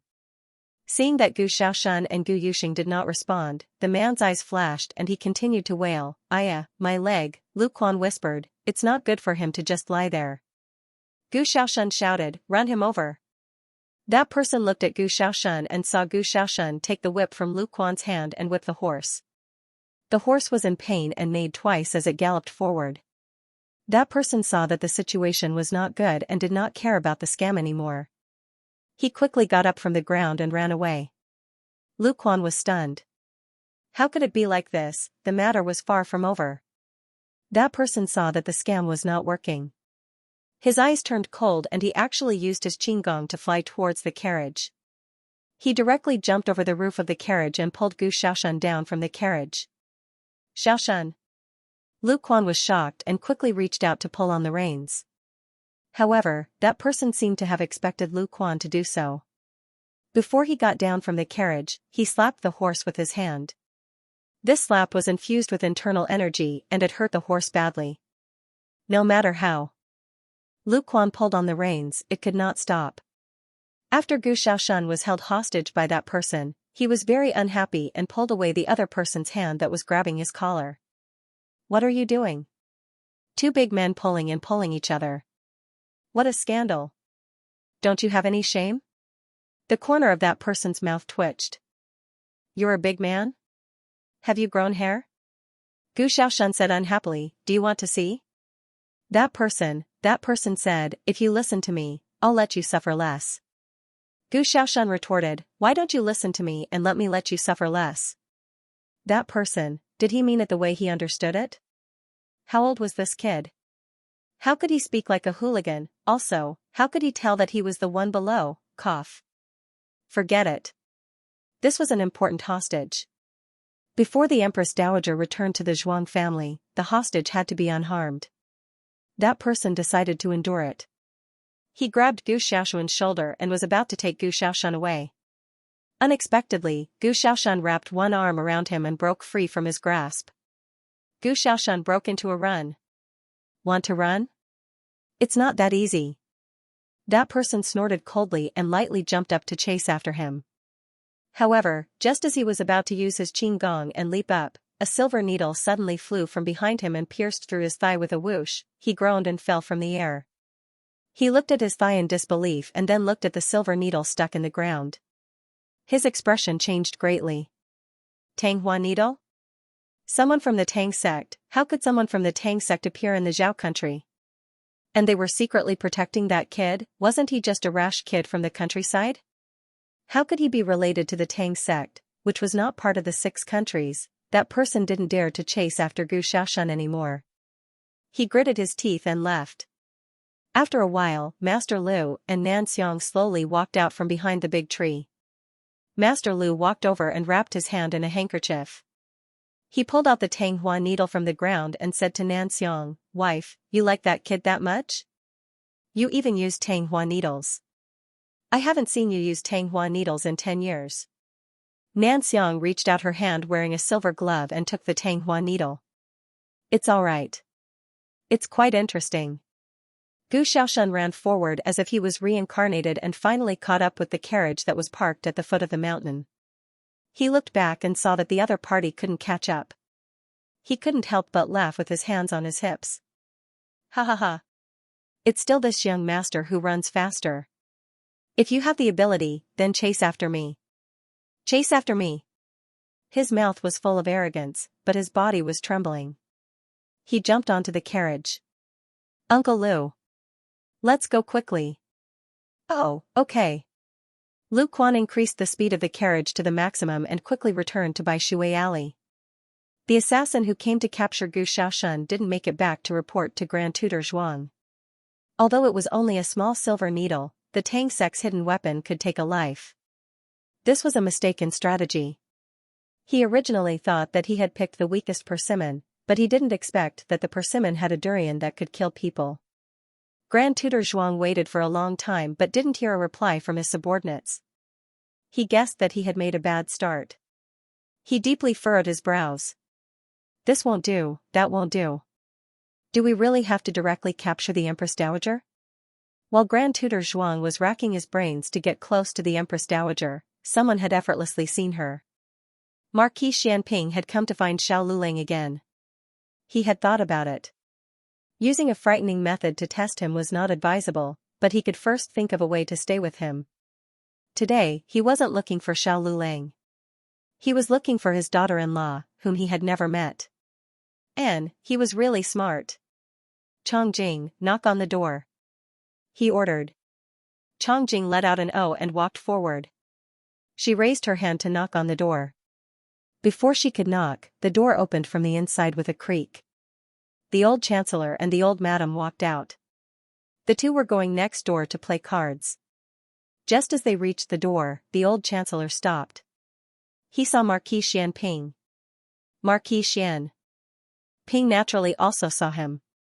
Seeing him come out from Xiao Liulong's courtyard, Marquis Xianping wasn't too surprised. After all, he knew that he lived next door.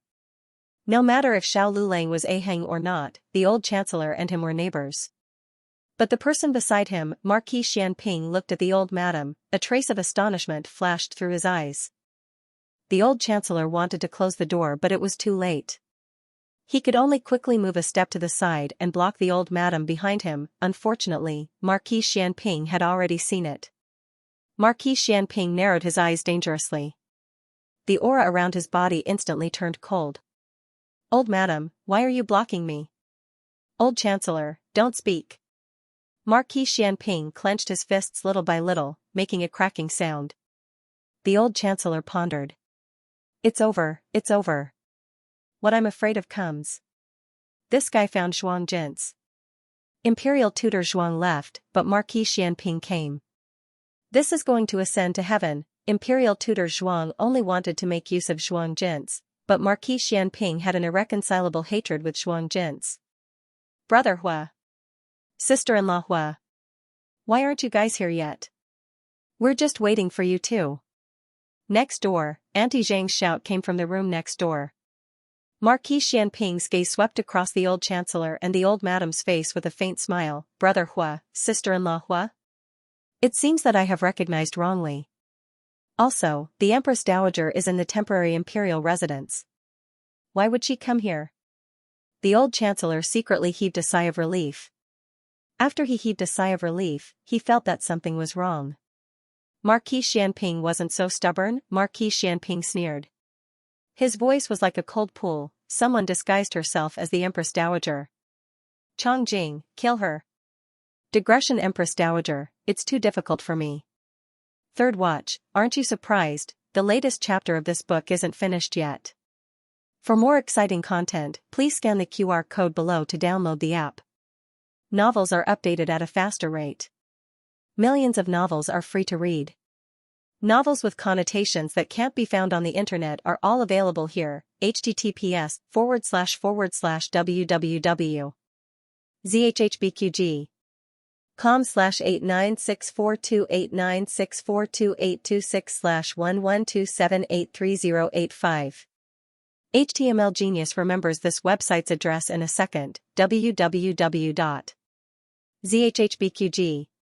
Biku Pavilion Mobile Reading Website, MZHHBQG. The latest chapter of this book isn't finished yet. For more exciting content, please scan the QR code below to download the app. Novels are updated even faster. Millions of novels are read for free. Novels with connotations that can't be found on the internet are all available here. The old chancellor's temples suddenly twitched. It's fine if Marquis Xianping doesn't come, but if he does, he will kill. How did he really recognize the wrong person? He was obviously making the best of it.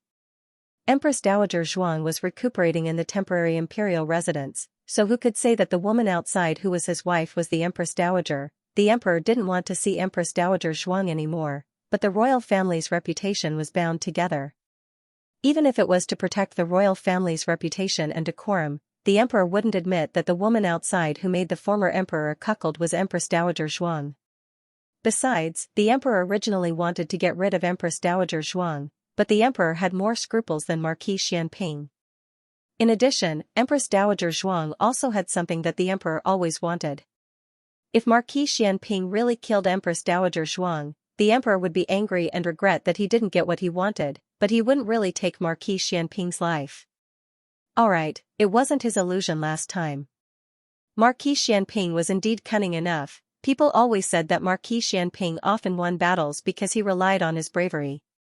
In fact, they were all wrong. Bravery was important, but if Marquis Xianping didn't have any brains, he would have been fooled by the enemy. The old chancellor belonged to the party who was caught. On one hand, he had to endure the confusion brought by his guilty conscience, and on the other hand, he couldn't really let Zhuang Jin's be killed. He hurriedly said, "Can't they look alike? What's there to pretend to be?" Marquis Xianping sneered, "Ha, It's fine if my illegitimate son looks like my legitimate son, but what's the relationship between this person and the one in the palace? Sisters? The old chancellor was speechless for a moment. Can't you just be a martial artist and be a quiet martial artist? As a military general, your brain and mouth are so sharp that the civil officials will have no way out. The old chancellor expressed that he could still stay low and was determined not to lose to a military general. He looked at Marquis Xianping and said sternly, "You can't kill her.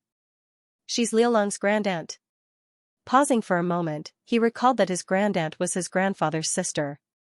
Naturally, Marquis Xianping didn't have such an aunt. The old chancellor's stroke of genius came to him, his elder brother's father's aunt. This big brother referred to the eldest son of Qinyun's mother and her ex-husband. If she was really his big brother's grandaunt, then as his half-brother, Xiao Lulang also called her grandaunt.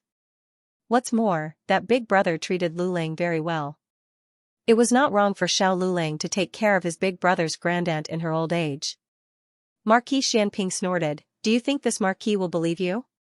The old chancellor clasped his fingers, "It's absolutely true. If it's a lie, may the heavens strike you with lightning." Rumble, a clap of thunder exploded in the sky. "Old chancellor, are you not giving me any face at all?" It was about to rain. The sky was gloomy and dark clouds rolled. It was as if there was a sea of primal chaos under the sky. The atmosphere suddenly became oppressive. Chongjing wasn't in a hurry to make a move. It wasn't because he was intimidated by the old chancellor's words but because his marbles were gone. He lowered his head and rummaged through his pocket to find his marbles. Marquis Xianping looked at the old granny and the old granny also looked at him. Their eyes met. Lightning flashed and thunder rumbled in the sky. Their faces were also flickering in the night sky and the lightning. Even if a dragon enters a shallow abyss, it is still a dragon. Even if she had lost her memory and was wearing a coarse hemp garment, the old granny's aura wasn't any weaker than Marquis Xianping's. In fact, under the confrontation of their gazes, there was a faint aura that belonged to Zhuang Jin's. The old chancellor felt a deep headache. He said to Marquis Xianping, "Listen to me. Perhaps what happened back then was a misunderstanding." Misunderstanding? What misunderstanding? What happened back then? Marquis Xianping and the old granny almost spoke at the same time. This. The old chancellor looked at the old granny and then looked at Marquis Xianping. He used his hand to block and said softly, "She doesn't remember anything." "Don't be like this." Marquis Xianping said coldly, "She doesn't remember, but I do. The hatred of killing my son is absolutely irreconcilable." The old chancellor scratched his head. "How can that be called killing? At most, it was poisoning, right? It was something that happened when Aheng was 4 or 5 years old. She was poisoned in the palace. It was said that it was done by the Empress Dowager." Marquis Xianping said coldly, "Not killing is not considered killing? My son not dying is my son's luck. It's not an excuse for her to absolve herself." "I harmed your son?" The old granny couldn't remember, but she wasn't in a hurry to absolve herself. Because she often felt that she was indeed full of evil tricks. Maybe she really was an evil person in the past. Marquis Xianping didn't care why Zhuang Jin appeared here. He didn't need to ask the reason or the process. He only needed the result. That is, he wants to kill Zhuang Jin. Chongjing. Are you deaf or stupid? Do you not understand human language? Why aren't you doing it? Found it. Chongjing dug out the marble that fell into her pocket and put it into another pocket that was still intact. Her expression turned cold and she switched to killer mode in a second. "Aya. Lulang, you have returned." The old chancellor looked behind Marquis Xianping. Taking advantage of Marquis Xianping's slight pause, he pulled the old granny's hand and returned to the house. Closing the door with a bang, he locked the door. "Leave through the back door," he said to the old granny. "Did something happen?" Yaoshe heard the movement and came out.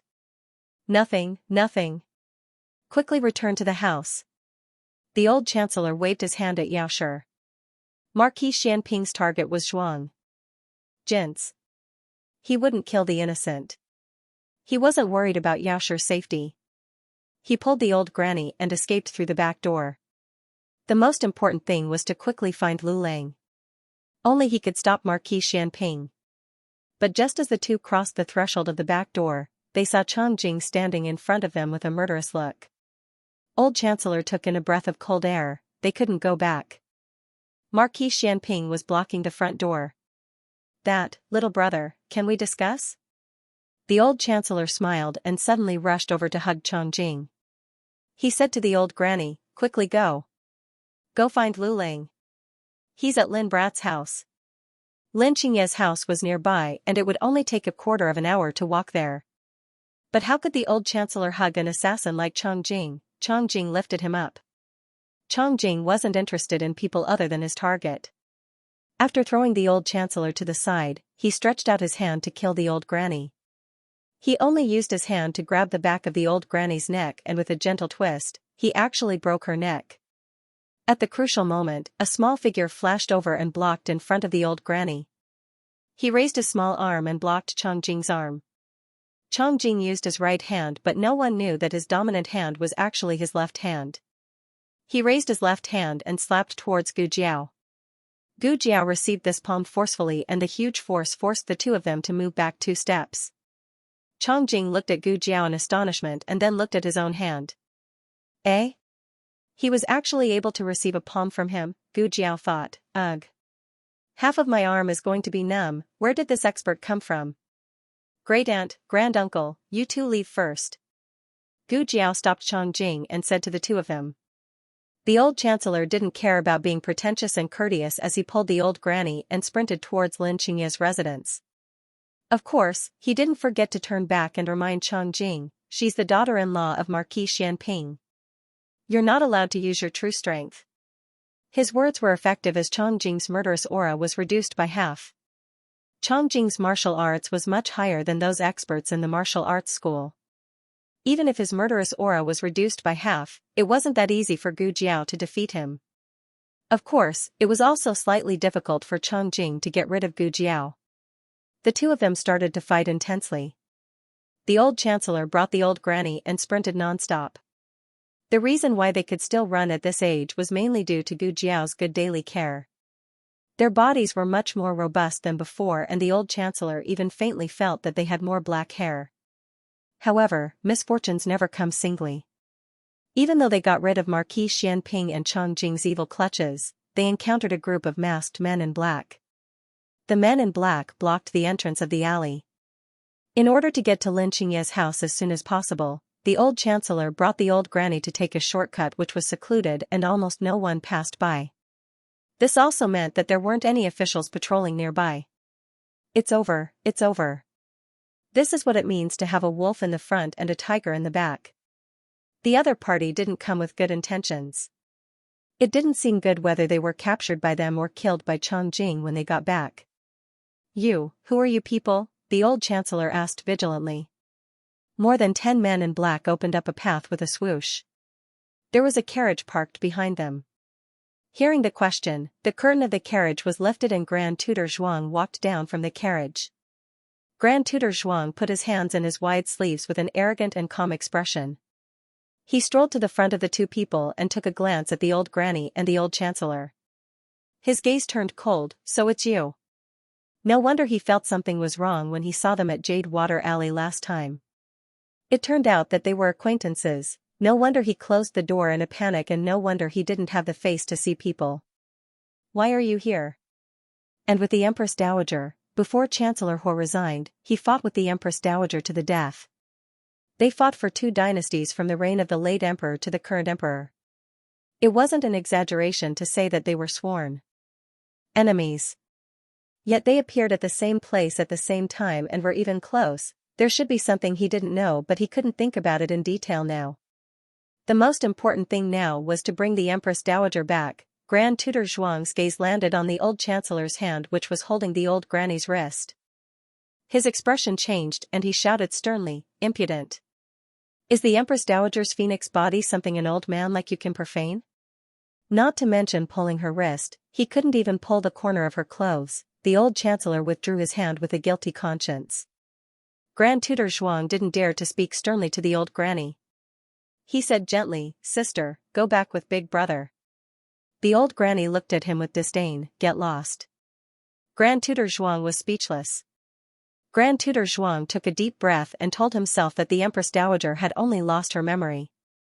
Her words weren't her original intention, and it wasn't the Empress Dowager's imperial decree. When the Empress Dowager remembered her identity, she would forgive him for what he had done today. He turned his head and ordered the man in black, "Take the Empress away." That person. He glanced at the old chancellor, "Get rid of him."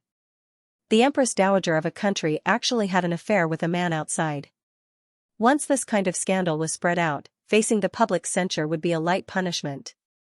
Her reputation and status would probably be lost. The emperor was worried about not having an excuse to pull the Empress Dowager down, so he couldn't give the emperor any chance. The old chancellor said coldly, "Zhuang Boyong, you're crazy. Are you going to kill people on the streets?"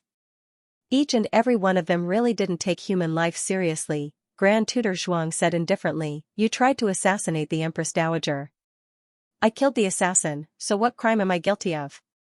After saying that, he made a killing gesture and ignored the old chancellor. On the other side, Gu Jiao and Chang Jing's 4 hands were tied together. This fellow's martial arts was too high. Gu Jiao's strength had only recovered to 30% of her previous life's strength, so she really couldn't beat this fellow to death. Suddenly, Gu Jiao saw the pearls in his pocket. She remembered the first time she saw him, he seemed to be looking for pearls on the ground. Gu Jiao's eyes flashed and she used one knee to hit his lower abdomen. Chang Jing instinctively freed his hand to block her attack. Gu Jiao freed her hand and tore off his pocket. His marbles rolled all over the ground. Chang Jing thought, his marbles. Chang Jing ignored Gu Jiao and went to pick up the pearls. Gu Jiao hurriedly chased after the old chancellor and her grandaunt. It was as if a hole was torn in the sky and it started to rain heavily. The old madam and the old chancellor were separated by the men in black. The men in black didn't dare to be rough with the old madam and only tried their best to pull her into the carriage. They weren't so polite to the old chancellor. The old chancellor was kicked to the ground and was in so much pain that he almost couldn't straighten his body. "Stop," the old madam said to Grand Tutor Zhuang. Grand Tutor Zhuang turned a deaf ear. "Empress, please get on the carriage." One of the men in black pulled out his sword and slashed towards the old chancellor's neck. Suddenly, a silver needle pierced through the thick curtain of rain and pierced the wrist of the assassin in black. The assassin in black felt a pain in his wrist and the long sword in his hand fell to the ground. The rest of the people saw the situation and looked towards Gu Jiao. The next moment, they waved the long sword in their hands and slashed towards Gu Jiao. It was raining heavily. Gu Jiao shuttled back and forth in the rain of swords as several people surrounded her. Gu Jiao leaped and pressed down on the head of one of the men in black. She rolled over his back and pulled out the sword at his waist and cut off a long sword that was swinging towards her. She held the sword and knelt on the ground with one knee. Her eyes were like torches and her whole body was emitting a terrifying murderous aura. These people weren't as skilled as Chang Jing.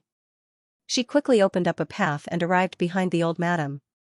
However, the moment she pulled the old madam, one of the men in black placed his long sword on the old chancellor's neck. "Don't move. Otherwise, I'll kill him." Gu Jiao suddenly threw the dagger in her hand and smashed that man's long sword. Gu Jiao took a few steps forward and caught the dagger that fell from the air. She kicked the man to kneel on the ground and grabbed his hair. She could cut his throat with just one slash. Gu Jiao had been here for a long time and had been very restrained. She didn't use weapons and only used silver needles that didn't have blood because blood would make her excited. Her godfather said that she was the perfect tool to kill. Probably so. She did surgeries not to save people's lives but for her own cultivation. She had to control her ruthlessness. However, her blade had already cut the skin of the other party and fine blood slid down the blade along with the rain. The ruthlessness in Gu Jiao's body began to stir and her hand that was holding the dagger began to tremble. As long as she killed one, she would kill the last one. Jiao Jiao. Suddenly, the old madam grabbed her hand and wrapped the back of her young hand with her palm that had lost its luster due to old age and was covered with wrinkles. "Jiao Jiao, be a good girl and come to grandaunt." The voice was clearly in her ears, but it seemed to come from above the water. "Jiao Jiao. Jiao Jiao." The old madam called her again and again. Gu Jiao finally suppressed the ruthlessness in her blood. The red blood in her eyes faded little by little. She turned her head and threw away the dagger in her hand. "Grandaunt, I'll take you home." The old madam nodded. "Okay." Grand Tutor Zhuang was directly shocked by Gu Jiao's murderous aura and forgot to stop her. The men in black also looked at Gu Jiao with fear. They pointed their swords at her while carefully avoiding her. Her strength wasn't only in her skills, it was also in her aura that wanted to kill everyone in the world.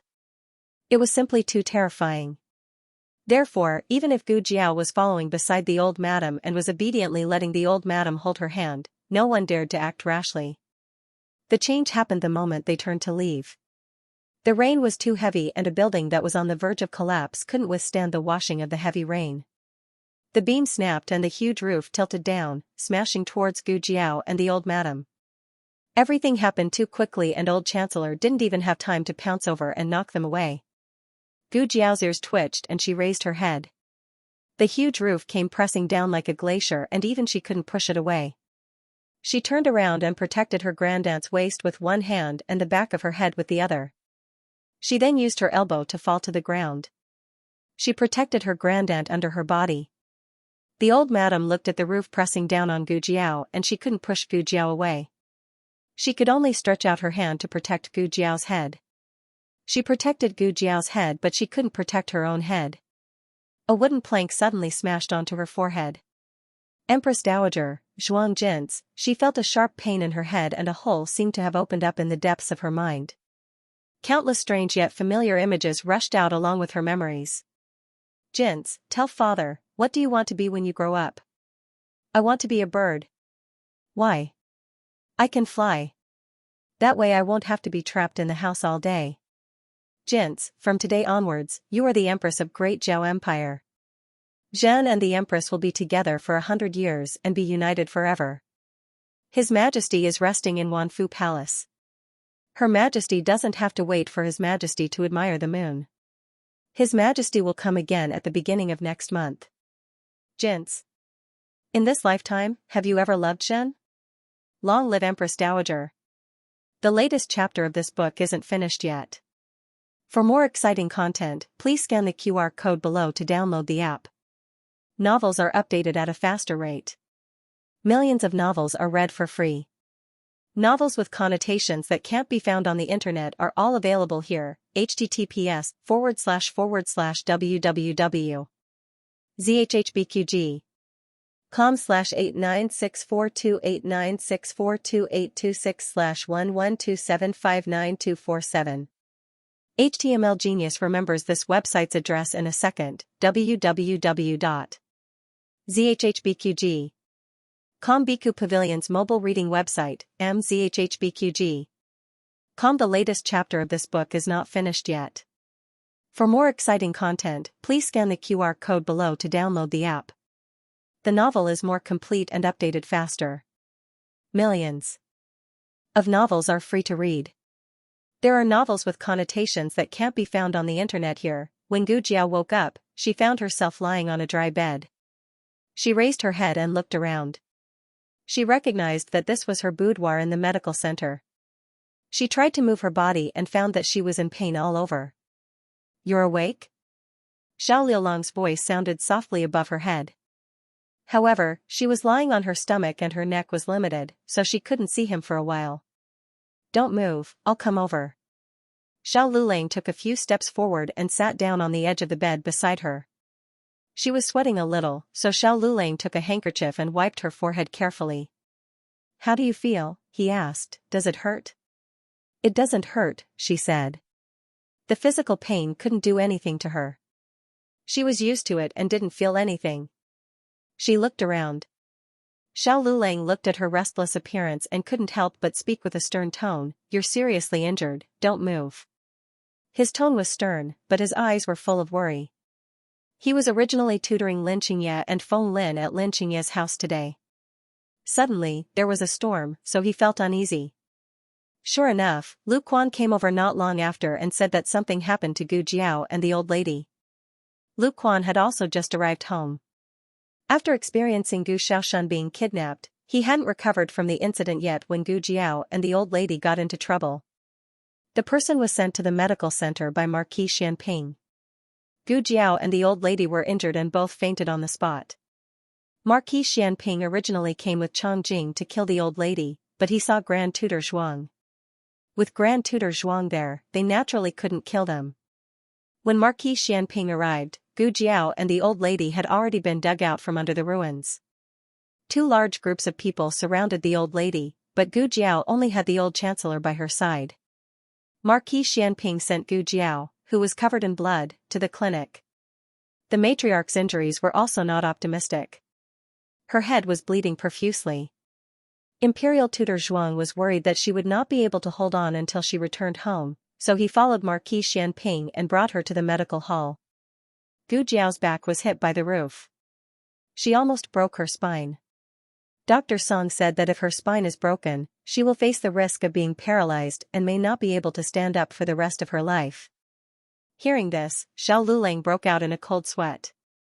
However, even though her spine was saved, her back and legs were swollen and bruised, as well as scratches from wood chips.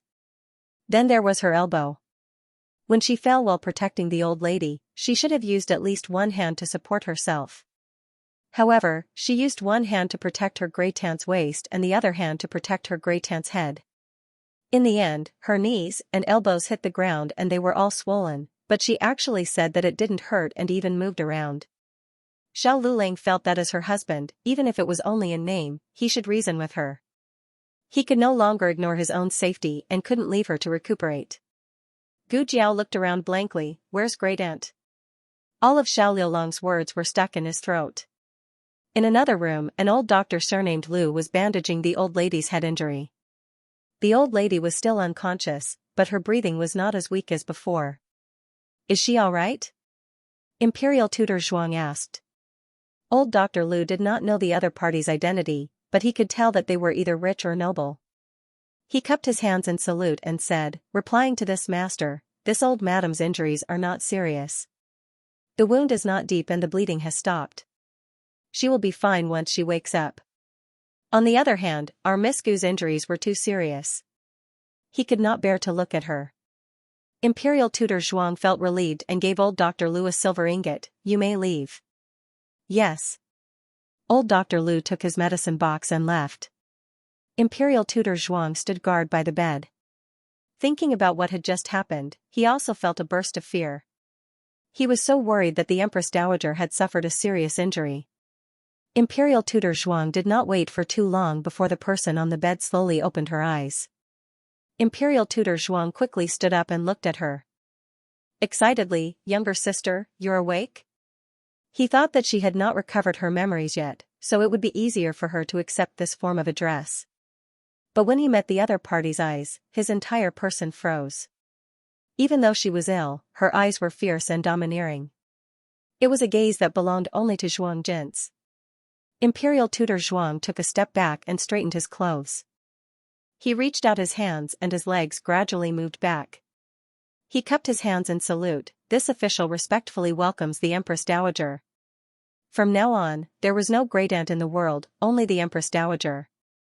The Empress Dowager sat in Imperial Tutor Zhuang's carriage and set off for the Zhuang residence.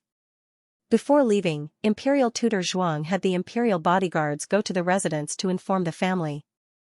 The whole family, Imperial Tutor Zhuang's eldest son Zhuang Ping, his second son Zhuang Zhou, his third concubine-born son Zhuang Mu, his eldest daughter-in-law Madame Zhen, his second daughter-in-law Madame Feng, his third daughter-in-law Madame Tan, and his children, including Royal Prince An, all stood outside the residence in the wind and rain, waiting for the Empress Dowager's arrival.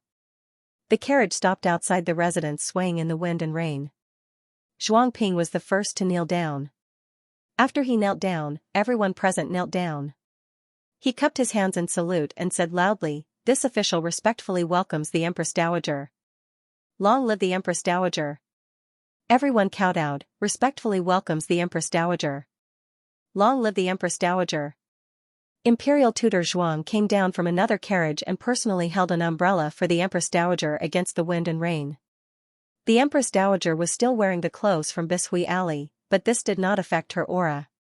These people were all her family, but they were all kneeling at her feet. She glanced at the crowd and said, "You may rise." "Thank you, Empress Dowager." Everyone respectfully responded and stood up in a well-behaved manner. Everyone's clothes were soaked, but even the youngest 3-year-old child did not dare to make a sound. Everyone knew that the Empress Dowager valued rules. Imperial Tutor Zhuang smiled and said, "Quickly enter the house. The rain is heavy. The Empress Dowager is injured and should not be drenched in the rain." Imperial Tutor Zhuang walked into the Zhuang residence and entered the courtyard that the Zhuang family had carefully prepared for her. This was Zhuang Jin's courtyard before she was married. Every blade of grass, every tree, every flower, and every tree inside was arranged according to the way she was before she was married. Decades had passed and it still maintained its original appearance. Empress Dowager Zhuang did not even lift her eyelids as she walked up the steps. However, when she passed by a crabapple tree, she took a second look and felt that there was a child missing from the tree. She entered the house. In the Zhuang family, only Imperial Tutor Zhuang, Royal Princein, and their trusted subordinates knew about the Empress Dowager Zhuang's leprosy. Therefore, Imperial Tutor Zhuang did not even call his own son and only brought Royal Princein. After the three of them entered the house, Imperial Tutor Zhuang called 2 maids over. "The people around the Empress Dowager are all in the summer palace. These are the servants that Hanger selected. They will stay by the Empress Dowager's side to serve her. No need. Go out." Empress Dowager Zhuang sat down and waved her hand. "I don't need anyone to serve me." The grandmother and granddaughter were both stunned. Empress Dowager Zhuang was very formal and usually had at least 7 or 8 palace maids and eunuchs serving her. Empress Dowager Zhuang reached for the teapot on the table and poured tea. Imperial Tutor Zhuang frowned and looked at the 2 maids. "What are you doing?" "Serve tea to the Empress Dowager." The 2 maids hurried forward to pour tea. Empress Dowager Zhuang slammed the teapot on the table with a trace of impatience. The 2 maids were so scared that they fell to their knees. Empress Dowager Zhuang panicked for a moment. She seemed to understand that her reaction was not appropriate for her status. She said lightly, "Pour it." "Yes." The 2 maids looked at each other and stood up. One poured tea and the other served snacks. Empress Dowager Zhuang had no appetite. She took a sip of tea and let them leave. "What happened during this period of time?" Empress Dowager Zhuang asked solemnly. Imperial Tutor Zhuang and Commandery Princein exchanged a look and saw the surprise in each other's eyes. It was Commandery Princein who spoke. "You don't remember what happened?" Empress Dowager Zhuang pressed her aching temples. "I only remember that I had leprosy and was forced to be sent to Leprosy Mountain. I escaped when no one was paying attention. After that, I seem to have gone to many places. In the end, I fainted from hunger. I don't remember what happened after that." "Where did you find me? How many days was I unconscious?" "Unconscious? How many days?" The 2 maids couldn't help but gasp. Empress Dowager Zhuang remembered the past, but she didn't remember what happened during this period of time. Her memory stopped at the day she fainted in the village. Thinking of something, Empress Dowager Zhuang said, "By the way, how is my leprosy?" Commandery Princein said, "Your leprosy, you didn't have leprosy. It was a misdiagnosis." Imperial Tutor Zhuang interrupted Commandery Princein. "Misdiagnosis?" Empress Dowager Zhuang frowned. Imperial Tutor Zhuang said seriously, "Yes, it was a misdiagnosis. To be honest, you have been missing for more than a year. If you really had leprosy, it wouldn't be like this." Empress Dowager Zhuang looked at her hands and touched her face. "I clearly remember that there were symptoms." Imperial Tutor Zhuang said, "Leprosy can't be cured. You only have similar symptoms, but you don't have leprosy. In Zhao country, leprosy couldn't be cured. It was said that only the most powerful Yan country had the means to cure leprosy." Empress Dowager Zhuang paused and said, "Then where was I when I was missing?" Imperial Tutor Zhuang said, "The Empress Dowager was controlled by His Majesty's people. I don't know what drug they gave the Empress Dowager, but the Empress Dowager lost her memory." This official went to see the Empress Dowager several times, but was mercilessly blocked by them. Today, this official had no choice but to send a secret guard to rob her. As a result, the Empress Dowager was injured. Commandery Princein wanted to say something but stopped. Great Aunt! Great Aunt! Zhuang Mingdia's voice suddenly came from outside the room. Empress Dowager Zhuang's expression became absent-minded again. A name flashed through her mind. It seemed that someone had called her that before, but she couldn't remember the name. It's Meng Dai.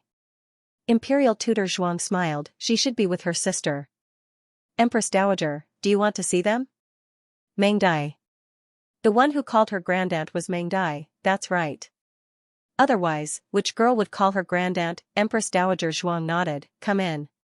Zhuang Mengdai pushed open the door and happily entered the room, great aunt. Call her Empress Dowager. Imperial tutor Zhuang reminded with a serious face. Oh. Zhuang Mengdai reluctantly responded and respectfully bowed, Mengdai greets the Empress Dowager. Zhuang Yueshi, who entered the room one after the other, also bowed, Yueshi greets the Empress Dowager. Empress Dowager Zhuang nodded. Zhuang Mengdai sat down beside Empress Dowager Zhuang, held her arm, and said intimately, Empress Dowager, I miss you so much. Why didn't you summon me? Imperial tutor Zhuang's face was stern, don't be unruly. Zhuang Mengdai snorted. Empress Dowager Zhuang loved the children of the Zhuang family very much. First, she didn't have children of her own. Second, these children were really good at making people happy. Empress Dowager Zhuang looked at Zhuang Mengdai beside her and then looked at the gentle and demure Zhuang Yueshi. In fact, Empress Dowager Zhuang used to dote on Zhuang Mengdai. A crying child would get milk. Zhuang Mengdai knew how to act spoiled, so she naturally got more love. But today, Empress Dowager Zhuang inexplicably wanted to get closer to the quiet Zhuang Yueshi. She looked at Zhuang Yueshi in a daze. Imperial tutor Zhuang gave Zhuang Yueshi a look. Zhuang Yueshi understood and walked over to sit on the other side of Empress Dowager Zhuang. Empress Dowager Zhuang raised her hand and touched Zhuang Yueshi's left cheek, no more? No more? Zhuang Mengdai asked strangely. Yes, no. More? Empress Dowager Zhuang didn't know herself. Medical Center. Gu Jiao stood quietly at the entrance of the hall. She was still injured and the cold wind blew in, carrying with it the cold rain. Xiao Lulang held an umbrella above her head. Great aunt left. Xiao Lulang said. Will she come back? Gu Jiao looked back and stared at him. At this moment, she finally had the naivety and hesitation of a 15-year-old girl. But Xiao Lulang couldn't feel comforted. Xiao Lulang sighed, looked down and said in a low voice, Jiao Jiao, she is no longer great aunt. She won't be great aunt in the future. Gu Jiao stared blankly at the pouring rain. Her small body was a little lonely. Xiao Lulang put down the umbrella, turned her body and gently pressed her into his arms. Her head rested on his firm chest. She shook her head, opened her eyes and said seriously, I don't feel bad. Xiao Liulang's hand around her waist tightened. His large palm gently held her head, yes. In the courtyard, Gu Yan was sleeping. Suddenly, he woke up and sat up. Yaosher was given a fright by him, what is it? Gu Yan didn't speak. A drop of tear fell from his eyes. He wiped the tear with his fingertips and looked at it. Yaosher also saw it. She was surprised, why are you crying? Gu Yan, I am not crying. These weren't his tears. They were Jiao Jiao's tears. Digression, Blade Light Mail. The latest chapter of this book is not finished. For more exciting content, please scan the QR code below to download the app. Novels are updated faster. Millions of novels are free to read. Novels that can't be found online are all available here, https://www.zhhbqg.com/89642896428226/112756508. HTML Genius. 1 second. Remember this website address, www.zhhbqg.com. Bikuga mobile reading website, mzhhbqg.com. The latest chapter of this book is not finished yet. For more exciting content, please scan the QR code below to download the app. Novels are updated faster. Millions of novels are free to read. Novels with content that can't be found online are all available here. Empress Dowager Zhuang talked with the Zhuang family for a while and felt tired. Grand Tutor Zhuang left with the children. He let Zhuangmeng die and Zhuang Yueshi go back to their own courtyards to rest. Then, he said to Princeton, "Come to my study." Yes. Princeton went to Grand Tutor Zhuang's study. There was an oil lamp in the study. The light was not too dim but not too bright. The wind and rain outside continued without any signs of abating. Grand Tutor Zhuang waved his hand and dismissed the servants. Only he and Princeton were left in the room. The Empress Dowager was found, but Grand Tutor Zhuang found that his grandson was not as excited as he imagined. In fact, he had been like this since the court examination.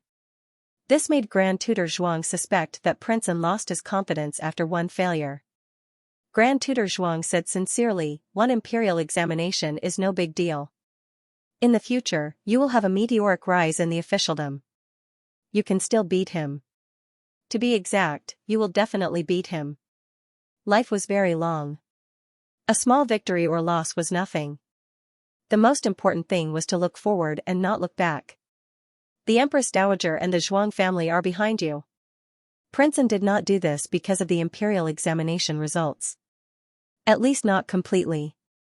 In his opinion, he lost to Xiao Lulang because the emperor wanted to suppress the Zhuang family. It was reasonable for him to lose. But on the day they paraded through the streets on horseback, Gu Jiao treated Xiao Lulang differently from how she treated him. This truly hurt his heart. However, he could not say this. "I understand. If there is nothing else, I will leave first." He bowed and was about to leave. The Empress Dowager's matter. Grand Tutor Zhuang stopped Princeton. His eyes were full of meaning. "You should know what to say and what not to say." Princeton asked numbly, "Grandfather, what do you think should be said and what not to say?" Grand Tutor Zhuang was dissatisfied with his attitude. His eyes turned cold. "You are young. I allow you to be a little emotional. But don't go overboard." Royal Princeton laughed at himself. "Is the Empress Dowager really controlled by His Majesty? Then why did your Majesty personally go to Jiangnan to find her?" Grand Tutor Zhuang said, "Xiao Lulang has thrown in his lot with Marquis Xianping. Marquis Xianping is the Emperor's trusted official. Who knows if the Emperor's trip to Jiangnan is a smokescreen to fool us?" Royal Princeton sneered. "She cured the Empress Dowager's leprosy. She even saved the Empress Dowager's life. Does grandfather think that she is using her?" Grand Tutor Zhuang said in a heavy voice, "The Empress Dowager does not have leprosy. Leprosy cannot be cured. Also, there was no need to save her. They just needed the Empress Dowager and couldn't let anything happen to her. If it was any of the Zhuang Manor's guards, they would do the same. They are all willing to die for the Empress Dowager." Royal Princeton did not argue with his grandfather anymore. He lowered his eyes. If grandfather says so, then so be it. With that, he bowed and turned to leave. Grand Tutor Zhuang looked at his back and said, "Remember your status. Don't let your emotions affect your decisions." "Got it." A low reply came from him in the night. The rain was very heavy. Gu Jiao's injury was also very serious. She couldn't return to Bishuiali. Tonight, she would rest in the small courtyard of the medical center. Dr. Song boiled a bowl of calming soup. Xiao Lulang fed it to her. The medicine took effect and she quickly fell asleep. Marquis Xianping was under the eaves. Beside him was the depressed old chancellor. Chongjing was playing with marbles on the floor at the end of the corridor. Marquis Xuanping's hands were in his wide sleeves. He unconsciously frowned and looked at the heavy rain that was like the Milky Way. So the Empress Dowager fainted in front of Lulang and that girl's house? "I heard so," the old chancellor said dejectedly. Marquis Xianping said, "Then do they know it's the Empress Dowager?" The old chancellor looked at him coldly. "You are setting a trap for me." Marquis Xuanping's expression didn't change. "I didn't." This old guy looked like he had lost his soul after losing his wife. He thought it would be easy to get information out of him. Of course, that girl wouldn't know it's the Empress Dowager. The real Xiao Lulang also wouldn't know the Empress Dowager. Only Aheng would know. So if the old chancellor hesitated and said, "How do I know?" then he would be exposed. Marquis Xianping had a toothache. "Old man, he's not easy to fool." But then again, that ugly girl was actually Xiao Liulong's wife. The first time she saved him, he gave her the smallest silver nude. The second time she saved the emperor, he gave her the second smallest silver nude. Thinking of his stingy behavior in front of his daughter-in-law, Marquis Schwamping's toothache became even more painful. Fuck, I was too careless. Lu Quan went home to deliver a message, saying Gu Jiao's situation. Xiao Lulang was taking care of her in the medical center. He told the family not to worry and not to go see her in the rain. Taking care of her body was the most important. These were Xiao Liulong's original words. Yaoshi was pregnant, Gu Yan had a heart problem, and little Jing Kong was too small. It was best if they didn't go out. Only Gu Xiaoshan was sturdy enough. But because of this, he should stay and take care of the family. How did she get hurt? Gu Yan asked. It's because the rain was too heavy and the roof slipped. Lu Quan said embarrassedly. There were some things that couldn't be said in front of the children, but he had explained the details to Yao Shi. Only now did Yao Shi know that she hadn't heard wrongly. That young guard called Wu Yang had indeed called Grandaunt the Empress Dowager. Her feelings were very complicated. On one hand, she was very shocked by her grandaunt's past. On the other hand, she felt a deep sense of reluctance towards her grandaunt's departure. She was a woman of the boudoir and was often away from the capital. She hadn't heard many rumors about Empress Dowager Shuang. She understood that the person was the children's grandaunt. She seemed to be heartless, but she was very protective of everyone. Are they all right? Yao Shi asked. Lu Quan smiled and said, they're fine. They're all external injuries. Gu Jiao's injuries were more serious, but her life wasn't in danger. She just needed to rest for a long time. Little Jing Kong looked around and stuck his head out. After looking around for a long time, he didn't see anything. He walked into the room, spread his hands, and asked, where's Grandaunt? Lu Quan didn't know how to answer. Gu Yan seemed to have sensed something, but he didn't say anything. Yao Shi paused and gently pulled little Jing Kong, whose head was soaked by the rain, into her embrace. She used a handkerchief to wipe his little bald head and said, Grandaunt went home. Little Jing Kong tilted his head and had a puzzled expression. No, I didn't see her. Yao Shi held back the bitterness in her heart and stroked his little bald head. She went back to Grandaunt's home. Little Jing Kong spread his hands. Isn't this Grandaunt's home? The heavy rain continued for several days. The nearby rivers were flooded. It didn't clear up until the 6th day of the 5th month. The Ministry of Works was busy controlling the flooding in the streets of the capital and unblocking the underground pipes to restore the citizens' normal mobility. The Imperial College and the major academies also resumed school. In the 5th month, a major event occurred in the capital. The Empress Dowager, who was recuperating in the temporary imperial residence, suddenly announced that she had recovered. She also proudly returned to the palace with the Empress Dowager ceremonial procession. The citizens all came out to watch. They wanted to see the Empress Dowager's elegance. This was not inferior to the parade of petitioners. After all, petitioners paraded through the streets once every 3 years, but the Empress Dowager only went out a few times in her lifetime. The Empress Dowager went to the temporary imperial residence to recuperate secretly. The citizens did not know. The last time they saw the Empress Dowager ceremonial procession was when the late emperor passed away. She sent the late emperor off and carried his coffin out of the imperial palace. From then on, the virtuous Empress Dowager became the powerful Empress Dowager Shuang. Lu Quan had just sent little Jing Kong to the imperial college. The noise on the streets attracted the attention of the students. Little Jing Kong also ran out and squeezed into the crowd.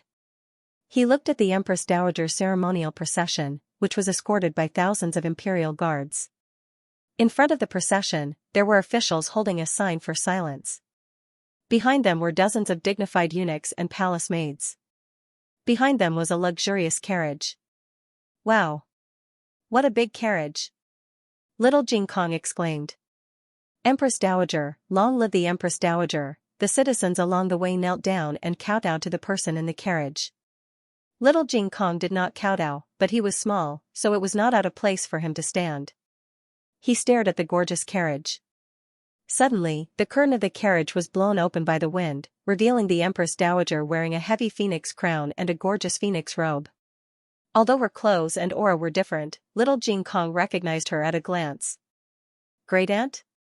The carriage went past the gate of the Imperial College at a moderate speed. Great-aunt! Great-aunt! Little Jing Kong chased the carriage along the street. However, the citizens' voices were so loud that his small voice was ruthlessly suppressed. Ouch! He fell and rolled to the side of an Imperial Guard's feet. The Imperial Guard helped him up with a dignified look. Whose child is it? Take it back? Hers. Hers. Little Jing Kong pointed at Empress Dowager Zhuang's carriage. The Imperial Guard said sternly, "How dare you? That's the Empress Dowager." Little Jing Kong stomped his feet. It's great-aunt. It was great-aunt. He could not be wrong, an uncle next to him laughed. Child, that's the Empress Dowager in the palace, not your great-aunt. This child must be an idiot. He couldn't even tell his great-aunt from the Empress Dowager. Little Jing Kong grunted seriously. So great-aunt lived in the palace? Little Chi, Little Chi. Little Jing Kong ran into the classroom of the Imperial College and woke up Xianxia, who was lying on the table and drooling. Take me to the palace. I want to find great-aunt.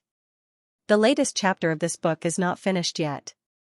For more exciting content, please scan the QR code below to download the app. Novels are updated faster and more frequently. Millions of novels are free to read. There are all kinds of novels that can't be found on the internet. https://www.zhbqg.com/89642896428226/112750595. HTML Genius memorized the website address in 1 second. www.zhbqg.com Bikuj mobile reading website, mzhbqg. The latest chapter of this book is not finished yet. For more exciting content, please scan the QR code below to download the app. Novels are updated faster and more frequently. Millions of novels are free to read. There are all kinds of novels that you can't find online. Your great-aunt? Is she in the palace? Yes. I saw her just now. They said she lives in the palace. Xianxia was confused. Lives in the palace? Only the masters of the palace, such as the Empress Dowager, the imperial concubines, and the princes, lived in the palace. However, there were many maids and nannies in the palace. Maybe one of them was his great-aunt? What's her name? Xianxia asked. My great-aunt's name is... Little Jing Kong remembered that he didn't know his great-aunt's name. I don't know. Well. Xianxia sighed. If you don't know her name, it'll be hard to find her. There are more people in the palace than in the Imperial College. Little Jing Kong carefully recalled, and a thought flashed in his mind. He said, they call her Empress Dowager. Cough. Xianxia choked. The Empress Dowager? Your great-aunt is the Empress Dowager? Are you a member of the Zhuang family? Little Jing Kong thought for a while and said seriously, I was a farmer in the countryside. Now that we moved to the capital, I don't farm anymore, so I'm not a farmer anymore. Xianxia thought, what does that have to do with farming? Why aren't you a member of the Zhuang family after moving to the capital? Can this be changed at will? The two kids talked for a long time, but Xianxia still didn't know if little Jing Kong was a member of the Zhuang family. He was only 8 years old. He didn't understand, but he also knew that his mother and noble consort Zhuang didn't get along. Xianxia said seriously, if you're a member of the Zhuang family, I can't play with you anymore. Little Jing Kong widened his eyes and said, but I'm not a farmer anymore. You can play with me. Well, okay. He didn't want to leave his little friend. But I can't take you to the palace today. My sister-in-law is sick recently, and my brother is in a bad mood. I'll make him unhappy if I take you to the palace. Wait for 2 days, I'll take you to the palace. Little Jing Kong thought, that's the only way. Empress Dowager Zhuang returned to Rinshou Palace after more than a year. Everything in the Rinshou Palace was the same as before, even the palace servants were the same as before she left the palace. Empress Dowager, Empress Dowager, Empress Dowager. She didn't inform the emperor in advance. Empress Dowager Zhuang sat on the phoenix chair above the steps of the main hall. She wore a black robe embroidered with golden phoenixes and a golden phoenix crown on her head. She looked graceful and luxurious, but also domineering. The emperor stood on the white marble floor in front of her, his face full of respect and filial piety. Mother Empress Dowager's phoenix body is in good health. It is truly a great fortune for the country. Empress Dowager, Empress Dowager, Empress, Empress Dowager, Empress Dowager, Empress Dowager. The light in the emperor's eyes moved. He smiled at Empress Dowager Zhuang and said, "The road to the temporary residence is long. Imperial Mother must be tired." A Ken brought Imperial Physician Liang to check Imperial Mother's pulse. Present. Imperial Physician Liang, who was over 50 years old, walked forward with a medicine box. He knelt down and kowtowed to Empress Dowager Zhuang. This official respectfully welcomes the Empress Dowager. Long live the Empress Dowager. Empress Dowager Zhuang sneered. She stretched out her hand and casually said, "The emperor is filial. I won't reject the emperor's good intentions." The emperor gave Imperial Physician Liang a meaningful glance, indicating that he should take Empress Dowager Zhuang's pulse. Imperial Physician Liang walked on his knees to the Empress Dowager's feet and placed the medicine chest on the ground. After opening it, he took out a clean silk cloth and placed it on the Empress Dowager's wrist. Then, he took the Empress Dowager's pulse through the silk cloth. Empress Dowager Zhuang looked at him with a smile that was not a smile. "Imperial Physician Liang, how is Aijia's pulse?" Imperial Physician Liang withdrew his hand and put the silk cloth away. He cupped his hands and said, "The Empress Dowager's pulse is stable and seems to be more healthy than before." The emperor furrowed his brows. Empress Dowager Zhuang faintly raised the corner of her lips. "The emperor is very disappointed?" The emperor hurriedly said, "How could that be? This son has always hoped that mother will recover soon, live a long life, and live a long life." Empress Dowager Zhuang sneered, with the emperor's auspicious words, "Aijia will live a long life. Aijia also wants to see Zhao country grow stronger day by day, the people have enough food and clothing, and return the world to a peaceful and prosperous era." The emperor's hands, which were hidden under his wide sleeves, clenched into fists. Empress Dowager Zhuang smiled and said, "Aijia knows of the emperor's filial piety. If there is nothing else, the emperor should be busy. Aijia is not here, presumably the emperor is very busy." These words were somewhat meaningful. What was the emperor busy with? It was unknown whether he was busy dealing with state affairs or busy cutting off the Empress Dowager's henchmen. The emperor said, "This son will leave first. Mother, take care of your phoenix body. This son will come to visit mother another day." "No need," Empress Dowager Zhuang said. The emperor was slightly stunned. The next second, he heard Empress Dowager Zhuang say, "You will be able to see tomorrow morning. Why make another trip?" This meant that the emperor was going to hold court again. The emperor didn't know what kind of mood he had when he walked out of Rinshou Palace. He asked Eunuch Wei to dismiss the servants and asked Imperial Physician Liang, "Is the Empress Dowager's pulse really okay?" Imperial Physician Liang said, "Yes, Your Majesty. The Empress Dowager's pulse is indeed better than before she left the palace. Her body is much stronger." The emperor suspiciously said, "How can she still be strong after wandering among the people for so long? What about her leprosy?" Imperial Physician Liang shook his head, "There is no leprosy." The emperor frowned, "There is no leprosy. Does that mean she has recovered, or did she not have it at all?" This Imperial Physician Liang didn't know how to judge. He was the one who diagnosed Empress Dowager Zhuang with leprosy. He was sure that he did not make a mistake. Leprosy was an incurable disease, but the Empress Dowager was no different from a normal person. Could it be that there was a divine doctor who cured the Empress Dowager's leprosy? No, leprosy could only be cured in the Yan Kingdom. Forget it, it was useless to delve into this now. Empress Dowager Zhuang had returned safe and sound. The situation was worse than the emperor had expected. He thought that the emperor had secretly eliminated or subdued many of Empress Dowager Zhuang's henchmen during her absence for more than a year. But she had just returned to the palace this morning, and the situation in the imperial city was reshuffled in the afternoon. The emperor urgently summoned several senior officials, but half of them said that they were sick and couldn't come. Most of the few who came were just playing dumb with him. They had sworn to be loyal to him the day before. The emperor was furious, but he couldn't really kill them. If he did, Empress Dowager Zhuang would definitely come forward to save them, and they would be more loyal to Empress Dowager Zhuang. The emperor was so angry that his heart ached, so he summoned the old chancellor overnight. The old chancellor had left a servant in the rented room.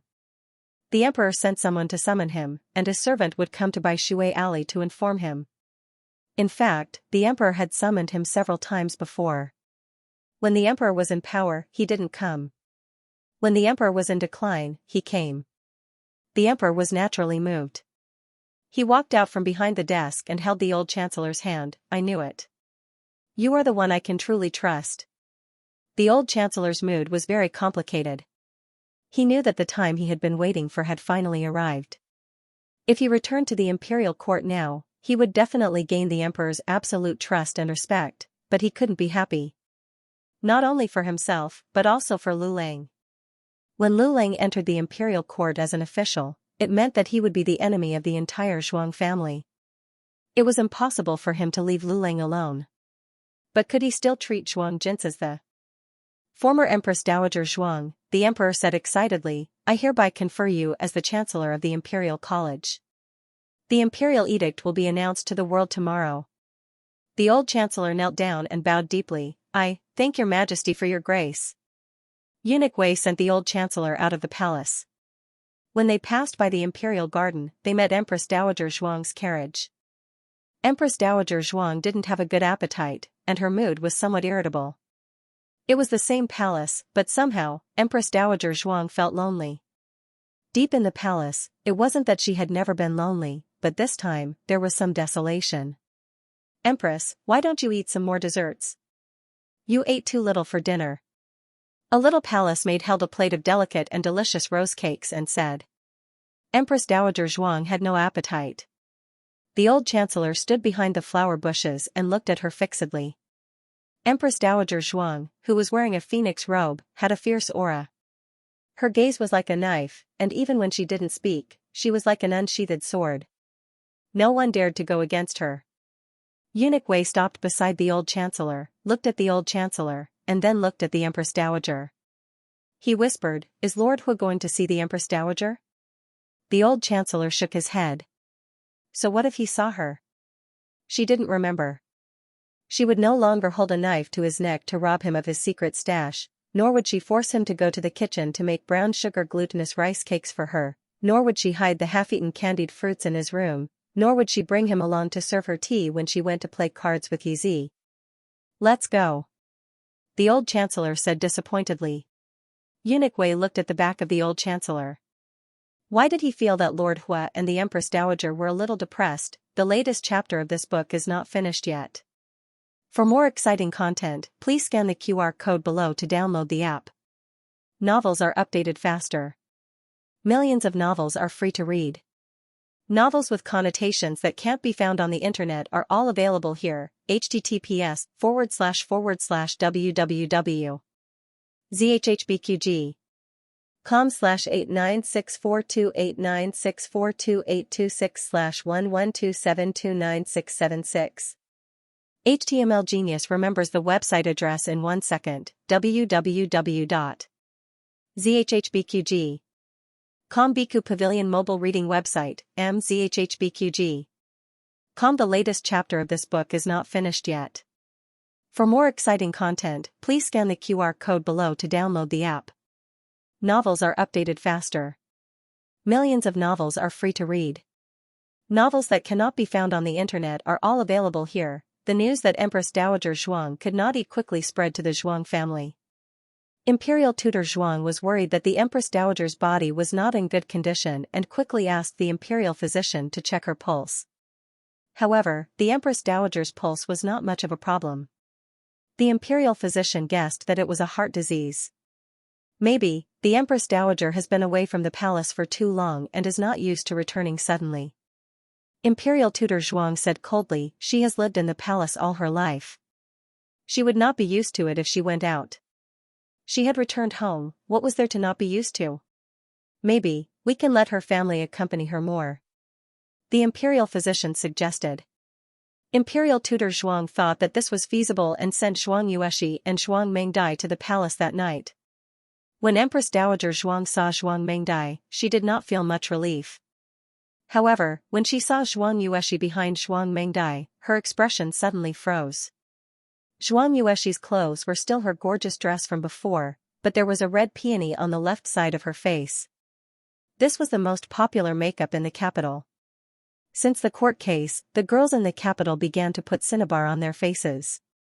At first, Zhuang Yueshi did not like this kind of rustic makeup. However, that day, the Empress Dowager touched her left face and said that something was missing. She guessed that it was the current cinnabar makeup that was missing. Thus, she put it on before the Empress Dowager. It seemed that the effect was good. The Empress Dowager really liked it. Empress Dowager Zhuang waved at Zhuang Yueshi.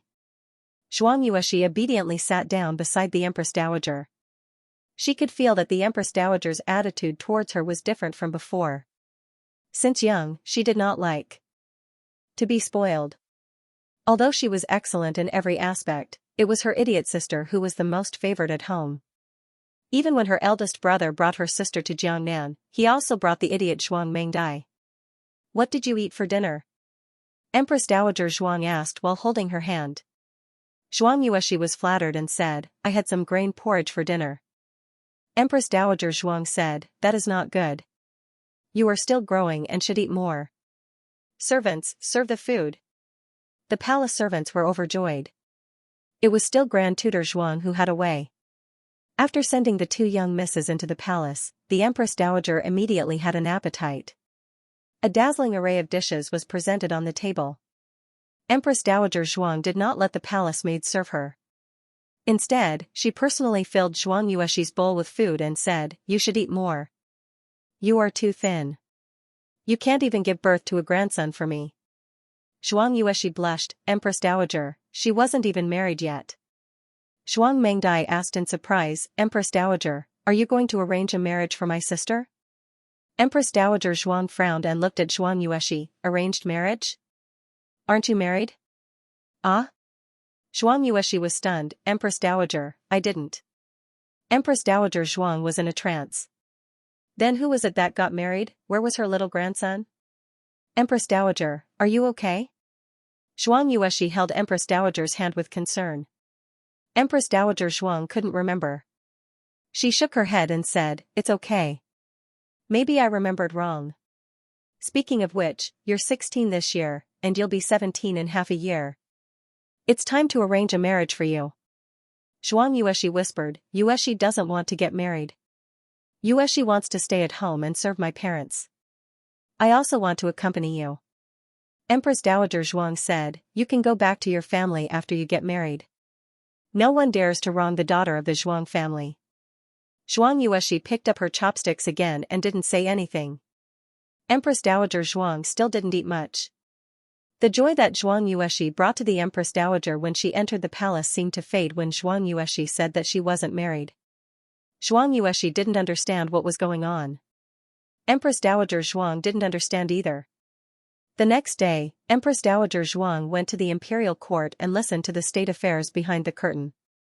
The emperor announced the imperial edict to confer the old chancellor as the imperial college's chancellor. "Mother, do you have any objections?" The emperor turned sideways and looked at Empress Dowager Zhuang behind the bead curtain. Empress Dowager Zhuang's thin lips curled up slightly. "You're my old friend. I haven't seen you for a few years, and I miss you very much. The imperial college will be handed over to Minister Hua." The old chancellor held the ceremonial tablet and knelt on the throne room. It was only a dozen steps, but it seemed to be a distance of thousands of rivers and mountains. Long live the emperor. Long live the Empress Dowager. Empress Dowager Zhuang smiled faintly. "I also have an imperial edict to announce. Here it comes." The emperor clenched his fingers. "Neither too fast nor too slow," Empress Dowager Zhuang said. "The position of the Great Marshal of the world's armed forces has always been vacant. After discussing it with the ministers, Xianxia felt that it would be more appropriate to establish one. The great general of agile cavalry is brave and good at fighting, courageous and astute. He has the military armor in his belly, he has the stratagem of the world's armed forces and horses. He is loyal to His Majesty. What do you think, Your Majesty? The world's marshal of Zhao country, wouldn't it be above Marquis Xianping? Empress Dowager Zhuang didn't object to him conferring the position of the Imperial College's chancellor, which gave him enough face. If he rejected the Empress Dowager's imperial edict, Empress Dowager Zhuang would have a way to stop the old chancellor from taking office. There was a delicate balance between them, but Empress Dowager Zhuang was too greedy this time. The world's marshal of Zhao country? Why didn't she just abolish him and become the emperor herself? Empress Dowager Zhuang said, if Your Majesty has any objections, we can discuss it another day. The emperor's fingernails dug into his palms. Zhen has no objections. The Empress Dowager's intentions are Zhen's intentions. After court, the emperor returned to the palace with an ashen face. Empress Dowager Zhuang also returned to Rinshou Palace. Everyone thought that Empress Dowager Zhuang had won, but only Empress Dowager Zhuang knew that she was not happy. The moment she entered the Rinshou Palace, the arrogance and willfulness on her face completely disappeared, and she once again fell into endless loneliness. Zhuang Mengdai used to be the closest to the Empress Dowager. In fact, she had noticed something strange about the Empress Dowager. In just 2 days, the Empress Dowager had lost weight. She still remembered that stormy night when the Empress Dowager arrived at the Zhuang family with injuries. At that time, the Empress Dowager's face was rosy, but these days, as long as there was no one around, her eyes would lose their luster. This kind of Empress Dowager made her heart ache. After the emperor angrily returned to Pure Flower's palace, he locked himself up in his bedroom and sulked. Anyone who heard about the court didn't dare to provoke the emperor, but there was one person who didn't hear about the court's bloody storm. Qin Chuyu. These days, Qin Chuyu had been thinking of ways to fulfill his promise to his little classmate, but his older brother the crown prince and sister-in-law the crown prince consort didn't have the time to take care of him. He had no choice but to beg his imperial father. Imperial father, little Qi misses you. One of little Jing Kong's great methods of acting cute, don't say anything, just say a few sweet words first. As expected, the emperor's expression softened. He looked at his chubby youngest son and asked, why are you here? Don't you need to go to class today? The Imperial College is on holiday today. Qin Chuyu sat down next to his imperial father. He was still young, so the emperor didn't restrict him too much. However, he wasn't like this in the past. It was only when he saw how little Jing Kong interacted with his family that he imitated him. Other than the eldest prince, no other son was this close to the emperor. They were like a normal father and son. Qin Chuyu hugged his imperial father's hand. Imperial father, can I ask you for a favor? Emperor, speak. Qin Chuyu, can I bring my classmate to the palace to play? Usually, the emperor wouldn't refuse such a small thing. However, he had suffered too much in front of the Empress Dowager today, so he said, your grandmother went back to the palace. You know that she doesn't like noise and doesn't like people making noise in the palace. If you guys offend her, I can't take responsibility for you. Qin Chuyu said softly, oh, Imperial Father, you can even take responsibility for your country. Why can't you take responsibility for us if we get into trouble? What a flatterer. The emperor was annoyed and amused at the same time. You know that you guys get into trouble every time. Qin Chuyu hugged his imperial father's arm and said coquettishly, please, Imperial Father, little Qi loves you. The emperor felt goosebumps all over his body. You're already 8 years old. Do you really think you're 4 years old? The emperor would never agree. At this point, he couldn't let the Empress Dowager have any evidence against him. Qin Chuyu didn't understand these schemes. He only knew that he had promised his friend, so he had to do it. He clung to the emperor like a long tail. When the emperor went to the imperial study, he went to the imperial study. When the emperor went to the imperial garden, he also went to the imperial garden. In the end, the emperor went to the outhouse. Qin Chuyu quickly followed behind her. Once the emperor made up his mind, he couldn't change it. Qin Chuyu tried his best but still couldn't make his father change his mind. Let's go back. We have to wake up early for school tomorrow. Qin Chuyu walked forward listlessly. At this moment, he happened to be next to the imperial liquid pool. He didn't notice and slipped, falling into the pool. The emperor quickly tried to catch him. However, Qin Chuyu only fell on the edge of the pool.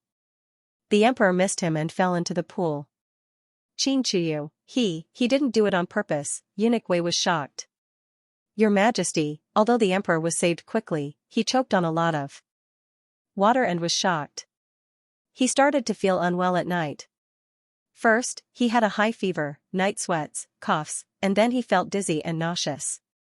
Eunuch Wei went to find Imperial Dr. Liang, but he was told that Imperial Dr. Liang was out of the city. Zhang, Imperial Dr. Zhang, the emperor said with difficulty. Eunuch Wei sent someone to the Zhang family, but Imperial Dr. Zhang wasn't home either. All of this was too much of a coincidence, Eunuch Wei said. Your Majesty, why don't we go find Imperial Dr. Li? The emperor said with a pale face. Imperial Dr. Li works for the Empress Dowager. Do you think I will trust him? Eunuch Wei was worried. Then what should we do? How about Imperial Dr. Chen and don't find an Imperial Doctor? The emperor's eyes turned cold. Go to the Miracle Doctor Hall and ask him to come here. Remember, don't be too flamboyant. Go there yourself. Yes. It was already so late. He didn't know if the doctor was at the clinic. Eunuch Wei left the palace and went to the Miracle Doctor Hall. The Miracle Doctor Hall was already closed, but there was a doctor on duty in the Miracle Doctor Hall. If there was an emergency at night, he could ring the bell outside. Eunuch Wei rang the bell. The one who opened the door was Dr. Song. Dr. Song yawned and asked, "Where are you feeling unwell?" Eunuch Wei hurriedly said, "It's not that I'm feeling unwell, it's my master. Is Miss Gu here?" Dr. Song had seen Eunuch Wei before and knew that he was a servant of an official. Moreover, the master and servants seemed to know Gu Jiao.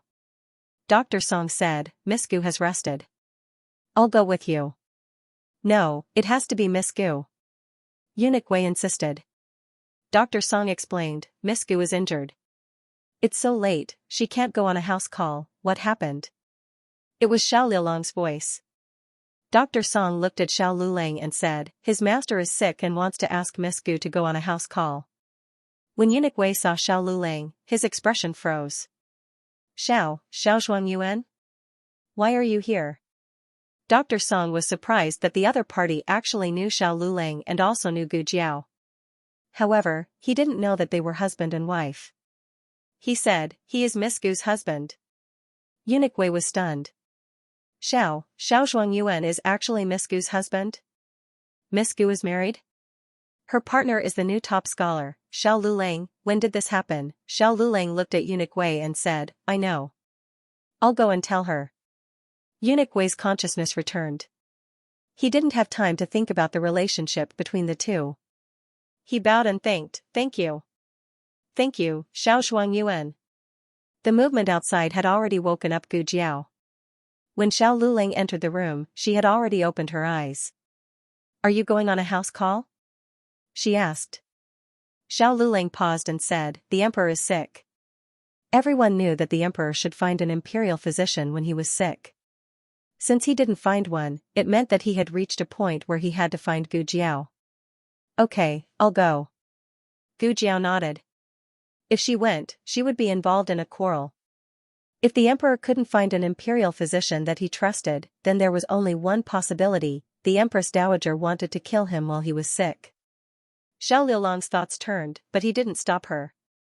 He only asked, "Your injury, it's just a superficial wound." "I'm fine now." It was really fine, at least in her opinion. Xiao Lulang took her outer shirt and said, "I'll go with you." Gu Jiao thought for a moment and nodded, "Okay." The latest chapter of this book is not finished yet. For more exciting content, please scan the QR code below to download the app. Novels are updated faster. Millions of novels are free to read. Novels with content that can't be found on the internet are all available here. https://www.zhbqg.com/89642896428226/1127282252. HTML Genius memorized the website address in 1 second. www.zhhbqg.com Bikuga mobile reading website, mzhhbqg.com. The latest chapter of this book isn't finished yet. For more exciting content, please scan the QR code below to download the app. Novels are updated at a faster rate. Millions of novels are free to read.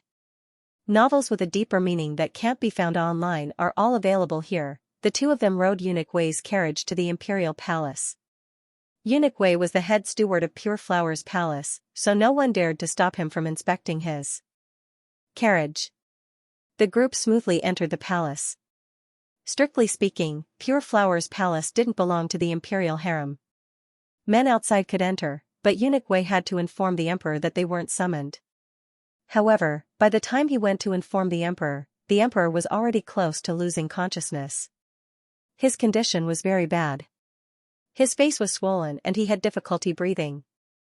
It was as if he wouldn't be able to breathe at any moment. "Your Majesty."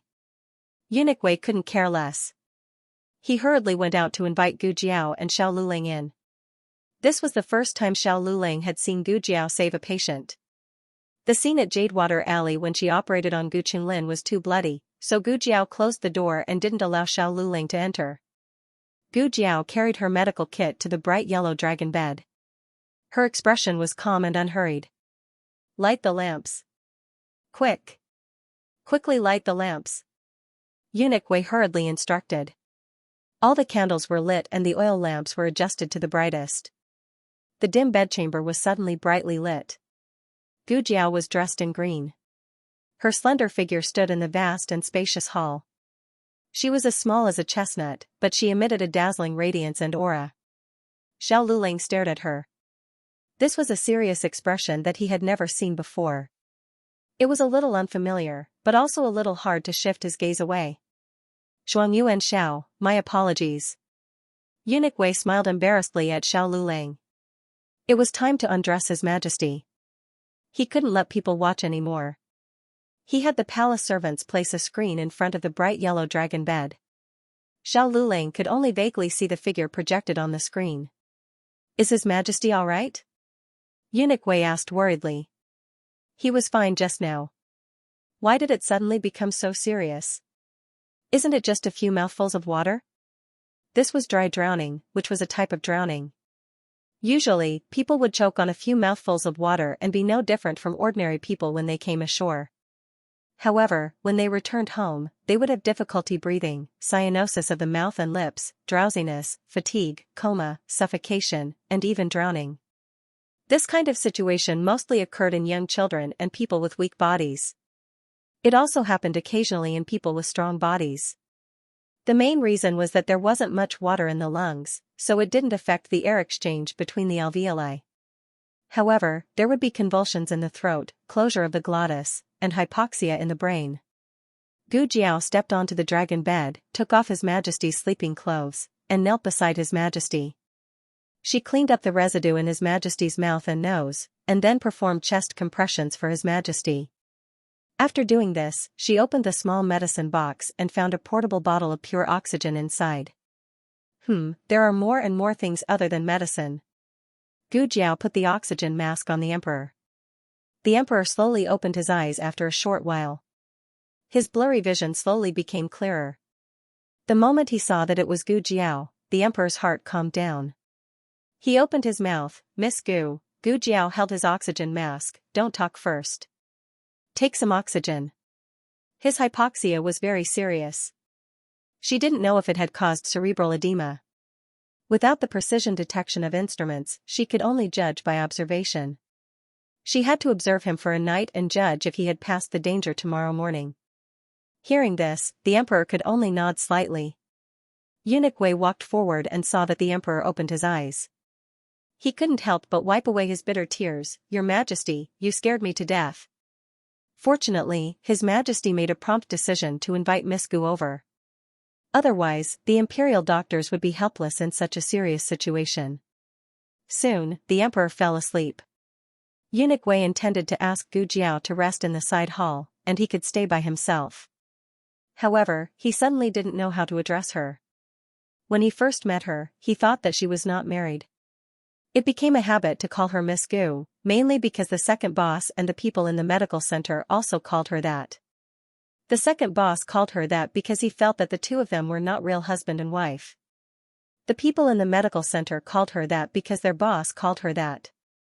In short, everyone now called her Miss Gu. Even if they knew that she had a husband, it seemed that this name had become a part of her identity. Everyone did not change it and did not feel that it was out of place. This was a very strange thing. The screen was taken down. Gu Jiao returned to Xiao Liulang's side and sat down. Xiao Lulang looked at the thin layer of sweat on her forehead and took out a handkerchief to pass to her. He intended to give it to Gu Jiao to wipe herself. However, he didn't know if he handed it too high, but Gu Jiao misunderstood that he wanted to wipe it for her. Gu Jiao leaned forward across the small tea table in the middle. Xiao Lulang was stunned and pinched the handkerchief. In the end, he didn't withdraw his hand and gently wiped her forehead. Eunuch Wei prepared a side room for the two of them and invited them to rest in the side room. "I don't need it. You go and rest," Gu Jiao said to Xiao Lulang. Xiao Lulang paused. "I don't need it either." Gu Jiao stayed by the patient's side for the whole night. Xiao Lulang stayed by her side for the whole night. Deep in the palace, the silhouette of the cold window, the clouds and the moon on the branches, the night was quiet. Early in the morning, Empress Dowager Zhuang went to the court to continue her great task of listening to politics behind the curtain. Among the officials of the cultural relics, except for Marquis Xianping who liked to sleep in, were basically all present, including the newly appointed Chancellor of the Imperial College and the Marshal of the World. Empress Dowager Zhuang sat behind the curtain of black beads, luxurious and graceful. The time for the morning court gradually passed, but the emperor still didn't appear. The officials gradually began to whisper. "Why hasn't the emperor come yet? Did he forget the time? Or is the emperor out of harmony?" It couldn't be that he lingered in the harem, so the emperor didn't attend the morning court. After all, everyone knew that the emperor had recently been addicted to elixirs and wanted to clear his heart and restrain his desires for 2 years. Or was he angered by Empress Dowager Zhuang? It wasn't strange to think about it. On the first day Empress Dowager Zhuang returned to the court, she conferred the title of Marshal of the World and forcibly took away the military power that should have belonged to Marquis Xianping. It would be strange if the emperor didn't fall ill from anger. But the more the emperor acted like this, the more the courtiers felt the power of Empress Dowager Zhuang and unconsciously surrendered to her. Just as the courtiers' emotions were complicated, Eunuch Wei's voice sounded outside the throne room. "The emperor has arrived." The civil and military officials knelt on both sides of the room with their ceremonial tablets. The emperor strode through the center of the hall with his head held high and came to the top of the stairs. He stood in front of the dragon throne and bowed to Empress Dowager Zhuang behind the curtain. "Mother, I came late. I hope Mother doesn't blame me." Empress Dowager Zhuang calmly looked at him, a trace of astonishment flashing through her eyes. "It's good that the emperor is here." The emperor smiled. "Mother seems to be very disappointed?" Empress Dowager Zhuang raised her chin and calmly said, "The emperor is worrying too much. I Jiao would be disappointed if the emperor didn't come. Since the emperor's body is fine, let's begin the morning court." The emperor coldly laughed and turned around to sit on the dragon throne. The pressure of the sun of heaven shook the surroundings. Morning court. On the other side, Xiao Lulang and Gu Jiao had a simple breakfast in Pure Flowers Palace and then left the palace. Xiao Lulang took her small medicine box and held it in his hand. The small box clearly wasn't heavy, so he really didn't know how she could take out so much medicine.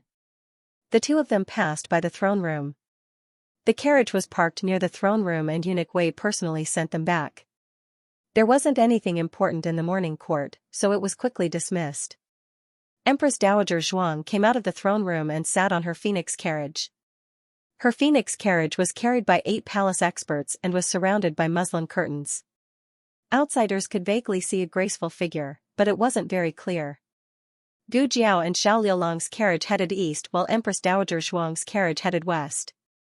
They were both on the same central axis. The moment the carriage turned around and headed towards the inner palace, Empress Dowager Zhuang suddenly raised her hand as if she had sensed something. The female official kneeling beside her hurriedly said, "Stop the carriage." The carriage stopped. The female official asked, "Empress Dowager, what's wrong?" Empress Dowager Zhuang slightly paused and looked behind the carriage. However, before she could take a look, Zhuang Yuexi's voice came from the front. Great aunt. Empress Dowager Zhuang was slightly startled by this great aunt. She stopped looking back and had someone lift the curtain. She looked at Zhuang Yuexi.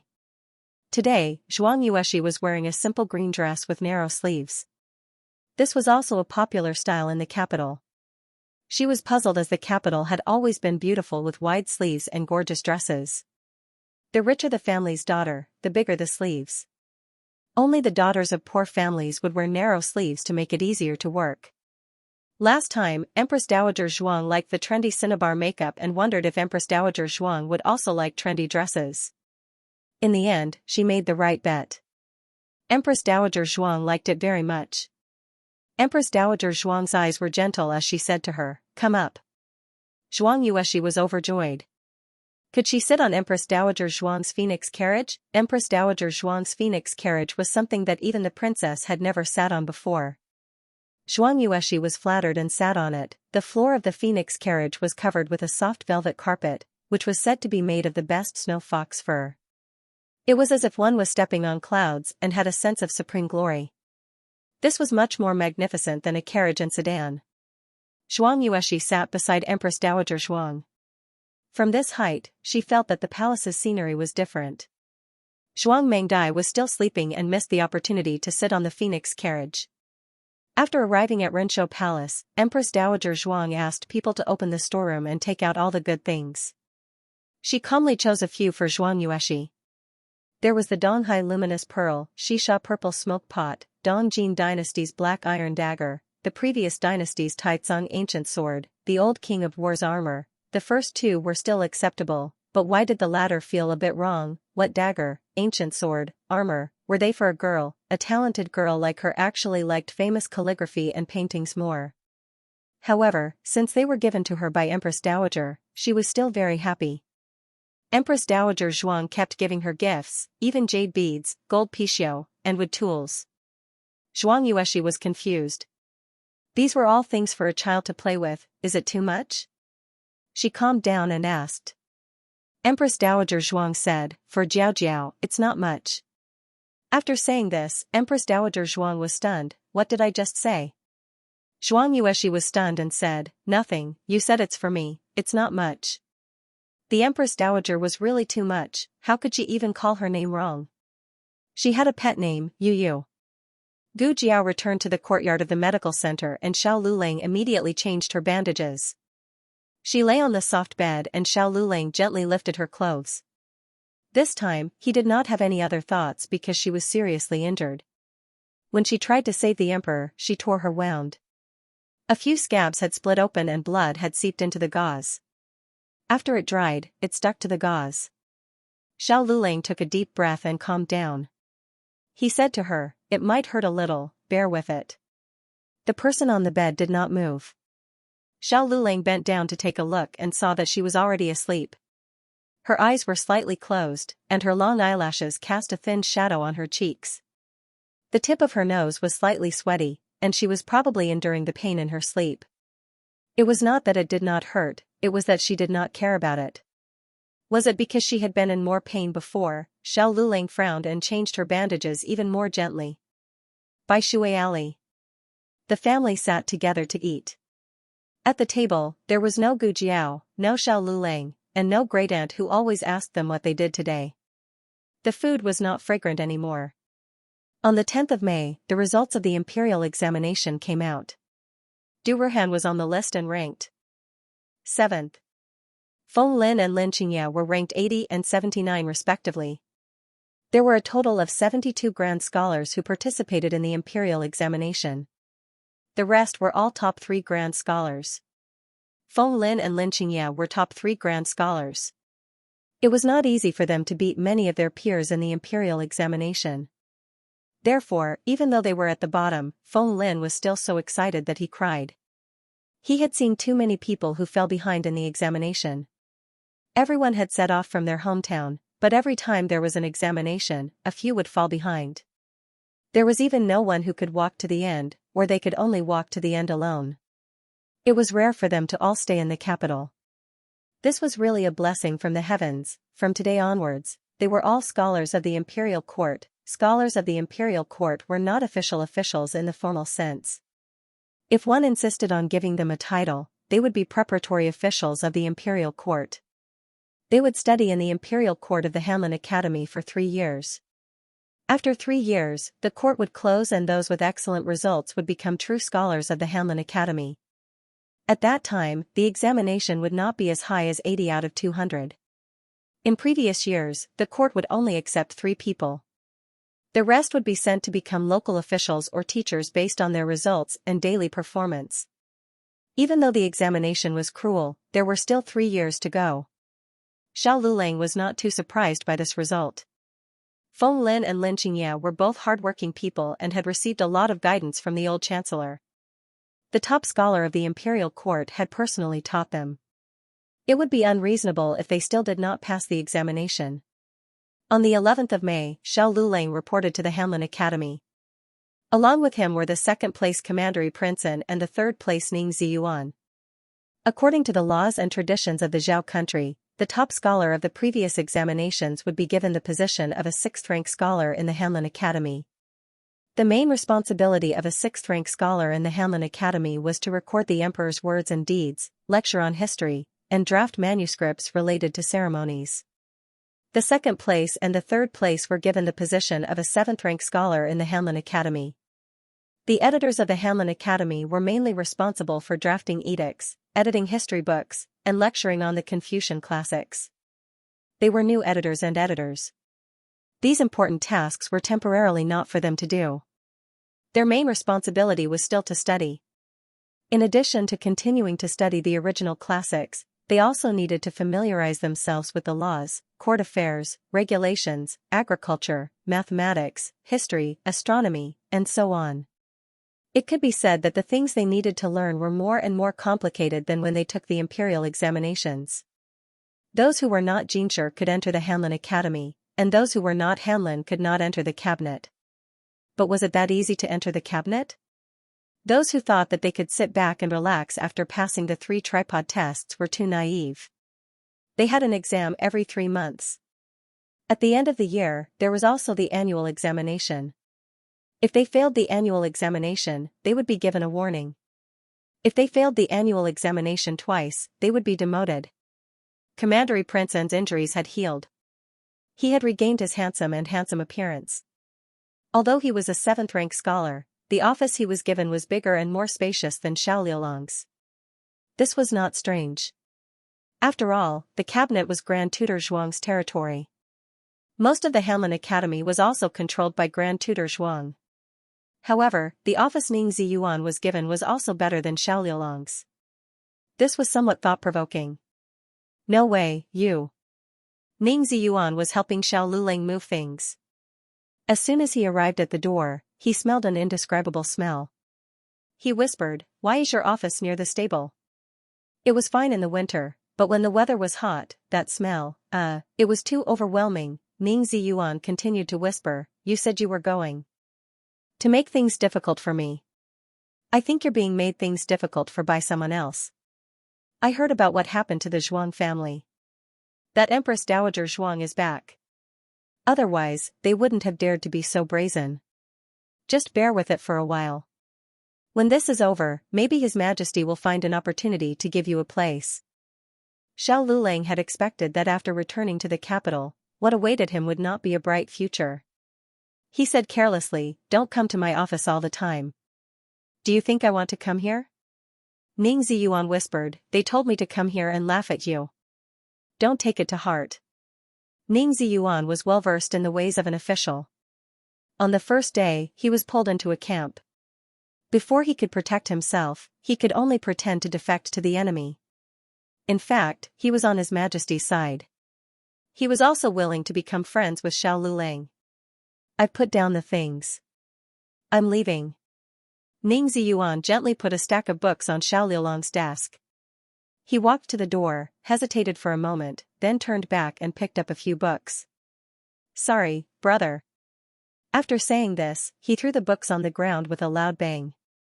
Then he picked them up, patted them, and quickly wiped them clean with his sleeves. Then he ran out as if he was escaping. Xiao Lulang shook his head in self-mockery. Being isolated was only the first step. There was also Ning Ziyuan, who helped him in his hour of need. It was not as bad as he had imagined. Recently, several major events had happened in the capital. The most eye-catching one was naturally the high-profile return of Empress Dowager Zhuang, who had been recuperating for more than a year. As soon as she returned to the palace, everything in the capital changed. The second thing was also related to Empress Dowager Zhuang. Empress Dowager Zhuang was going to build a mansion in the capital, which was surrounded by mountains and rivers. Since Empress Dowager Zhuang returned to the palace, the people in the capital had been talking about her, whether they hated or despised her. Is the Empress Dowager building a summer palace for herself again? Isn't it enough that she has 3 summer palaces? Is she still tormenting? It's not for herself. I heard that it's for her niece. It's her niece, not her grandson? Everyone knew that Empress Dowager Zhuang had no children of her own. The one she loved the most was her eldest brother's grandson, Zhuang Yuheng. Wasn't she building a prince's mansion for him? He was almost at the age of marriage, wasn't he? It was time to build a mansion for him. It's not for Prince's, it's for Prince and younger sister. Which younger sister? Of course it's not for that idiot younger sister. It's for the eldest daughter of the Zhuang family, who ranked first in the girls' school. My brother-in-law is a craftsman there. I heard from him that the Empress Dowager ordered it to be built according to the specifications of the princess's mansion. When the people in the tea house heard this, they couldn't help but gasp. Building according to the specifications of the princess's mansion? Were they trying to raise the Zhuang family's daughter to the heavens? But then again, this Miss Zhuang is both talented and has a peerless appearance. She is indeed worthy of the Empress Dowager's love. When the Empress Dowager came back from recuperating in the temporary imperial residence, she brought her to the palace to stay for a while. She's really comparable to our princesses. If the princesses of the imperial family were not loved, they were just empty titles. Miss Zhuang, who had the Empress Dowager's support, was the real uncrowned princess of the Zhao kingdom. For a moment, the people were envious of Zhuang Yueshi. Zhuang Yueshi was already in the limelight. With this, even a 3-year-old child would know. Zhuang Yueshi was also very happy. She didn't expect the Empress Dowager to love her so much. Today, she changed into a red dress to enter the palace. She wanted to brighten the Empress Dowager's eyes. Who knew that the Empress Dowager's expression would fade? It's not pretty. The Empress Dowager shook her head. Zhuang Yueshi was slightly stunned. This was her prettiest outfit. Her mother and servants all said that it was better than the green dress. But in order to please the Empress Dowager, Zhuang Yueshi changed back to the green dress. Only then did the Empress Dowager's eyes soften. She didn't know if it was an illusion. The Empress Dowager seemed to be looking at her, but also seemed to be looking at someone else through her. That afternoon, it was the day to visit the emperor in the palace. Last time, the emperor was drowning. Although he forced himself to go to court, he collapsed as soon as he returned to Pure Flower's palace. Fortunately, Gu Jiao left some medicine for him. After he finished the medicine today, Eunuch Wei came. Little Jing Kong came to the medical hall to find her after school.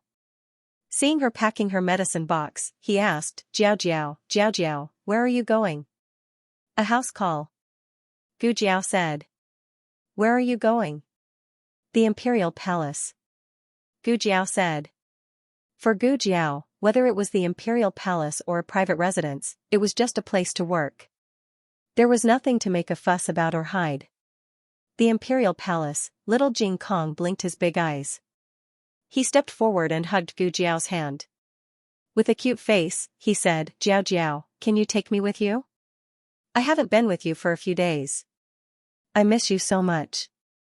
If the emperor was here, he would be able to tell from whom his chubby son learned to be so mushy. Gu Jiao had no resistance to little Jing Kong's cuteness. In addition, little Jing Kong was an obedient child who never caused trouble for Gu Jiao. Gu Jiao thought that it wasn't impossible to take him with her, but there really was no one at home today. Xiao Lulang and the old chancellor went to the Imperial Academy and the Imperial College. Gu Yan and Gu Shaoshun went to learn martial arts. Madame Yao and senior servant Feng went to the temple to make a wish. Gu Jiao nodded in agreement, okay, but you can't run around. Little Jing Kong patted his small chest, I promise I won't run around. Gu Jiao brought little Jing Kong onto the carriage. When he saw the little Jing Kong, Eunuch Wei's eyelids twitched. Why did this little ancestor also come? Hello, Eunuch Wei. Little Jing Kong greeted him politely. Eunuch Wei smiled embarrassedly. Okay. Nothing should happen, right? In the past, the three of them always fooled around together. Today, His Highness the Seventh Prince wasn't in the palace, and Minister Su's son wasn't there either. As a little child, he shouldn't be able to cause any trouble. Moreover, no matter how he looked at it, this little child was the most obedient of the three. The pasting of walls and gang fighting were definitely done by His Highness the Seventh Prince and young Master Su. Little Jing Kong was very obedient along the way. He sat next to Gu Jiao and was as cute as a porcelain doll. This made Eunuch Wei completely relieved. After entering Pure Flower's palace, Eunuch Wei led Gu Jiao to the emperor's follow-up examination and left the little fellow to play in the small garden. He brought some snacks and fruits for him and also arranged for a gentle-looking palace maid to watch over him. Once Eunuch Wei and Gu Jiao left, the little fellow immediately cheated. Big sister palace maid, let's play hide and seek, he said cutely. Then, he disappeared. Niao Hulu. Little Jing Kong smiled mischievously and slipped out of Pure Flower's palace. He wanted to find his great-aunt. The imperial palace was so big that he actually didn't know where his great-aunt lived. However, he had asked Little Chi before and found out that the Empress Dowager lived in the inner palace. He just had to pass through the imperial garden. He promised Jiao Jiao that he wouldn't run around, so he really didn't run. He just hopped and hopped. He hopped into the imperial garden and saw a familiar figure. Eh? Jiao Jiao? You're also here? He hopped over and hugged the other person's leg. The other person was shocked and pushed him away. Little Jing Kong fell on the grass. It didn't hurt, but he was confused. He raised his head and looked at the other person strangely. You're not Jiao Jiao. Why are you wearing Jiao Jiao's clothes? Eh? I've seen you before. You're the big sister who gave me candied haws. When Zhuang Yueshi heard this, she also recognized little Jing Kong. Wasn't this the little fellow she met when she went to Jade Water Alley to find Gu Jiao? Her neck was pecked by the little fellow's gerfalcon and it hurt for a few days. Wait. What did he call her just now? Jiao Jiao. Gu Jiao's appearance suddenly flashed across Zhuang Yueshi's mind. She was dressed in green and had a red birthmark on the left side of her face. Zhuang Yueshi's expression changed. Miss Zhuang. A palace maid came over with a basket. You need a basket and scissors. This palace maid was sent by the Empress Dowager to serve her. She went to get the tools for picking flowers for her. Otherwise, she wouldn't be alone. Zhuang Yueshi faintly had an absurd guess in her mind. She thought it was impossible. However, she shuddered when she thought of all the strange things that happened after the Empress Dowager returned to the palace and the coarse clothes that the Empress Dowager wore that night. She didn't take the basket from the palace maid. Instead, she took a few steps back and looked at the little fellow in front of her in horror. Her lips trembled, and she turned around and walked away. Little Jing Kong scratched his head. What's going on? Zhuang Yueshi stumbled back to Rinshou Palace in a daze. The palace maid chased after her with the basket. Miss Zhuang, are you okay? Are you not feeling well? Or are you frightened by something? Although the imperial garden was taken care of by craftsmen, it was not impossible for insects and rats to appear in May. It can't be. Zhuang Yueshi murmured in a daze. The Empress Dowager doted on her, not a lowly palace maid. She was the Empress Dowager's niece. What was that palace maid? She wasn't even fit to carry her shoes. Pure Flower's palace. Gu Jiao finished examining the emperor. She took off the stethoscope and said, Your Majesty is healthy. There's nothing wrong. That. The emperor's eyes flashed. He wanted to say something but stopped. Gu Jiao said, Your venereal disease has also been cured. You have to insist on a follow-up examination within 2 years. You can have intercourse. Great, his disguise was really gone. He had nothing to live for. The emperor cleared his throat. Cough, it's not like I have to. Great, he could pamper the harem. He was quite happy, who wasn't a normal man. Gu Jiao packed up and prepared to leave. When she went outside, she found the palace maid looking around. Little Jing Kong was gone. "What are you looking for?" Gu Jiao asked. The palace maid said, "This servant is playing hide and seek with Mrs. Younger brother." "You've been played, little girl." Gu Jiao glanced around and knew that little Jing Kong wouldn't hide here. He would only hide in a stove or a rice jar. The little guy had slipped away. Gu Jiao didn't mention her great-aunt's identity to little Jing Kong. Therefore, he didn't know that he was looking for her. However, the little guy skipped around and left a lot of tracks in the grass. Little Jing Kong was determined not to run away. He hopped around outside Pure Flower's palace like a little rabbit. He knew that the Empress Dowager lived here because he asked the palace maids on the way. But what made him angry was that the two guards outside didn't let him in. Little Jing Kong said angrily, "You can't stop me. I want to see my great-aunt." One of the eunuchs said, "Which palace are you from?" "This is the Empress Dowager's palace." "Go back to where you came from." There were many concubines in the palace. Relatives would visit from time to time. Among them, there was no lack of children the size of little Jing Kong. However, this was the Empress Dowager's palace. Not to mention a relative of a concubine, even His Highness the Seventh Prince couldn't trespass. Little Jing Kong couldn't enter in the end. However, if he couldn't enter through the main entrance, what about the dog hole? He heard from Little Chi that there were many dog holes in the palace. What a coincidence. His great-aunt also had one here. He knelt on the ground and crawled over. However, the eunuch who stopped him just now stood behind the dog hole with a small whip in his hand. Little Jing Kong crawled back silently. It was a sunny day today. Little Jing Kong wouldn't give up. "Fine, I can't go in. I'll wait for my great-aunt to come out, perhaps he was lucky." Empress Dowager Zhuang came out after her afternoon nap. She sat on the Phoenix sedan and planned to go to the Imperial Garden to relax. Zhuang Yueshi accompanied her in the comfortable and luxurious sedan. Little Jing Kong climbed up the tree and stood on the high trunk. He looked at the Phoenix sedan passing by below. He squinted his eyes, stretched out his small arms, and slammed himself down. "Great-aunt, I'm coming." Catch me, Empress Dowager Zhuang was sitting on the Phoenix sedan with her eyes closed. Suddenly, she heard a loud bang. Her body shook and she opened her eyes. She frowned and said, "What hit the ground?" Yes, little Jing Kong misjudged and missed the Phoenix sedan. He fell into the grass and couldn't dig himself out for a long time. It's a child. Maybe he's a relative of one of the concubines.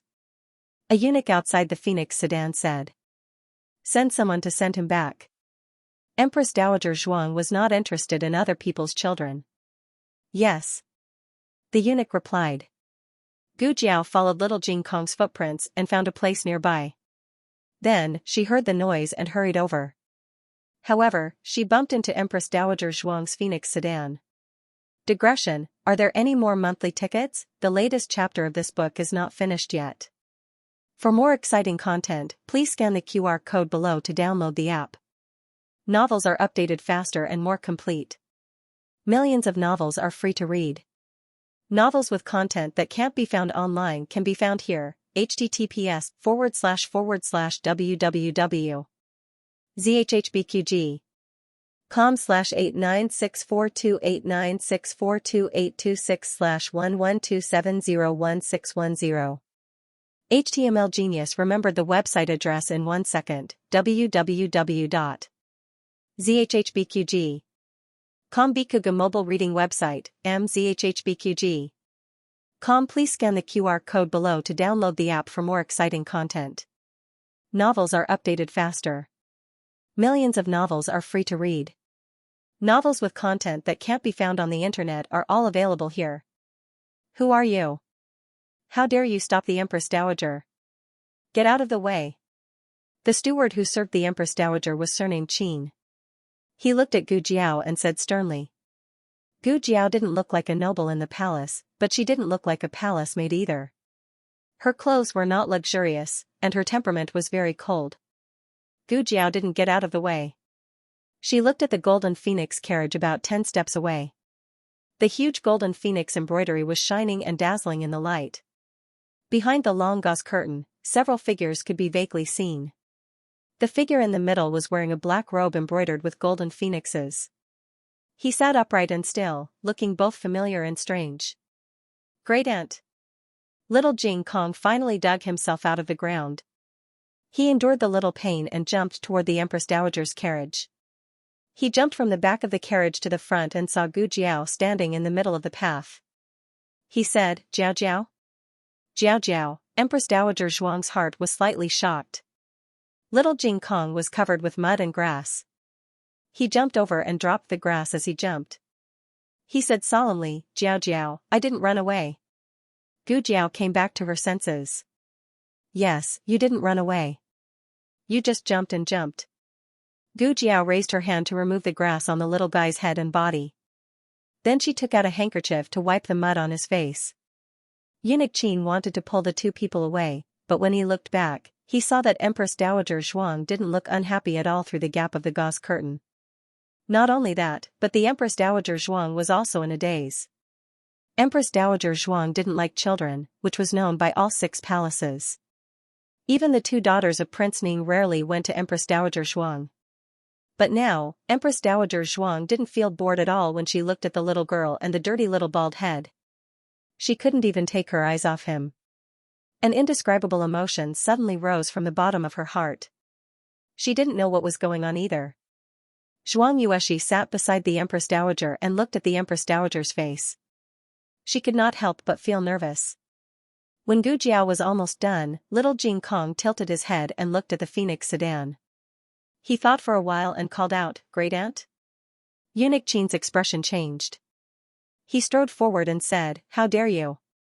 Who's your great aunt?" Little Jing Kong pointed at her and said seriously, "She is." Eunuch Qin's temples throbbed. "That's the Empress Dowager." "Yes, great aunt." Little Jing Kong looked at the Phoenix sedan and asked in confusion, "Great Aunt, why did you come here to be the Empress Dowager? Aren't you coming back with us?" Empress Dowager Zhuang was suddenly stumped by the question. She did not know this child, so why was it so difficult for her to answer the child's question? Also, that strange feeling was getting stronger. She was the Empress Dowager, but when she looked at the 2 children, her heart was suddenly in a mess. She lifted the curtain and wanted to take a closer look at them. "Your Majesty! Your Majesty! Something big has happened." Eunuch Wei rushed into Pure Flower's palace in a hurry. The emperor glanced at him. "Why are you in such a hurry?" Eunuch Wei exclaimed, "Miss Gu and her younger brother have been stopped by the Empress Dowager." "What?" The emperor stood up and strode out. "Imperial Mother." Just as Empress Dowager Zhuang lifted the curtain, the emperor rushed over, panting. He stood in front of Gu Jiao and little Jing Kong and said breathlessly to Empress Dowager Zhuang, "These 2 are guests that we have invited into the palace. If they have offended Imperial Mother in any way, I hope Imperial Mother will be magnanimous enough to forgive them." Hearing that they were the emperor's people, Empress Dowager Zhuang lost interest. Her gaze turned cold and she lowered the curtain. She said indifferently, "Since they are the emperor's people, then the emperor will take them away." She had no intention of punishing them, but who would believe her? In everyone's eyes, she was that vicious, merciless, and scrupulous demon empress who had no regard for human life. Empress Dowager Zhuang did not explain. "See you off, Imperial Mother," the emperor said. "Prepare the carriage," Empress Dowager Zhuang said indifferently. The Phoenix carriage slowly passed by Gu Jiao and little Jing Kong. At the moment when the carriage passed by, Empress Dowager Zhuang could not help but lift the curtain and see the thin and tender face under the sun. Her eyebrows were delicate, her skin was like porcelain, and there was a red birthmark on the left side of her face. The girl was expressionless and looked cold. However, Empress Dowager Zhuang did not know if it was her illusion, but she felt that the girl was wronged. What was she wronged about? She had not punished her yet. Empress Dowager Zhuang lowered the curtain. For the whole afternoon, her mind was filled with the girl's face and the heart-wrenching grievance. The relationship between the emperor and the Empress Dowager was tense. He had been worried that Gu Jiao would be implicated, so he was very cautious.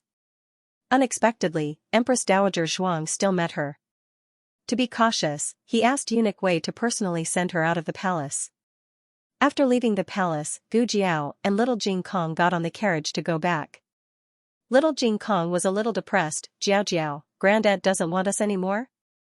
Gu Jiao touched his little bald head. She did not know either.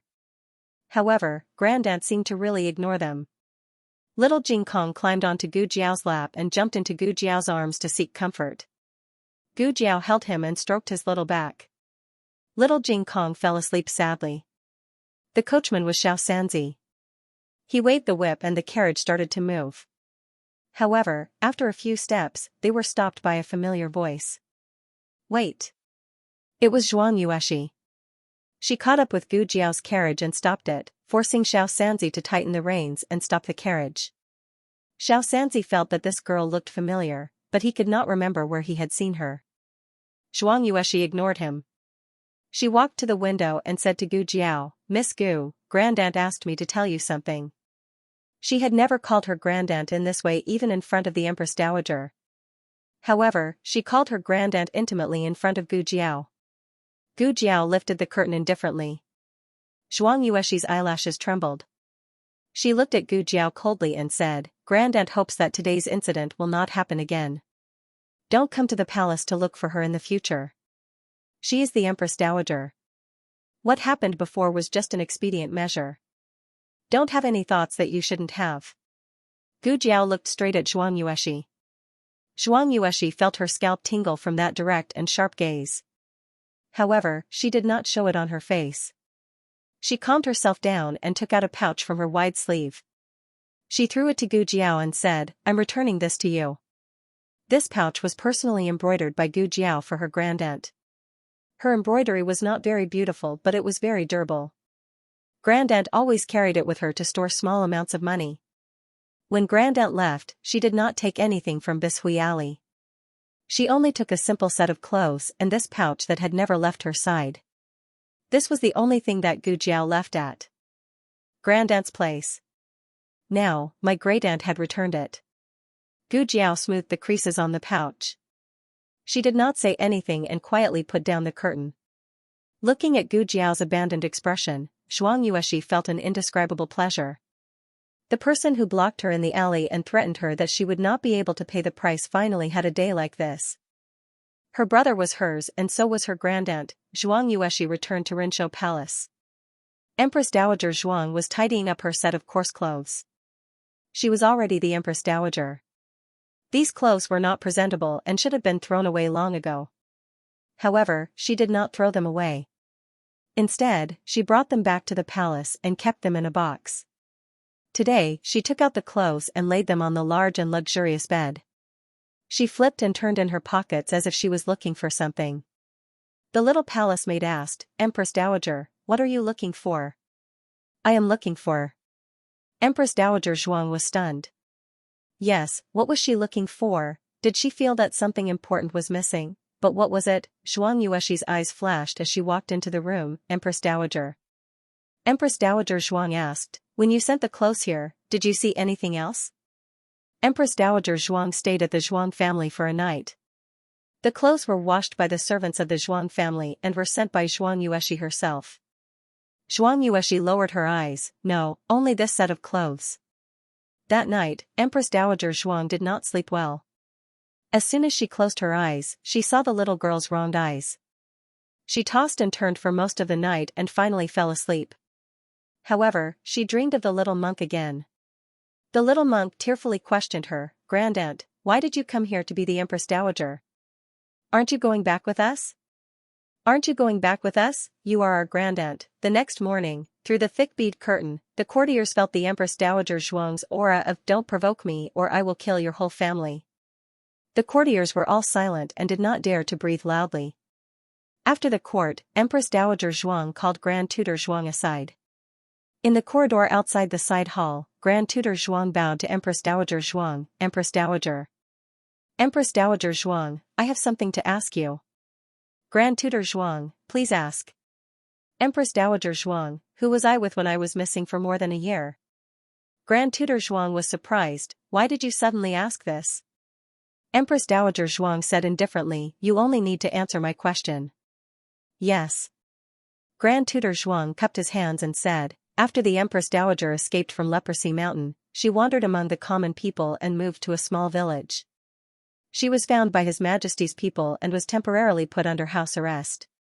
Empress Dowager Zhuang impatiently said, "I'm asking, who are they?" Grand Tutor Zhuang said seriously, "The new top scorer Xiao Lu Lang." Xiao Lu Lang? Empress Dowager Zhuang frowned.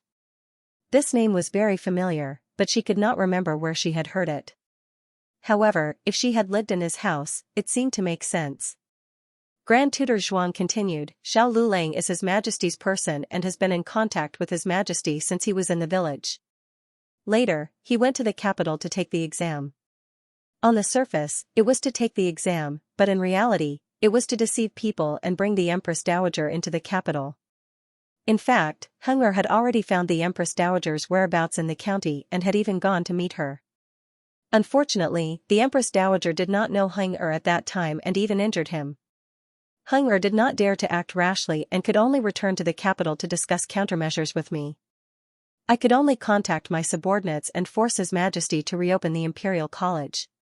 Since Xiao Lu Lang wanted to enter the capital, he would not leave the Empress Dowager in the village. In fact, the situation at that time was not like this. They were clearly using Xiao Lu Lang, but when Grand Tutor Zhuang thought about it, he felt that Xiao Lu Lang had premeditated. If Grand Tutor Zhuang was lying to deceive Empress Dowager Zhuang might have seen through it. However, he really felt that way. Empress Dowager Zhuang withdrew her gaze from his face and said, "There are more people in the family." Did no one suspect? Grand Tutor Zhuang said, "Xiao Lu Lang was originally a poor kid from outside. He declared to the outside world that the Empress Dowager was his great-aunt. Since no one in the family came to seek refuge with him, no one suspected anything. The Empress Dowager suddenly asked about them. Was it because they came to find the Empress Dowager?" Zhuang Yueshi had already sent a letter to Grand Tutor Zhuang about what happened in the palace yesterday. Of course, she did not mention that she went to find Gu Jiao. She only told him about the encounter in the Imperial Garden.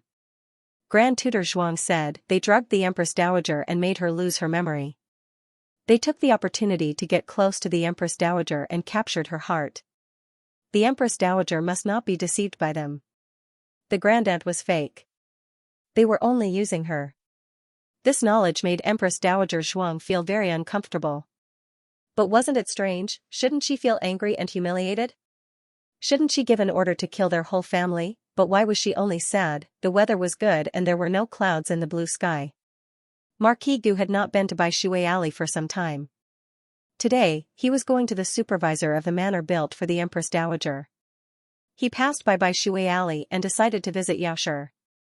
When he reached the gate of the courtyard, he met Gu Jiao, who was carrying little Jing Kong back. Little Jing Kong was asleep in Gu Jiao's arms. There were still tears on his eyelashes. Gu Jiao's expression was even colder than usual. Marquis Gu had not seen this unfilial daughter for some time. She seemed to have grown taller and her eyebrows were more like Yaoshi's. "Where did you go?" he asked in a bad mood. Gu Jiao ignored him and walked into the courtyard. Marquis Gu gritted his teeth, "I'm talking to you. Didn't you hear me?" Gu Jiao looked at him coldly, "You better not provoke me today."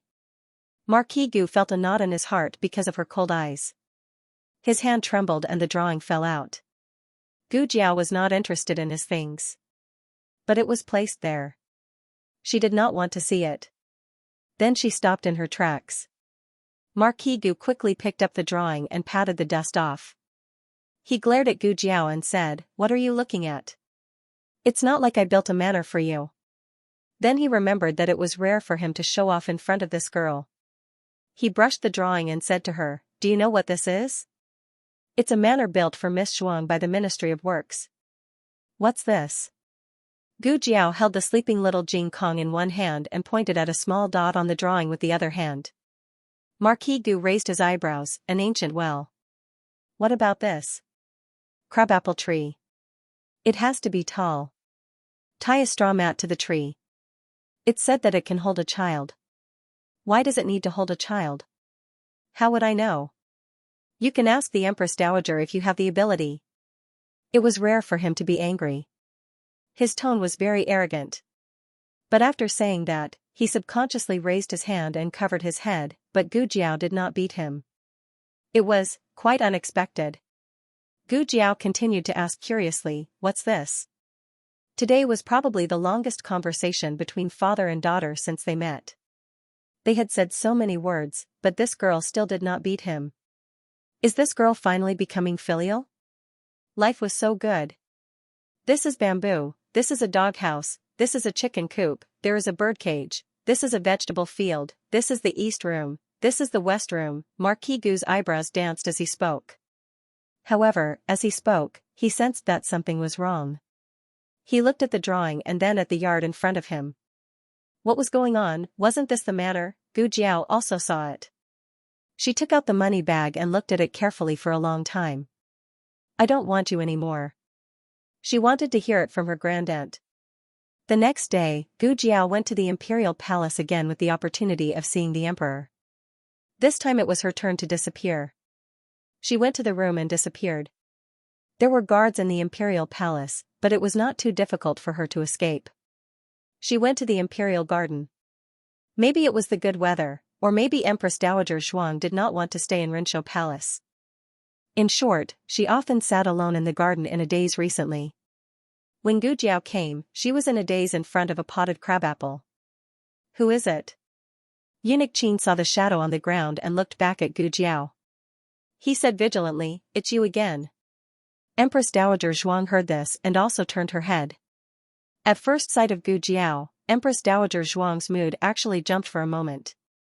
But the next second, she thought of something and her heart became cold again. "What are you doing here?" Empress Dowager Zhuang asked in a low voice. Gu Jiao said, "I came to find my grandaunt."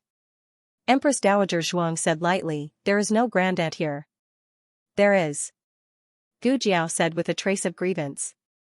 Empress Dowager Zhuang's heart suddenly clenched. She clenched her fingers and said coldly, "Don't play this little game with Aijia. When Aijia killed a bloody path in the harem, you weren't even born yet.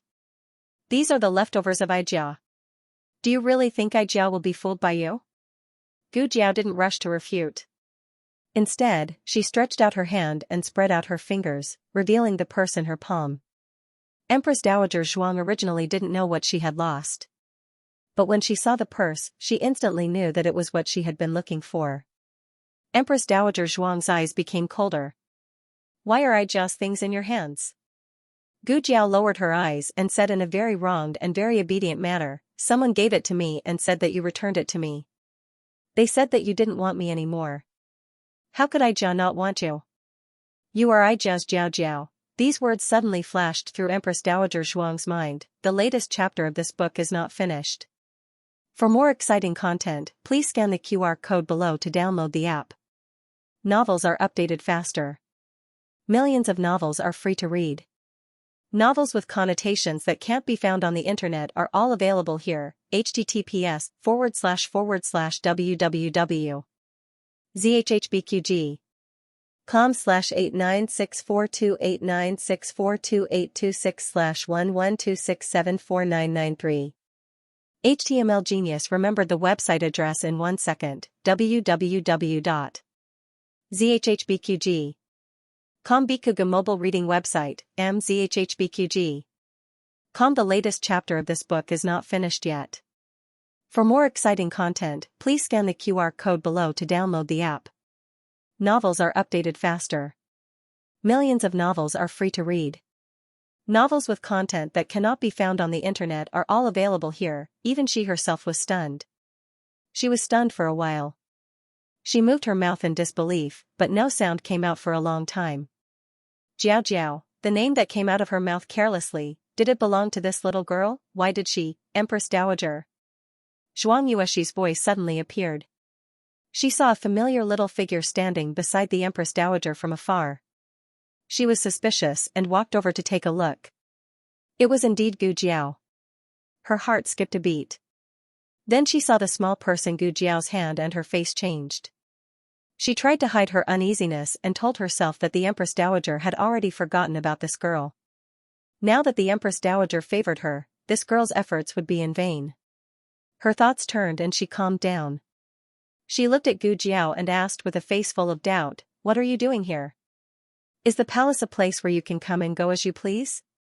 Of course not. But since Gu Jiao could come in, it meant that she had a way. Gu Jiao only knew the emperor and the empress dowager in the palace. The empress dowager did not give her the right to come and go freely, so she could only be the emperor. Zhuang Yuexi's words were undoubtedly reminding the empress dowager that Gu Jiao was the emperor's person. The empress dowager's expression became colder. Zhuang Yuexi continued, I heard that the emperor's body is not well. You are treating the emperor. I don't know how you are doing. Everyone in Zhao country knew that the empress dowager and the emperor were enemies. Grand Tutor Zhuang helped the emperor ascend the throne in order to train a puppet emperor. Once the emperor grew up, he would not be willing to be a puppet. The competition between the two had never stopped. The empress dowager wanted to kill the emperor when he was sick. However, the appearance of Gu Jiao gave the emperor a chance to live. Would the empress dowager like Gu Jiao? Those words were still echoing in Empress Dowager Zhuang's mind. However, she was no longer confused, but cold. This girl got close to her. Under the emperor's instructions, she let her take the opportunity to enter her heart, most likely because she had lost her memory. She was just careless and fell into this girl's trap. It wouldn't happen again in the future. Leave the things behind and you can go. Empress Dowager Zhuang raised her chin and looked at the flowers in the imperial garden. Oh, Gu Jiao raised her eyebrows and glanced at Zhuang Yuexi, so it was not Grandaunt who asked someone to return it to me? Only then did Empress Dowager Zhuang realize that this girl seemed to have said the word return from the beginning. She frowned and looked at the wrinkled money bag. It was really a very strange money bag. The threads were all left outside. Did this girl personally make it for her? It's obvious that you stole the Empress Dowager's things and came here to talk to yourself. Zhuang Yuexi clenched her fingers and turned to Empress Dowager Zhuang. Empress Dowager, you must have accidentally dropped it on the road and this girl picked it up. Gu Jiao looked at Zhuang Yuexi, you gave it to me. Zhuang Yuexi denied flatly, I didn't. She turned to Empress Dowager Zhuang, Empress Dowager, don't listen to her instigation. Enough. Empress Dowager Zhuang interrupted Zhuang Yuexi. Zhuang Yuexi was too noisy today, which made her a little irritated. In fact, Gu Jiao spoke more than Zhuang Yuexi today. However, Empress Dowager Zhuang didn't realize that she only felt that Zhuang Yuexi was very noisy. Gu Jiao looked at Empress Dowager Zhuang with grievance, do you really want me to go? Then tell me personally that you don't want me anymore. Empress Dowager Zhuang took a deep breath and opened her mouth. She couldn't say it. When she thought of telling this girl that she didn't want her anymore, her throat felt like it was blocked by a huge stone. Boring. Empress Dowager Zhuang stood up coldly and left the imperial garden. Gu Jiao touched the money bag in her hand. When Empress Dowager Zhuang was far away, Zhuang Yuexi said coldly, don't ask for a snub. You know very well what your family has done to my great-aunt. She is kind and didn't argue with you, but you shouldn't take advantage of her. Do you really think that she cares about you? She just mistook you for me. I'm her real grandniece. Oh, Gu Jiao answered indifferently and didn't take Zhuang Yuexi's words to heart. This woman didn't speak the truth. She didn't want to listen. Bastard. Zhuang Yuexi saw that she didn't care and felt that she punched cotton. She felt weak. She was actually a smart person, but when facing Gu Jiao, it was easy for her to be provoked to the point of forgetting her propriety. She steeled her heart and blurted out, you should weigh your own weight. Stop daydreaming. She doesn't remember you anymore. Gu Jiao was stunned. She didn't remember her, Gu Jiao believed her. Gu Jiao was about to leave the palace, but she turned back and walked forward. Where are you going? Zhuang Yuexi scolded. Renshou Palace. Gu Jiao raised her eyebrows and said without looking back. Zhuang Yuexi stomped her feet angrily, you. Gu Jiao caught up with Empress Dowager Zhuang. The palace servants were used to seeing Empress Dowager Zhuang's face. She caught up and Empress Dowager Zhuang didn't order her to chase her away, so the palace servants didn't dare to say anything. When they arrived at Renshou Palace, Empress Dowager Zhuang stepped in. Gu Jiao also slipped in. Eunuch Qin gritted his teeth. Why was this girl like a ghost? Empress Dowager Zhuang finally stopped in the small garden in the front hall. She looked at Gu Jiao expressionlessly. Why are you always following me? Gu Jiao thought for a while. I want to follow you. Empress Dowager Zhuang was speechless. She should be angry, but why was she secretly happy? Was she poisoned by this girl? How many bewitching potions did this girl give her during the year she was under house arrest? Empress Dowager Zhuang returned to her bedroom angrily. Gu Jiao naturally followed her in. She looked at the dazzling bedchamber and asked curiously, Great Aunt, is this where you live? Are you lonely? It looked luxurious, but it was big and empty. Every part of it was cold. Empress Dowager Zhuang heard this and was in a daze. No one had ever asked her whether she was lonely or not.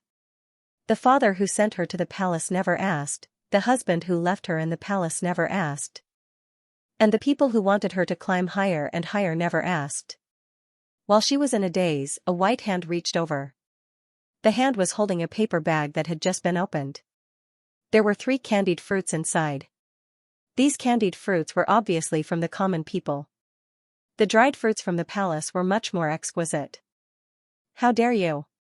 How can you give the Empress Dowager these dirty things from the common people? Zhuang Yueshi came over with a fruit plate. There were freshly cut fruits and a few dried fruits from the palace as decoration. It looked much better than Gu Jiao's candied fruits. Empress Dowager Zhuang's eyes fell on the candied fruits in Gu Jiao's hand. She swallowed hard and said with a dignified expression, I Jiao won't eat it. Oh.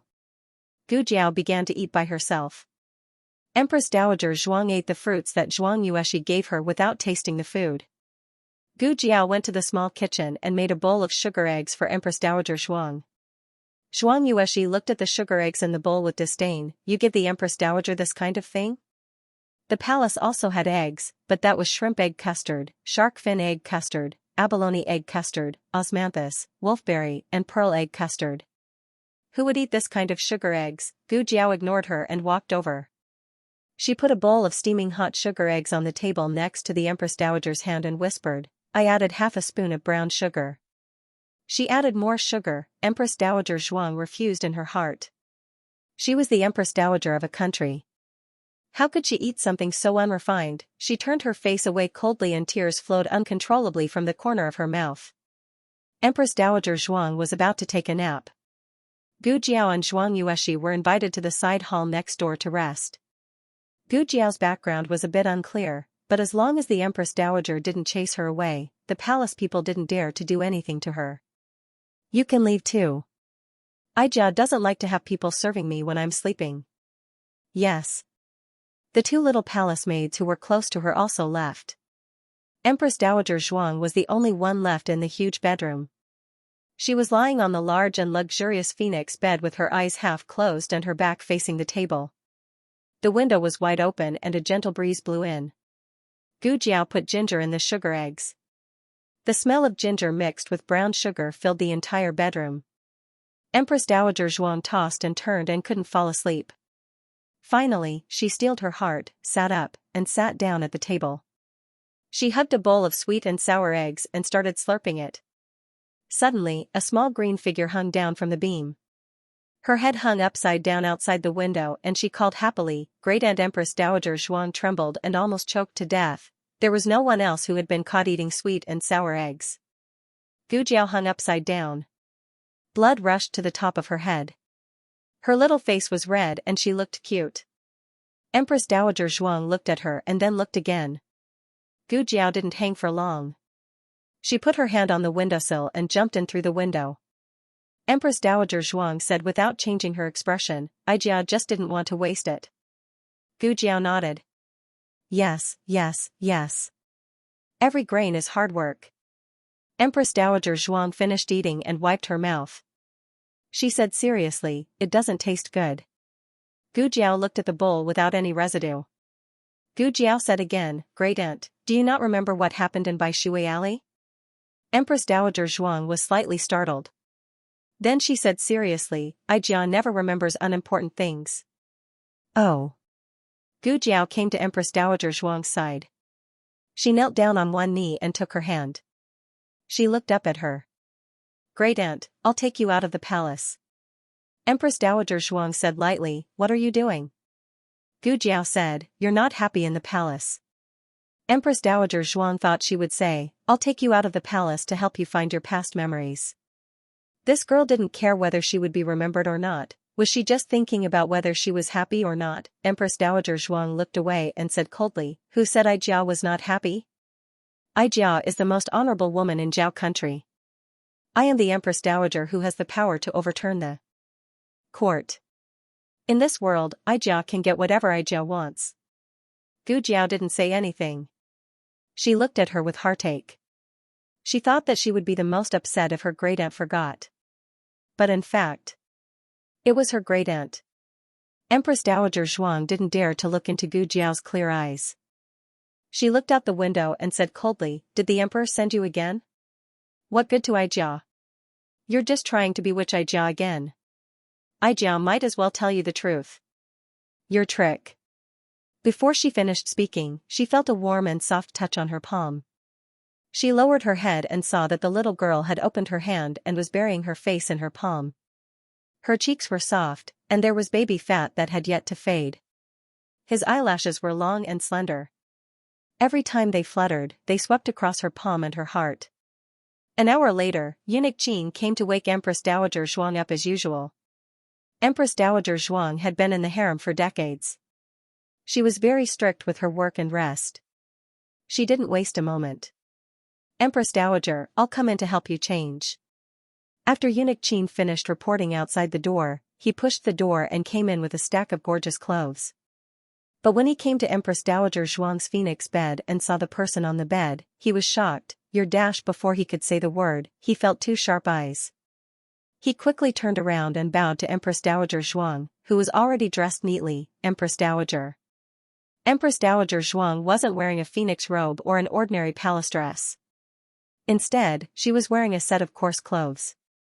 Eunuch Qin was dumbfounded. Empress Dowager Zhuang looked at Gu Jiao, who was sleeping soundly on the bed, and said calmly, "Ai Jiao has to go out of the palace. You should also change your clothes." "Yes." Eunuch Qin agreed. As an old man by Empress Dowager Zhuang's side, he naturally didn't need Empress Dowager Zhuang to teach him what clothes to change into. Eunuch Qin often went out of the palace to buy things. He also had clothes outside the palace. He told Empress Dowager Zhuang to practice calligraphy in the study and not to disturb her. Then he secretly took Empress Dowager Zhuang out of the palace. In the carriage outside the palace, Eunuch Qin asked Empress Dowager Zhuang, "Empress. Old lady, where are we going now?" Empress Dowager Zhuang looked at the vast sky outside the palace and breathed in the air that didn't belong to her. She murmured, "Clearwater Alley." That girl seemed to have said so. Clearwater Alley was near the Imperial College. It was quite famous, and Eunuch Qin happened to know it. At this time, the night had fallen, and the streets were lit up with lights. This was her peaceful era, but this excitement didn't belong to her. "It's in front." Eunuch Qin slowed down and was about to turn into the alley when Empress Dowager Zhuang suddenly said, "Stop here." "Yes." Eunuch Qin got out of the carriage and asked a young eunuch to watch the carriage. He helped Empress Dowager Zhuang down. The road in Clearwater Alley was originally a bit bumpy, but now it was filled with all kinds of strange materials. It seemed that every house had filled in a little bit. "Huiyuan Road," Empress Dowager Zhuang suddenly said. Eunuch Qin was stunned. "Empress Dowager. Are you going to give this road a name?" "I don't know." Empress Dowager Zhuang shook her head. It was just a momentary thought, and she didn't understand why she said so. She continued to walk forward, walking very slowly. Suddenly, someone opened the courtyard door and walked out of a house on the right. When she saw her, her eyes lit up. "Aunt Hua. I haven't seen you for a few days. You're back from visiting your relatives. Why were you gone for so long?" Empress Dowager Zhuang looked at her in a daze. Aunt Lu walked forward and took her hand. "You came at the right time. We need one more person." "How dare you?" Eunuch Qin gritted his teeth. Aunt Lu noticed Eunuch Qin. "Eh? Who is this? Is he your nephew from your maternal family?" Eunuch Qin almost knelt down. He was a servant. How could he be related to the Empress Dowager? Wasn't this too much for him? "Coachman," Empress Dowager Zhuang said. Strangely handsome. Aunt Lu's eyes lingered on Eunuch Qin's body. Eunuch Qin clamped his legs together. I'm a eunuch, Empress Dowager. Zhuang looked at the hand holding her wrist. In the palace, even the emperor didn't dare to touch her clothes. Aunt Lu didn't notice Empress Dowager Zhuang's strange behavior. It was mainly because she used to act like she was the best in the world and not to be trifled with. Everyone was used to it. She was cold on the outside but warm on the inside. Hey! Aunt Zhao. Aunt Hua is back. Aunt Hua is back?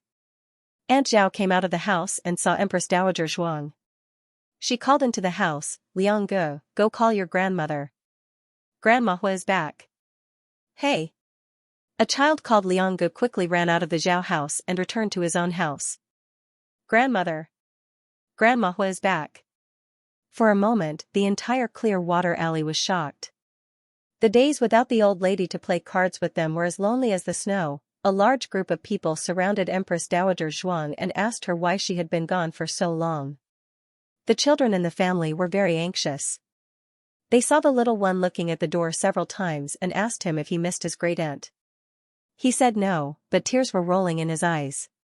His aggrieved little appearance made them feel very distressed. The little one, Empress Dowager Zhuang pondered. That little bald head, speak of the devil. Little Jing Kong happened to come out and look outside again. He stuck his little head out and looked innocent with his big watery eyes. He didn't know what happened in the alley. Why did everyone come out? Then he saw a person walk out of the crowd. It was his great-aunt.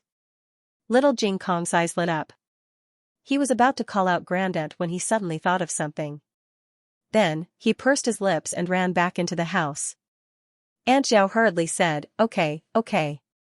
Go and coax her. I'll call you to play cards another day. Empress Dowager Zhuang was almost surrounded by people to the door.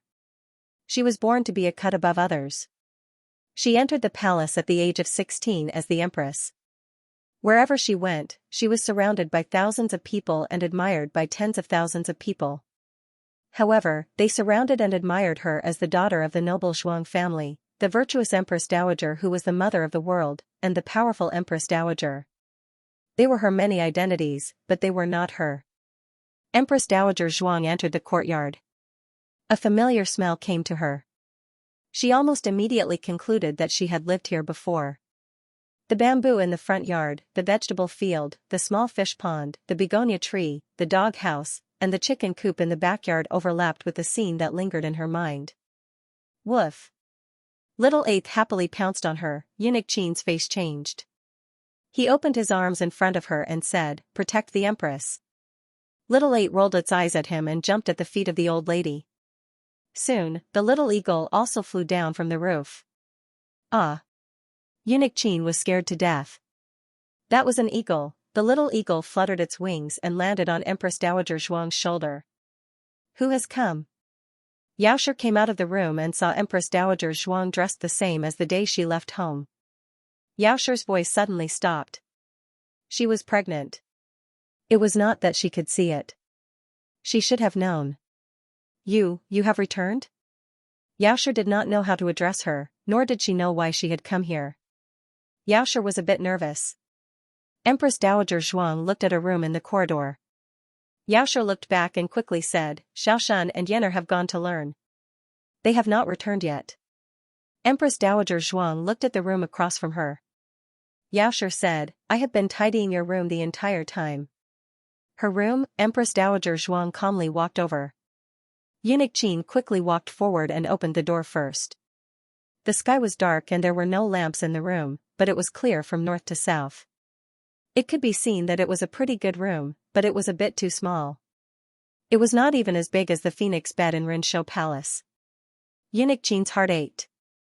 Had the Empress Dowager been living in this kind of nook during this period of time, but Empress Dowager Zhuang did not dislike this place. Her fingertips brushed past the paint on the furniture. A deep sense of familiarity came from her fingertips and spread throughout her limbs. Little Jing Kong shut himself in his room. After a long time, his grandaunt did not come to coax him. He was worried that his grandaunt might have left again. He hurriedly opened the door of the west room a small crack and stuck his little head out to look around. As a result, he met Empress Dowager Zhuang's gaze. Little Jing Kong suddenly pulled his little head back and closed the door with a hum. Empress Dowager Zhuang went to the little guy's room. The little guy had his back to her and was hiding himself in the corner of a closet. "Come out," Empress Dowager Zhuang said. "I'm not coming out," little Jing Kong angrily said. After saying this, he turned around and sneaked a glance at her. You will come out after feeding me." Once he acted spoiled, his words came out. 15 minutes later, Empress Dowager Zhuang and the little guy sat in the courtyard. There was a bowl of hot millet porridge on the small wooden table in front of the two. "Eat it yourself," Empress Dowager Zhuang said. Little Jing Kong's little mouth twitched. He raised his head and shouted at the top of his lungs, "Wah!" Empress Dowager Zhuang trembled and grabbed a spoonful of millet porridge and stuffed it into the little guy's mouth. The old chancellor and Xiao Lulang returned from the Imperial College and the Hanlin Academy. "You don't have to care about the Zhuang family. I'll think of a way to deal with them later." Before they finished speaking, the old chancellor and Xiao Lulang walked through the hall. He saw the old lady sitting on a small stool and feeding little Jing Kong. Why was it the old lady and not Empress Dowager Zhuang? Because she was wearing the old lady's clothes. The old chancellor had just received some money today. His first reaction was to pinch the money bag and say, "I didn't hide any money." Empress Dowager Zhuang glanced at him gloomily. The old chancellor fell to his knees. Little Jing Kong smacked his lips. "Granduncle, why did you fall?" "Granduncle?" Empress Dowager Zhuang's expression turned cold. The old chancellor's hair stood on end.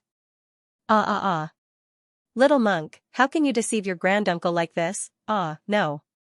"I'm not your granduncle. No, she's not your grandaunt." It seems that he didn't get to the point. "The late emperor, the relationship between the Empress Dowager and I is pure." Bang. The old chancellor was dragged into the small dark room by Empress Dowager Zhuang.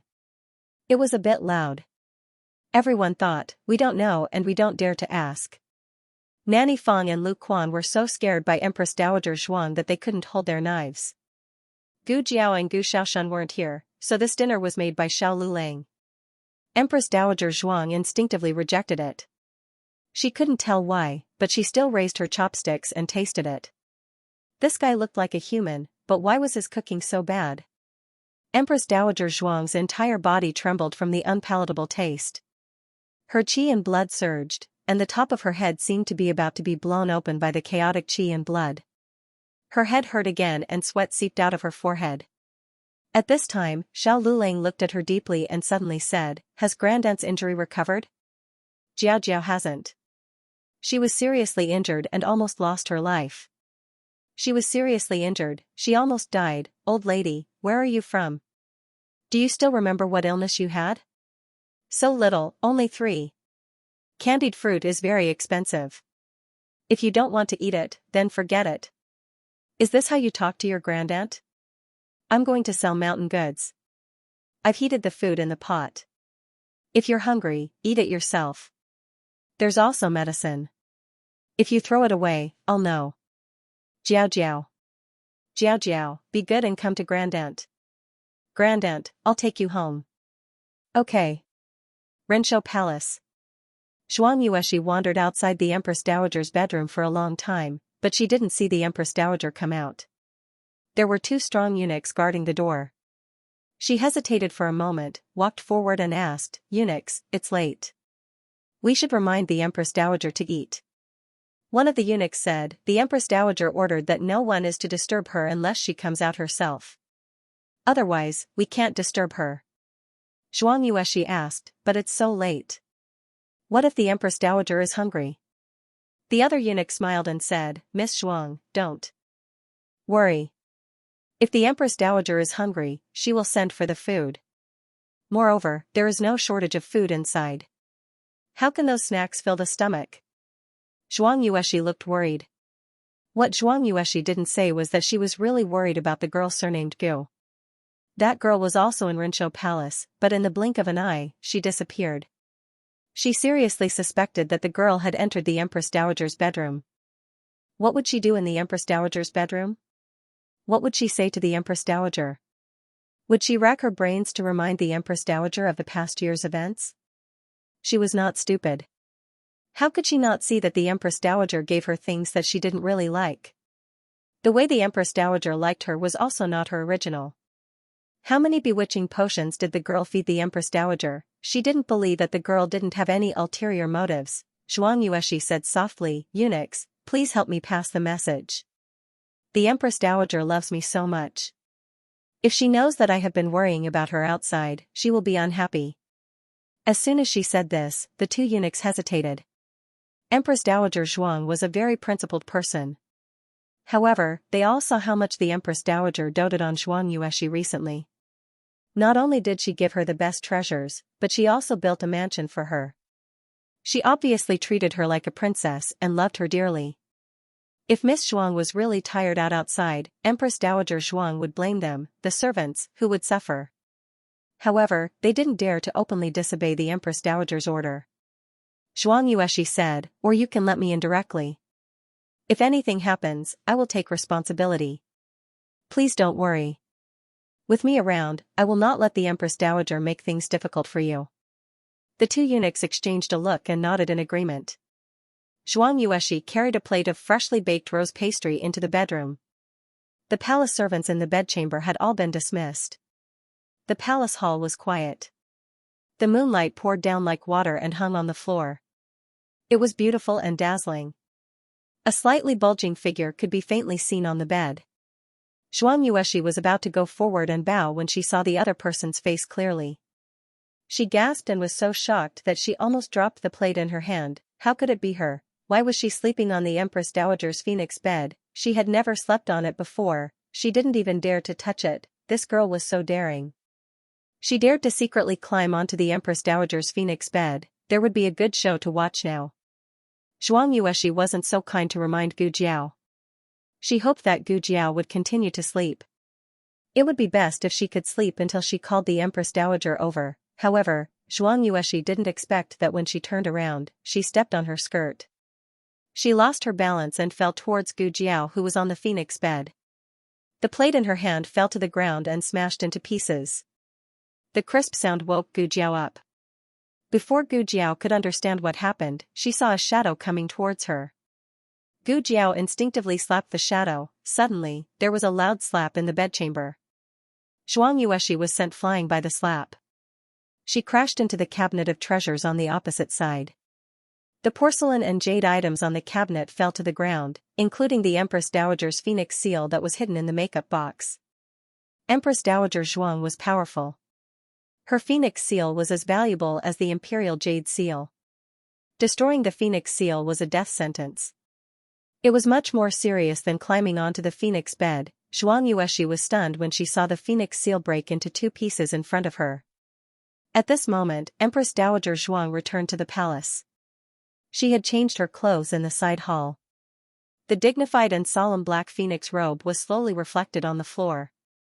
It made her look even more domineering. "Aya! Phoenix seal."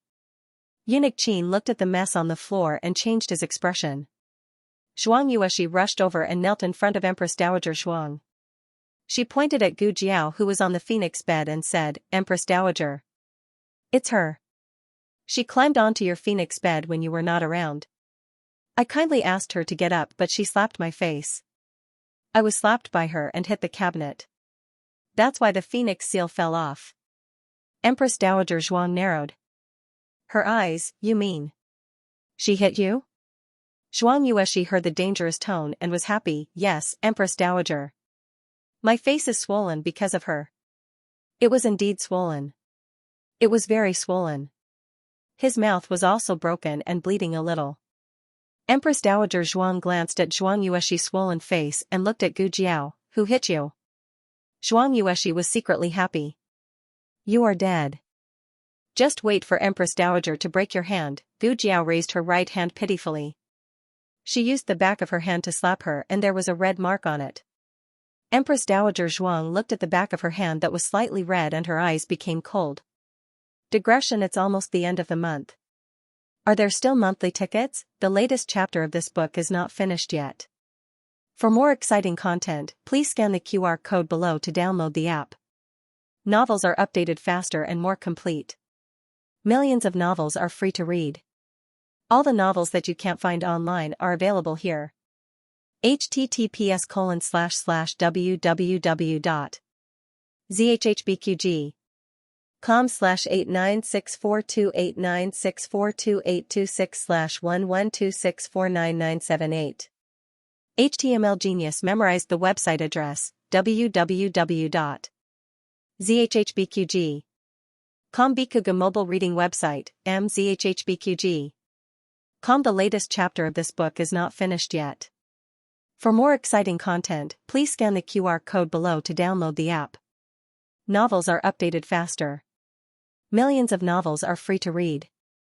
Novels with content that cannot be found online are available here. Xianxia noticed that Empress Dowager Zhuang suddenly became cold. She thought that the girl was really dead.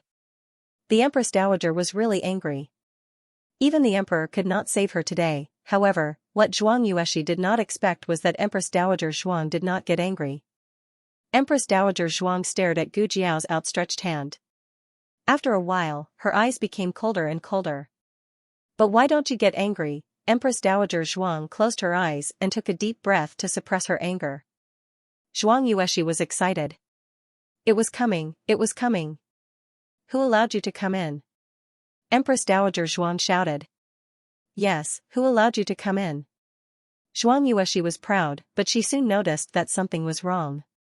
Why were Eunuch Qin and the others all looking at her? Her heart skipped a beat for no reason. She looked at Empress Dowager Zhuang and realized in hindsight that those words seemed to be directed at her. Empress Dowager. Was she blaming her for trespassing? Why? Wasn't the girl the one who trespassed first? She even climbed onto Empress Dowager's phoenix bed. That girl was still on the bed and hadn't come down yet. Empress Dowager did not punish her but scolded her own grandniece? What kind of logic was this? Before Xianxia could figure it out, Empress Dowager Zhuang spoke again. Her voice was dignified and cold as usual. Who is guarding the bedroom today? Eunuch Qin quickly said, Empress Dowager, it's Xiaoli and Xiaoda. Empress Dowager Zhuang did not even lift her eyelids and said mercilessly, flog them 20 times and kick them out of Rinshou Palace. I don't want to see them again. Xianxia's body trembled. It was she who asked Eunuch Li and Eunuch De to let her in. She also promised them that if anything happened, she would take responsibility. But in the end, she got them into trouble. Empress Dowager Zhuang might not know that she asked them to do this, but Empress Dowager Zhuang still did it. This was killing the chicken to warn the monkey. Empress Dowager, please, outside the bedchamber. Before the two of them could utter a complete sentence, they were gagged by Eunuch Qin and dragged away to be executed. This was the imperial palace. There was no room for any mistakes. The Empress Dowager had done the same in the past. Everyone only saw her glorious side, but they didn't know how hard it was for her to take every step of the bloody road. Was the Empress Dowager born so decisive and fierce? It was only because she had suffered too many losses and many people had died that she stepped on the bones and ascended to the Empress Dowager's phoenix throne. Did Eunuch Qin sympathize with them? No sympathy. Today, they only listened to Xianxia's words. If they were to listen to their opponent's bewitchment one day, who would be the one to die? Outside, there was the sound of beating. With every beat, Xianxia's face turned paler. In the end, when Eunuch Qin returned to report, Xianxia's face was completely pale. She looked at herself kneeling by the Empress Dowager's feet, and then looked at Gu Jiao sitting comfortably on the Empress Dowager's phoenix bed. For a moment, she didn't understand what had gone wrong. She was the daughter of the Zhuang family. That girl was just the mud and the dust. Empress Dowager Zhuang spoke in a deep voice, why are you standing here? Do you still need me to teach you what to do? You trespassed into my bedchamber and broke my phoenix seal. What? Are you still waiting for me to reward you? You should be glad that your surname is Zhuang. Otherwise, even if you had 10 heads, it wouldn't be enough for me to chop them off. Empress Dowager. Xianxia was so scared that she knelt on the ground. Empress Dowager Zhuang looked away and said indifferently, go back to the Zhuang family. Reflect on your mistakes behind closed doors. Xianxia felt wronged. Isn't the phoenix seal? Empress Dowager Zhuang interrupted her coldly, it's you who are dead. These words were too hurtful. In front of the palace servants and Gu Jiao, Zhuang Yueshi felt like she was slapped in the face. The punishment of closing the door was not terrible. What was terrible was losing face in front of the people who looked down on her. Gu Jiao's slap only landed on Zhuang Yueshi's face. The Empress Dowager's slap landed on Zhuang Yueshi's self-esteem. Zhuang Yueshi felt wronged to the extreme. Tears began to roll in her eyes. Yes, Yueshi will leave now. Empress Dowager, please take care of your body. Yueshi will visit you another day. Empress Dowager Zhuang said lightly, don't come without my summons. Zhuang Yueshi thought, I was just being polite. Is it necessary to be so ruthless? Zhuang Yueshi left the palace awkwardly. The Zhuang sisters entered the palace a few days earlier to serve the Empress Dowager. Because the Empress Dowager only favored Zhuang Yueshi, Zhuang Mengdai felt bored. She packed up and went home early, which saved her from embarrassment. Eunuch Qin brought the cleaning maids in and cleaned up the mess on the ground. A lamp was lit in the bedchamber. Maybe it was because there was a little girl on the phoenix bed. Although it was out of place, it unexpectedly made people feel that there was a trace of vitality in the cold and strict palace. Gu Jiao sat on the bed and played with her fingers. She did not know whether she should get down or not. Empress Dowager Zhuang sat on the bed and stared at the back of her red hand. She did not speak. Eunuch Qin walked over with sharp eyes and said to Gu Jiao with a smile, Miss, your hand is injured. I have some medicine for wounds here. Apply some for you. Gu Jiao looked at her hand strangely, where is it injured? I don't have it. Empress Dowager Zhuang's eyes were cold. Gu Jiao looked at her and then at Eunuch Qin. Eunuch Qin winked at her. Gu Jiao said, oh. She stretched out her little hand, okay. Eunuch Qin made a gesture of wanting to apply medicine for Gu Jiao, but he suddenly seemed to think of something. He patted his head and said, look at this servant. I just finished cleaning. My hands are not clean. I will have to trouble the Empress Dowager to apply medicine for the miss. Look, this was what it meant to be a smart person. Eunuch Qin did not seem to be embarrassed at all. He had spoken harshly to Gu Jiao. His face was not worth anything to him. Eunuch Qin gave the medicine to Empress Dowager Zhuang and then left with the palace people. The Empress Dowager also knew how to care for people. Why didn't she know before? But it seemed that the Empress Dowager did not want her unknown side to be known. Only Gu Jiao and Empress Dowager Zhuang were left in the room.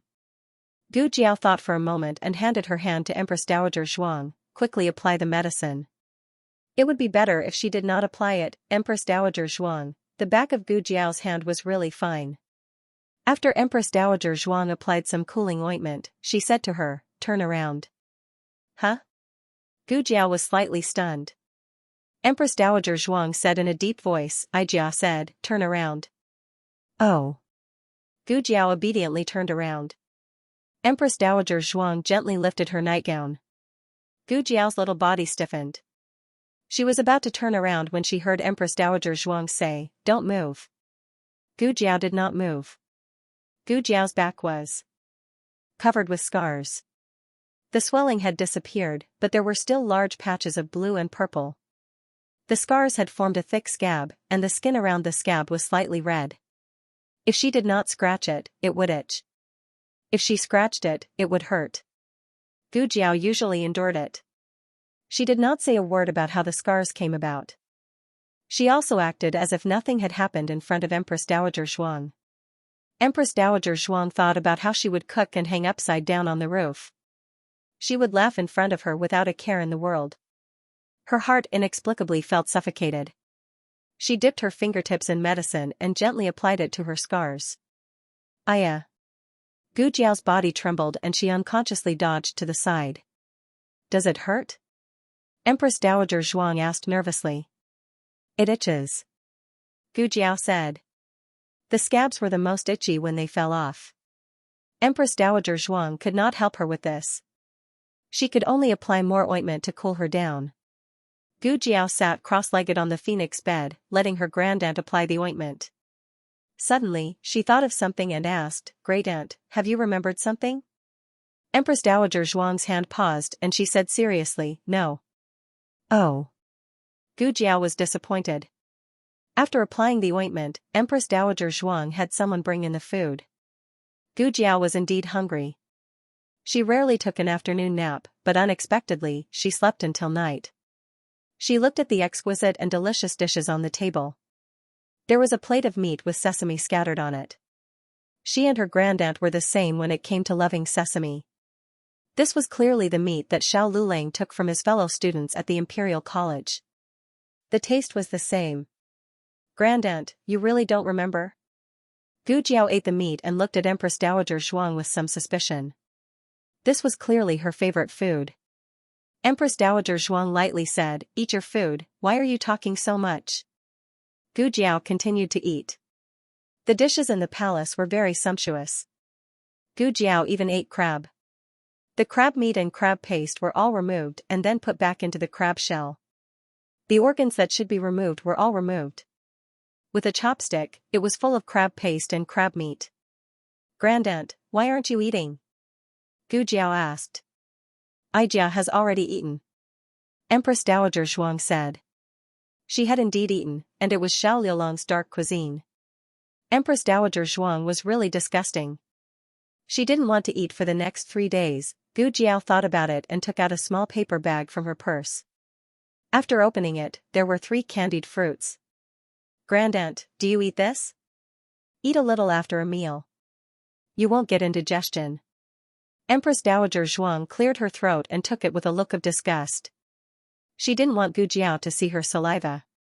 It was the taste in her memory. It was sweet and sour with a faint plum fragrance. It was different from the candied fruits in the palace. It wasn't as sweet, but it was unexpectedly delicious. After eating the 3 candied fruits, Empress Dowager Zhuang still wanted more. Gu Jiao blinked and asked, "Is it a familiar taste?" Empress Dowager Zhuang said seriously, "There are only 3. How can you tell?" "That's true." Gu Jiao hesitated and took out a small paper bag from her purse. There were still 3 candied fruits inside. Empress Dowager Zhuang silently looked at the candied fruits and then looked at Gu Jiao's purse. That purse was personally embroidered by Empress Dowager Zhuang. It was Gu Jiao's 15th birthday present. It was embroidered with 2 quails and a few quail eggs. In fact, she wanted to embroider mandarin ducks. However, the embroidery was not satisfactory and ended up with quails. How did she give away such a stupid thing? Empress Dowager Zhuang disliked it very much. Sure enough, when a person's brain was damaged, they would do stupid things. This was the dark history of Empress Dowager Zhuang's life. Empress Dowager Zhuang also finished the 3 candied fruits. When she was still an old lady, Gu Jiao only allowed Empress Dowager Zhuang to eat 3 candied fruits a day. She was only allowed to eat 5 during the new year. If she wanted to eat more, she had to find a way to hide it. However, she couldn't hide too much because little Jing Kong loved to investigate her. If he found out, he would complain. Empress Dowager Zhuang was still not satisfied after eating 6 candied fruits. She snorted and said, "What familiar? I didn't taste anything. Try a few more." Gu Jiao looked at her suspiciously and said, "Great-aunt, you didn't do it on purpose just to get a few candied fruits, did you?" Empress Dowager Zhuang choked and said, How is that possible?" In the end, Empress Dowager Zhuang did not manage to eat the 7th candied fruit. Not only that, but before Gu Jiao left, she instructed eunuch Qin not to allow Empress Dowager Zhuang to eat sweets. She could not eat fruits with high sugar content. She had to abstain from certain foods. Eunuch Qin agreed with a smile. Empress Dowager Zhuang's face turned black. After Zhuang Yueshi returned to the Zhuang family crying, Grand Tutor Zhuang asked her what happened. Did something happen to the Empress Dowager? Why did she cry like this? When the Empress Dowager was sent to the palace to recuperate, Zhuang Yueshi didn't shed a single tear.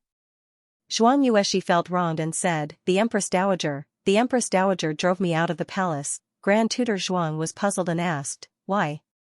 Zhuang Yueshi told him about how she caught Gu Jiao climbing onto the phoenix bed and how she was slapped by Gu Jiao and broke the seal. She was the one in the wrong. She was the one who hit me, so I bumped into her. But the Empress Dowager blamed me. Grand Tutor Zhuang frowned and asked, "Doesn't the Empress Dowager love you?" How could it be? How could Zhuang Yueshi say that the Empress Dowager didn't love her? but it was strange. The Empress Dowager was not so obvious during the day. At night, the Empress Dowager seemed to be a different person. Something must have happened, she told him her doubts. Grand Tutor Zhuang was silent for a long time and said, I know. You go back to your room first. I will go to the palace to see the Empress Dowager tomorrow. Yes. Zhuang Yueshi agreed and went back to her room with red eyes. The next day, after the morning court, Grand Tutor Zhuang followed Empress Dowager Zhuang and said, Empress Dowager. Empress Dowager Zhuang raised her hand. The palace maid who was kneeling beside her understood and said softly, Stop. The phoenix carriage stopped near the throne room. Grand Tutor Zhuang bowed and said, Empress Dowager, can we talk in private? Empress Dowager Zhuang flicked her wide sleeves and said, Speak. There is no one here who cannot listen. Yes. Grand Tutor Zhuang looked at the expressionless palace servants and eunuch Qin. He stepped forward and approached the high and mighty Feng Ai and said, She caused trouble in the palace. I have already taught her a lesson when she came back. Empress Dowager, please calm down. Speak human language. Empress Dowager Zhuang said lightly. Empress Dowager Zhuang did not like to beat around the bush with people unless it was necessary. But it was clear that there was no need to do so with her own brother. Grand Tutor Zhuang sighed and said, I have asked Xier about yesterday's matter. She was indeed wrong and should not have barged into the Empress Dowager's bedroom. However, she is the Empress Dowager's niece. Empress Dowager punishing her in front of so many servants and a commoner girl, isn't this not giving her a way out? Empress Dowager Zhuang said, She is not a commoner girl. She is the daughter of Marquis Ding and Fu and the wife of the new top scorer. Grand Tutor Zhuang, is this the main point? Empress Dowager Zhuang continued, also, she dared to fake Aijiao's imperial edict. How can Aijia give her a way out? Grand Tutor Zhuang did not know about the fake imperial edict. If it was real, then it was not a small matter. This was the same as faking the emperor's imperial edict. It was an unforgivable crime. Empress Dowager Zhuang, she dared to tell Jiao Jiao that Aijia did not want Jiao Jiao. Why doesn't she go to heaven? Grand Tutor Zhuang had originally come to denounce Zhuang Yueshi, but he ended up being checkmated instead. It was extremely awkward. Naturally, he blamed Zhuang Yueshi for not telling him the truth, but he was also very curious about the girl's ending. Grand Tutor Zhuang looked at the Empress Dowager in the Phoenix sedan and said, May I ask how the Empress Dowager dealt with that girl? He did not care about the wife of the top scorer. He did not care about the daughter of the Marquis Fu. The main point was that she climbed onto the Phoenix bed and smashed the Phoenix seal. She deserved to die. Does Aijia need to tell you what she does? Empress Dowager Zhuang shot him a cold gaze. Grand Tutor Zhuang instantly did not dare to speak. He squeezed his fingers and said, Then, this official will leave first. Wait. Empress Dowager Zhuang stopped him, You came at the right time. Aijia remembered something. Aijia recently gave your granddaughter a lot of things. Return them all to Aijia. Grand Tutor Zhuang staggered and almost fell. Did he hear wrongly? She actually wanted them to return the things that the Empress Dowager gave out. You are the Empress Dowager of a country. Can you do this? The original Empress Dowager Zhuang naturally would not do such a disgraceful thing. But she was now the Empress Dowager Zhuang who had lived a hard life. Her Jiao Jiao had even gone to the market to buy mountain goods to support her family. What was her status? Could it be eaten? She earned money with her own ability. Why should she give it to someone she should not give it to? She wanted it back. So what? Grand Tutor Zhuang almost spat out blood. So why did he come to find her? If he did not look for her, she would not have remembered. Grand Tutor Zhuang returned to the mansion. Zhuang Yueshi was full of joy as she waited for her grandfather to seek justice for her. She did not expect her grandfather to hesitate. Grandfather, what happened? What did the Empress Dowager say? She asked. Grand Tutor Zhuang coughed lightly and said, The Empress Dowager wants you to return the things she gave you. Zhuang Yueshi's face turned pale. What? Grand Tutor Zhuang also felt that he was wronged. He said embarrassedly, Didn't you say that you don't like it? When did she say that she did not like it? She only said that it was different from her previous preferences. Furthermore, it was one thing to not like it. It was another thing for the Empress Dowager to take it back. Xianxia thought of something and said in shock, Then what about the princess mansion in the south of the city? The Empress Dowager will not take it back, will she? Eunuch Qin, who was ordered by the Empress Dowager to take the things, heard this at the door. He turned to the eunuch accompanying him and said, Go back and ask the Empress Dowager if she wants to take back the new mansion? Xianxia. Why did she have to say that? Digression, in the middle of the night, I climbed up to look at the monthly ticket. It was 7,878. Did you do it on purpose? Do you dare to make it 7,888? The latest chapter of this book is not finished yet. For more exciting content, please scan the QR code below to download the app. Novels are updated faster. Millions of novels are free to read. Novels with connotations that cannot be found on the internet are all available here. https://www.zhhbqg.com/89642896428226/1126238889. HTML Genius remembered the website address in 1 second. www.zhhbqg.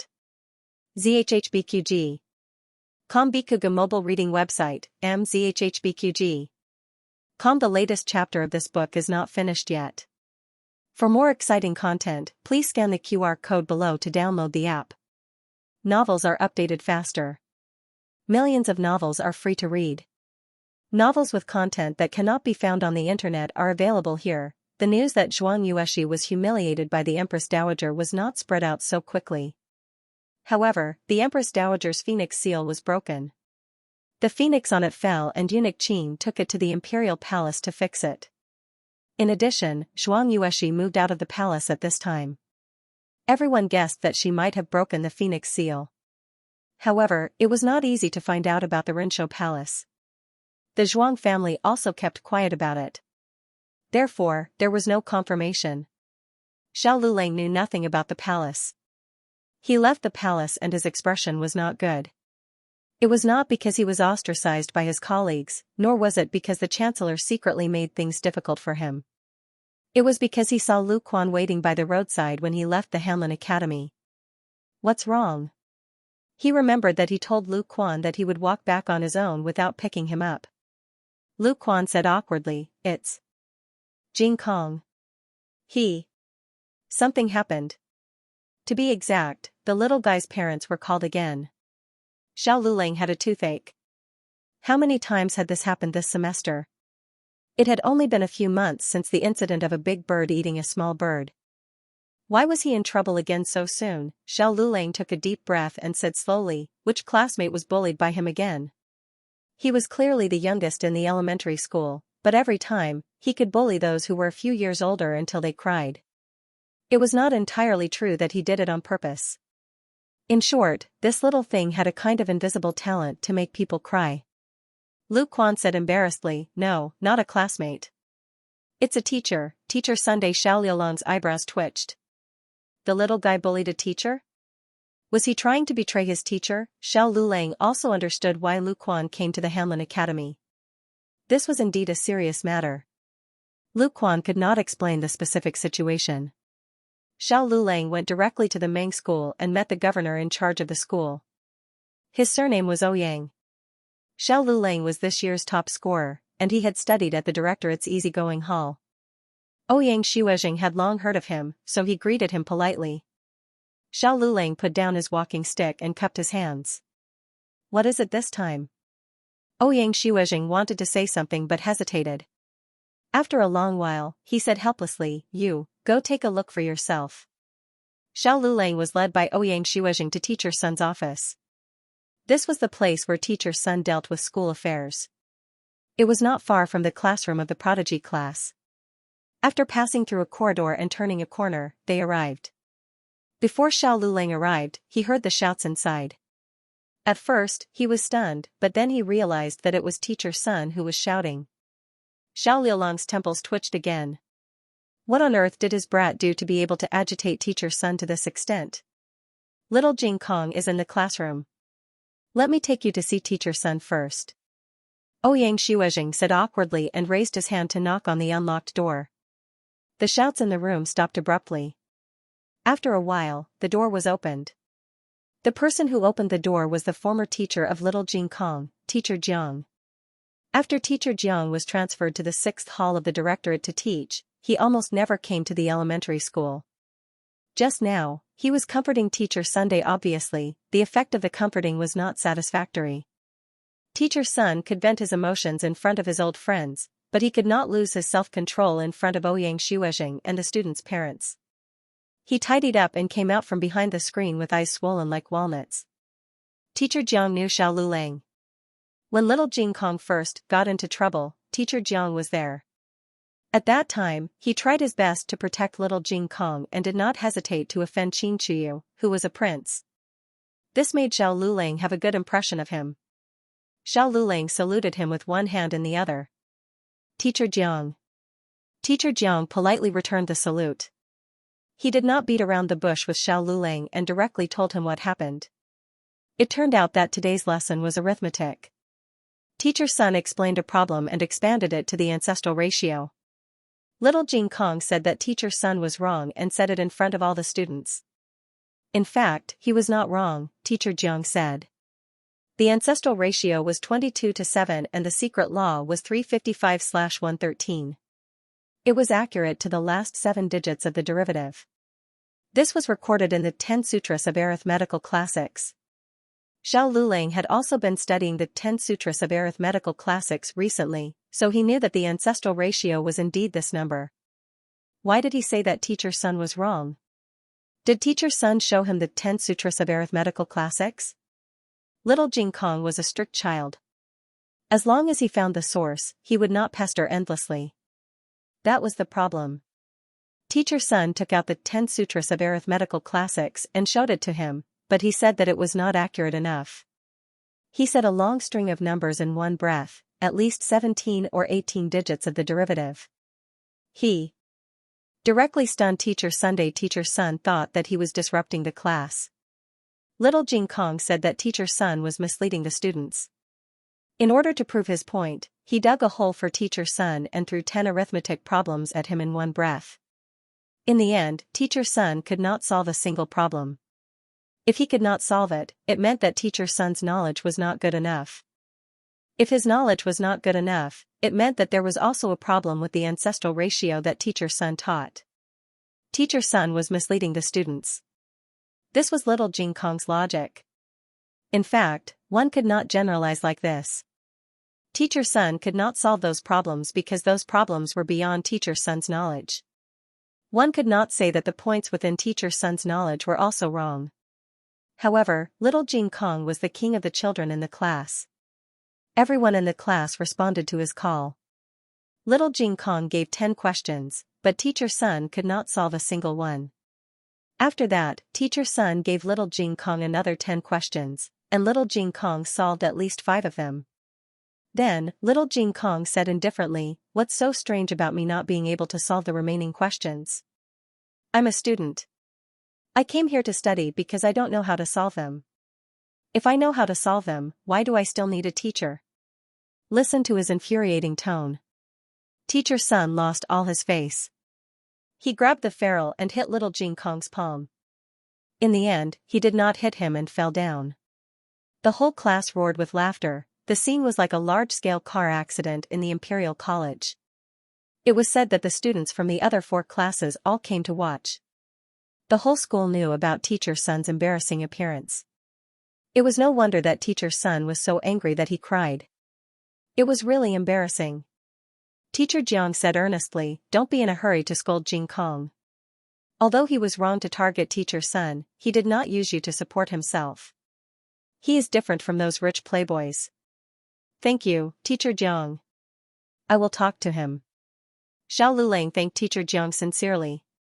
Then, he apologized to Teacher Sunday. He turned around and went to the classroom to bring the little fellow out. "Tell me, why did you bully Teacher Sun?" Xiao Lulang asked.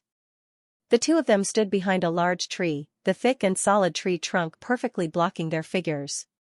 Little Jing Kong said seriously, "Brother-in-law, what you said is wrong. How can this be called bullying?" He said it wrongly. He is not knowledgeable, but he doesn't admit it. He doesn't humbly ask for advice. Doesn't he know that there is always someone to learn from? If he is wrong, then he is wrong. Can't he just admit it? If he knows he is wrong, then he can change for the better. When scholar Xianxia wrote a poem, he knew to read it to the shepherd boy and the old woman. He would not look down on children. When it came to reasoning, he quoted from many sources. Xiao Lulang was originally very angry, but when he heard this, he suddenly felt like laughing. Perhaps this was the difference between his own child and other people's children. He was clearly wrong, but he was still pleasantly surprised by his every bit of improvement.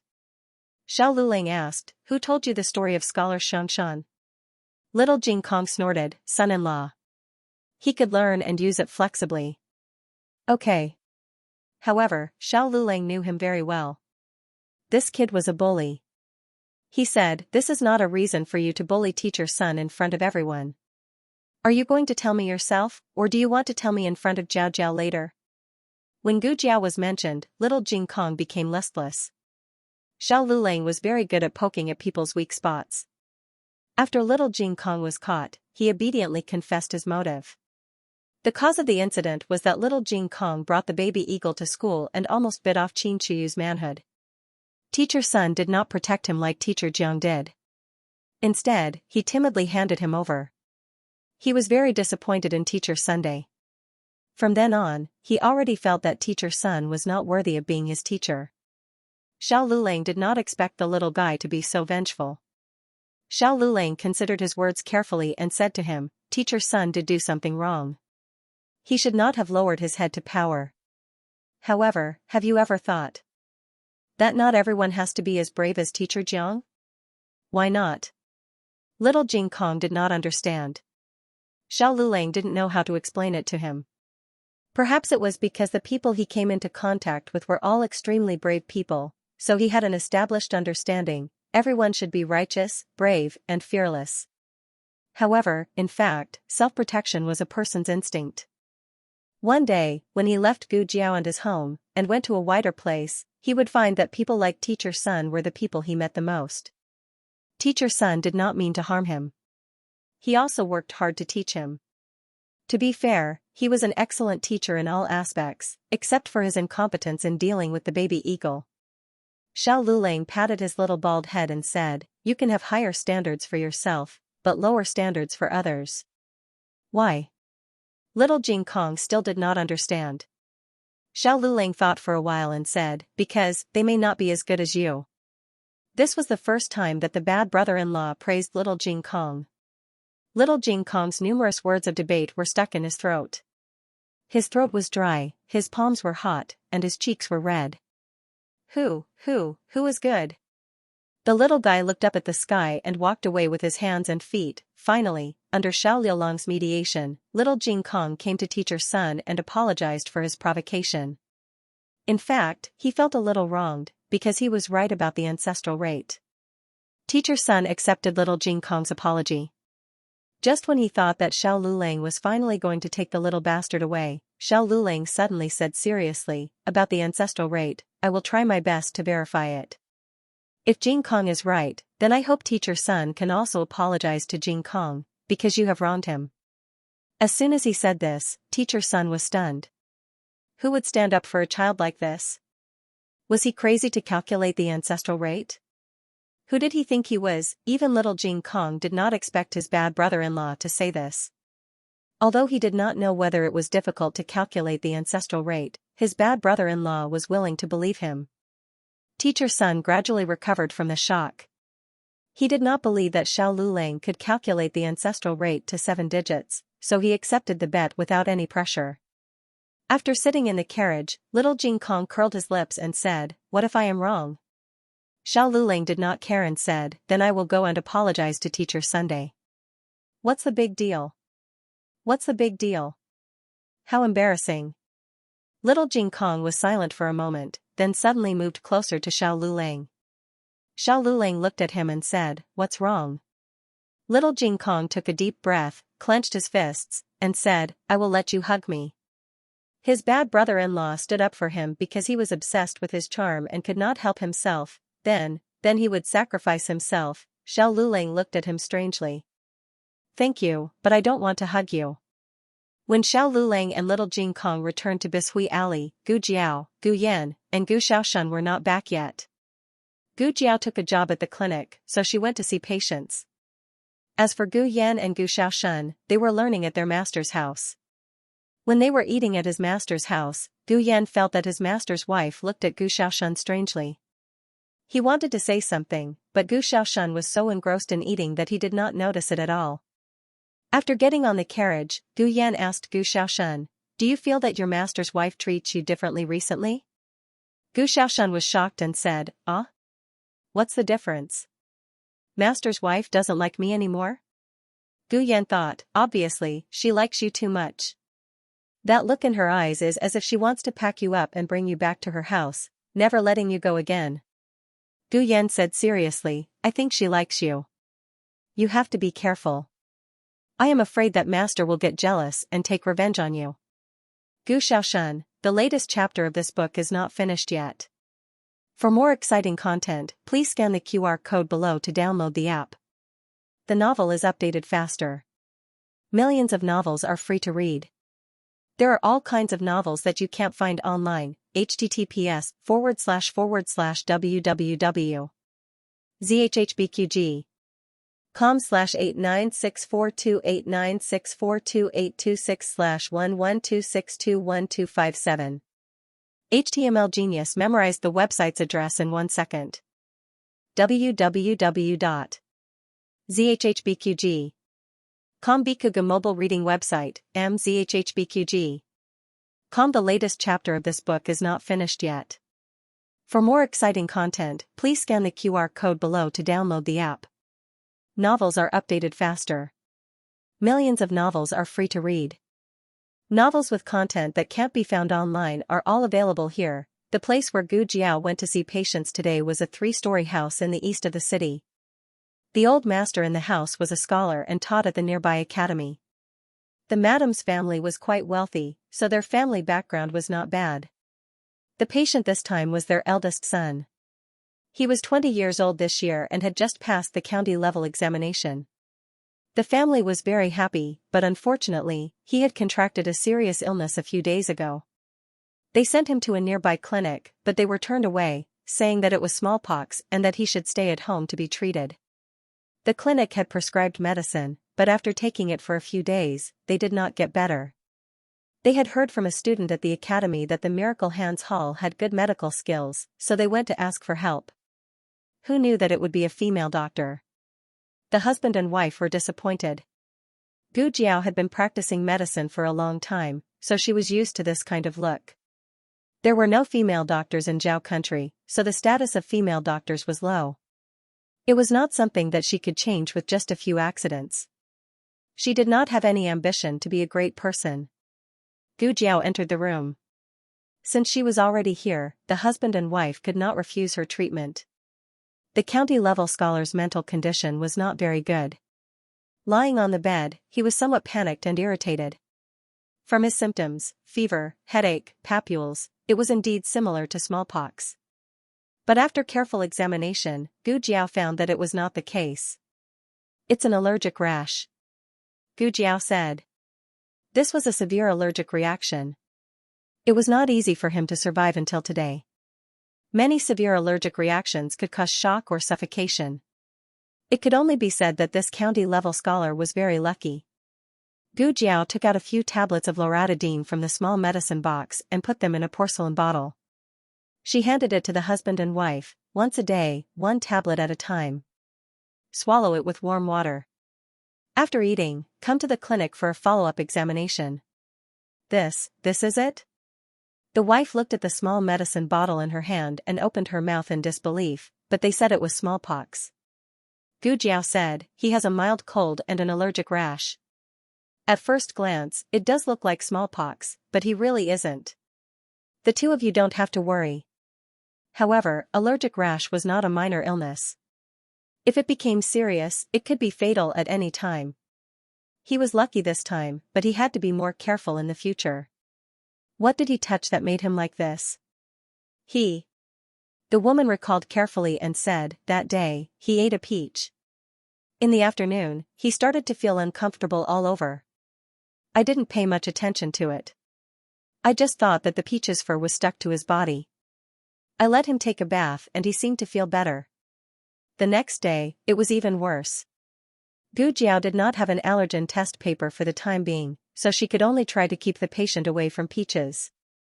Don't let him come into contact with peaches in the future. Okay. The woman agreed. She was clearly a young female doctor, but why was her words inexplicably convincing? No matter what, other doctors would not be able to cure his son. He could only try this young female doctor's method first. The woman went into the house to feed her son the medicine. Xianxia received the consultation fee. The consultation fee was 2 taels of silver, and the medical fee was 1 tael of silver. This was at the foot of the emperor, so this fee was already considered very generous. Gu Jiao carried a small basket out of the house and got into the carriage.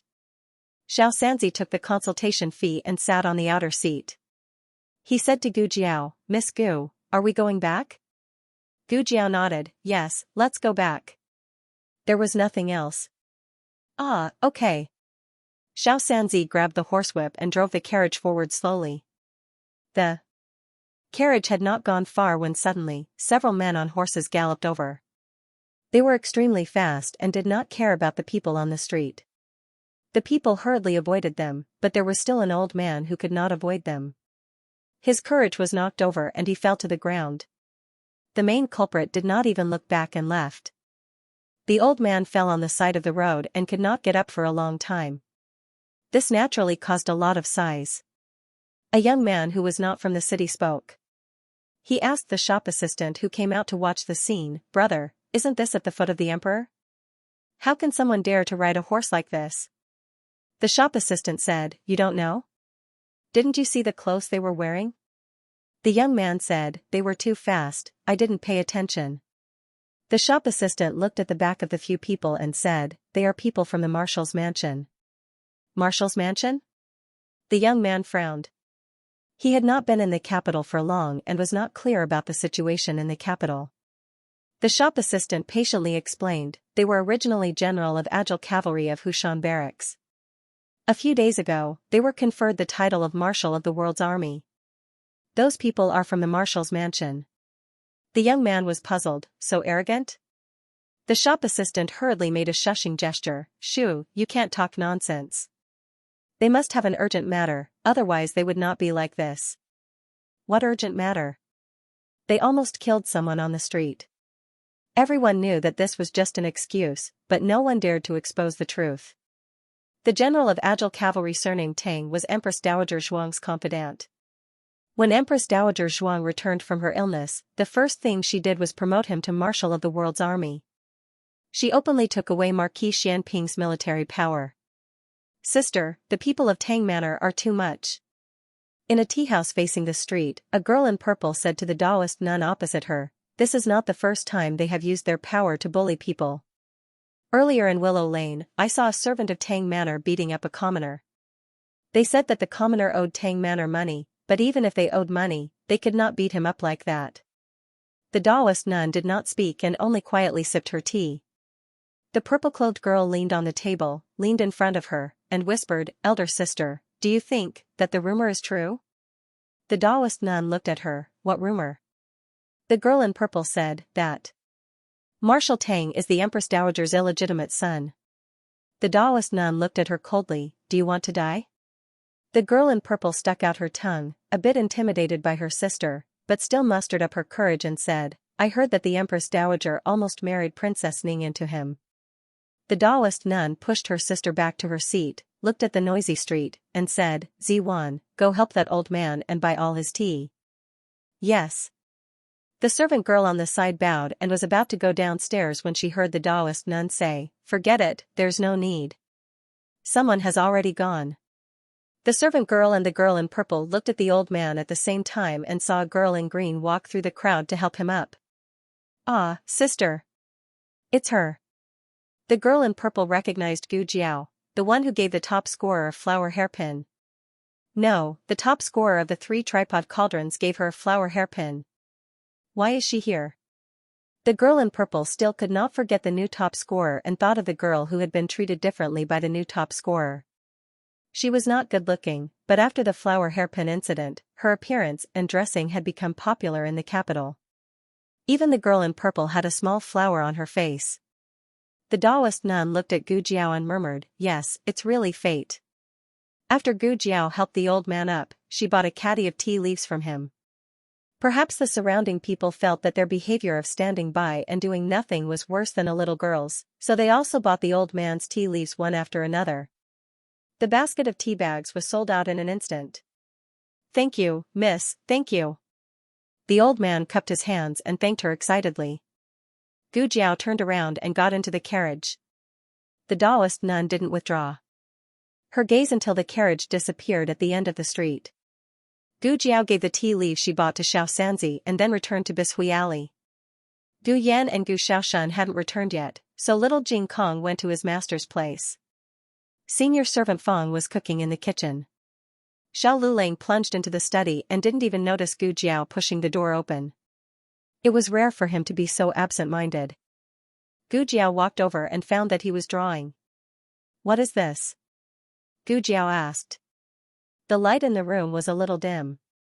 She wanted to see the drawing clearly, so she moved closer. When Xiao Lulang heard her voice, her forehead was very close to his. Her warm breath intertwined with his. Xiao Liulang's heart suddenly jumped. His eyelashes trembled slightly. He felt that he should avoid her, but he didn't move. "Arithmetic," Xiao Lulang said, "I'm cutting a circle." "Cutting a circle? You want to calculate the ancestral rate?" Gu Jiao wasn't sure if the ratio of pi was called the ancestral rate in this spacetime. "You know about the ancestral rate?" Xiao Lulang was very surprised. Even though he knew that she had a lot of secrets, he didn't know that she had so many secrets and knew about the ancestral rate. Hearing that it was the ancestral rate, Gu Jiao understood that this spacetime also had parts that overlapped with the spacetime she lived in. For example, pi. Originally, Lu Hui calculated it to 4 decimals and called it the Hui ratio. Later, Lord Zhu calculated it to 7 decimals and called it the ancestral rate. Among them, Lu Hui and the Wei and Jin dynasties used the circle-cutting technique. No matter which spacetime it was, Lord Zhu's fixing technique was lost. Otherwise, Xiao Lulang would be using the fixing technique now. The circle-cutting technique used the area of a regular polygon inside a circle to infinitely approximate the area of a circle. It was a method to find the ratio of pi. Cut to make it smaller, and lose less. Cut again and again until it can't be cut, and then combine with the circle, and lose nothing. Lu Hui started from the hexagon in the circle and cut the 3072 hexagons. Only then was he able to accurately calculate the number between 1415 and 1416. The amount of calculation was huge and terrifying. If he used calculus, it would be much faster. Gu Jiao did not change her expression and said, "I heard it from the students in the girls' school." The girls' school also had arithmetic classes, but Xiao Lulang was not clear about the specific content. However, he knew that Gu Jiao was extremely smart. If she really heard it, she might not forget it. Gu Jiao said again, "Why did you suddenly think of calculating this? Is it the homework of the Hanlin Academy?" "No." Xiao Lulang shook his head. He hesitated for a moment, but still told her about the little Jing Kong and Teacher Sunday. He mainly wanted to verify if the little Jing Kong's ancestral rate and those arithmetic questions were taught to him by Gu Jiao. As for making Teacher Sun cry and making a bet, he skipped over it. He only said that they had a harmonious discussion about the ancestral rate. Gu Jiao nodded and shook her head. She did teach little Jing Kong arithmetic, but she did not teach him those questions, nor did she talk about the ancestral rate. Can he recite such a long ancestral rate? Gu Jiao was very surprised. Xiao Lulang called little Jing Kong in. When little Jing Kong saw Gu Jiao, he almost thought that his bad brother-in-law had secretly told on him. However, when he saw that Gu Jiao's expression was normal, he secretly felt relieved. Xiao Lulang said, "Recite the ancestral rate that you recited in front of Teacher Sun again." Little Jing Kong recited it obediently. Xiao Lulang said, "I don't know if it's right, so I have to calculate it." Most people would never believe that little Jing Kong was right, because there were only 7 numbers in the book, but he recited 17. Xiao Lulang did not immediately deny little Jing Kong. It was not that he felt that little Jing Kong was right, but he had no way to prove that little Jing Kong was wrong. He would not use his status to oppress people just because he was older and had studied for more than 10 years. A scolding might be able to subdue a child, but it was not because the child was convinced, but because the child had given up on his desire to learn. Gu Jiao knew that little Jing Kong's recitation was completely correct. Who taught you that? Gu Jiao asked. I read it in a book, little Jing Kong said. What book? Can you show it to us? Gu Jiao asked again. Of course. Little Jing Kong ran out and rummaged through his pile of small rags for a while, and found a yellow book with curly edges. He found a booklet and handed it to Gu Jiao. Jiao Jiao, here. Gu Jiao took the booklet and read it together with Xiao Lulang. With just a glance, the two of them were stunned. Gu Jiao was stunned because she saw familiar words and formulas. Xiao Lulang was stunned because he saw patterns and words that he did not understand.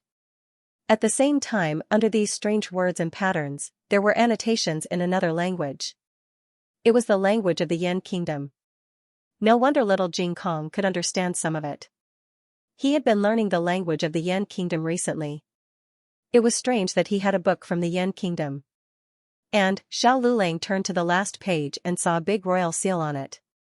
He gasped, could this be the letter of credence of the Yan Kingdom? The Yan Kingdom was the most powerful country among the 6 countries, but who would have thought that it was just a small country a few decades ago? Suddenly, a powerful state preceptor came to the Yan Kingdom one day.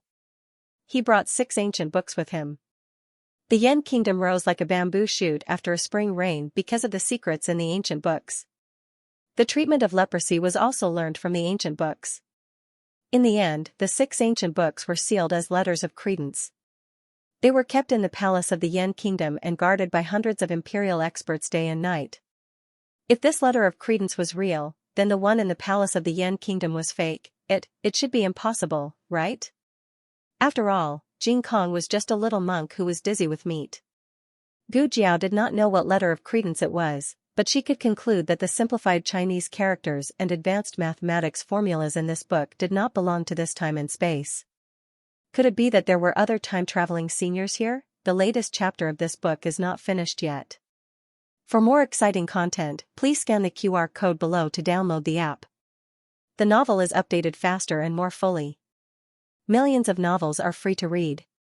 You can find all the novels that you can't find on the internet here. https://www.zhhbqg.com/896428964286/112595034.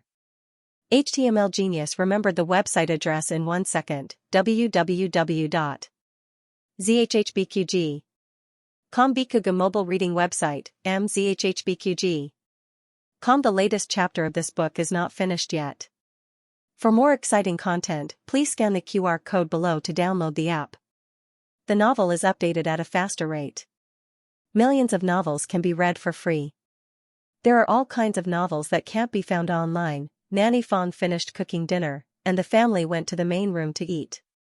Gu Yan and Gu Xiaoshan were eating with Master Lu and Nanxiang, so they didn't have to wait for them.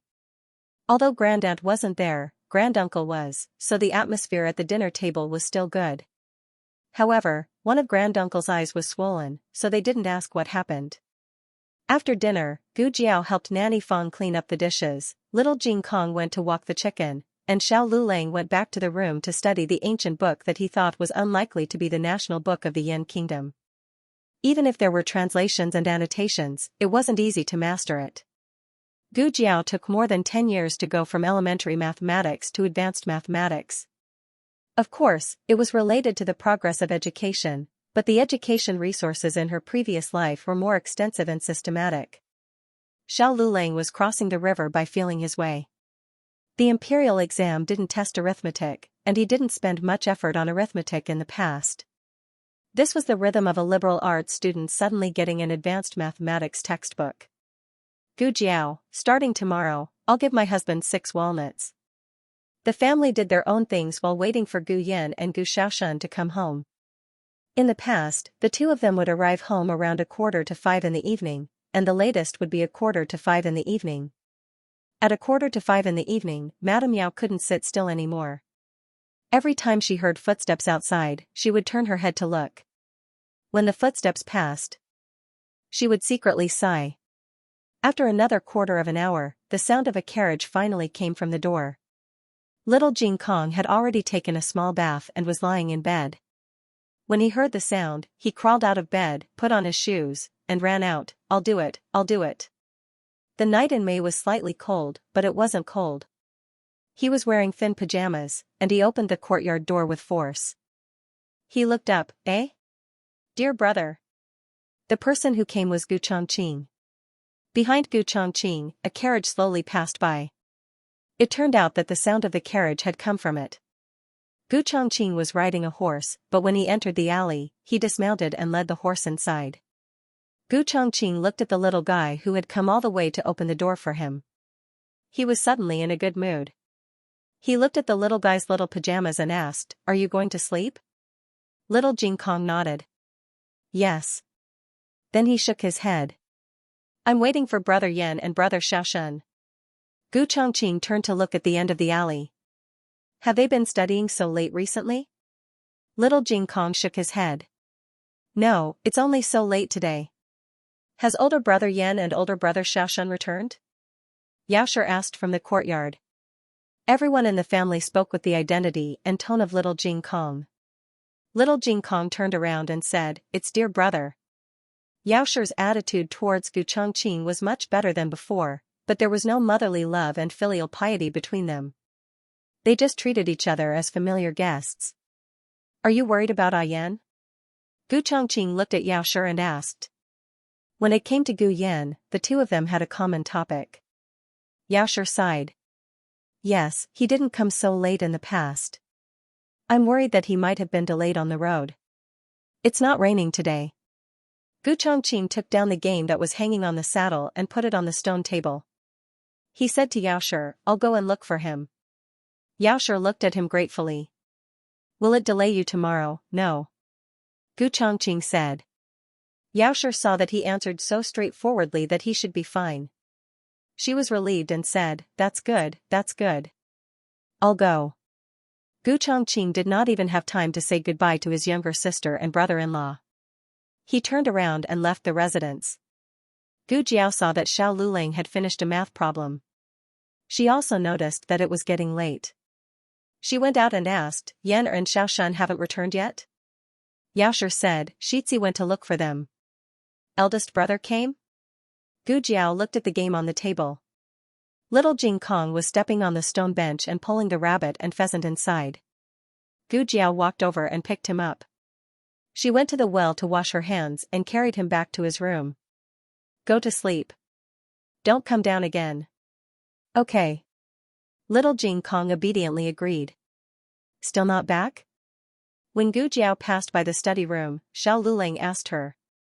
Gu Jiao said, Not yet. I'll go take a look. You stay at home and watch over Jing Kong. Don't let him run around.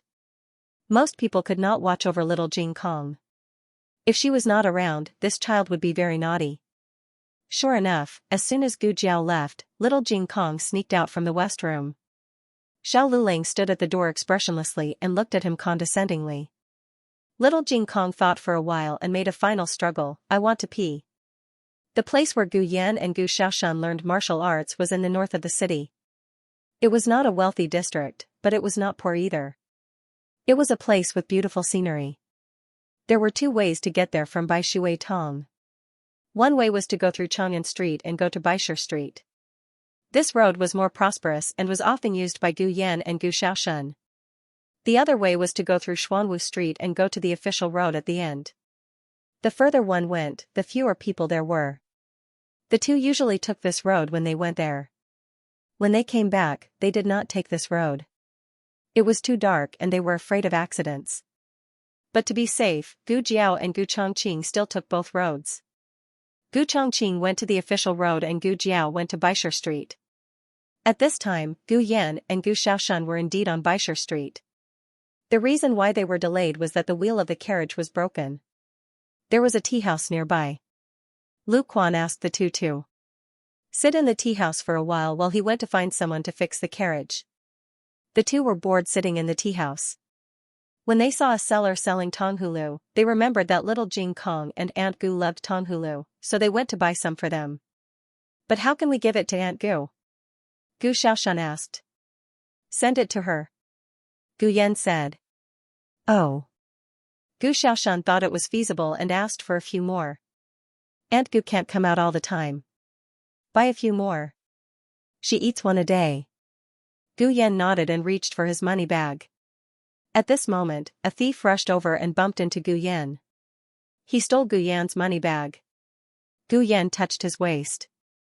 Oh. My money bag. The two quickly put down the tonghulu and chased after the thief. After a few steps, the thief was caught by someone. A tall and mighty figure stepped on the thief, causing the surrounding commoners to cheer.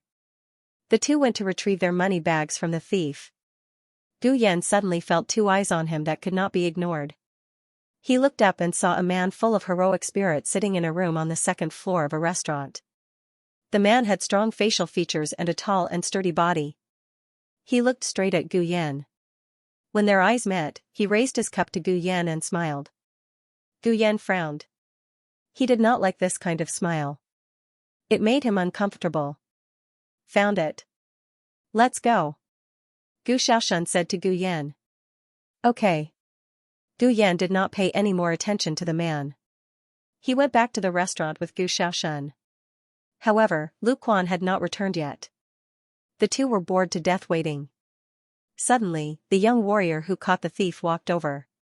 He cupped his hands to the two of them and said, My family's young master wants to be friends with the two young masters. I wonder if the two young masters would be willing to do me the honor. Who is your family's master? Gu Xiaoshan asked. That one. The young warrior pointed to the restaurant across the street. It was the man who raised his cup to him and smiled. Gu Yan frowned and looked away. Gu Xiaoshan looked and said, I don't know him. I don't want to be friends. The young warrior was stunned. He did not expect the other party to refuse so directly. I'm afraid the two of you don't know the identity of my family's young master. My family's young master is actually, hey. The carriage is ready. Gu Xiaoshan's sharp eyes saw the carriage outside. He pulled Gu Yan and said, Brother Yan, let's go. The two of them got into the carriage without looking back. They did not give the young warrior a chance to show off. They thought that they would be able to get home safely, but unexpectedly, the carriage broke down again. Lu Quan said, Forget it. We won't fix it for now. I'll go hire a carriage. You two go home first. As soon as he said that, an incomparably luxurious carriage stopped beside their carriage. Is the carriage broken? Accompanied by a man's low laughing voice, the curtain of the carriage was lifted, revealing a resolute face. When Gu Yan saw that it was him, he was annoyed to death. The man jumped out of the carriage and crouched down to check the broken wheels. He said, It's no longer usable. If you don't mind, I can send you back. Where do you live? This. Hearing this familiar tone, Lu Quan thought, could it be that he knew Xiaoshan and Gu Yan, but when he turned his head and saw that Gu Yan and Gu Xiaoshan did not want to talk to him, he understood. He cupped his hands and said, We won't trouble you, young master. We'll go back ourselves. There's no carriage shop nearby. The man clapped his hands and said with a smile, My younger brother is also a scholar from Qinghe Academy. I saw that they were wearing Qinghe Academy's uniform and seemed to be going the same way as me, so I thought of giving you a ride. But it's right for you to be cautious. Go forward and walk east at the third intersection. There's a carriage shop about 2 li away. You can rent a carriage there. After saying that, the man took his leave. Lu Quan secretly heaved a sigh of relief. It seemed that he had wronged the person. But it was fine. He could rent a carriage himself and save himself the trouble. Lu Quan went to rent a carriage. Gu Xiaoshan and Gu Yan stayed in the carriage and waited. The two of them fell asleep while waiting. When Gu Xiaoshan woke up, she found that Gu Yan had disappeared. Gu Chongqing went to Nanfeng residence. They left 2 hours ago. They haven't reached home yet? Nanxian asked with a frown. She was wearing a veil, so Gu Chongqing did not see her ferocious and terrifying face. But even if he saw it, he would not care about it and would just forget about it. Gu Chongqing said, maybe they've arrived now. I'll go back and look for them. Gu Chongqing returned from Whitestone Street. On the way back, he met Lu Quan and Gu Xiaoshen. Where's Gu Yan? He asked. He's gone. Gu Xiaoshen said anxiously. What happened? Gu Chongqing asked. Gu Xiaoshen recounted what had happened along the way. Gu Chongqing narrowed his eyes slightly. What did that man look like? Gu Xiaoshen described in detail. Gu Chongqing's expression immediately became cold. Tang Ming. That's right, the person who wanted to befriend Gu Yan was the Tiger Mountain Barracks Lieutenant Tang Ming.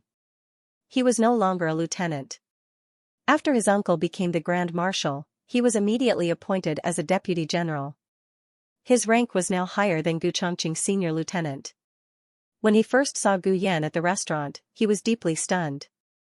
When he met Gu Yan for the first time, Gu Yan was tightly covered by Gu Chongqing's cloak. Only a pair of slender legs and a jade hand were exposed. Therefore, he didn't recognize that Gu Yan was the beautiful youth that Gu Chongqing had held in his arms. In addition, the old chancellor was a very low-key person. The carriage he sat in was also low-key. It looked ordinary and didn't look like the transportation of a large family. Therefore, he didn't feel that Gu Yan was a person that couldn't be provoked.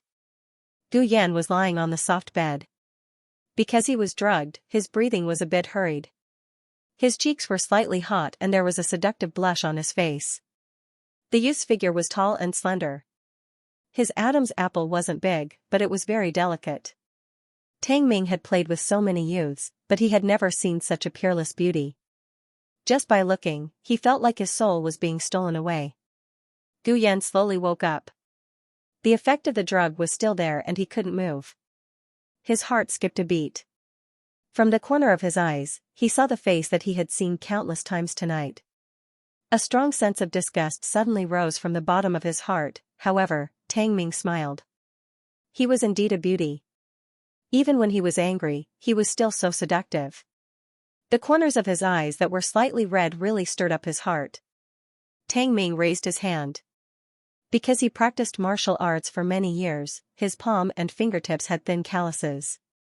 He only lightly touched Gu Yan's face and a red mark quickly appeared on that delicate skin. Tang Ming's gaze became lustful.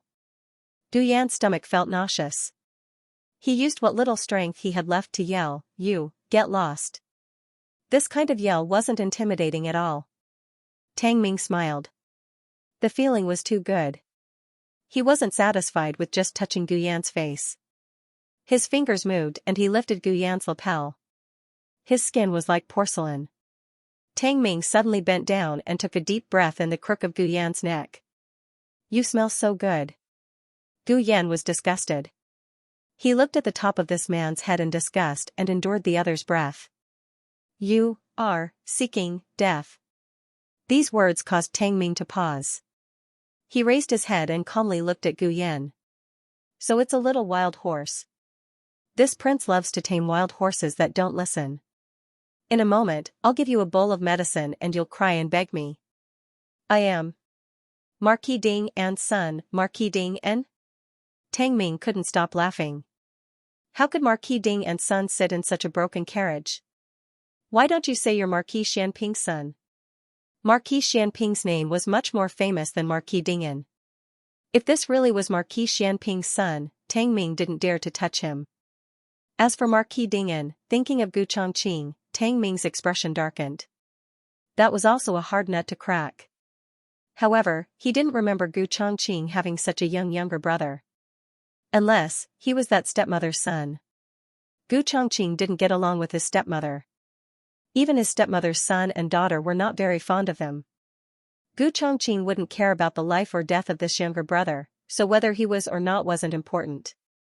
Gu Yan saw that Marquis Ding An's identity wasn't useful and said with difficulty, Empress.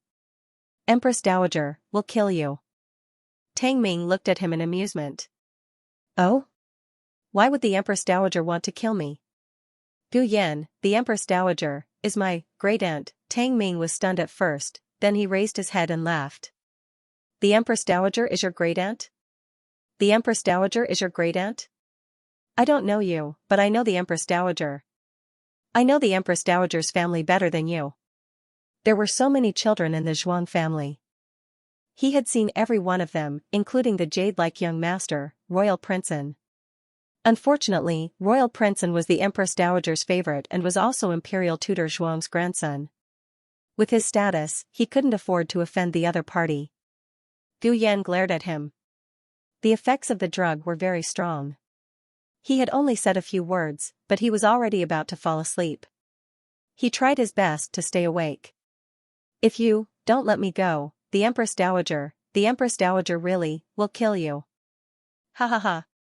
Tang Ming laughed arrogantly. Whether or not the Empress Dowager will kill me, I don't know. Why don't I tell you who I am first? I am the nephew of the Grand Marshal of the land's armed forces. My uncle is the Empress Dowager's trusted aide. The first thing the Empress Dowager did when she returned to the capital was to promote my uncle from the great general of Agile Cavalry to the Grand Marshal of the land's armed forces. His military power is below Marquis Xianping. Tell me, will the Empress Dowager kill me? Just because she touched a little scholar like you? Gu Yan didn't have the strength to speak anymore. His resistance just now had caused his face to redden even more. Tang Ming liked it very much. He lifted Gu Yan's chin. Be good. Don't be afraid. I will treat you well. After you take this pill, you won't feel any discomfort. As he spoke, he took out a porcelain bottle from his bosom and poured out a dark red pill into his palm. Gu Yan gritted his teeth. Unfortunately, even if he hadn't been drugged, his little bit of strength wasn't enough in the eyes of an expert like Tang Ming, let alone the fact that he had been drugged. Tang Ming grabbed his chin and forced him to swallow the pill. Gu Yan struggled with all his might, but it was all in vain. As the pill entered his stomach, his consciousness gradually dissipated. Tang Ming smiled triumphantly. He pulled down the curtains and tore the clothes on the floor. The latest chapter of this book isn't finished yet. For more exciting content, please scan the QR code below to download the app. Novels are updated at a faster rate. Millions of novels can be read for free. Novels with connotations that can't be found online are all available here. https://www.zhhbqg.com/8964289642826/112592317. HTML Genius memorized this website's address in 1 second. www.zhhbqg.com. Biku Pavilion's mobile reading website, mzhhbqg.com. End of chapter 276. Don't forget to subscribe, like, and share the video to support the channel.